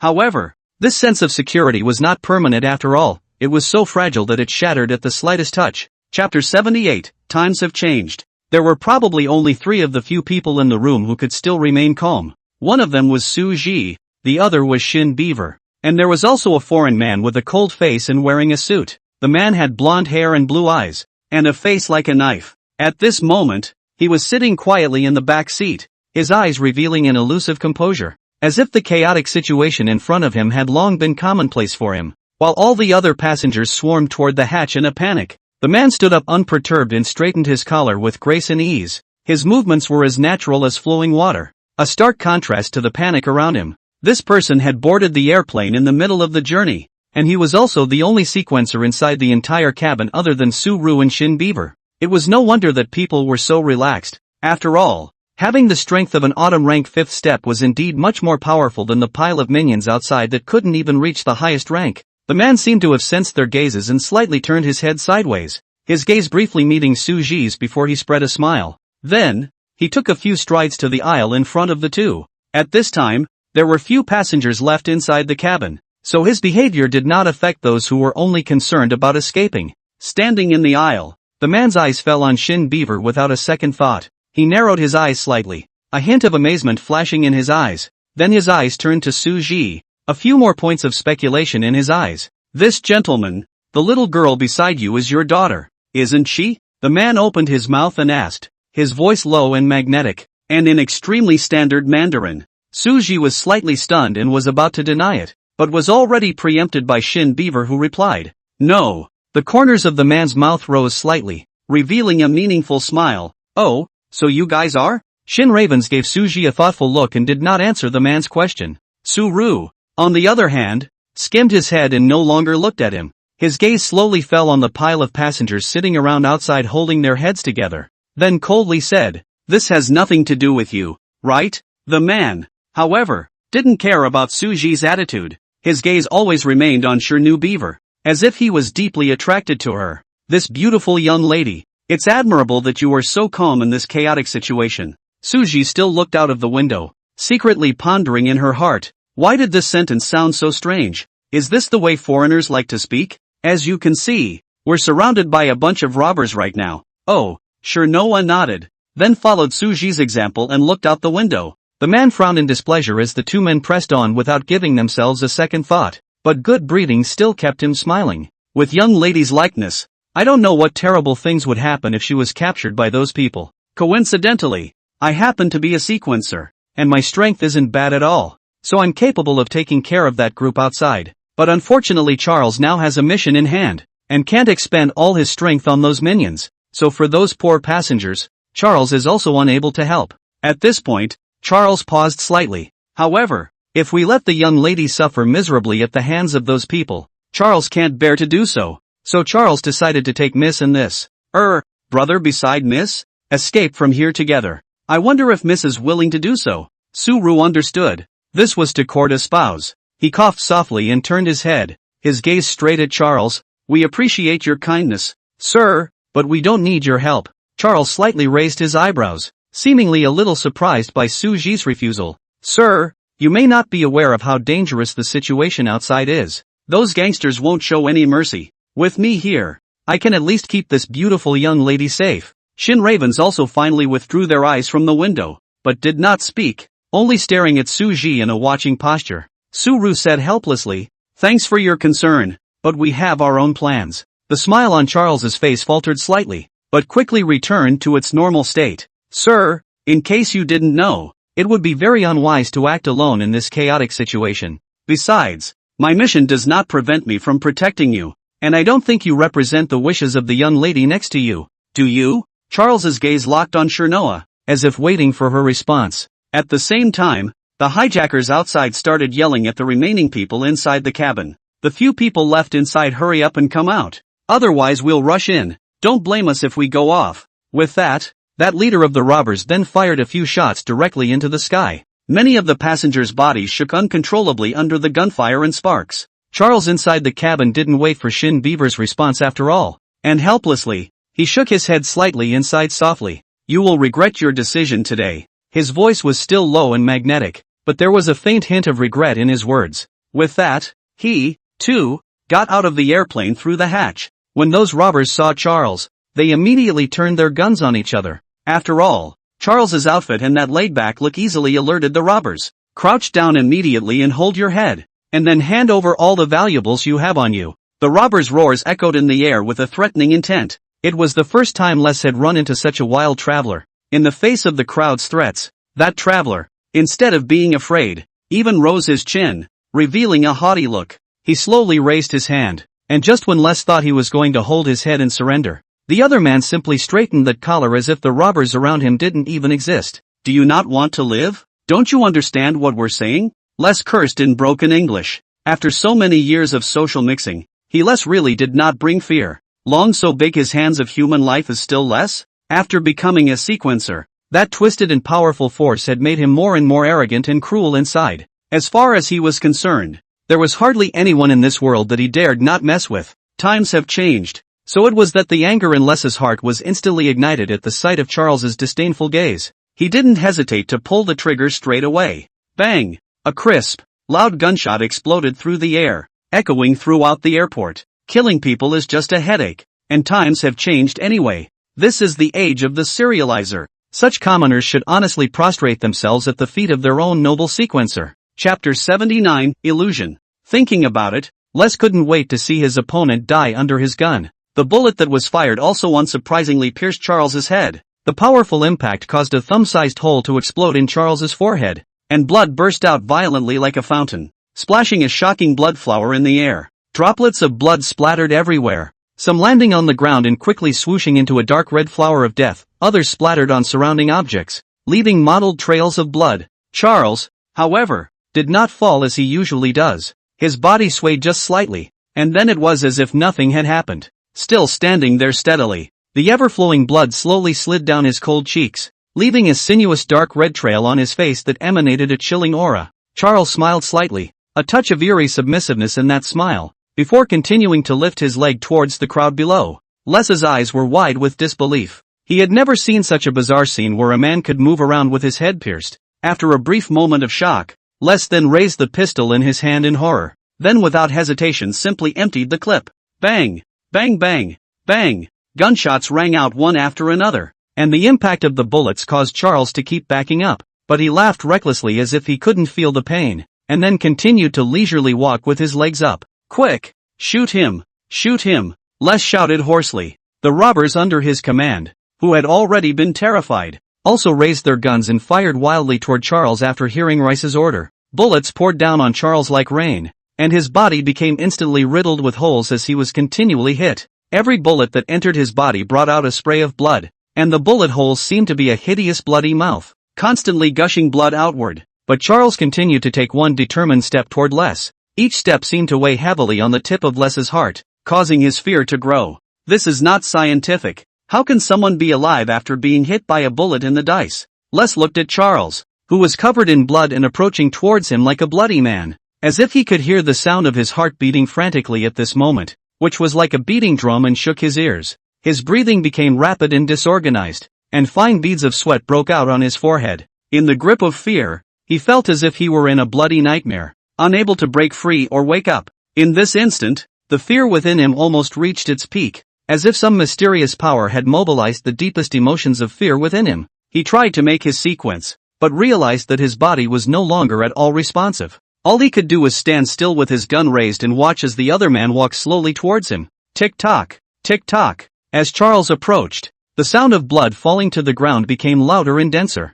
and those juniors on the side were as dumbfounded as if they had been stunned. Standing frozen in place, they held their guns woodenly, as if they had lost the ability to think. Not only those juniors, even the passengers, the captain, Su Jue and Shin Beaver in the cabin, all seemed to have become a backdrop as if they had become a backdrop, keeping a posture frozen in place. That's some fast shooting, mister. Charles came to Les and spread a smile, but his face was almost full of bullet holes, so how could he be seen to be smiling? Removing the pistol from Les's trembling hand, Charles then aimed the still smoking gun at Les. Les's pupils contracted violently, and an indescribable, indefinable fear grew in his heart for no apparent reason. He's the sequencer. He's definitely the sequencer. How else could you take so many shots and not die? What a weird sequence ability this is. Why can't you have this ability yourself? Charles looked at Les' bloodshot pupils, then smiled slightly. He, too, as Les had done earlier, gently pulled the trigger with his index finger.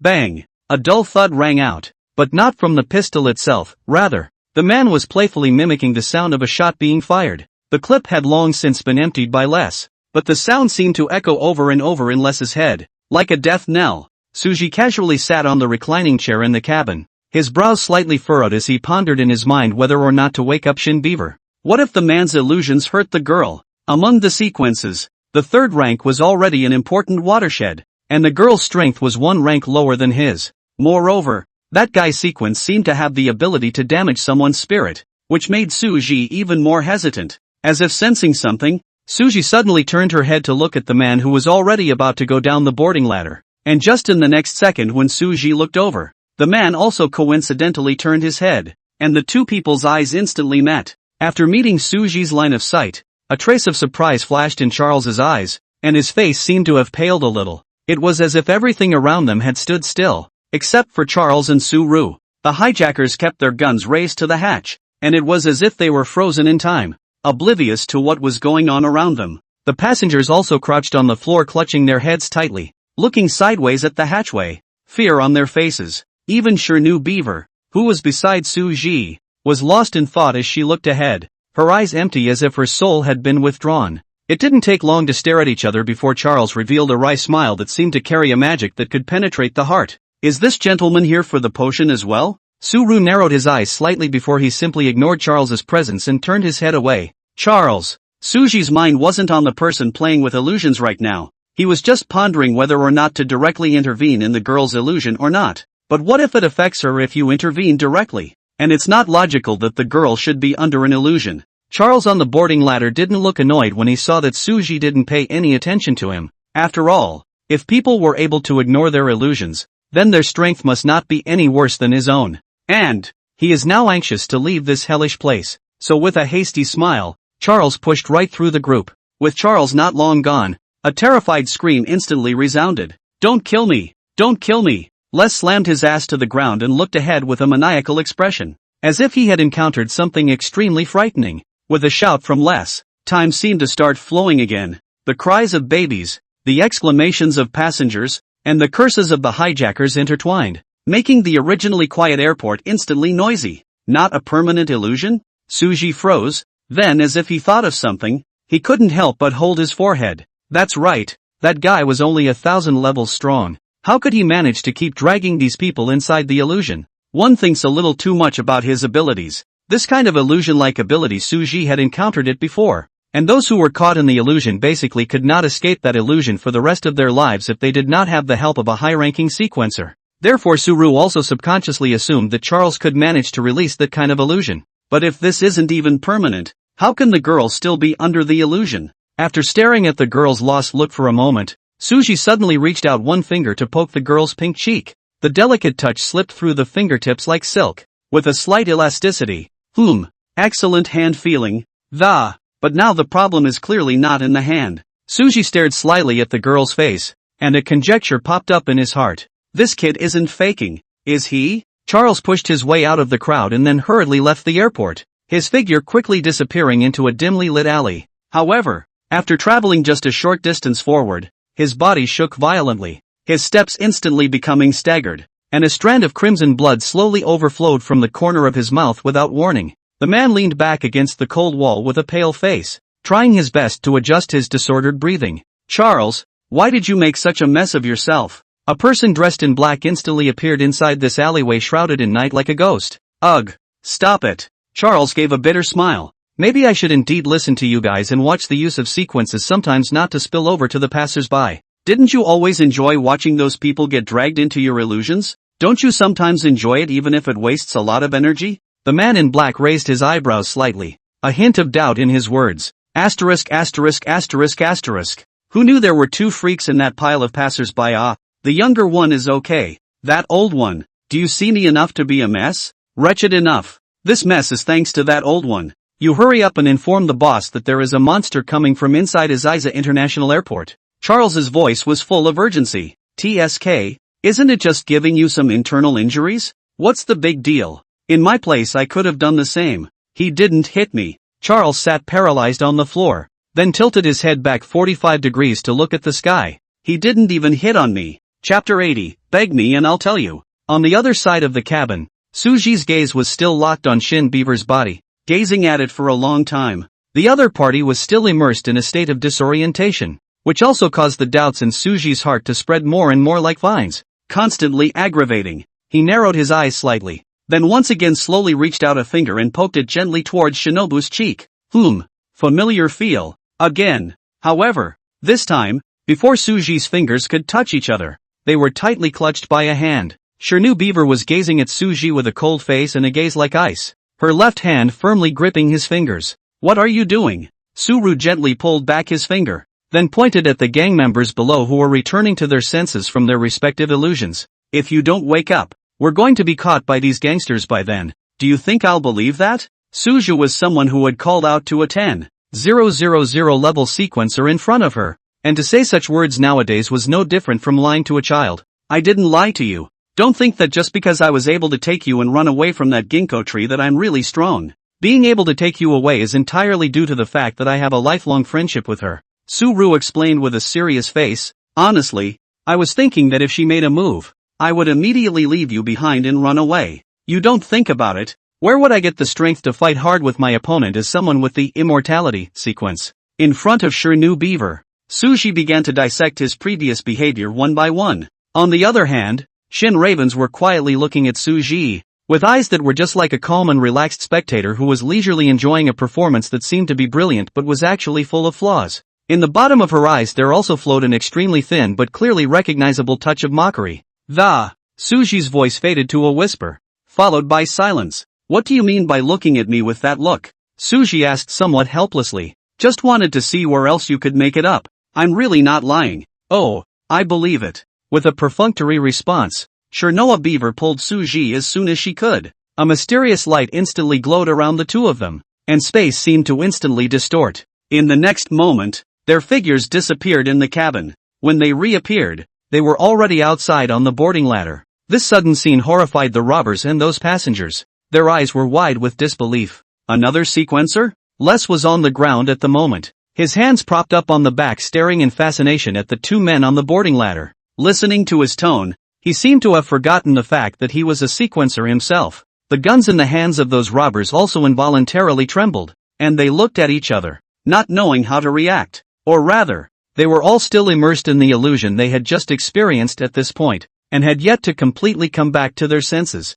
Amidst the horrified gazes of the crowd, the two men disappeared from the boarding ladder once again with a flash of silver light on their bodies. They were like ghosts, flashing in different places over and over again. Each time they appeared, they stunned the people around them. "You're sequencers, right? With this kind of ability, you guys must be sequencers, right? Save me, take me with you. I don't want to die." I don't know who among those passengers who were holding their heads and crouching on the ground shouted this first. This cry was like a boulder thrown into a calm lake, stirring up 1,000 waves. Those passengers were like drowning people grasping for the last straw and began to cry out for help. And Les and these robbers were completely brought back to reality by this shout. Les first touched on his forehead, and then muttered, "I'm not dead. I can't believe I'm not dead." But when he turned his head and saw the passengers who were crying for help, his face was suddenly gloomy again. he looked to his left and right, and when he realized that the pistol was being thrown beside him, he immediately looked happy, and then immediately picked up the pistol and shot down a few shots at the passengers, only to hear bang a few loud bangs. Blood splattered. Those passengers immediately shouted in fear. Some people do not even care about the fear, immediately stood up and wanted to mix with the crowd to escape out. But soon, the hijackers reacted instantly, raising the guns in their hands and terrorizing the passengers who tried to escape. I'll be honest with me. Whoever dares to run will be killed. Les only felt as if he had just had a long and terrible dream in which he was gripped by all sorts of unknown fears. And now, the chaos of reality has thrown him into a bizarre state of near epilepsy. Help me! Help me! Sequencer-sama! Take me with you! Boss, what about these people? Boss Les, these damn hostages are actually trying to resist. Let's just do it! The shouts of the commoners echoed in his ears, including his former comrades, but it only annoyed him more. He suddenly kicked his accomplice, who was holding the submachine gun next to him, hard, and then grabbed the submachine gun as soon as he could and began to recklessly strafe the crowd. Even if the muzzle of the gun that was on fire was aimed at his companion, he still didn't have any hesitation. His eyes were filled with madness and despair, as if he had already lost his mind. Not only Les, but a portion of the sequencers suddenly followed Les' example and pulled out various weapons and began to mass murder the people in the neighborhood. Those crazy robbers are all serializers without exception, but their serial ability is not strong enough, and their strength is not enough, so they choose to use hot weapons to release the crazy desire in their hearts. Like out-of-control beasts, they were creating a bloody disaster inside the airport. Suzhou and Shin Beaver then leisurely walked forward in this sudden outbreak of gunfire. Their figures seemed to be out of place in this chaotic scene, carrying a transcendent calmness. It didn't take long for the two to arrive outside the airport. By now, the clamor and bloodshed behind them had diminished quite a bit, but the chaotic sounds of the airport could still be heard. There was wailing, gunfire, and what seemed to be the sound of someone laughing maniacally with abandon. Standing on the empty street, Suji stroked his chin, his gaze falling on Shin Beaver, but it always felt a bit strange in his hand. He touched it again, then realized he had shaved off his beard. Sometimes Suji thought that she actually didn't look that old, right? After shaving off his beard, he actually looked like a normal 20-something male, so why did people always think he was the elder of the girls? Glancing at Shin Beaver, Suji thought that this might be because the other party looked so small. The girl was already not very tall, and at the moment, she was draped in a wide black trench coat, which made her even more petite. Suji thought to herself that if she were to buy her a pair of glasses, this outfit might even be enough to become a detective. By the way, what's your sequence? Another short-range instantaneous transfer and water control. I haven't seen that in all my life. Shin Ravens were as if they hadn't heard Suji's question, but instead said to themselves, those sequencers are very wrong. Alright, another non-answer. Suru had even begun to take it for granted by now. Thus he also followed up the girl's words extremely naturally. It's indeed quite wrong. There are too many sequencers here. Not only do they not match the normal proportional number, but their brains don't seem to be working too well either. Wrong proportions? You want to know? Aha. Beg me. Chapter 81, Bitch. Sword. The girl quietly gazed at Suji, her face still as calm as water. Only her tone faintly spat out a word, bitch. Suji was slightly stunned and asked with a face full of doubts. Sword? What sword? Shiny Beaver responded nonchalantly. The asterisk next to the word bay for baby plus a shallow to remove the 3 dots of water. Rather, it doesn't have to be explained so clearly. Suru slightly tugged the corner of his mouth, revealing a helpless look, and then explained. Under normal circumstances, the ratio of awakening for sequencers should be 1 in 10,000. And this is still because some changes have occurred in the current era to make it possible for there to be such a ratio. And in reality, the ratio should be far lower than this value. But in this city, I found a serious imbalance in the ratio of serialists in the neighborhood.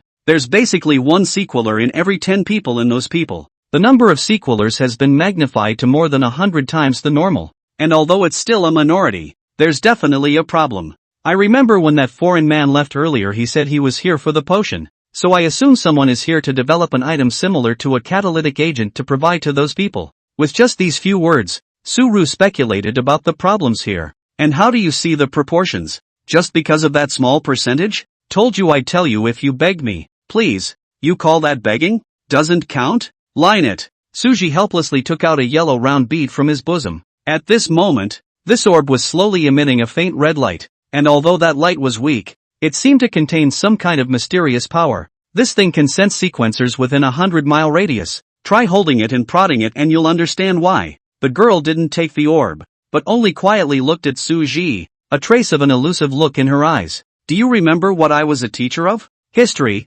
ha? As soon as the words left his mouth, Suji fell into silence. Pure Heart Zen Temple. Relics, plague organization. Buddhist holy relics unaccounted for. But there was no way she could recognize this thing just by its appearance. Was there? How could this sherbet be recognized at a glance when it has been lost for thousands of years, with neither pictures nor detailed historical records? Although his heart was filled with doubts, Suji still held out his hand without changing his color and handed over the round bead. Why don't you take it yet? Shirnu Beaver didn't take the Sherpa. She just silently turned her head away. No need. I believe what you said. However, it's best if you don't take this thing out in the open. After a pause, she continued leisurely. After all, wealth is not exposed outside. Suji always felt that there was something in this niece's words, but he couldn't figure out where this niece would know about the Shirizi from. But there were more than enough places on the girl that Suji didn't understand, so it was fine to have one more place of incomprehension. It wasn't like the girl would harm herself anyway. When he thought of this, Suji put away the orb and slowly cast his gaze towards the chaotic street outside. By now the night was deepening. The surroundings had slowly quieted down, and the noise inside the airport was getting smaller and smaller, except that there was still a burning smell in the air, and some of the buildings in the distance were still collapsing all around. Billowing black smoke. What do we do next? Still have to go to that city or whatever to take a cruise to Antarctica? Shinovia nodded slightly. Go. People's countries are already in such a mess. I don't think we'll be able to rent a cruise ship if we go over there, right? Those gangsters are blocking the airport open robbery. Suru did not see an official personnel to come over to manage a tube. Coupled with those gang members inside the proportion of high-intensity sequence, perhaps the government of others have been difficult to protect themselves. Then grab it. The girl spoke calmly, as if it were a matter of course. Just buy you? Suji immediately questioned as he looked at the small body of Shin Beaver. Of course I'm relying on you. I'm only 1,000 levels strong. How can I possibly rob it? Shirnu Beaver looked towards Suji, then reached over towards him again. Suru let the girl hold herself and said feebly, I think I said I wasn't very strong myself. Then I don't know what to do. You're the one who's going to Antarctica anyway, not me. I just can't believe you're planning to go to someone else's trouble and won't make any preparations yourself. Saying that, she had already grabbed Suji, and after a few dodges, the two of them had already arrived in front of a hotel that was in business. The country is already in such a mess. This hotel can still continue to operate. So the background behind this hotel should be more or less a little bit in the background. I did prepare a bit, but not a lot. Not much is how much? Shin Raven's brows furrowed slightly as she waited for Suji's reply. Suru was silent for a moment and said slowly, twice. The way things are going, I should be able to have 2 shots. There's a limit to the use of your other sequence? Sort of. It's not really very restrictive, but it has some impact, right? Being able to have 2 sequences shouldn't be a huge problem even if it's restricted. After saying that, Shin Beaver let go of her grip on Suji's small hand again and lifted her feet towards the inn. Just before she left, she also left a sound in Suji's ear that would dissipate when the wind blew. You really do have 2 sequences. The voice was as light as a feather, yet it clearly reached Suji's ears. Suji stood quietly in front of the hotel. A gust of wind suddenly raised blue through his hair, revealing those slightly bleak eyes, and his trench coat was also blown and puffed up, making his whole person look a little messy. Looking at the appearance of Shirnu Beaver who was trying to communicate with the staff inside the hotel, Suji couldn't help but let out a light laugh. There was actually no need for Shirnoa to play so many word games with herself. He hadn't meant to keep it from the girl in the first place. It's just that he's generally more Buddhist and likes to take things as they come, and he doesn't care at all about people prying into his privacy and past. He just kind of minds the past coming back to haunt him in vain. She seems pretty smart in this life though, or at least a lot smarter than she is. If only she could be as smart as Shirnoa. Lifting his leg, Suja also walked inside the hotel. A foreign hotel? This is the first time I've stayed there? Suji will never live in a foreign hotel again. Let's not talk about the deafening noise next door for a moment. It was only after he reminded the young couple that they subsided for a moment. Toward the latter part of the night, the gangs outside surprisingly started to fire again. There were gunshots, noise and some indescribable popping sounds. How is it possible to sleep in such an environment? The main thing is that this room is not only Spartan, but the soundproofing is bad enough. Might as well find an alley to sleep in. Thinking of this, Suji sat up from the bed with a carp and slapped the wall at the head of the bed. He then shouted in what little English he had managed to learn, "Stop." That voice was full of sadness and helplessness. Chapter 82, by the way. The voices next door subsided for just a moment before they resumed and grew louder. Not only was the volume up this time, but there were some more intense verbal exchanges. Unfortunately, Suji couldn't understand what they were saying at all. Taking a deep breath, Suji slowly exhaled again. It wasn't enough that the couple had finished messing around in the first half of the night, but now they were actually going to continue tossing themselves around in the second half of the night. Before this, due to the problem of language barrier, Shin Beaver was negotiating with those hotel personnel for a long time before getting these 2 vacant rooms. It's a good thing that the currency is still able to be used universally now, or else Suji would really have to go and sleep inside the alley today. But at this moment, Suji felt that there might not be anything wrong with sleeping inside the alley. At least it could be a quiet place. After closing his eyes and feeling it for a while, Suji couldn't help but be puzzled. How did the kid sure know asleep? Inside the same room, Sure Beaver was lying quietly on the bed, her entire body looking as serene and beautiful as a finely carved work of art. Alas! Sighing, Suji simply got up from the bed and went to the window, then quietly watched the scene of the firefight not far away. It was already the latter part of the night, and the gangsters were still fighting fiercely, with gunshots and shouts, as if they were going to completely tear the deep night apart. This was also the reason why Suji was puzzled as to why Shin Beaver was still sleeping. Squinting his eyes, Suji, however, realized that those who were having a firefight in the distance didn't seem to be just a simple territorial fight between gangs and gangsters. As a rule, the gangsters' gang of punks usually mixes it up without any rules, fighting in the streets with a brute force and ferocity. However, there was a part of that pile that was clearly different from them. Those people revealed professionalism between their actions. Their steps were calm and rhythmic, and every movement appeared to be well trained. They reacted extremely quickly in battle, displaying superior combat skills whether they were dodging attacks or launching counterattacks. These people's individual strength was far stronger than those ordinary gangster punks, and they were able to respond calmly and skillfully in the face of the punks' attacks. The only problem might be that the group is just too small. Could it be the officials?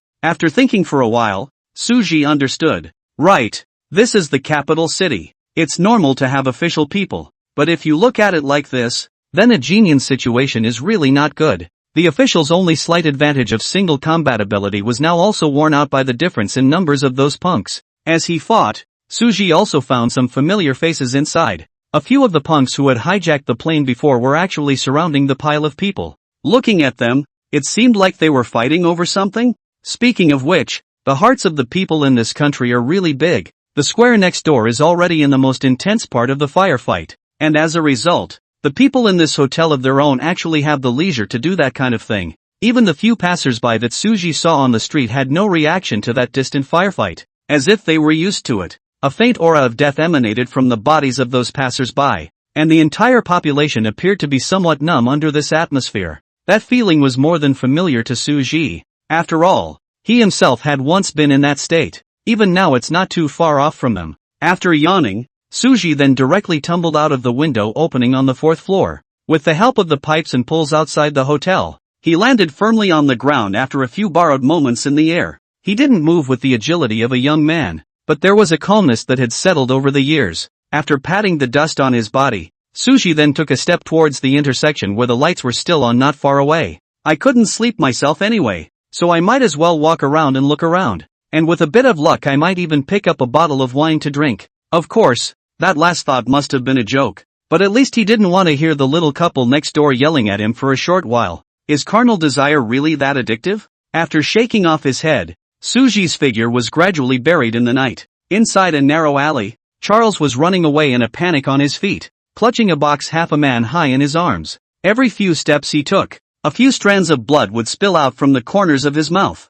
and his face grew paler and paler, as if there was an invisible force that was pounding him. Finally, he could no longer support himself, and with a wow sound, he spat out a large mouthful of blood. Damn it, if I hadn't been injured earlier, my sinking would definitely not have backfired after using it for such a short while. Why hasn't this stupid gayest thing come to meet me? Wow. Another mouthful of blood spurted out violently, but even though he was already like this, he still clung to the box in his arms and refused to let go. Just then, Charles suddenly saw the man in black across the alley. Gaius, you're a dumbass who's almost as damned as your name. Gaius across the road was also pleased to see Charles. He covered the wound at his shoulder, then hurried toward Charles. Don't say that. The people from the Poison Python gang and the government must have already found out that something is wrong. If they find out that the box is fake, we too will be finished. I don't need you to tell me that. This intersection is formed by the intersection of two alleys. So just at the moment Charles and Gaius were embracing each other with joyful hearts toward each other, a foot suddenly came from inside another intersection. The first thing that caught their eyes was the corner of the black trench coat, followed by a man walking out leisurely with his hands in his pockets, blocking the middle of the two. He had a well-defined face that was handsome. His black hair was slightly messy, but it exuded a unique charm. It was the eyes that drew the most attention. The dull eyes were deep and tired, as if they had endured countless years. He was tall and upright, and at this moment, he stopped between the two, instantly blocking the paths of both sides. Charles's pupils snapped shut. Did you just say, to Ushuaia? Suji's tone was lazy and diffident, and his gaze leisurely looked towards Charles who was holding the box tightly. Can you take me too? Well, bring another girl. After all, they seem to be on their way. Chapter 83, Reparations. In fact, Suji was already thinking about the feasibility of Shin Beaver's words when he was lying in bed last night. Although it may not be appropriate to rob other people's belongings, but if you don't rob, then I don't know how long it will be until we can leave for the South Pole.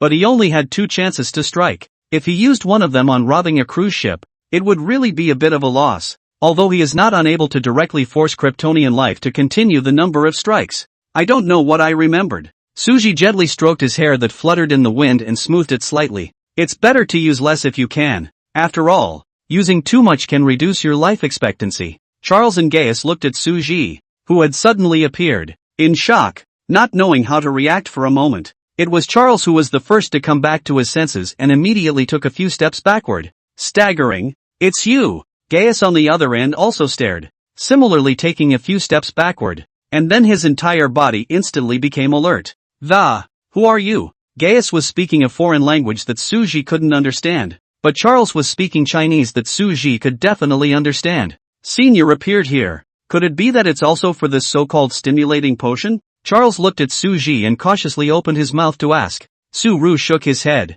I'm not interested in what's inside that wooden box. I just heard that you guys seem to have a way to get to Ushuaia. Today's political turmoil in Argentina, where provinces are cut off from each other and blocked off, is the reason why the news is starting to get clogged up. Trying to get from Buenos Aires to Ushuaia, the southernmost city, involves passing through several provinces on the way. Suji didn't think that Kid Shin Beaver was capable of carrying herself through all the scrutiny, and it's a long way to go, so you can't really go on foot. Even if you can always rely on a looted car instead of walking on the way, there will always be oversights. If some well-intentioned people found out, although he had the ability to fix those things, it was always better to have less trouble. Therefore, now that he heard that Charles and the others had a way to travel directly to Ushuaia, Su-Ru naturally wanted to hitch a ride. After all, the boy Charles seemed to look afraid of himself. Although this fear was hidden deep within the other party's eyes, it was still easily detected by Suji. As for why Charles is afraid of himself,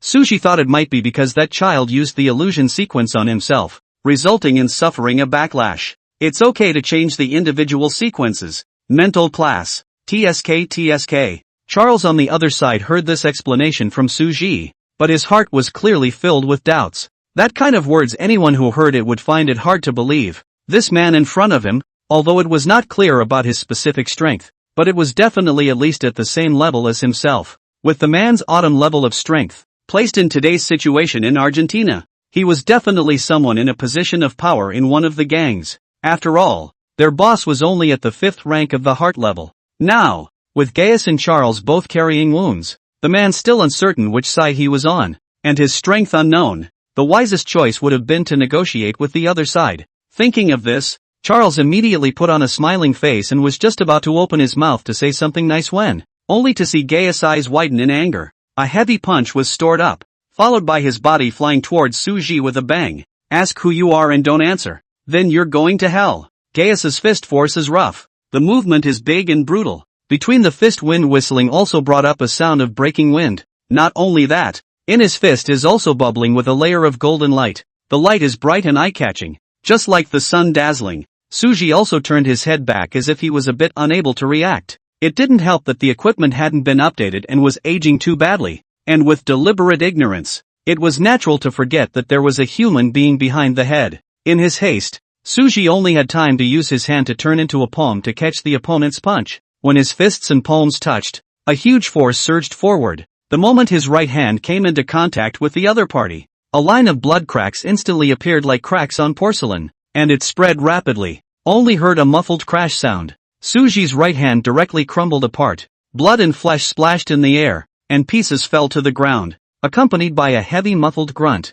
Suji's entire body was instantly knocked out by this powerful force, and ruthlessly smashed into the wall to the side, and a human-sized crater instantly appeared on that wall. Gaius, on the other hand, stood steadily at the position where Suji had previously been, his entire body shrouded in a layer of faint golden light, as if a god of war had descended. When the golden light gradually turned inward, his face suddenly became a few shades paler, and the wound on his shoulder became even bigger due to the strenuous movements he had just made, with blood gurgling out and staining his clothes red. But he didn't seem to care about that and just looked at Charles disdainfully. "You call this guy senior?" Even Charles was frozen in place, as if he hadn't even thought that Suji could actually be knocked away by Gaius' punch. But the blood and bits of bone crumbs on the ground were another clear reminder of this. Charles. Not only was Suji sent flying, but even his entire arm was blown out by a punch in the contact he just made with Gaius. "Charles, who is this guy? Actually trying to hitch a ride with us? What a big mouth. He's the monster I was talking about earlier."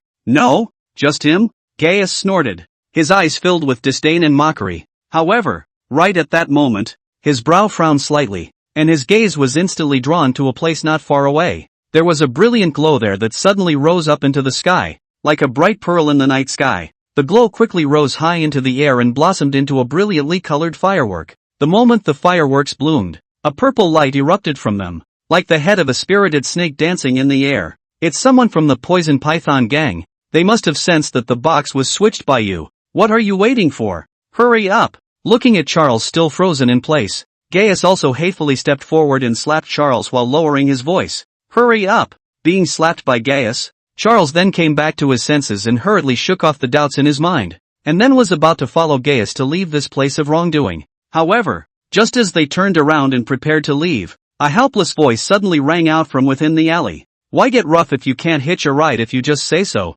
Inside a wall that had been smashed to the side, a blood-stained palm suddenly reached out from inside the wall amidst the rolling smoke. The blood-stained palm slowly reached out from the wall, as if it carried an invisible sense of oppression. Immediately afterward, Suji's slightly wretched figure gradually emerged from the rolling smoke. There were traces of blood on his body, but upon closer inspection, there was surprisingly not a single wound on his body. Looking at the two people as if they were looking at monsters, Suji smiled. "Now that you've done it, it's a ride you're going to have to give me even if you don't want to. Consider it a reparation." Chapter 84, Brahma Gold Sacred Body. Gaius first looked at Suji's intact right hand in shock, then jerked his head up to look at Suji. At the bottom of his eyes a look of astonishment filled his eyes, but soon after, he took another step out and threw another punch towards Suji. The movement was so fast that even Charles, who was on the sidelines, was unsuccessful in trying to stop it. In Gaius' hand another layer of golden light began to rise. Suji squinted his eyes and watched the dazzling light gradually approaching him,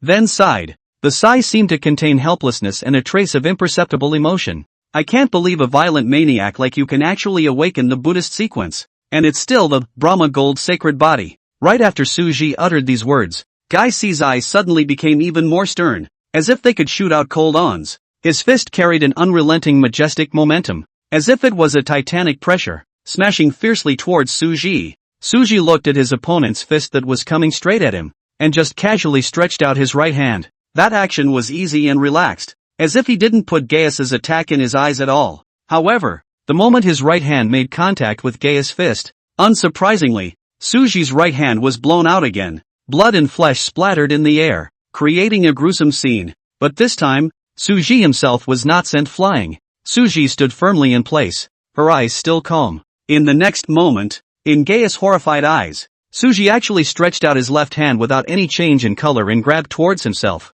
The broken arm of his right hand actually suddenly and rapidly proliferated blood and flesh, which grew at a speed visible to the naked eye, and after a burst of distortion, his right arm instantly reappeared in front of Gaius' eyes. The whole thing was just a blink of an eye. Gaius' heart was shaken, looking at Suji's left hand that was lightly grasping towards him. he was keenly aware of a sense of crisis. That sense of crisis was like a cold current that instantly spread throughout his body. He quickly adjusted his posture and met Suji's left hand with another punch, only to hear a loud bang. Suji's left hand was also punched out, but his opponent just extended his right hand again without a care in the world and continued to grab towards Gaius. There wasn't the slightest change in Suru's eyes, and the whole person carried a twilight aura, just like an old man who was teasing a child with a toy. Finally, after several back and forth exchanges, Gaius couldn't take it anymore and yelled in Chinese, "Enough!" Subsequently, the light on Gaius' body instantly became more than several times stronger, and the light was as if it was daytime,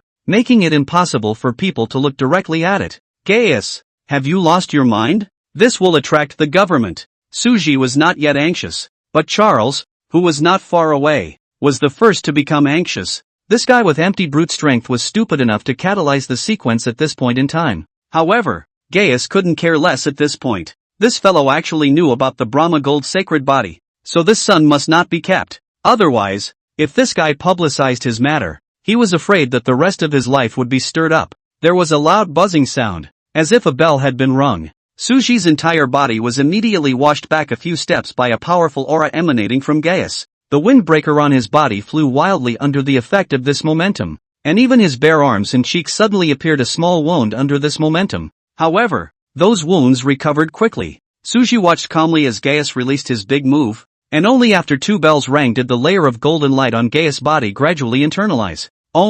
Whereas before the golden light was internalized within the body, now it was converged on top of the single Sanskrit font that hovered around Gaius. A large golden Brahman also appeared at Gaius's forehead, and his body was suddenly etched with Brahman seals. There also seemed to be a yellow knot if anything surrounding his perimeter. Gaius folded his hands and murmured softly, then assumed the appearance of a martial artist again, and those pupils containing golden light stared at Suji dead in the face. "Come on, I'd like to see if you can still survive this punch." At this moment, although the words he uttered were crude, they all took on a layer of Buddha nature. Suru laughed. "You guy, all it took was saying your serial name, and you want to kill and kill. Cut the crap, eat my fist." Gaius took another violent step toward Suji. His foot went down with such force that even the hard concrete path on the ground was crushed and cracked, with debris splashing everywhere. On his fist that was bubbling with golden light, there was even an inexplicable hint of compassion. From inside those pupils that were bubbling with golden light,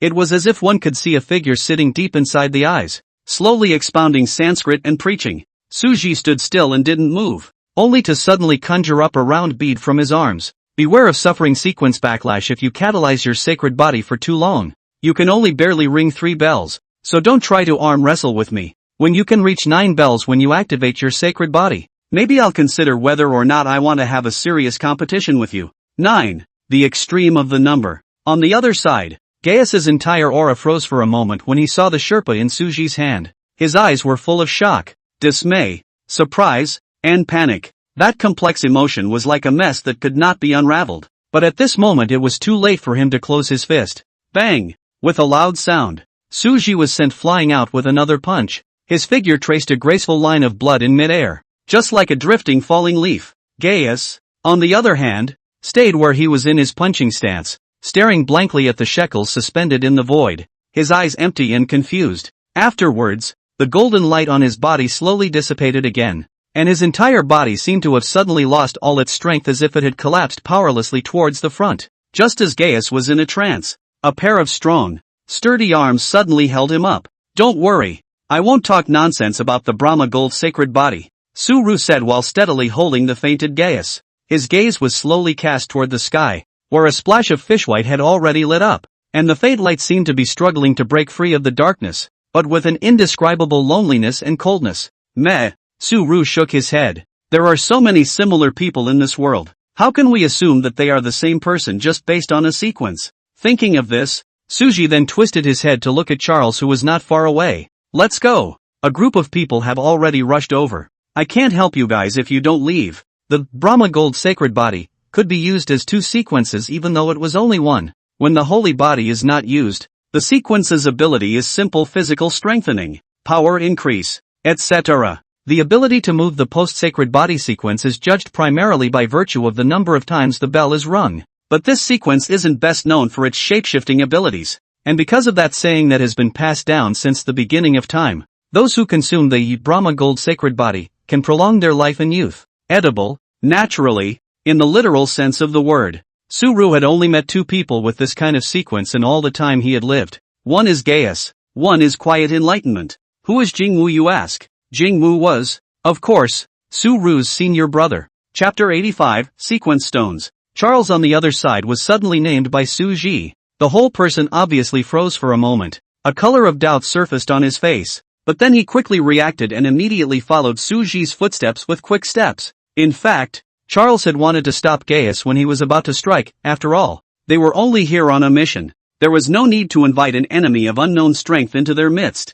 Unfortunately, Gaius was too quick and got on top and the back to stop it. And it ended up looking like this. Looking at Gaius, who was being carried on Su Ji's shoulders, Charles's eyes couldn't help but flash with a trace of worry. Elder, will he be alright? Gaius? What are you to him? Su Ji did not correct the other party's terminology. After all, with his experience, he could indeed be considered their senior. We've all been family since we were kids. Charles hesitated for a moment, only uttering this short paragraph. Suru nodded slightly and said indifferently, "Don't worry, there is no worry about his life." However, this guy already had injuries on his body, and after forcing the sequence, his body naturally left dark wounds. It may be that he can only stay at the 9th stage of the autumn rank for the rest of his life, making it difficult for him to advance further. When Charles heard this, his brows involuntarily twitched slightly, but soon, he revealed a bitter smile as he looked at Su Ji and said, "Since Senior knows so much, he must already have a way to deal with it,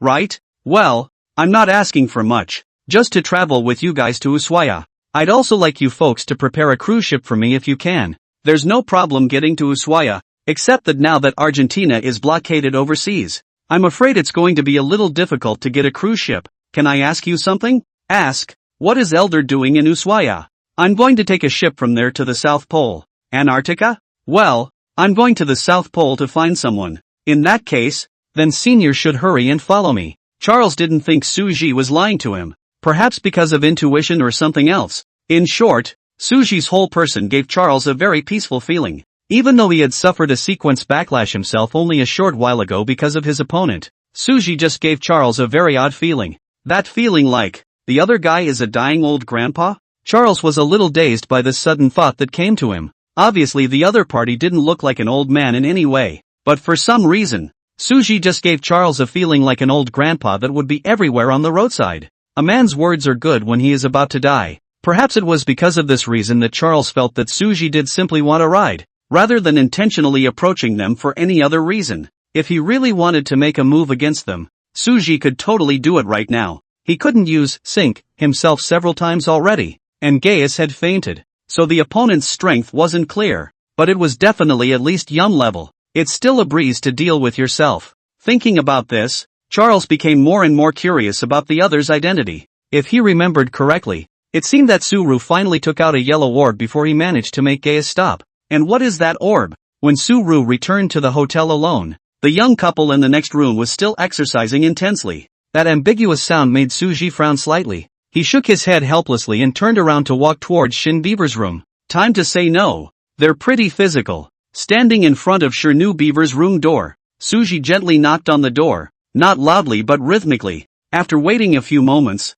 there was no response from the room, so Su Ji directly opened the door with the spare room card in his hand. The room was somewhat dim, the heavy curtains drawn tightly, barely letting in a single ray of light, though it was supposed to be night and there weren't many sources of light. Just as Su Ji gently walked to the bedside, he was caught off guard and met the other party's clear pupils. The other man's eyes looked cool in the light of the cell phone's light. Su Ji looked at the other party who was suspected to have gotten dressed, and couldn't help but wonder, "When did you wake up?" Shinoa Beaver, on the other hand, was curled up on the bed like a snail, her long, waterfall-like hair falling casually over her shoulders. Her small, white, snow-like hand gripped the phone tightly, her slender fingers sliding nimbly across the screen. Her gaze had originally landed on Su Ji, but she only glanced faintly and then slowly moved away, before focusing back on her cell phone once again. "Where did you get the room card?" "I asked those staff members for it." Suru really didn't think that the other party had already woken up. After all, when he left, he also deliberately used some small means to look at the other party. At that time, Shinu Beaver was still sleeping. As a result, The other person now turned around and was waiting for him or her in bed, fully armed and playing with his or her cell phone. It's like it was premeditated. You're awake. Why didn't you just open the door? Hard of hearing, didn't hear it. The girl made a soft, perfunctory comment, then got out of bed. What do you want with me in the middle of the night? I was just out for a walk when I ran into a group of people. After omitting some episodes and then briefly retelling his previous experience, Su-ru then continued. They have a way to take us to Ushuaia, but the method they used is a spatial teleportation array, and the chance to be able to teleport is only once. Plus time is a bit tight for them, so I came back first to prepare to take you with me. A spatial teleportation array? Chernoa Beaver smacked the meaning of the words. It wasn't as if she didn't know about this kind of thing. Making this kind of teleportation spell formation was generally time-consuming and required a large amount of sequence stones to be invested in, and things like sequence stones had been rare since ancient times, so basically there were not many space sequencers who were willing to spend the financial resources and time to make this kind of spell formation. I didn't realize that someone had actually built a phalanx in this place. Something like a sequence stone. It was actually something made from a combination of some very common ores and the sequence energy in the sequencer's body. The sequencer injects the sequence energy in his body into this kind of ore, and if the ore is able to withstand this sequence energy without being damaged, then it's a sequence stone. Ores of the same size and weight with the same density, the more sequence energy which ore can withstand, the better the quality of the sequence stone it will become afterwards. Aside from relying on their respective unique sequence enhancement methods to enhance, sequencers could also do so by absorbing the energy inside the sequence stones. Only the effect wasn't very big. And after some sequencers whose sequences clashed with each other absorbed the sequence stones made by each other, it might even have a reverse effect. It's like a tiger being a meat eater and you feed it veggies for a reason. Something serious like a light sequencer absorbing a sequence stone made by a dark sequencer. Then it's no different than a person eating. Not only will you make yourself sick, but it's not at all nutritious when you eat it. Chapter 86, Carpet Bombing. Are you sure that group is reliable? After pondering for a while, Shine Beaver only asked this sentence to Suji. For now, it seems like they shouldn't have any malicious intent, and we don't have any better options. In that case, let's hurry. However, the very next second after Shinu Beaver finished those words, she frowned slightly, then suddenly reached out and grabbed Suji. It was not the first time that Suji was grabbed by a girl's hand, but no matter how many times, Suji could not help but be moved every time he came into contact with this delicate and soft touch. The other small hand is soft as a bone, with a hint of coolness. I've been caught by the other side this way before. Bang! A huge black bullet suddenly passed through the fourth floor window, and then shot straight at the location of the two men. The shell on top of this black cone was still emitting red light because of the high-speed movement, and the heat emitted from it actually made a snorting sound when it came into contact with Suji's hair. In the next moment, Suji's body flashed with silver light and instantly disappeared in place. Boom! Boom! The continuous sound of bombardment suddenly rang out all around this hotel. Under this carpet bombing, the entire hotel was instantly leveled. Amidst the rolling smoke, Shin Ravens was tugging Suji suspended in the air, her gaze calmly looking towards the night not far away. Looking at the densely packed giant black cones in the sky, Shin Ravens immediately led Suji in several consecutive transients, trying to move away from this bombing zone. However, Su-ru frowned. Do you know where that space spell is?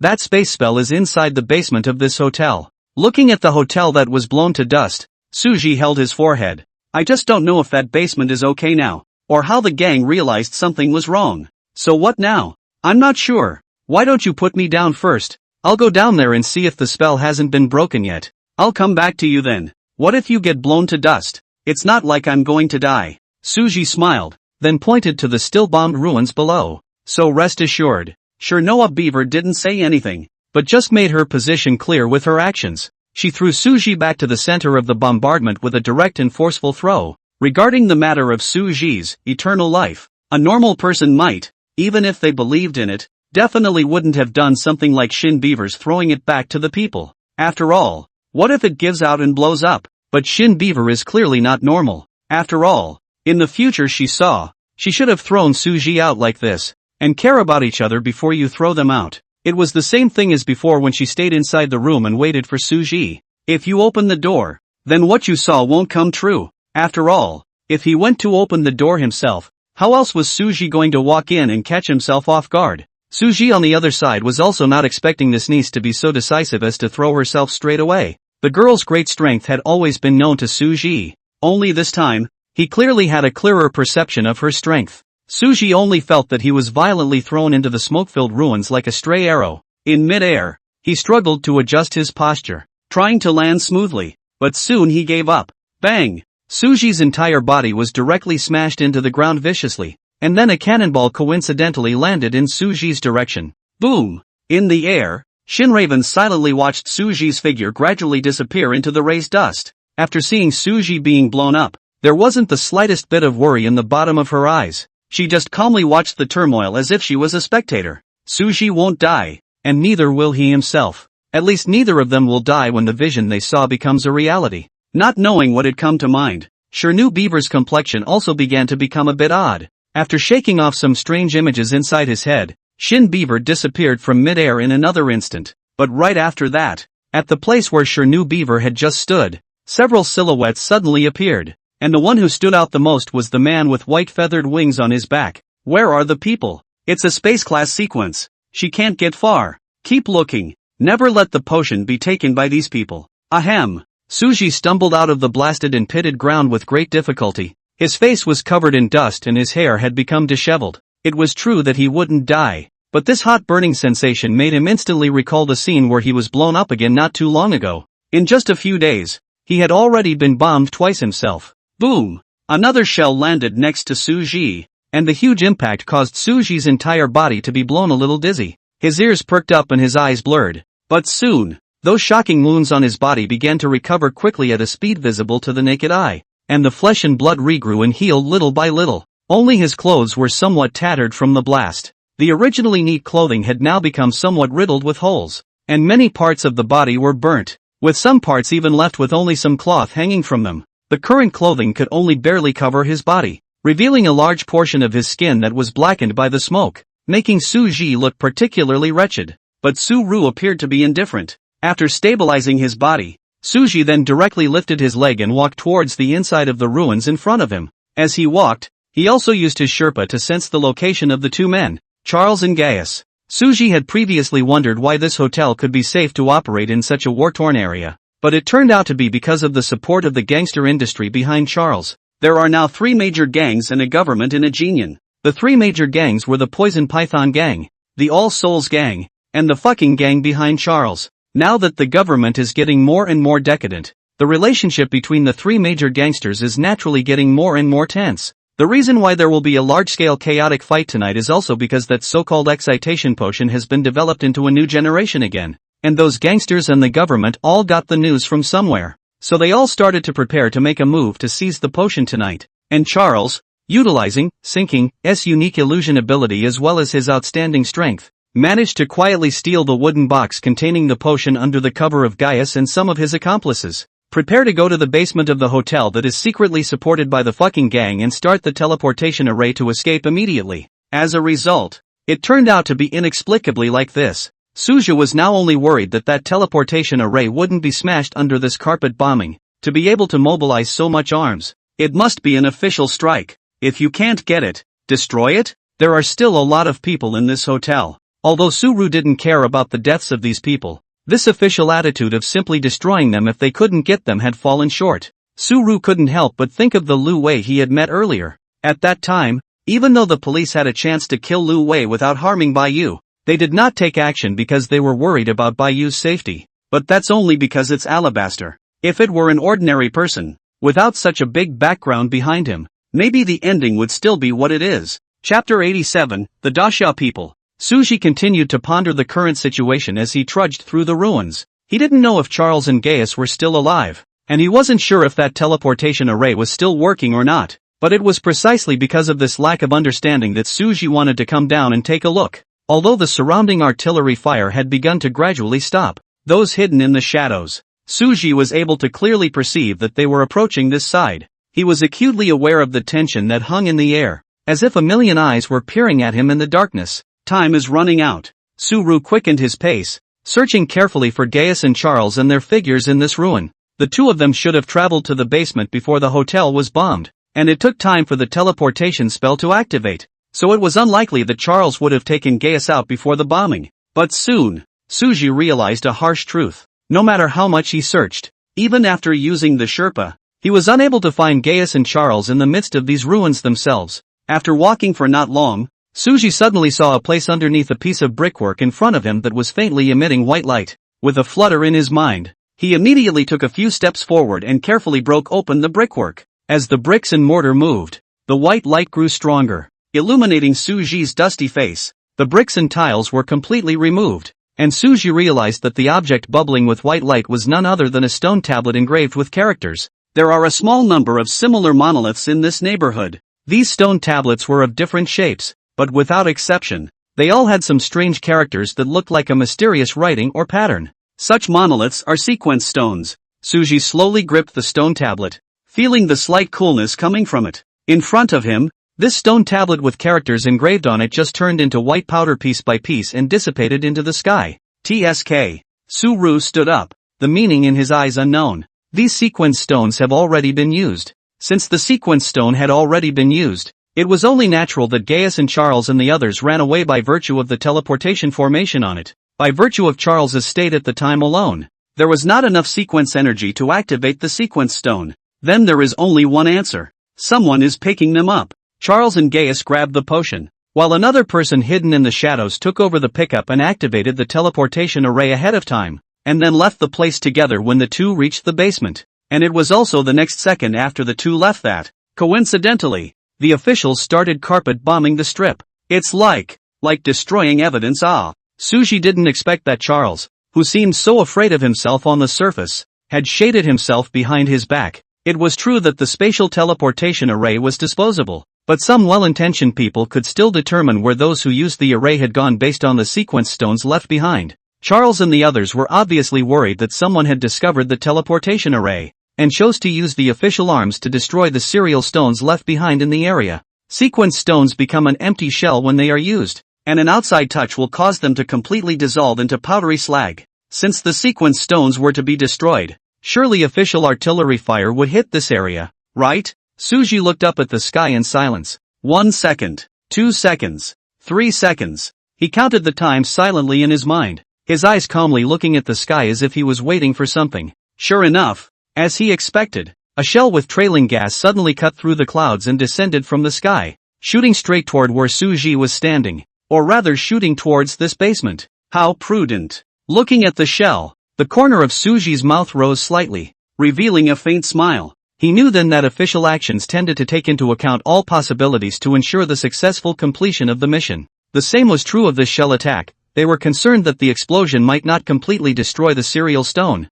so they sent a special replacement shell just to be sure. This situation was either the official and Fu Qing gang had joined forces, or there was a Fu Qing gang mole inside the official. It should be said or not. Although Su-Ru was only scribbling to witness the end of this battle about potion snatching, yet too many hooks had already happened. Worried that the explosion wouldn't completely destroy the sequence stone. So you made up for it? Su-Ru whispered softly to himself, his gaze always fixed on the approaching shell. The next moment, the cannonball smashed down vertically toward Suji. Defeated again. Su-Ru muttered. That fear is kinda right. After all, there really are just so many sequence stones that are still intact from this kind of bombardment, but it should be gone by this shot. Boom! A brilliant silver light suddenly rose from within the dimly lit basement. When the light slowly dissipated, 3 figures gradually emerged clearly. Charles, his face full of exhaustion, was struggling to carry Gaius as he looked at the third man in front of him, a bitter smile on his face. Boss, will that man retaliate if we do this?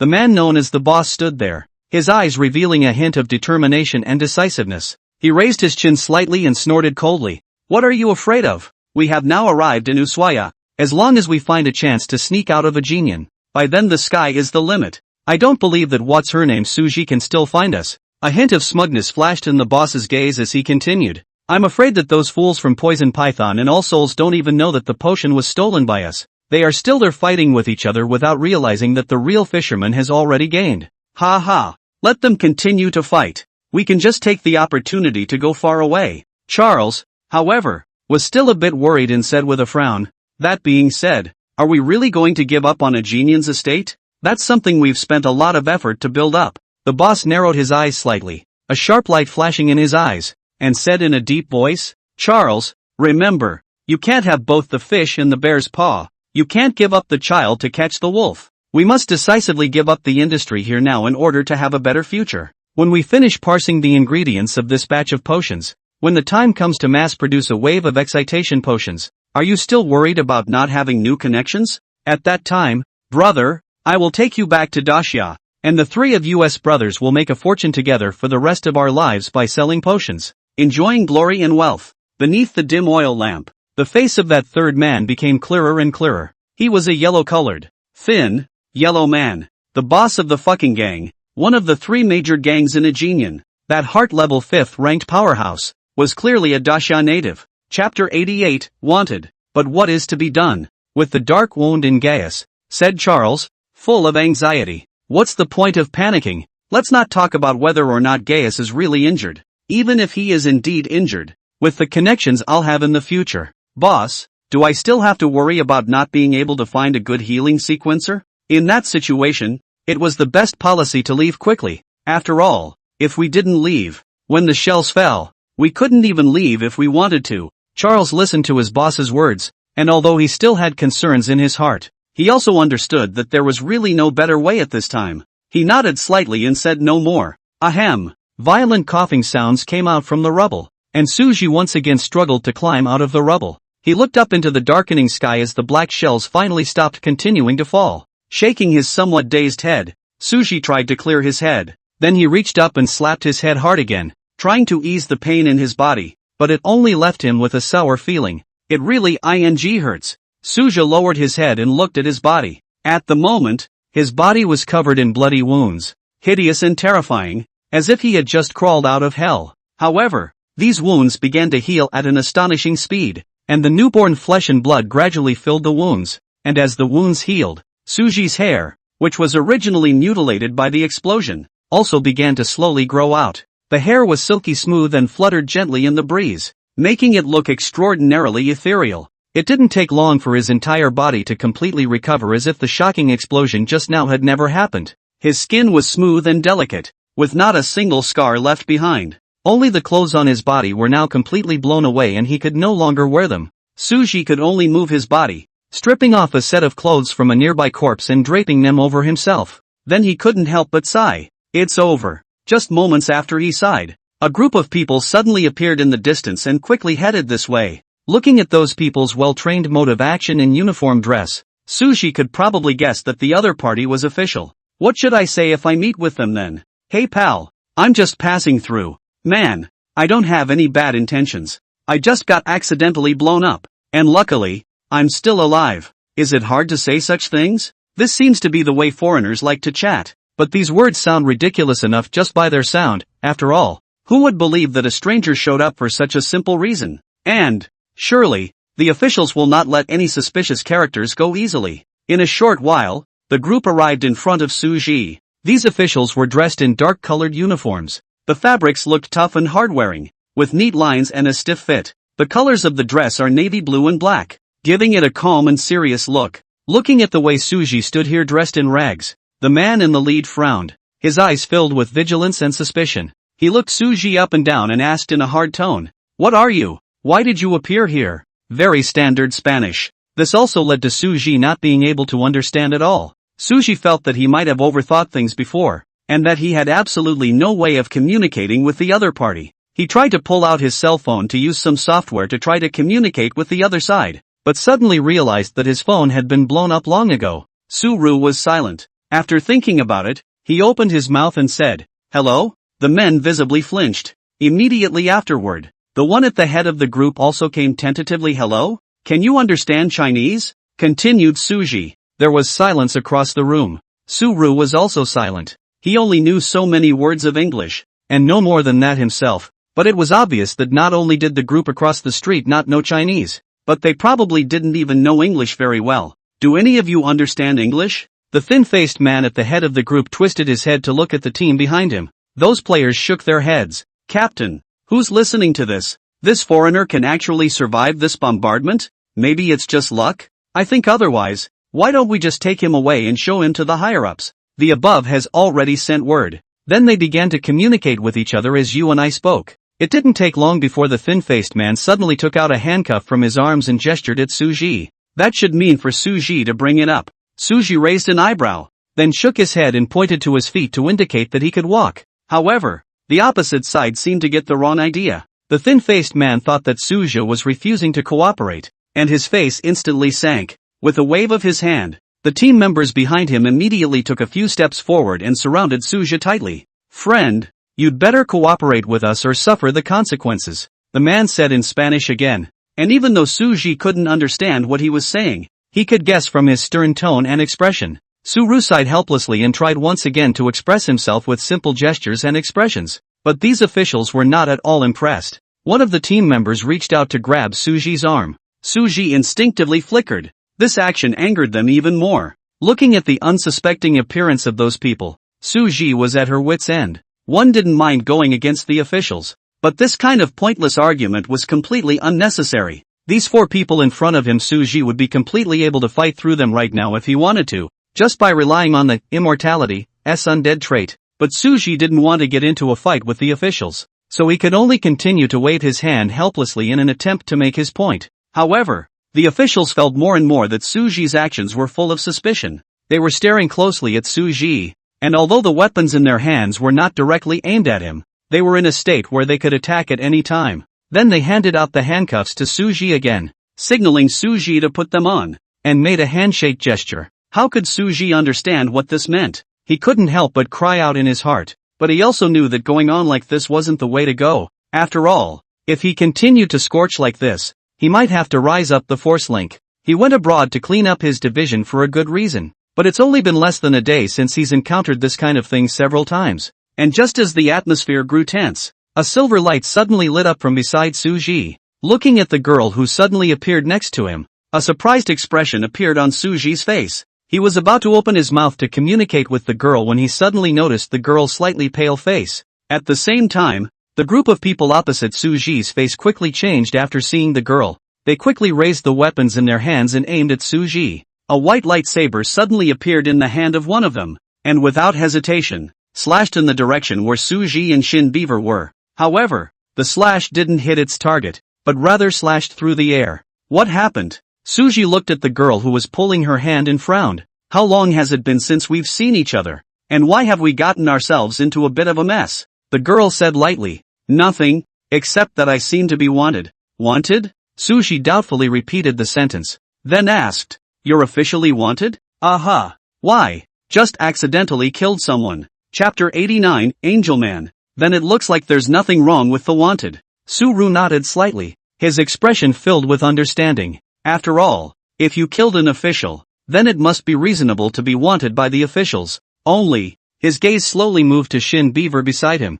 his heart filled with doubt. This good reason. Why did Shin Beaver want to kill the official people? At this moment, the scene around them was chaotic. A silver light flickered uninterruptedly like a meteor between the grounds, the light flickering on and off as if telling of the tension and danger of the moment. Under the light, the dilapidated ruins, the smoke and dust that filled the air, and those sequencers behind them who were catching up, together formed a picture full of oppression. Meanwhile, not far away, another group of uniformed men quickly surrounded the area. They moved neatly, their footsteps dull and strong, obviously well trained. These people had just received the signal from a short distance away and had specially come to support them, and every one of them had seriousness and vigilance on their faces, and their purpose was obviously to block Suji and Shin Beaver's path. However, Shinu Beaver did not even look at them, as if these people did not even exist, only seeing her slightly raise her hand, almost as if she had moved her mind. The two people had instantly panned a few meters from their original position. The speed is dazzling. Every instantaneous transfer was accompanied by a dazzling silver light flashing by, as if a shooting star in the night sky crossed the sky. Suji only felt that his body was wrapped by a soft power that was warm and mysterious, and in the blink of an eye, it shifted him from one place to another. This wonderful feeling both surprised and intrigued him, and at the same time gave him a deeper understanding of Shinoa's abilities. The kid's ability seems to work just as well with no cooldown limit and no precast shake. With her powerful ability like stepping into no man's land, the two of them almost instantly threw the group of besiegers behind them. Even Suji felt that this child's ability was a bit weird, but this high-intensity transient must have also made her consume a lot of her corresponding sequence energy. At least that was evident from the other's increasingly pale side of his face. The group at the back was still tirelessly chasing the silver light, and not far ahead there was another group rushing over. At the same time, Suji also noticed that in the distance, outside the area that had just been bombarded, there seemed to be a sound of fighting coming from it as well. The situation is now getting messy. After the group of sequencers blocking the road ahead saw Suji and the others, the blonde man at the head of the group suddenly opened his mouth and shouted a sentence in Spanish, and then rushed towards the two of them with reddened eyes. On his back suddenly stretched out his wings. The white feathers looked so abrupt in this night, even with a little fluorescence, just like an angel descending, only to see that the man reached out and suddenly grabbed a long sword from the air in front of him, its body glittering with a cold light, its body snow white. Then, without hesitation, he swung his sword to slash at Shin Beaver in Suji's side, his movements swift and decisive. A clean white sword chi with a trailing tail instantly appeared in the center of the field in an instant, and the stern aura seemed to be able to cut through the air. Wherever the sword chi passed, the rubble on the ruins was instantly sent flying, and smoke and dust rose in all directions. An ordinary person would probably turn into two halves if they were cut. Shin Beaver's eyes stared as silver light appeared, and the two figures instantly disappeared, the sword chi chopping down on the place where they had just stood, revealing a deep gully. The man missed with a single strike and quickly swung his wings towards Shin Beaver and Suji, and in the blink of an eye, he was already close to the two of them, and without hesitation, he swung his sword in a close attack. In the face of the man's close-quarters attack, Shin Ravens did not panic in the slightest, only to once again perform the ability of instantaneous transmission. In a flash of silver light, she then took Suji and instantly disappeared in place, avoiding the man's attack. The snow-white long sword in the man's hand flashed with an icy cold light in the night, as if it could cut off everything in front of it at any time. His speed was extremely fast, and in the blink of an eye, he closed in on Shin Beaver and Suji once again. The distance that Shin Beaver had traveled in an instant was chased back by him in a single lift of his wings. Without hesitation, he swung his sword down, and a powerful sword chi whistled out, heading straight for Shin Beaver and Su-Ru. Wherever the sword chi passed, the air seemed to be slashed with a sharp sound, but the figures of the two disappeared again, and then appeared on top of the street not far away. The long sword in the man's hand swung out like lightning, and a sword chi poured down like a torrential downpour towards Shin Beaver and Suji. Shin Ravens, on the other hand, brought Suji and kept instantly moving, narrowly avoiding the sword chi every time. The surrounding streets continued to crumble under the impact of this powerful sword chi, and debris splashed like rain. The smoke and dust that filled the air made it almost impossible to see the road ahead. Shin Beaver's face was also getting paler and paler. This continuous high-intensity instantaneous movement was obviously making it a bit overwhelming for her as well. It wasn't hard for her to face those sequencers who relied on drugs to awaken with her 1,000 levels of strength, not to mention the fact that those sequencers weren't all that great. But this man in front of her was clearly different. He had obviously just awakened the sequence long ago and had already raised his own sequence level to the 9th rank of the 1,000 levels. The same level in the case of the first order is a level. Although the Shin Beavers themselves can do to cross the level and other people to fight, but that is based on their own still in full bloom state situation. Another sword chi attacked. Shin Beaver instantly dodged, but this time her movements were slightly delayed, and the sword chi grazed the corners of her clothes, cutting through her clothes. In that moment, it was as if time had stood still, leaving only the scratched corner of the coat fluttering slightly in the wind. After several attempts, the man suddenly discovered a pattern. That is, the distance of the Shining Beaver's instantaneous movement would not exceed 10 meters at most, though immediately she would escape again using that weird space sequence. There would still be gaps in between. Thinking of this, the man fiercely swung his sword again. This time he aimed at the possible location of Shin Beaver after his instantaneous movement, and under the illumination of a holy light, he swung out several sword chi at once. Those several sword chi were like a white lightning bolt, instantly appearing at the place where Shin Beaver and Suji were about to appear. The Shining Beaver hurriedly changed the direction of the instantaneous movement, fine beads of sweat seeping out from his forehead. However, the speed of that sword chi was too fast, and it still hit a boulder beside them, which was instantly blown to smithereens. The broken stones splashed in all directions, and one of them cut across the corner of Suji's eye, bringing up a bloodstain. Su-Ru frowned slightly and didn't let out a gasp of surprise, just quietly watched the girl carry herself as she kept running away. Behind the two, the man with wings on his back was in hot pursuit, his feathered wings slicing through the night sky, bringing up gusts of wind. Behind this man was a bunch of official serializers who had gathered from who knows where, and they were in hot pursuit, their footsteps sounding like muffled thunder in this chaotic scene. Going on like this was not a solution. Suji secretly pondered over countermeasures in his heart.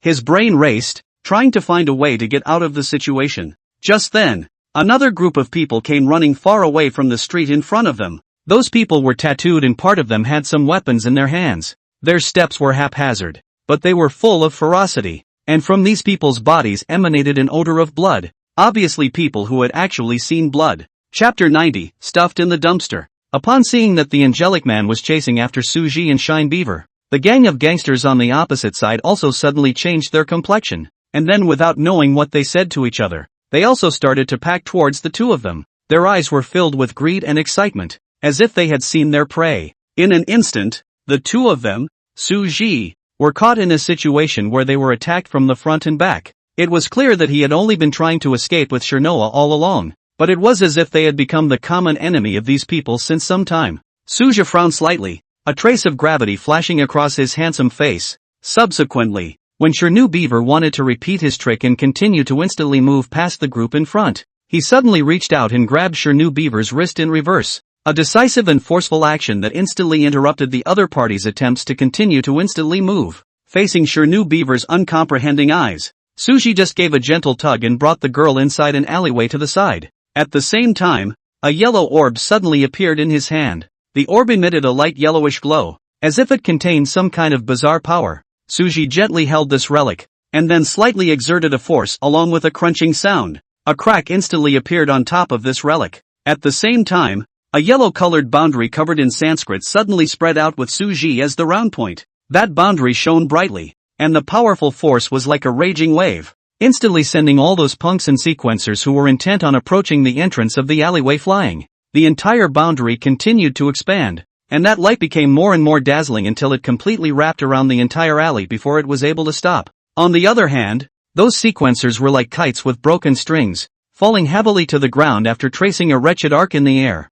Angel Man, being the one who chased the closest, was also the one who took the brunt of being knocked out. His figure tumbled several times in the air before he barely managed to stabilize himself, those white feathered wings trembling slightly, his eyes filled with astonishment. Afterwards, he tentatively used the long sword to make a stroke against this golden-colored boundary. A crisp knocking sound resounded in the field, and it was as if the sound was proclaiming the impenetrable nature of this boundary. His face instantly hardened. Enos, look what you've done. Not far away, a fat man with a scar imprinted on his face who had risen from the ground was cursing at the angelic man with a face full of horizontal flesh. His voice was rough and angry, as if he were an enraged lion. If it wasn't for you disgusting officials who had to do it, would the potion have fallen to those two thieves? With that, the gangsters each stood up, their gazes looking indignantly at the group of officials in front of them, as if they wanted to pour out all the anger in their hearts. We bought the potion. We paid for it. Why do you people have the face to come and rob it? Fatty's voice grew higher and higher, his fists clenched as if he was ready to go into battle again. What's set up is that you moralistic guys don't even know that the potion has been switched. Are you satisfied now that it's hard to make this happen? I advise you fools to hurry up and get the hell out of here and stop hitting on the potion. That potion is something that belongs to our poison python gang. Enos frowned slightly, a flash of displeasure in his eyes. Those two weren't the ones who stole the potion. One of them killed my brother and is now a wanted man on the list. Something I've been publicizing for almost half an hour now. Do you think the old man will believe it? Before Enos could finish his sentence, he provoked Scarface's angry scolding. Don't you people just want to bootleg the potion? And wanted criminals? Isn't it just to use the name of catching wanted criminals to misappropriate the potion stolen by those two thieves? Old me has nothing to say to you guys. It just so happens that that fight just now was not enjoyable. Now let's continue. With that, the scarred man's body then shook violently and was instantly enveloped by a layer of bizarre green light.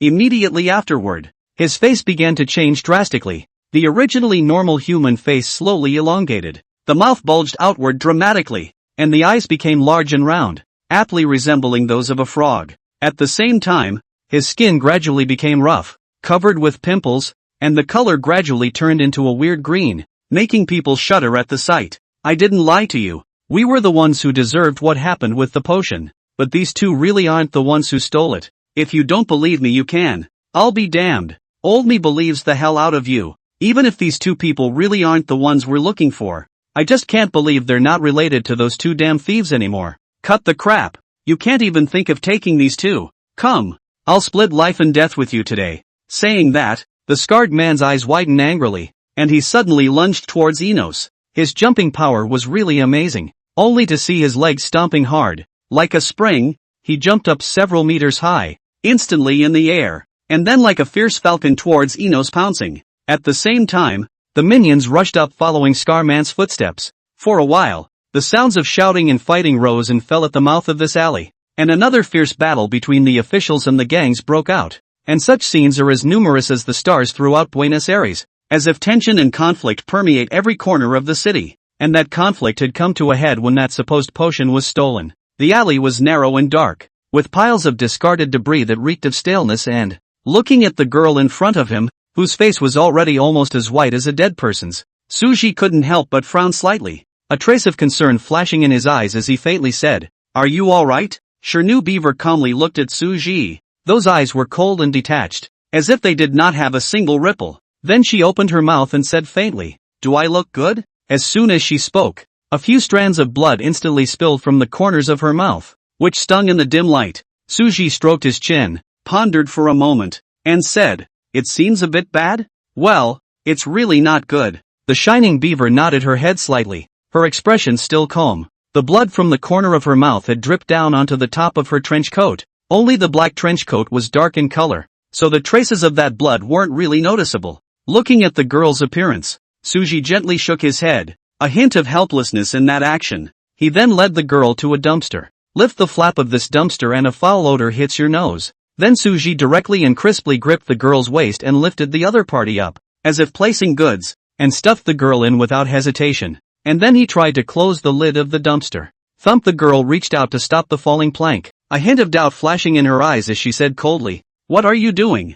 I won't be able to keep this up for long." Suji glanced at the girl's whitened cheeks with an indifferent expression. He then reached out with his other hand and gently removed the girl's small hand that was blocking the lid. "It seems like you've been injured before, and you'll be revolted if you keep using it with high intensity now. It has backfired. Then the backlash will be worse." Suji's voice was calm and steady, carrying an unquestionable power. "It's not a good idea to keep letting you use that spatial sequence to take me away in an instant. So wait here for a while I go find a place to take care of those people. I seem to recall that you have the ability to do something to shield your own aura, right?" Suji but remembered that if not for that person called What Fong Wendian made a phone call over, both himself and Ginkgo would not be able to sense the girl's breath. "So stay here for a while and hide yourself with that spell you did earlier, and I'll go distract them when the time for the nod is over." Shin Beaver frowned when she heard this and immediately wanted to come out from inside this dumpster, but she was forced to press her head back down again by Suji. A silver light flashed in her eyes, and she wanted to instantly move out, but she realized that her connection with this space had been severed. "Don't even think about using that sequence of yours." Suji helplessly held his forehead, his tone carrying a hint of irrefutable determination. "Space is blocked in this knot. Don't worry, it's not like I'm going to die anyway. It's not like I'm going to fight them to the death. I'm just going to draw them away, and it wouldn't be good if you got into a fight here and it spread to you. You're concerned about me?" Sure. Noah blinked, the words coming out of nowhere. Suji tugged at the corner of his mouth, thinking to himself that this niece was still thinking of this kind of words, but he still said perfunctorily, aha, just caring about you, so just say you're relieved. Big deal. I'll just turn it on." Chapter 91, Broken Snowflake. Shin ravens were slightly stunned, as if they were a bit surprised by Suji's answer. She was silent for a moment, then slowly said, "Open? Don't you only get 2 shots? Suru shrugged, revealing a relaxed smile. "It's not a big deal to use it once. Besides, it's not always used." After saying that, he no longer gave Shin Beaver a chance to retort and decisively closed the lid of the dumpster. Suji turned towards the entrance of the alley, and his eyes began to sharpen. Although he didn't know what he was wanted for, if he didn't solve this trouble, it might lead to some kind of chaos later. As for how to get rid of this trouble, Suji's gaze gently fell on the Sherpa in his hand that had cracked a trace. At the moment, the surface of the Sherpa was slightly rough to the touch due to the presence of the cracks, but the whole remained in a rounded form. Suji knew very well that it wouldn't be long before this Sherpa would be able to recover on its own by its own power. Sheridan's ability as a 10,000 level sequence prop can be extraordinary. In addition to the ability to search for sequencers, there is also a unique role in the ability to inscribe sequencers. However, the engraved sequencer must have some connection to the Sherpa. That is, it must be related to Buddhism. And the engraved sequence is still a one-time thing. and only a portion of the effects of this sequence can be engraved. Not all of them. This golden-colored boundary was actually the one that surrounded that geas from before. It's only strengthened a little bit. After all, when utilizing the Sherpa to make a copy, the person who made the copy at that time was not the frail geas of today. Suja sometimes wonders how sequences are actually created. And who was the first person to awaken the sequence? Why does the sequence have a relationship with some Buddhism, Taoism, Confucianism, and some weird sects? These questions hung over him like a fog, but he was never able to arrive at a definite result. Suru stood at the entrance of the alley, his eyes looking towards the golden-colored boundary in front of him, and through this boundary, it seemed that he could vaguely peek at the fine Brahmin text that was spread all over it. Those Sanskrit words were like mysterious symbols, emitting an ancient and mysterious aura. Suji narrowed his eyes, carefully scrutinized these Sanskrit. But these Sanskrit are the most basic scriptures. In addition to being able to judge some of the scriptures circulating in the folklore, and these Sanskrit have some similarities and differences, there is no other place to start. He sighed softly, knowing that this was not the time to delve into these sequences, and that the priority was to solve the trouble of being wanted. Thinking of this, Suji lifted his hand and touched the boundary in front of him, then pushed with force. Click! In the next second, a crack appeared from the place where Suji touched, and that crack quickly spread like a spider's web. The crack grew larger and larger, eventually spreading all over the boundary like a mirror. After the cracks appeared, Suji raised his feet and slowly walked towards the entrance of the alley. The Sanskrit boundary of the Brahma gold sacred body was tough on the outside and brittle on the inside, and as long as the person inside pushed this boundary a little bit harder from inside the boundary, it would lead to a rapid collapse of the boundary's interior. Click! Fine shattering sounds continuously resounded from within the boundary, which led to those people who were tangling outside to quickly discover the abnormality of the boundary. With a sword strike to repel the annoying toadstool in front of him, Enos' eyes were instantly drawn to the bright cracks. This boundary disappeared so quickly? Enos looked at the boundary slightly dumbfounded. Inside his impression, this kind of protective boundary should be quite long-lasting. He had thought that he would need to wait for a long time before the people inside were unable to maintain the supply of the boundary due to the exhaustion of the sequence energy. The Toad Man on the other side also clearly noticed the change in the boundary. He looked happy, then turned to Enos and said, "Enos, take your people out of here now, and maybe I'll even let you off the hook. Do you know that because of the potion thing old me is on the verge of losing my head? Do I have to fight you to the death?" There was an extra long gash on Toad Man's face that had just been cut out by Enos with his longsword. The wound spread from the left side of his forehead to the right side of his nose, and was bubbling with some eerie white light. Combined with his previous scar, it looked as if he had drawn a fork in his face, and made his already hideous visage even more terrifying. "Brah, you're really annoying," Enos grunted, disgust in his voice. Then his entire body suddenly shone with holy light, and behind him an angelic shadow several meters in size slowly emerged. That angelic shadow was holy and majestic, as if it were a messenger from heaven. "Since you insist on going against us, it's a coincidence that we'll settle you all together today." Enos' eyes revealed determination as he tightly gripped the longsword in his hand, and the light on the sword grew brighter and brighter. The angelic shadow also seemed to sense his determination, slightly raising the greatsword in his hand, ready to attack at any time. Brew watched Enos' stance and a strong sense of unease welled up in his heart. However, he was not willing to show weakness, and directly roared, and the green light on his body became even more intense. His body began to swell, his muscles bulging as if they were going to burst through his clothes. "Enos, don't think I'm afraid of you. Even if I die today, I'm going to drag you with me." Brew's voice was as loud as thunder, full of anger and determination. The surrounding minions, after seeing the two leaders about to engage in a life and death duel, also stopped their hands and watched them nervously. They knew very well that their own fate was tied to those two. They were just low-ranked sequencers within the sequencers, and although they were a little more powerful than ordinary people, they still didn't have that kind of ability to turn the tide of battle. These people were like tiny ants in the world of the sequencers, insignificant in the face of great power. Their strength was limited and could not match that of a high-ranking sequencer, let alone play a decisive role in such a fierce battle. Since they were awakened by drugs, their sequence abilities paled in comparison to those who relied on their own awakened sequences, lacking in uniqueness and great power. Thus, now in the face of a battle between 2,000-level powerhouses, these people could only silently stop to watch. But the next second, a crisp shattering sound suddenly rang out from the field. That sound was as crisp as glass breaking, instantly breaking the tense atmosphere on the field. Accompanying the sound that shattered like a mirror, There was also a trail of tiny shattered golden shards that appeared at the same time. Those fragments drifted down like golden snowflakes, shimmering brightly in the sunlight unconsciously. A night had passed, and the dim sunlight appeared at an unknown time, spreading over this great land. At the same time, a black shadow quickly rushed out from the mouth of the alley, so fast that it was almost in the blink of an eye that it rushed out from the gap between the two gangs at the mouth of the alley. The black shadow sped by like lightning, making it difficult to see its true face. Without even thinking, Enos yelled, "Stop them!" His voice was filled with eagerness and anger, obviously not wanting to let that black shadow escape easily. On the other hand, Brew on the other side was directly chasing towards that black shadow. His figure was like an arrow off the string, instantly disappearing from the crowd's sight. And those low-rank sequencers were stunned by this sudden turn of events. They froze in place, not knowing what to do. A moment later, they reacted and chased after the Black Shadow and Brew. However, they were nowhere near as fast as Black Shadow and Blue, and could only struggle to catch up behind them. Even Enos, who had reacted a little later behind them, could easily leave them far behind. Chapter 92, Using a Stick as a Sword.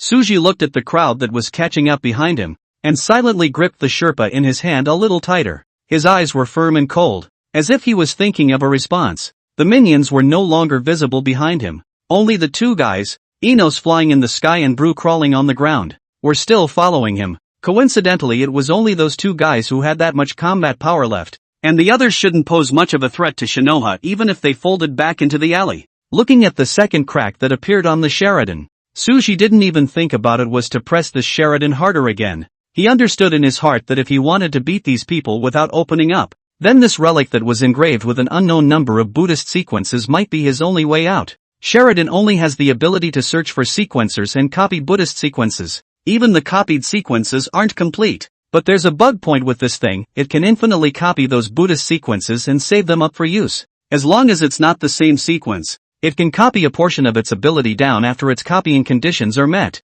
In the next moment, a third crack appeared on top of the sherbet. A fist bubbling with Buddha's light suddenly emerged from Suji's body, and that fist emitted a divine light as if it contained endless power. Between the flashes of Buddha's light, the surrounding space was brightly illuminated, and that powerful aura made people's hearts feel in awe, and then fiercely struck towards the toadstool behind Suji. Brew looked at the oncoming fist and was suddenly startled. He quickly stopped his advancing steps, his body slightly crouching down, and just as his fist was about to hit Brew, he suddenly roared, the green light on his body instantly skyrocketing. The light was like a raging tide, gushing out from his body, full of wild power. He stretched out his hands in an attempt to parry the powerful attack. The fist collided with Brew's hands with a dull thud. The powerful impact caused Brew's body to tremble slightly, but he tenaciously resisted the blow. That tremendous force made the ground around him shake and dust flew up. However, the fist didn't completely disappear. It continued to push forward,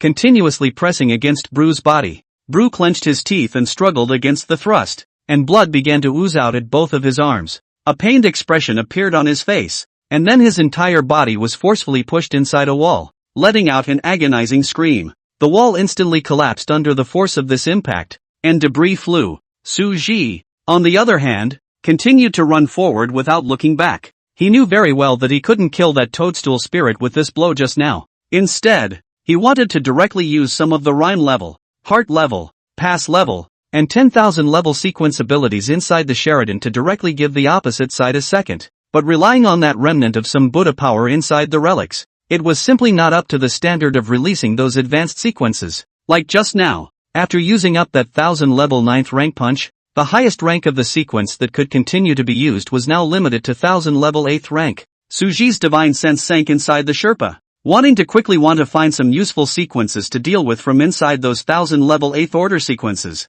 The sequences engraved in here were basically all collected by Suji when he was idly bored 1000 years ago. But now they had inexplicably turned into something he used in a hurry. There weren't many 1000 level 8th order sequence abilities engraved inside, and after using up a few 1000 level 8th order abilities, the highest level sequence that could still be released the next time would have to become 1000 level 7th order. Of course, Suji could also choose not to use the highest ranked sequences all the time and use more of the lower ranked ones. But sequence 3 is a gap, and using those lower ones doesn't press much. To put it bluntly, this broken bead had too many limitations, and without enough Buddha power, it wasn't much use at all. It's not as good as your own sword. But it was also because this bead was different from other sequence props in that it didn't require sequence energy to be catalyzed that Suji purposely kept this prop. Boom! There was a loud roar from behind him, and Bru jumped out of the rubble, his body covered in red marks, and though there was nothing wrong with the whole man, there was anger and defiance in his eyes.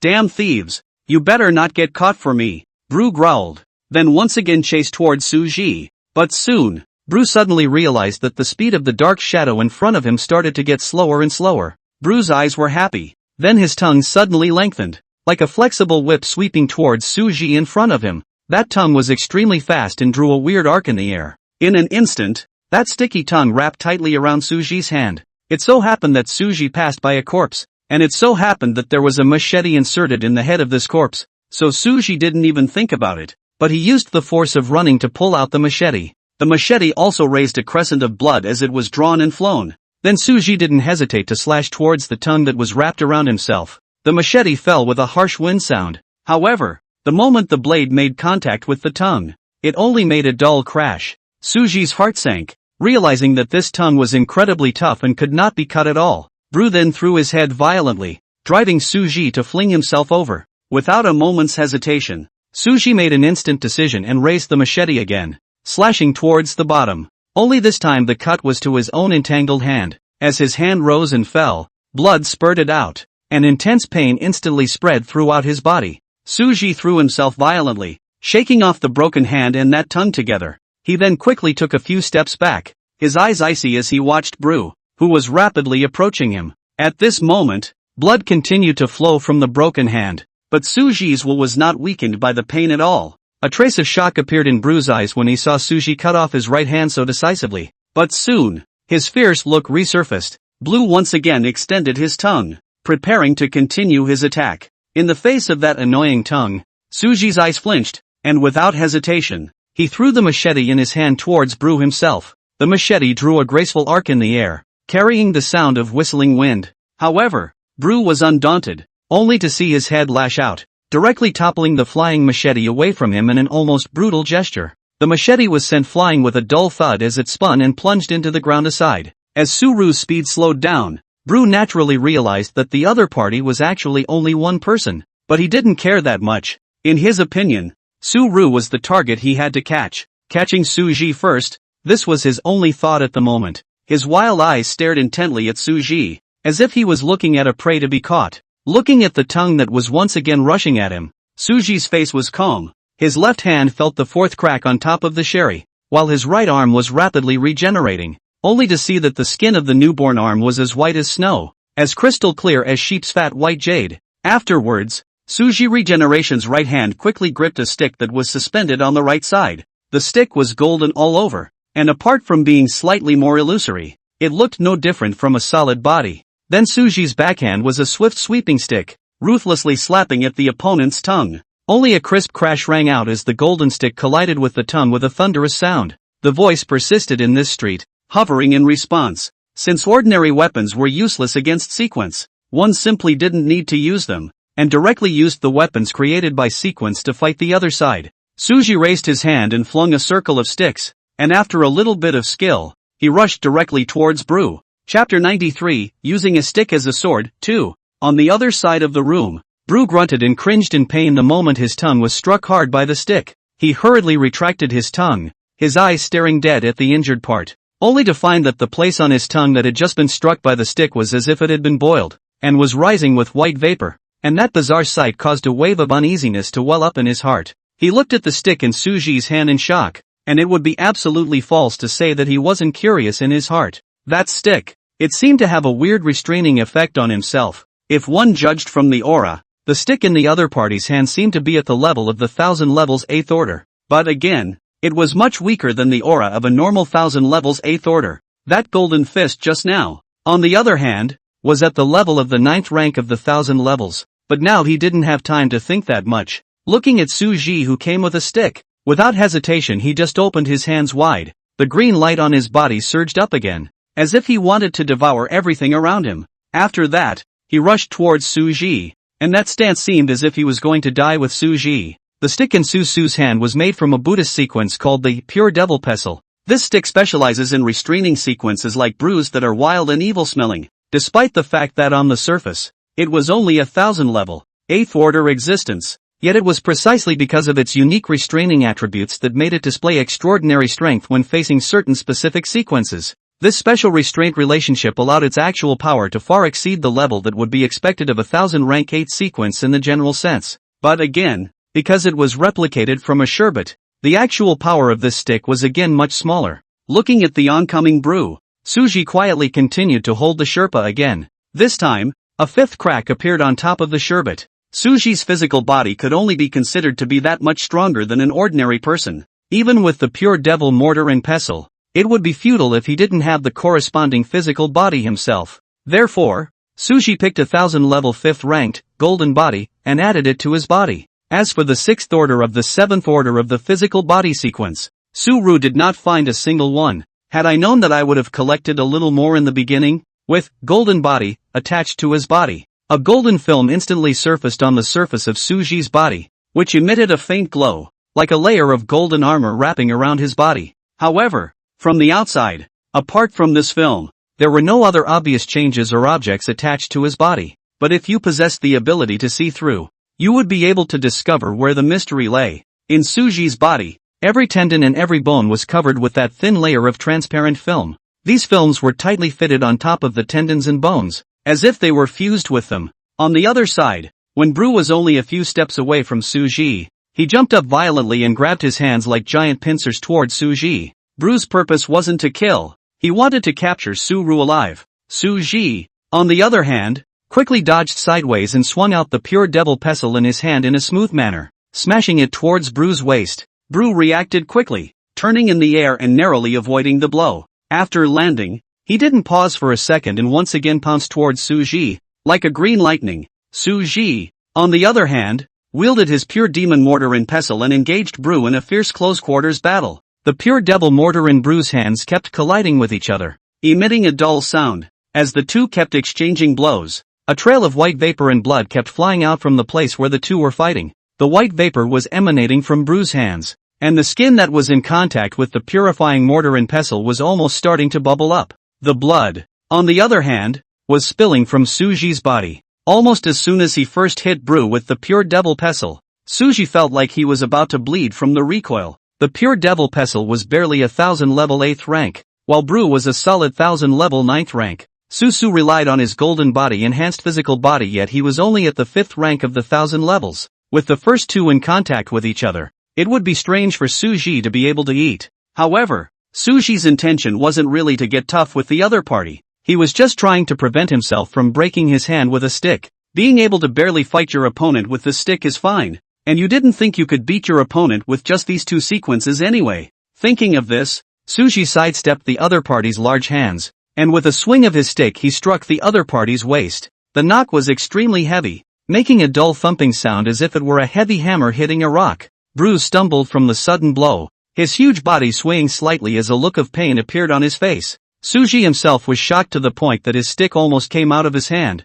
He only felt a numbness in his hands and a vague pain in his tiger's mouth. But without the slightest hesitation, he quickly tried to pick up and draw his stick, and then he had to pull away from his opponent. Instead, Brew let out a sardonic laugh that was full of ferocity and madness. He violently stretched out one hand to suddenly hold the pure devil mortar and pestle dead center at his waist, and his strength was so great that it was as if he was going to break the pure devil mortar and pestle. The other hand was violently raised towards Suji in a blatant slam. The hand was like a huge hammer, smashing down with the sound of whistling wind. Of course, this time Brew had left his strength behind. After all, he didn't want to kill Suji, but even so, the power of this strike could not be underestimated. Suji watched that huge hand smashing in, but instead of avoiding it, he let go of the hand that held the pure devil mortar and pestle, and then directly met it with his empty hand. And then it was the same punch that smashed into the other party's head. As Brew's punch went down, Suji instantly went black, and half of his head was dented.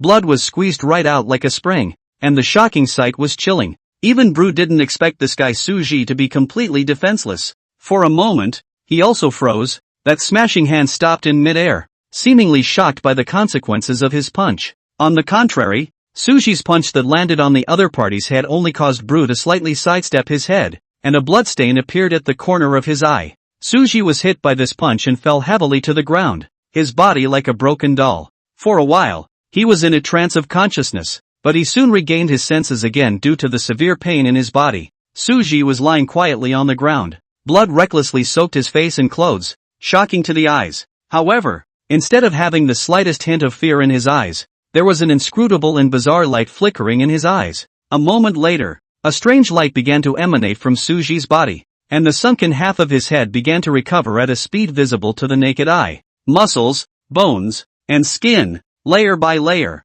grew back, as if time was being turned back. What the is your sequence? Bru looked at Suji in shock, his face wide open. The knots, the speed, the punches, the sticks, the recoveries. Bru had never seen a man's sequences be so perfect. But even if this person had sequence props, the amount of props was too much, wasn't it? Even for those who are rich or have a rich heritage, the props in their hands usually only have one or two. But this person in front of him, 3 different breath fluctuations had already appeared on him. Once was his 1000 level 9th rank aura when he ran out of the alley. Once was his 1000 level 8th rank aura when that stick appeared. And once was his 1000 level 5th rank aura when a golden film appeared on his body. Every time a new rank aura appeared, Bru assumed it was another new sequence prop used by his opponent. And that's not even counting that not before. And now, this guy even has such a weird regeneration ability. How did he get so many props on him? Is it possible that his family wholesales sequence props? Chapter 94, using a stick as a sword, 3, and with so many sequence props, the power behind Suji would definitely not be simple. A flicker of scorn couldn't help but well up in Bru's heart, but soon enough, greed took over again. His gaze was fixed on Suji, and he was secretly calculating in his heart. If he caught Suji, wouldn't all the sequence props on him belong to him? At the thought of this, the light of excitement in Bru's eyes shone brighter and brighter. He looked down at the extra stick in his hand, filled with curiosity, and then actually waved it in Suji's mold. That action looks particularly funny and ridiculous, and because of its own sequence by the sake of this stick restrained. His hand that holds the stick has long been burned to the red light, but Bru is as if completely unaware of the general. At this moment, he was only looking at this newly acquired weapon in his hand with joy, as if he had already regarded it as his most precious trophy. From now on, he, Bru, is also the one with the serial props. Suji, on the other hand, was like a cheetah violently bouncing up from the ground, and quickly dashed towards Bru again at an astonishing speed. Bru looked at the rushing man in front of him, and a hideous sardonic smile appeared at the corner of his mouth. He gripped the stick in his hand tighter, a cruel glint in his eyes. As Suji got closer and closer, Bru raised the stick in his hand fiercely, and it was a fierce smash with the sound of whistling wind. And the momentum was as if he wanted to smash Suji into mush. And also just as Bru's stick was about to hit Suji, Suji suddenly sidestepped the fatal blow. At the same time, he quickly struck out and grabbed Bru's wrist, using the force to twist it in an attempt to snatch the stick out of Bru's hand. He knew very well that he would definitely not be able to just defeat this big man in a hard encounter. Removing the Sheridan's enchantment, he was just an ordinary person who would not die. Therefore, he could only outsmart them. His hand pulled the opponent's wrist in an attempt to misalign it, and Suji also followed the trend of the top knee toward the opponent's lower disc kick. The sequence of movements flowed smoothly, much more skillfully than when he had fought Gaius before. At the same time, a sixth crack appeared on the sherbet. The moment this sixth crack appeared, everyone in the room, including Suji, could not help but tremble. It felt as if an invisible force was hitting everyone's mind in an instant. A bell sound full of Buddha nature rang lazily in the ears of the crowd. The sound seemed to come from the distant sky, ethereal and deep. The sound of the bell echoed inside everyone's head with an unspeakable majesty and peace. The crowd only felt a sharp pain in their heads, as if there were millions of steel needles stabbing them. The pain was almost unbearable, and blood instantly overflowed from Suji's eyes, ears, mouth, and nose, staining his face red. The same was true of Bru, but he was significantly better off than he was in the case of Su-Ru. He just cringed in pain. At the same time the strength in his hands quietly loosened. He was shocked by the sudden sound of the bells and the pain, and a strange feeling of fear inexplicably welled up in his heart. Even the body of Enos, who was flying in the sky, shuddered and almost didn't fall out of the sky on a heel. He looked at the two people entangled on the ground in shock and murmured, "Spirit-based sequence, or ranged attack." Since it was a sequence prepared by himself, the ability of this sequence was a bit of a foe. But Suji was also the first one to come back to his senses. He just couldn't keep up with these people in terms of physical strength. It didn't mean that his willpower wasn't as good as these people anymore. Suji took the opportunity to snatch it with force, and along with a toothsome sound of misplaced bones, Suji also managed to retrieve the stick. The sharp pain in his hand brought Bru back to his senses in an instant, and his eyes were a bit dull as he looked at the slightly blurred black shadow in front of him. His whole body obviously still not recovered from the bell sound just now, but in the next second, he came back to his senses completely. Bang! With a sound, Bru's entire body was instantly lifted into the air by a huge force, while a sharp pain came from below Bru. This pain caused Bru's face to instantly turn pale, and he couldn't help but let out a mournful hiss as his body twisted painfully in the air. "You asshole! What have you done to me?" From the heavens came Bru's roar filled with pain and anger. He clenched his lower body with both hands. The look of pain was so great that at the moment he had completely forgotten to even go through the measures of landing on the ground. Suji was quietly standing in place. His left foot had been deeply plunged into the ground. His right foot was directly twisted and deformed. The broken bones pierced through the flesh, revealing a ghastly white stubble. Blood gurgled out like a spring, spreading rapidly on the ground,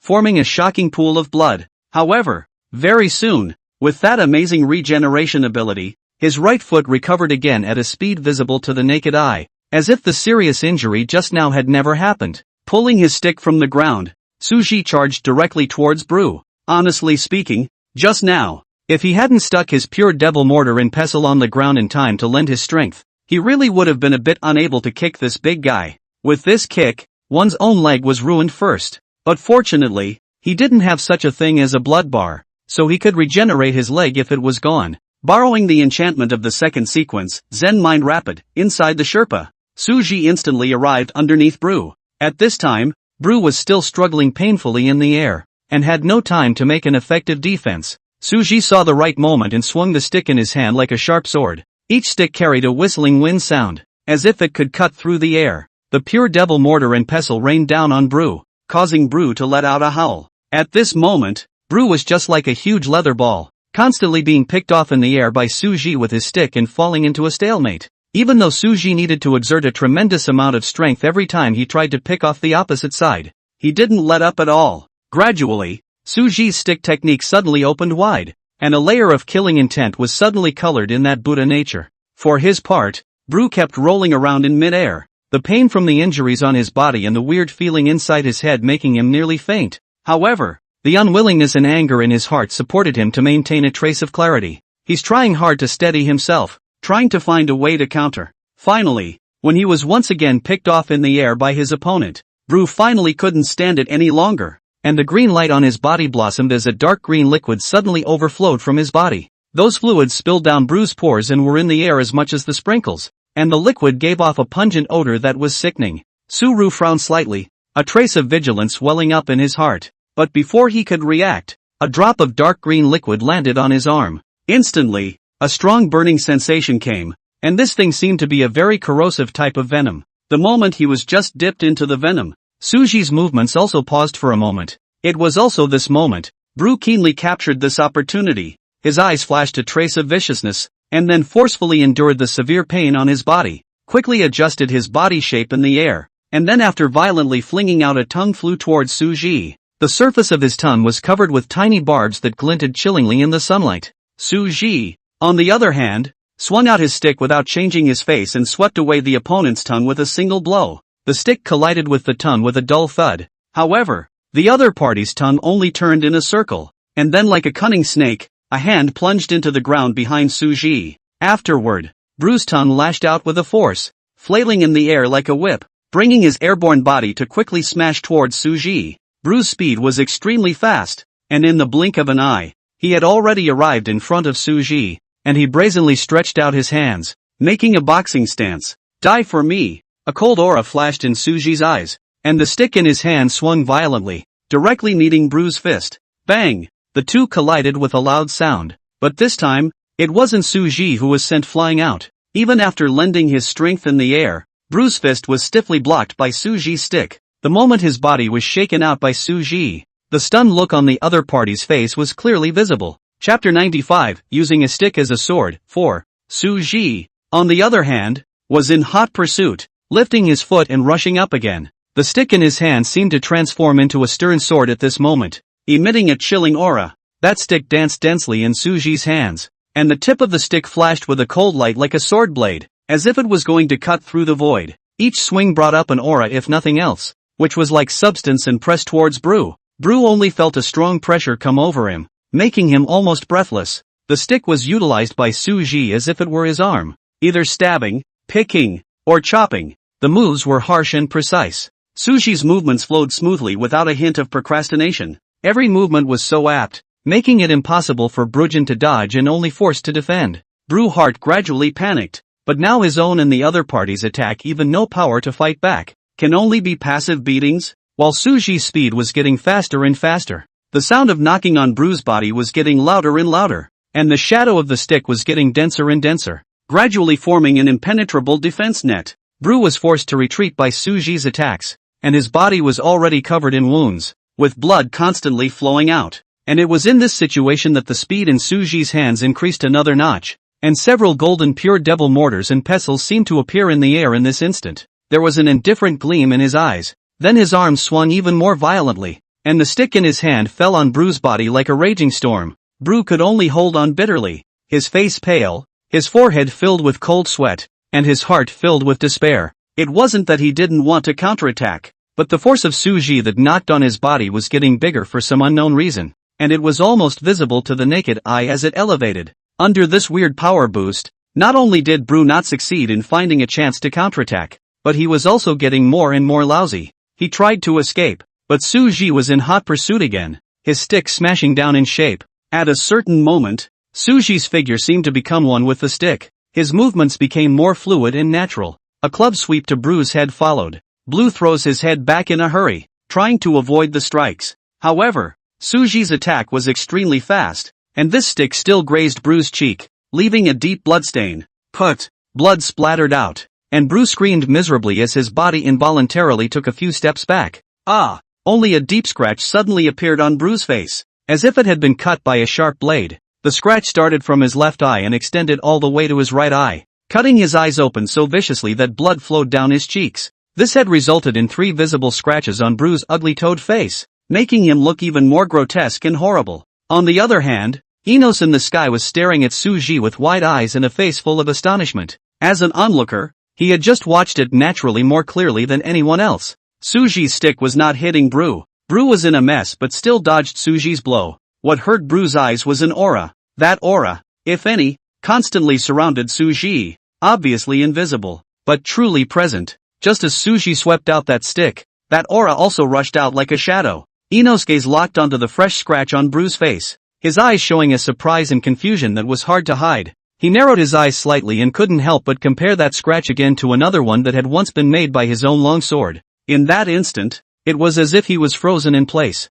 the shock in his heart surging like a raging tide. This guy, with a stick, made sword marks in Enos' violently trembling pupils. Suji stabbed out with a stick, instantly piercing through Brew's throat. The golden end of the stick emerged from Brew's throat, still being stained with blood and some white substance. The bloody scene made the air around them seem to freeze. Brew's body stiffened violently, and the vitality in his eyes quickly dissipated. His hands fell down feebly, and his mouth opened slightly as if he wanted to say something, but he could no longer make any sound. The massive body fell to the ground with a loud thud, raising a cloud of dust. Then the man, having drawn his stick, raised his hand and made a sword flourish, and then aimed the tip of the stick again at himself in the sky. The sub-meaning was obvious, but Enos hesitated. Although he thought he was that much stronger than Brew, he didn't think he could take out Brew so easily as Suru did. Yes, it's just easy. From the beginning to the end, Enos had never seen Suji show any panic, no matter if it was the stick being snatched,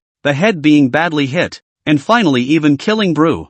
Enos had never seen a trace of emotion on the other party's face. The other party's stick method is not right. It is the sword method, then his own is also absolutely not inferior. The powerful moves and precise attacks filled Enos' heart with scorn. The main thing is that the guy is getting stronger and stronger as he fights. His sword technique is getting more and more rigid and swift. Even if he is holding a Buddhist stick, he can hit the killing intent. This was one of the points that worried Enos the most. He was so strong with a stick. What would happen if he was given a sword? Instead of the other side getting better at fighting, they're getting more skilled.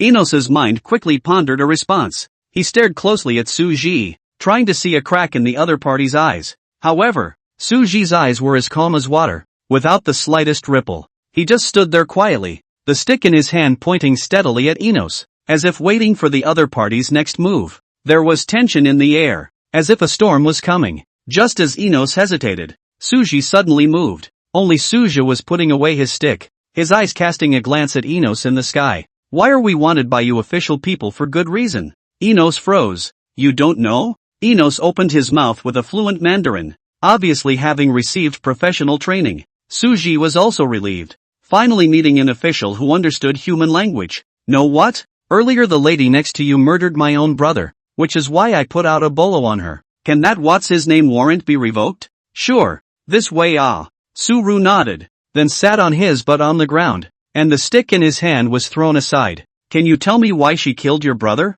I'm not sure. After hesitating for a moment, Enos also chose to put away her own sequence and slowly landed a short distance across from Suji. When I found my brother, I saw the lady. After a pause, Enos clenched his teeth, and another flash of hateful anger surfaced in his eyes. Just saw her rip out my brother's heart. Chapter 96, 10 Cracks. Hearing Enos' words, Suji also froze. Images of his time with Shirnoa quickly flashed through his mind, and it did seem a little hard to imagine her doing something like this to pull out her heart. Did that ninny hit that hard? Suji muttered, his face full of incredulity. I don't suppose, sir, that you had any previous information about the lady beside you? Looking at the way Suji also froze, Enos thought that the other party was like that out of surprise. Suru frowned and said slowly, Indeed, I don't know much about her, but she doesn't seem like someone who would do such cruel things on a normal day. Sir, you have been credited with killing Brew, and now that the situation in Aeginian is in turmoil,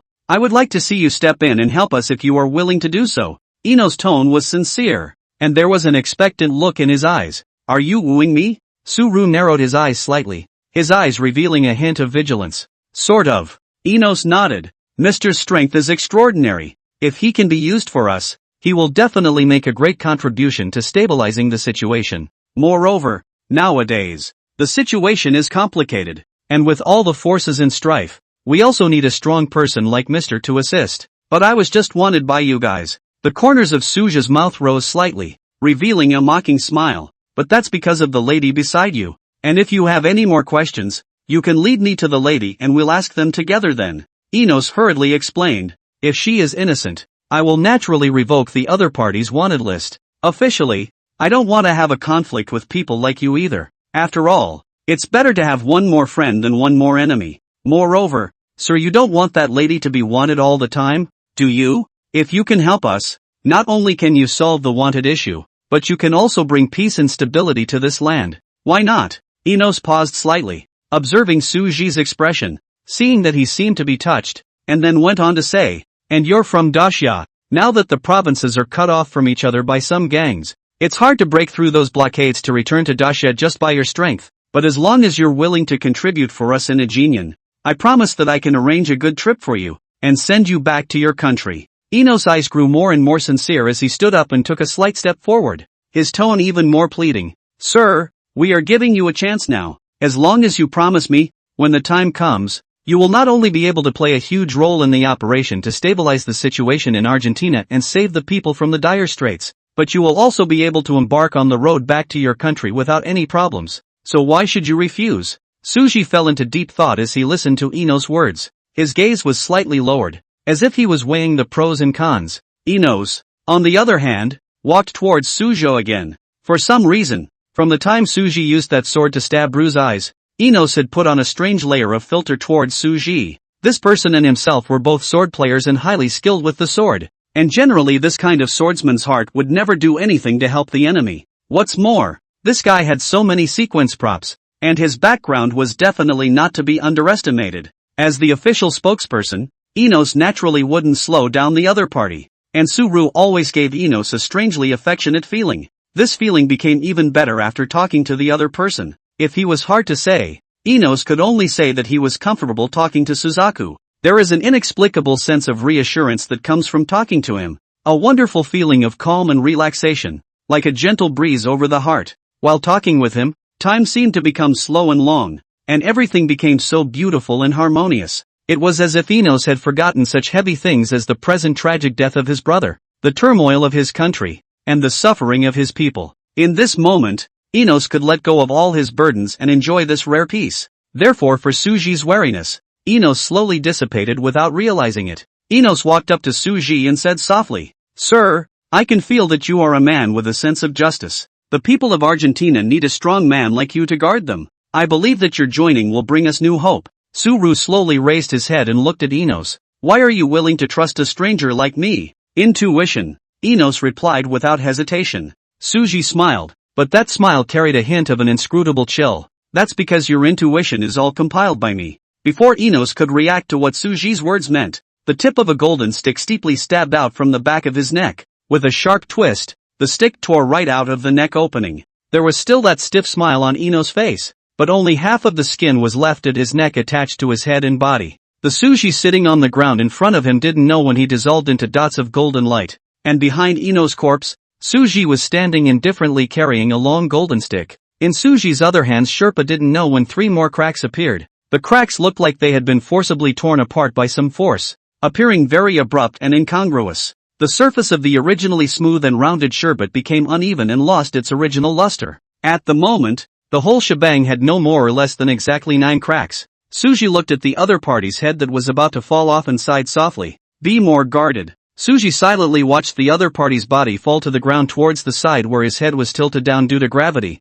and then he directly went up to touch on the other party's body. Aside from some order keeper ID photos and money, the most important thing would be the cell phone and communicator. Although Suru wasn't sure how to cancel the wanted, it was certain that they would all be scavenged back first. Raising his hand, he gently touched the Sheridan, and the 10th crack slowly emerged. In the next moment, some diluted golden liquid suddenly emerged from the shekels. Suru raised his hand and dropped the liquid on top of Enos' body, and the other party's corpse instantly turned into a ball of yellow earth and dissipated with the wind. Not even a trace of blood was left behind. Dust to dust, earth to earth, people to the end of life, but ultimately a shovelful of earth. Enos, this kind of person is still not suitable to live in this era. It's such a time. The first thought is actually still to sell his life for the official, wanting to recruit Suru. Instead of Suru and Shin Ravens suspected of being in a gang, should be eliminated in one net. It was also unknown what the other party's sequence was exactly. Suji must learn more about this angelic type of sequence if he met it again in the future.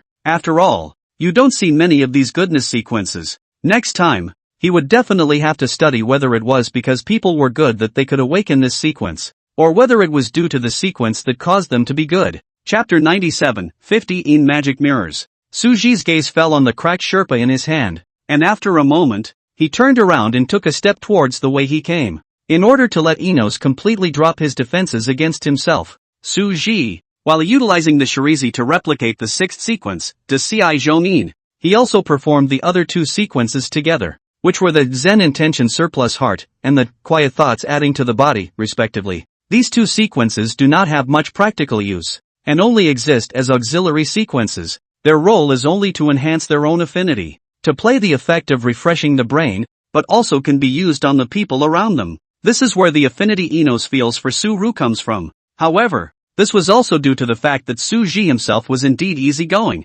perhaps due to having been a monk. Even without using these 2 sequences, Suji would give off a sense of calmness and composure, as if he were an aged wise man. Coupled with the fact that Enos himself was perhaps a person of great goodness, he easily dropped his wariness of Suji, which might also be related to the other party's own sequence. The scene of Suji sitting on the ground, on the other hand, was fictionalized through another sequence, 50 Magic Mirror. This thing was similar to the mapper in Shin Beaver's hand, both of which could create scenes that the sequencer had fictionalized in his mind. Only the usage of the 2 is very different. The mapper is currently projecting the scene, while the 50 Magic Mirror is changing the scene. After using up the relics this time, the Buddha power in them was also largely insufficient. I also don't know if it's too late to recite scriptures and burn incense and worship the Buddha for the Shariputra. Otherwise, if there wasn't enough Buddha power, then even the most basic ability to sense sequencers would have to be used. It was also at this moment that Suji suddenly heard a cry of alarm from behind him.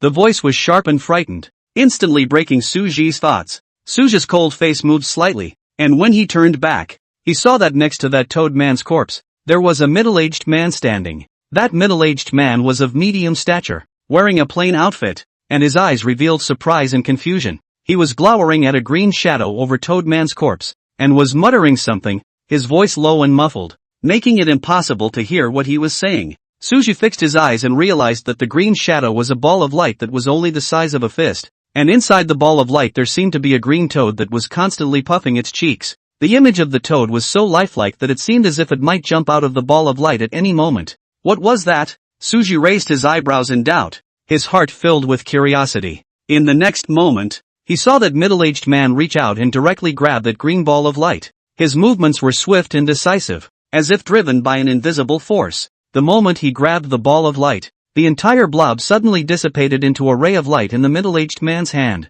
The middle-aged man cried out. The voice seemed to be pained and elated, making it difficult to distinguish his mood at the moment. Only his face began to change color. His cheeks bulged and drooped, and his body began to swell. It didn't take long for him to turn into a monster that resembled both a toad and a man. The features of the middle-aged man from before were vaguely visible from that ugly toad's face, making it both terrifying and bizarre. After noticing Suji's line of sight, the man let out a loud cry and jumped away with a croak, as if he was a frightened toad. Suji was stunned in place, his heart filled with shock and doubt. If his perception was correct, that middle-aged man seemed to have awakened the same sequence as the toad man before. What the hell? Su-Ru whispered to himself, his eyes revealing disbelief and worry. Suji lifted his foot to the side of Bru's body. At this moment, the other party's body still maintained the same appearance of being pierced through the neck by Suji before, and the gruesome wounds were shocking to the eyes. But the next moment, in the other's bloated figure began to dry up like a deflated ball of skin. The green skin on his face began to fade, and the bulging cheeks digested. At this moment, looking at it, the other party was no different from an ordinary person who had his neck pierced. Suji quietly watched all of this, his entire brow furrowed. Serial features disappeared from this man, and this sequence of features appears again in the middle-aged man. It was the first time Suji had encountered such a situation in his 1,000 years of life. If a person wanted to awaken the sequence, there was only one possibility in Suji's previous view, and that was to awaken by virtue of one's own willpower. But now that he was out of the country, Suji realized that there was one more way, and that was to rely on that what's-her-name potion to awaken. Potion awakening Su resignation for the time being, regardless of the truth. What the hell was that scene just now? You don't want to tell Su-Ru that it was another person who coincidentally awakened the former's sequence when the former had just died. Su-Ru didn't think there would be such a coincidence in the world, and that definitely couldn't be a sequence prop. After all, if it was a sequence prop, that middle-aged man wasn't strong enough to use it at all if he wasn't a sequencer. But what he had just seen in front of him was pointing to a fact. That middle-aged man awakened the same sequence as the toad man after holding that ball of light. Sees the sequence after death? This passage instantly appeared in Suji's mind. But how is this possible? If it can be seized, the world does not know what kind of chaos it will become. Not to mention that Su-Ru has not heard of any sequence that can be seized by others after death in the past 1,000 years. After thinking about it, Suji still decided to leave this place for now and come back to think about this matter in the future when he had time. The priority now was to go and send his second senior brother on his way, rather than caring about these trivial matters. Even if it was true that for whatever reason sequences could be seized after death, it had nothing to do with Su-Ru. After all, Su-Resign didn't think that anyone could threaten himself. If he wanted to rob someone else's sequence, it should also be Su-Ru to do so. Moving steadily along towards the entrance of the alley, Suji would also have accidental encounters with a few refugees from time to time along the way.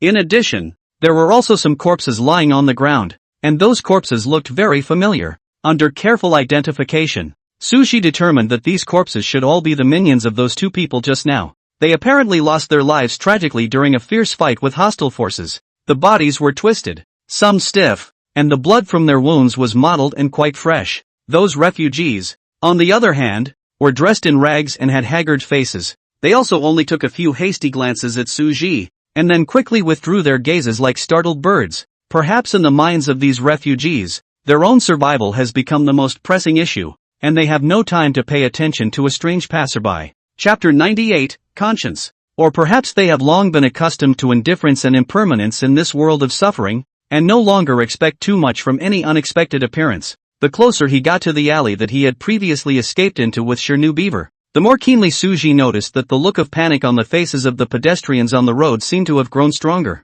These pedestrians were in a hurry and panicked, as if something terrible was chasing them behind them. Suji vaguely accelerated his pace, not long before he came to the mouth of the alley. Only this street at the mouth of the alley was a little bit not quite the same as Suji imagined. The corpses of those juniors that Su-ru saw on the road before were all single and individual, basically scattered. Not a few hundred meters before one or two familiar-looking corpses would appear. But now the street could be described as densely packed with bodies lying limp on the ground, one after another, their postures varying from twisted to quiet, as if they were just caught up in a dream that they would never wake up from. Many of these corpses carried visible wounds on their bodies, and the blood on them had dried, leaving dark red marks on the ground. Looking at so many corpses, Suji thought no wonder those refugees fled in a hurry. Carefully stepping over these corpses and walking inside the alley, Suji saw the girl leaning against the wall with nothing to do. That small figure looking especially cold in the dim light. She was glowering at a corpse lying in front of her, her eyes empty and cold,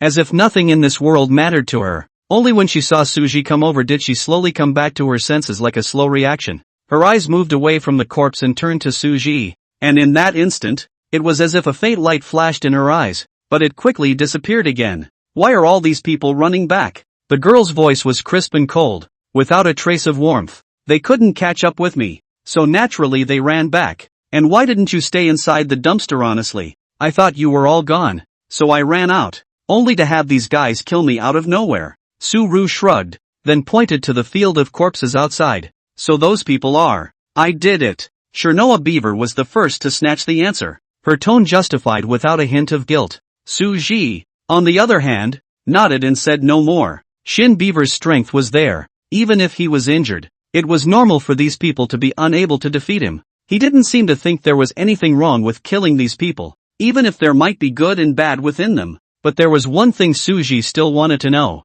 Why did you kill this man's brother? Saying that, Su-ru lit out the ID photo of Ano's in his hand. And inside the photo Ano's standard white face was clear and obvious. Suji remembered that the other person was wanted because he killed this person's brother. Shirnoa Beaver looked away, as if pondering who the other's brother was, before she stood up and covered her nose. Accidentally killed. Then be careful next time. Su-ru put away the photo ID in his hand, and then he threw Ano's communicator and cell phone to Shin Beaver. This thing is all in a foreign language. I can't read it. That angel guy said before that wanted is cancelable. See if you can cancel it on his cell phone. First of all, I don't speak Spanish either. And secondly, even if I could actually use the guy's cell phone to cancel the wanted list, the officials would definitely still suspect us. After all, although the wanted was cancelled, the effects of this incident would not go away so easily. Officials will definitely conduct an in-depth investigation into this matter, and once they find any clues, they will follow the trail and find possible suspects.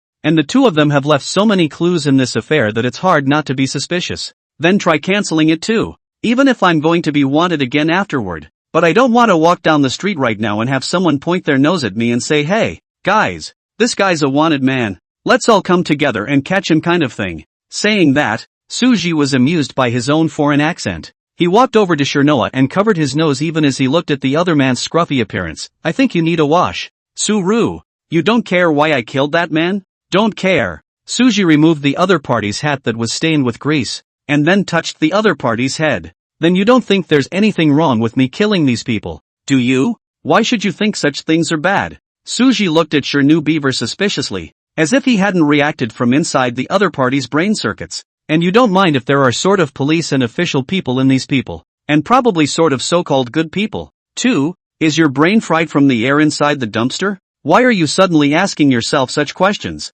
After a pause, Suji's head suddenly flashed with a bright light and hesitantly looked at Shin Beaver and said, your conscience is condemned? Su resigned to live for thousands of years, basically what things have been looked down on. So for this kind of killing dozens of people will not have too many emotional fluctuations. Now carefully think about it. A 16-year-old girl killed so many people, even if it may be forced? The conscience has been condemned is also justifiable? Shin Beaver, on the other hand, slapped the wrist away from her head and coldly said, you're the one with a bad conscience. She doesn't know how many times she's done this kind of thing. Where's her conscience? With that, she turned her head toward the outside of the alley. Suji stood in place, looking at the departing back of Shin Beaver, an inexplicable confusion welling up in his heart. He frowned slightly, pondering what exactly the other man was thinking. Watching Shirnoa Beaver's tiny figure walking away in the dimly lit alley, Suji immediately caught up with Shirnoa Beaver with quick steps and walked alongside her. What's going on? Why are you still angry all of a sudden? I'm not angry, Shirnoa Beaver said lightly, her tone so flat that no mood swings could be heard, but it certainly didn't sound like she was angry. Then why did you suddenly leave me alone? Suru asked with some confusion. Weren't you the one who said I should go find a place to wash up? Shinoa asked rhetorically, a hint of doubt in her voice. I'm just looking for a place right now. And didn't you kinda like being a hobo by yourself before? Now that I'm abroad and unfamiliar with the world, of course I have to follow you. Suji replied with a straight face. You mean if it's in the country now, you can stop following me? Covering her nose, Shinoa Beaver waved her hand in an attempt to gather some water droplets to clean the stains on her face. But she soon realized that the sequence energy in her body was no longer enough to support such an operation, and had to give up helplessly. What kind of logic is that? Suji shook his head, feeling very confused by Shin Beaver's way of thinking.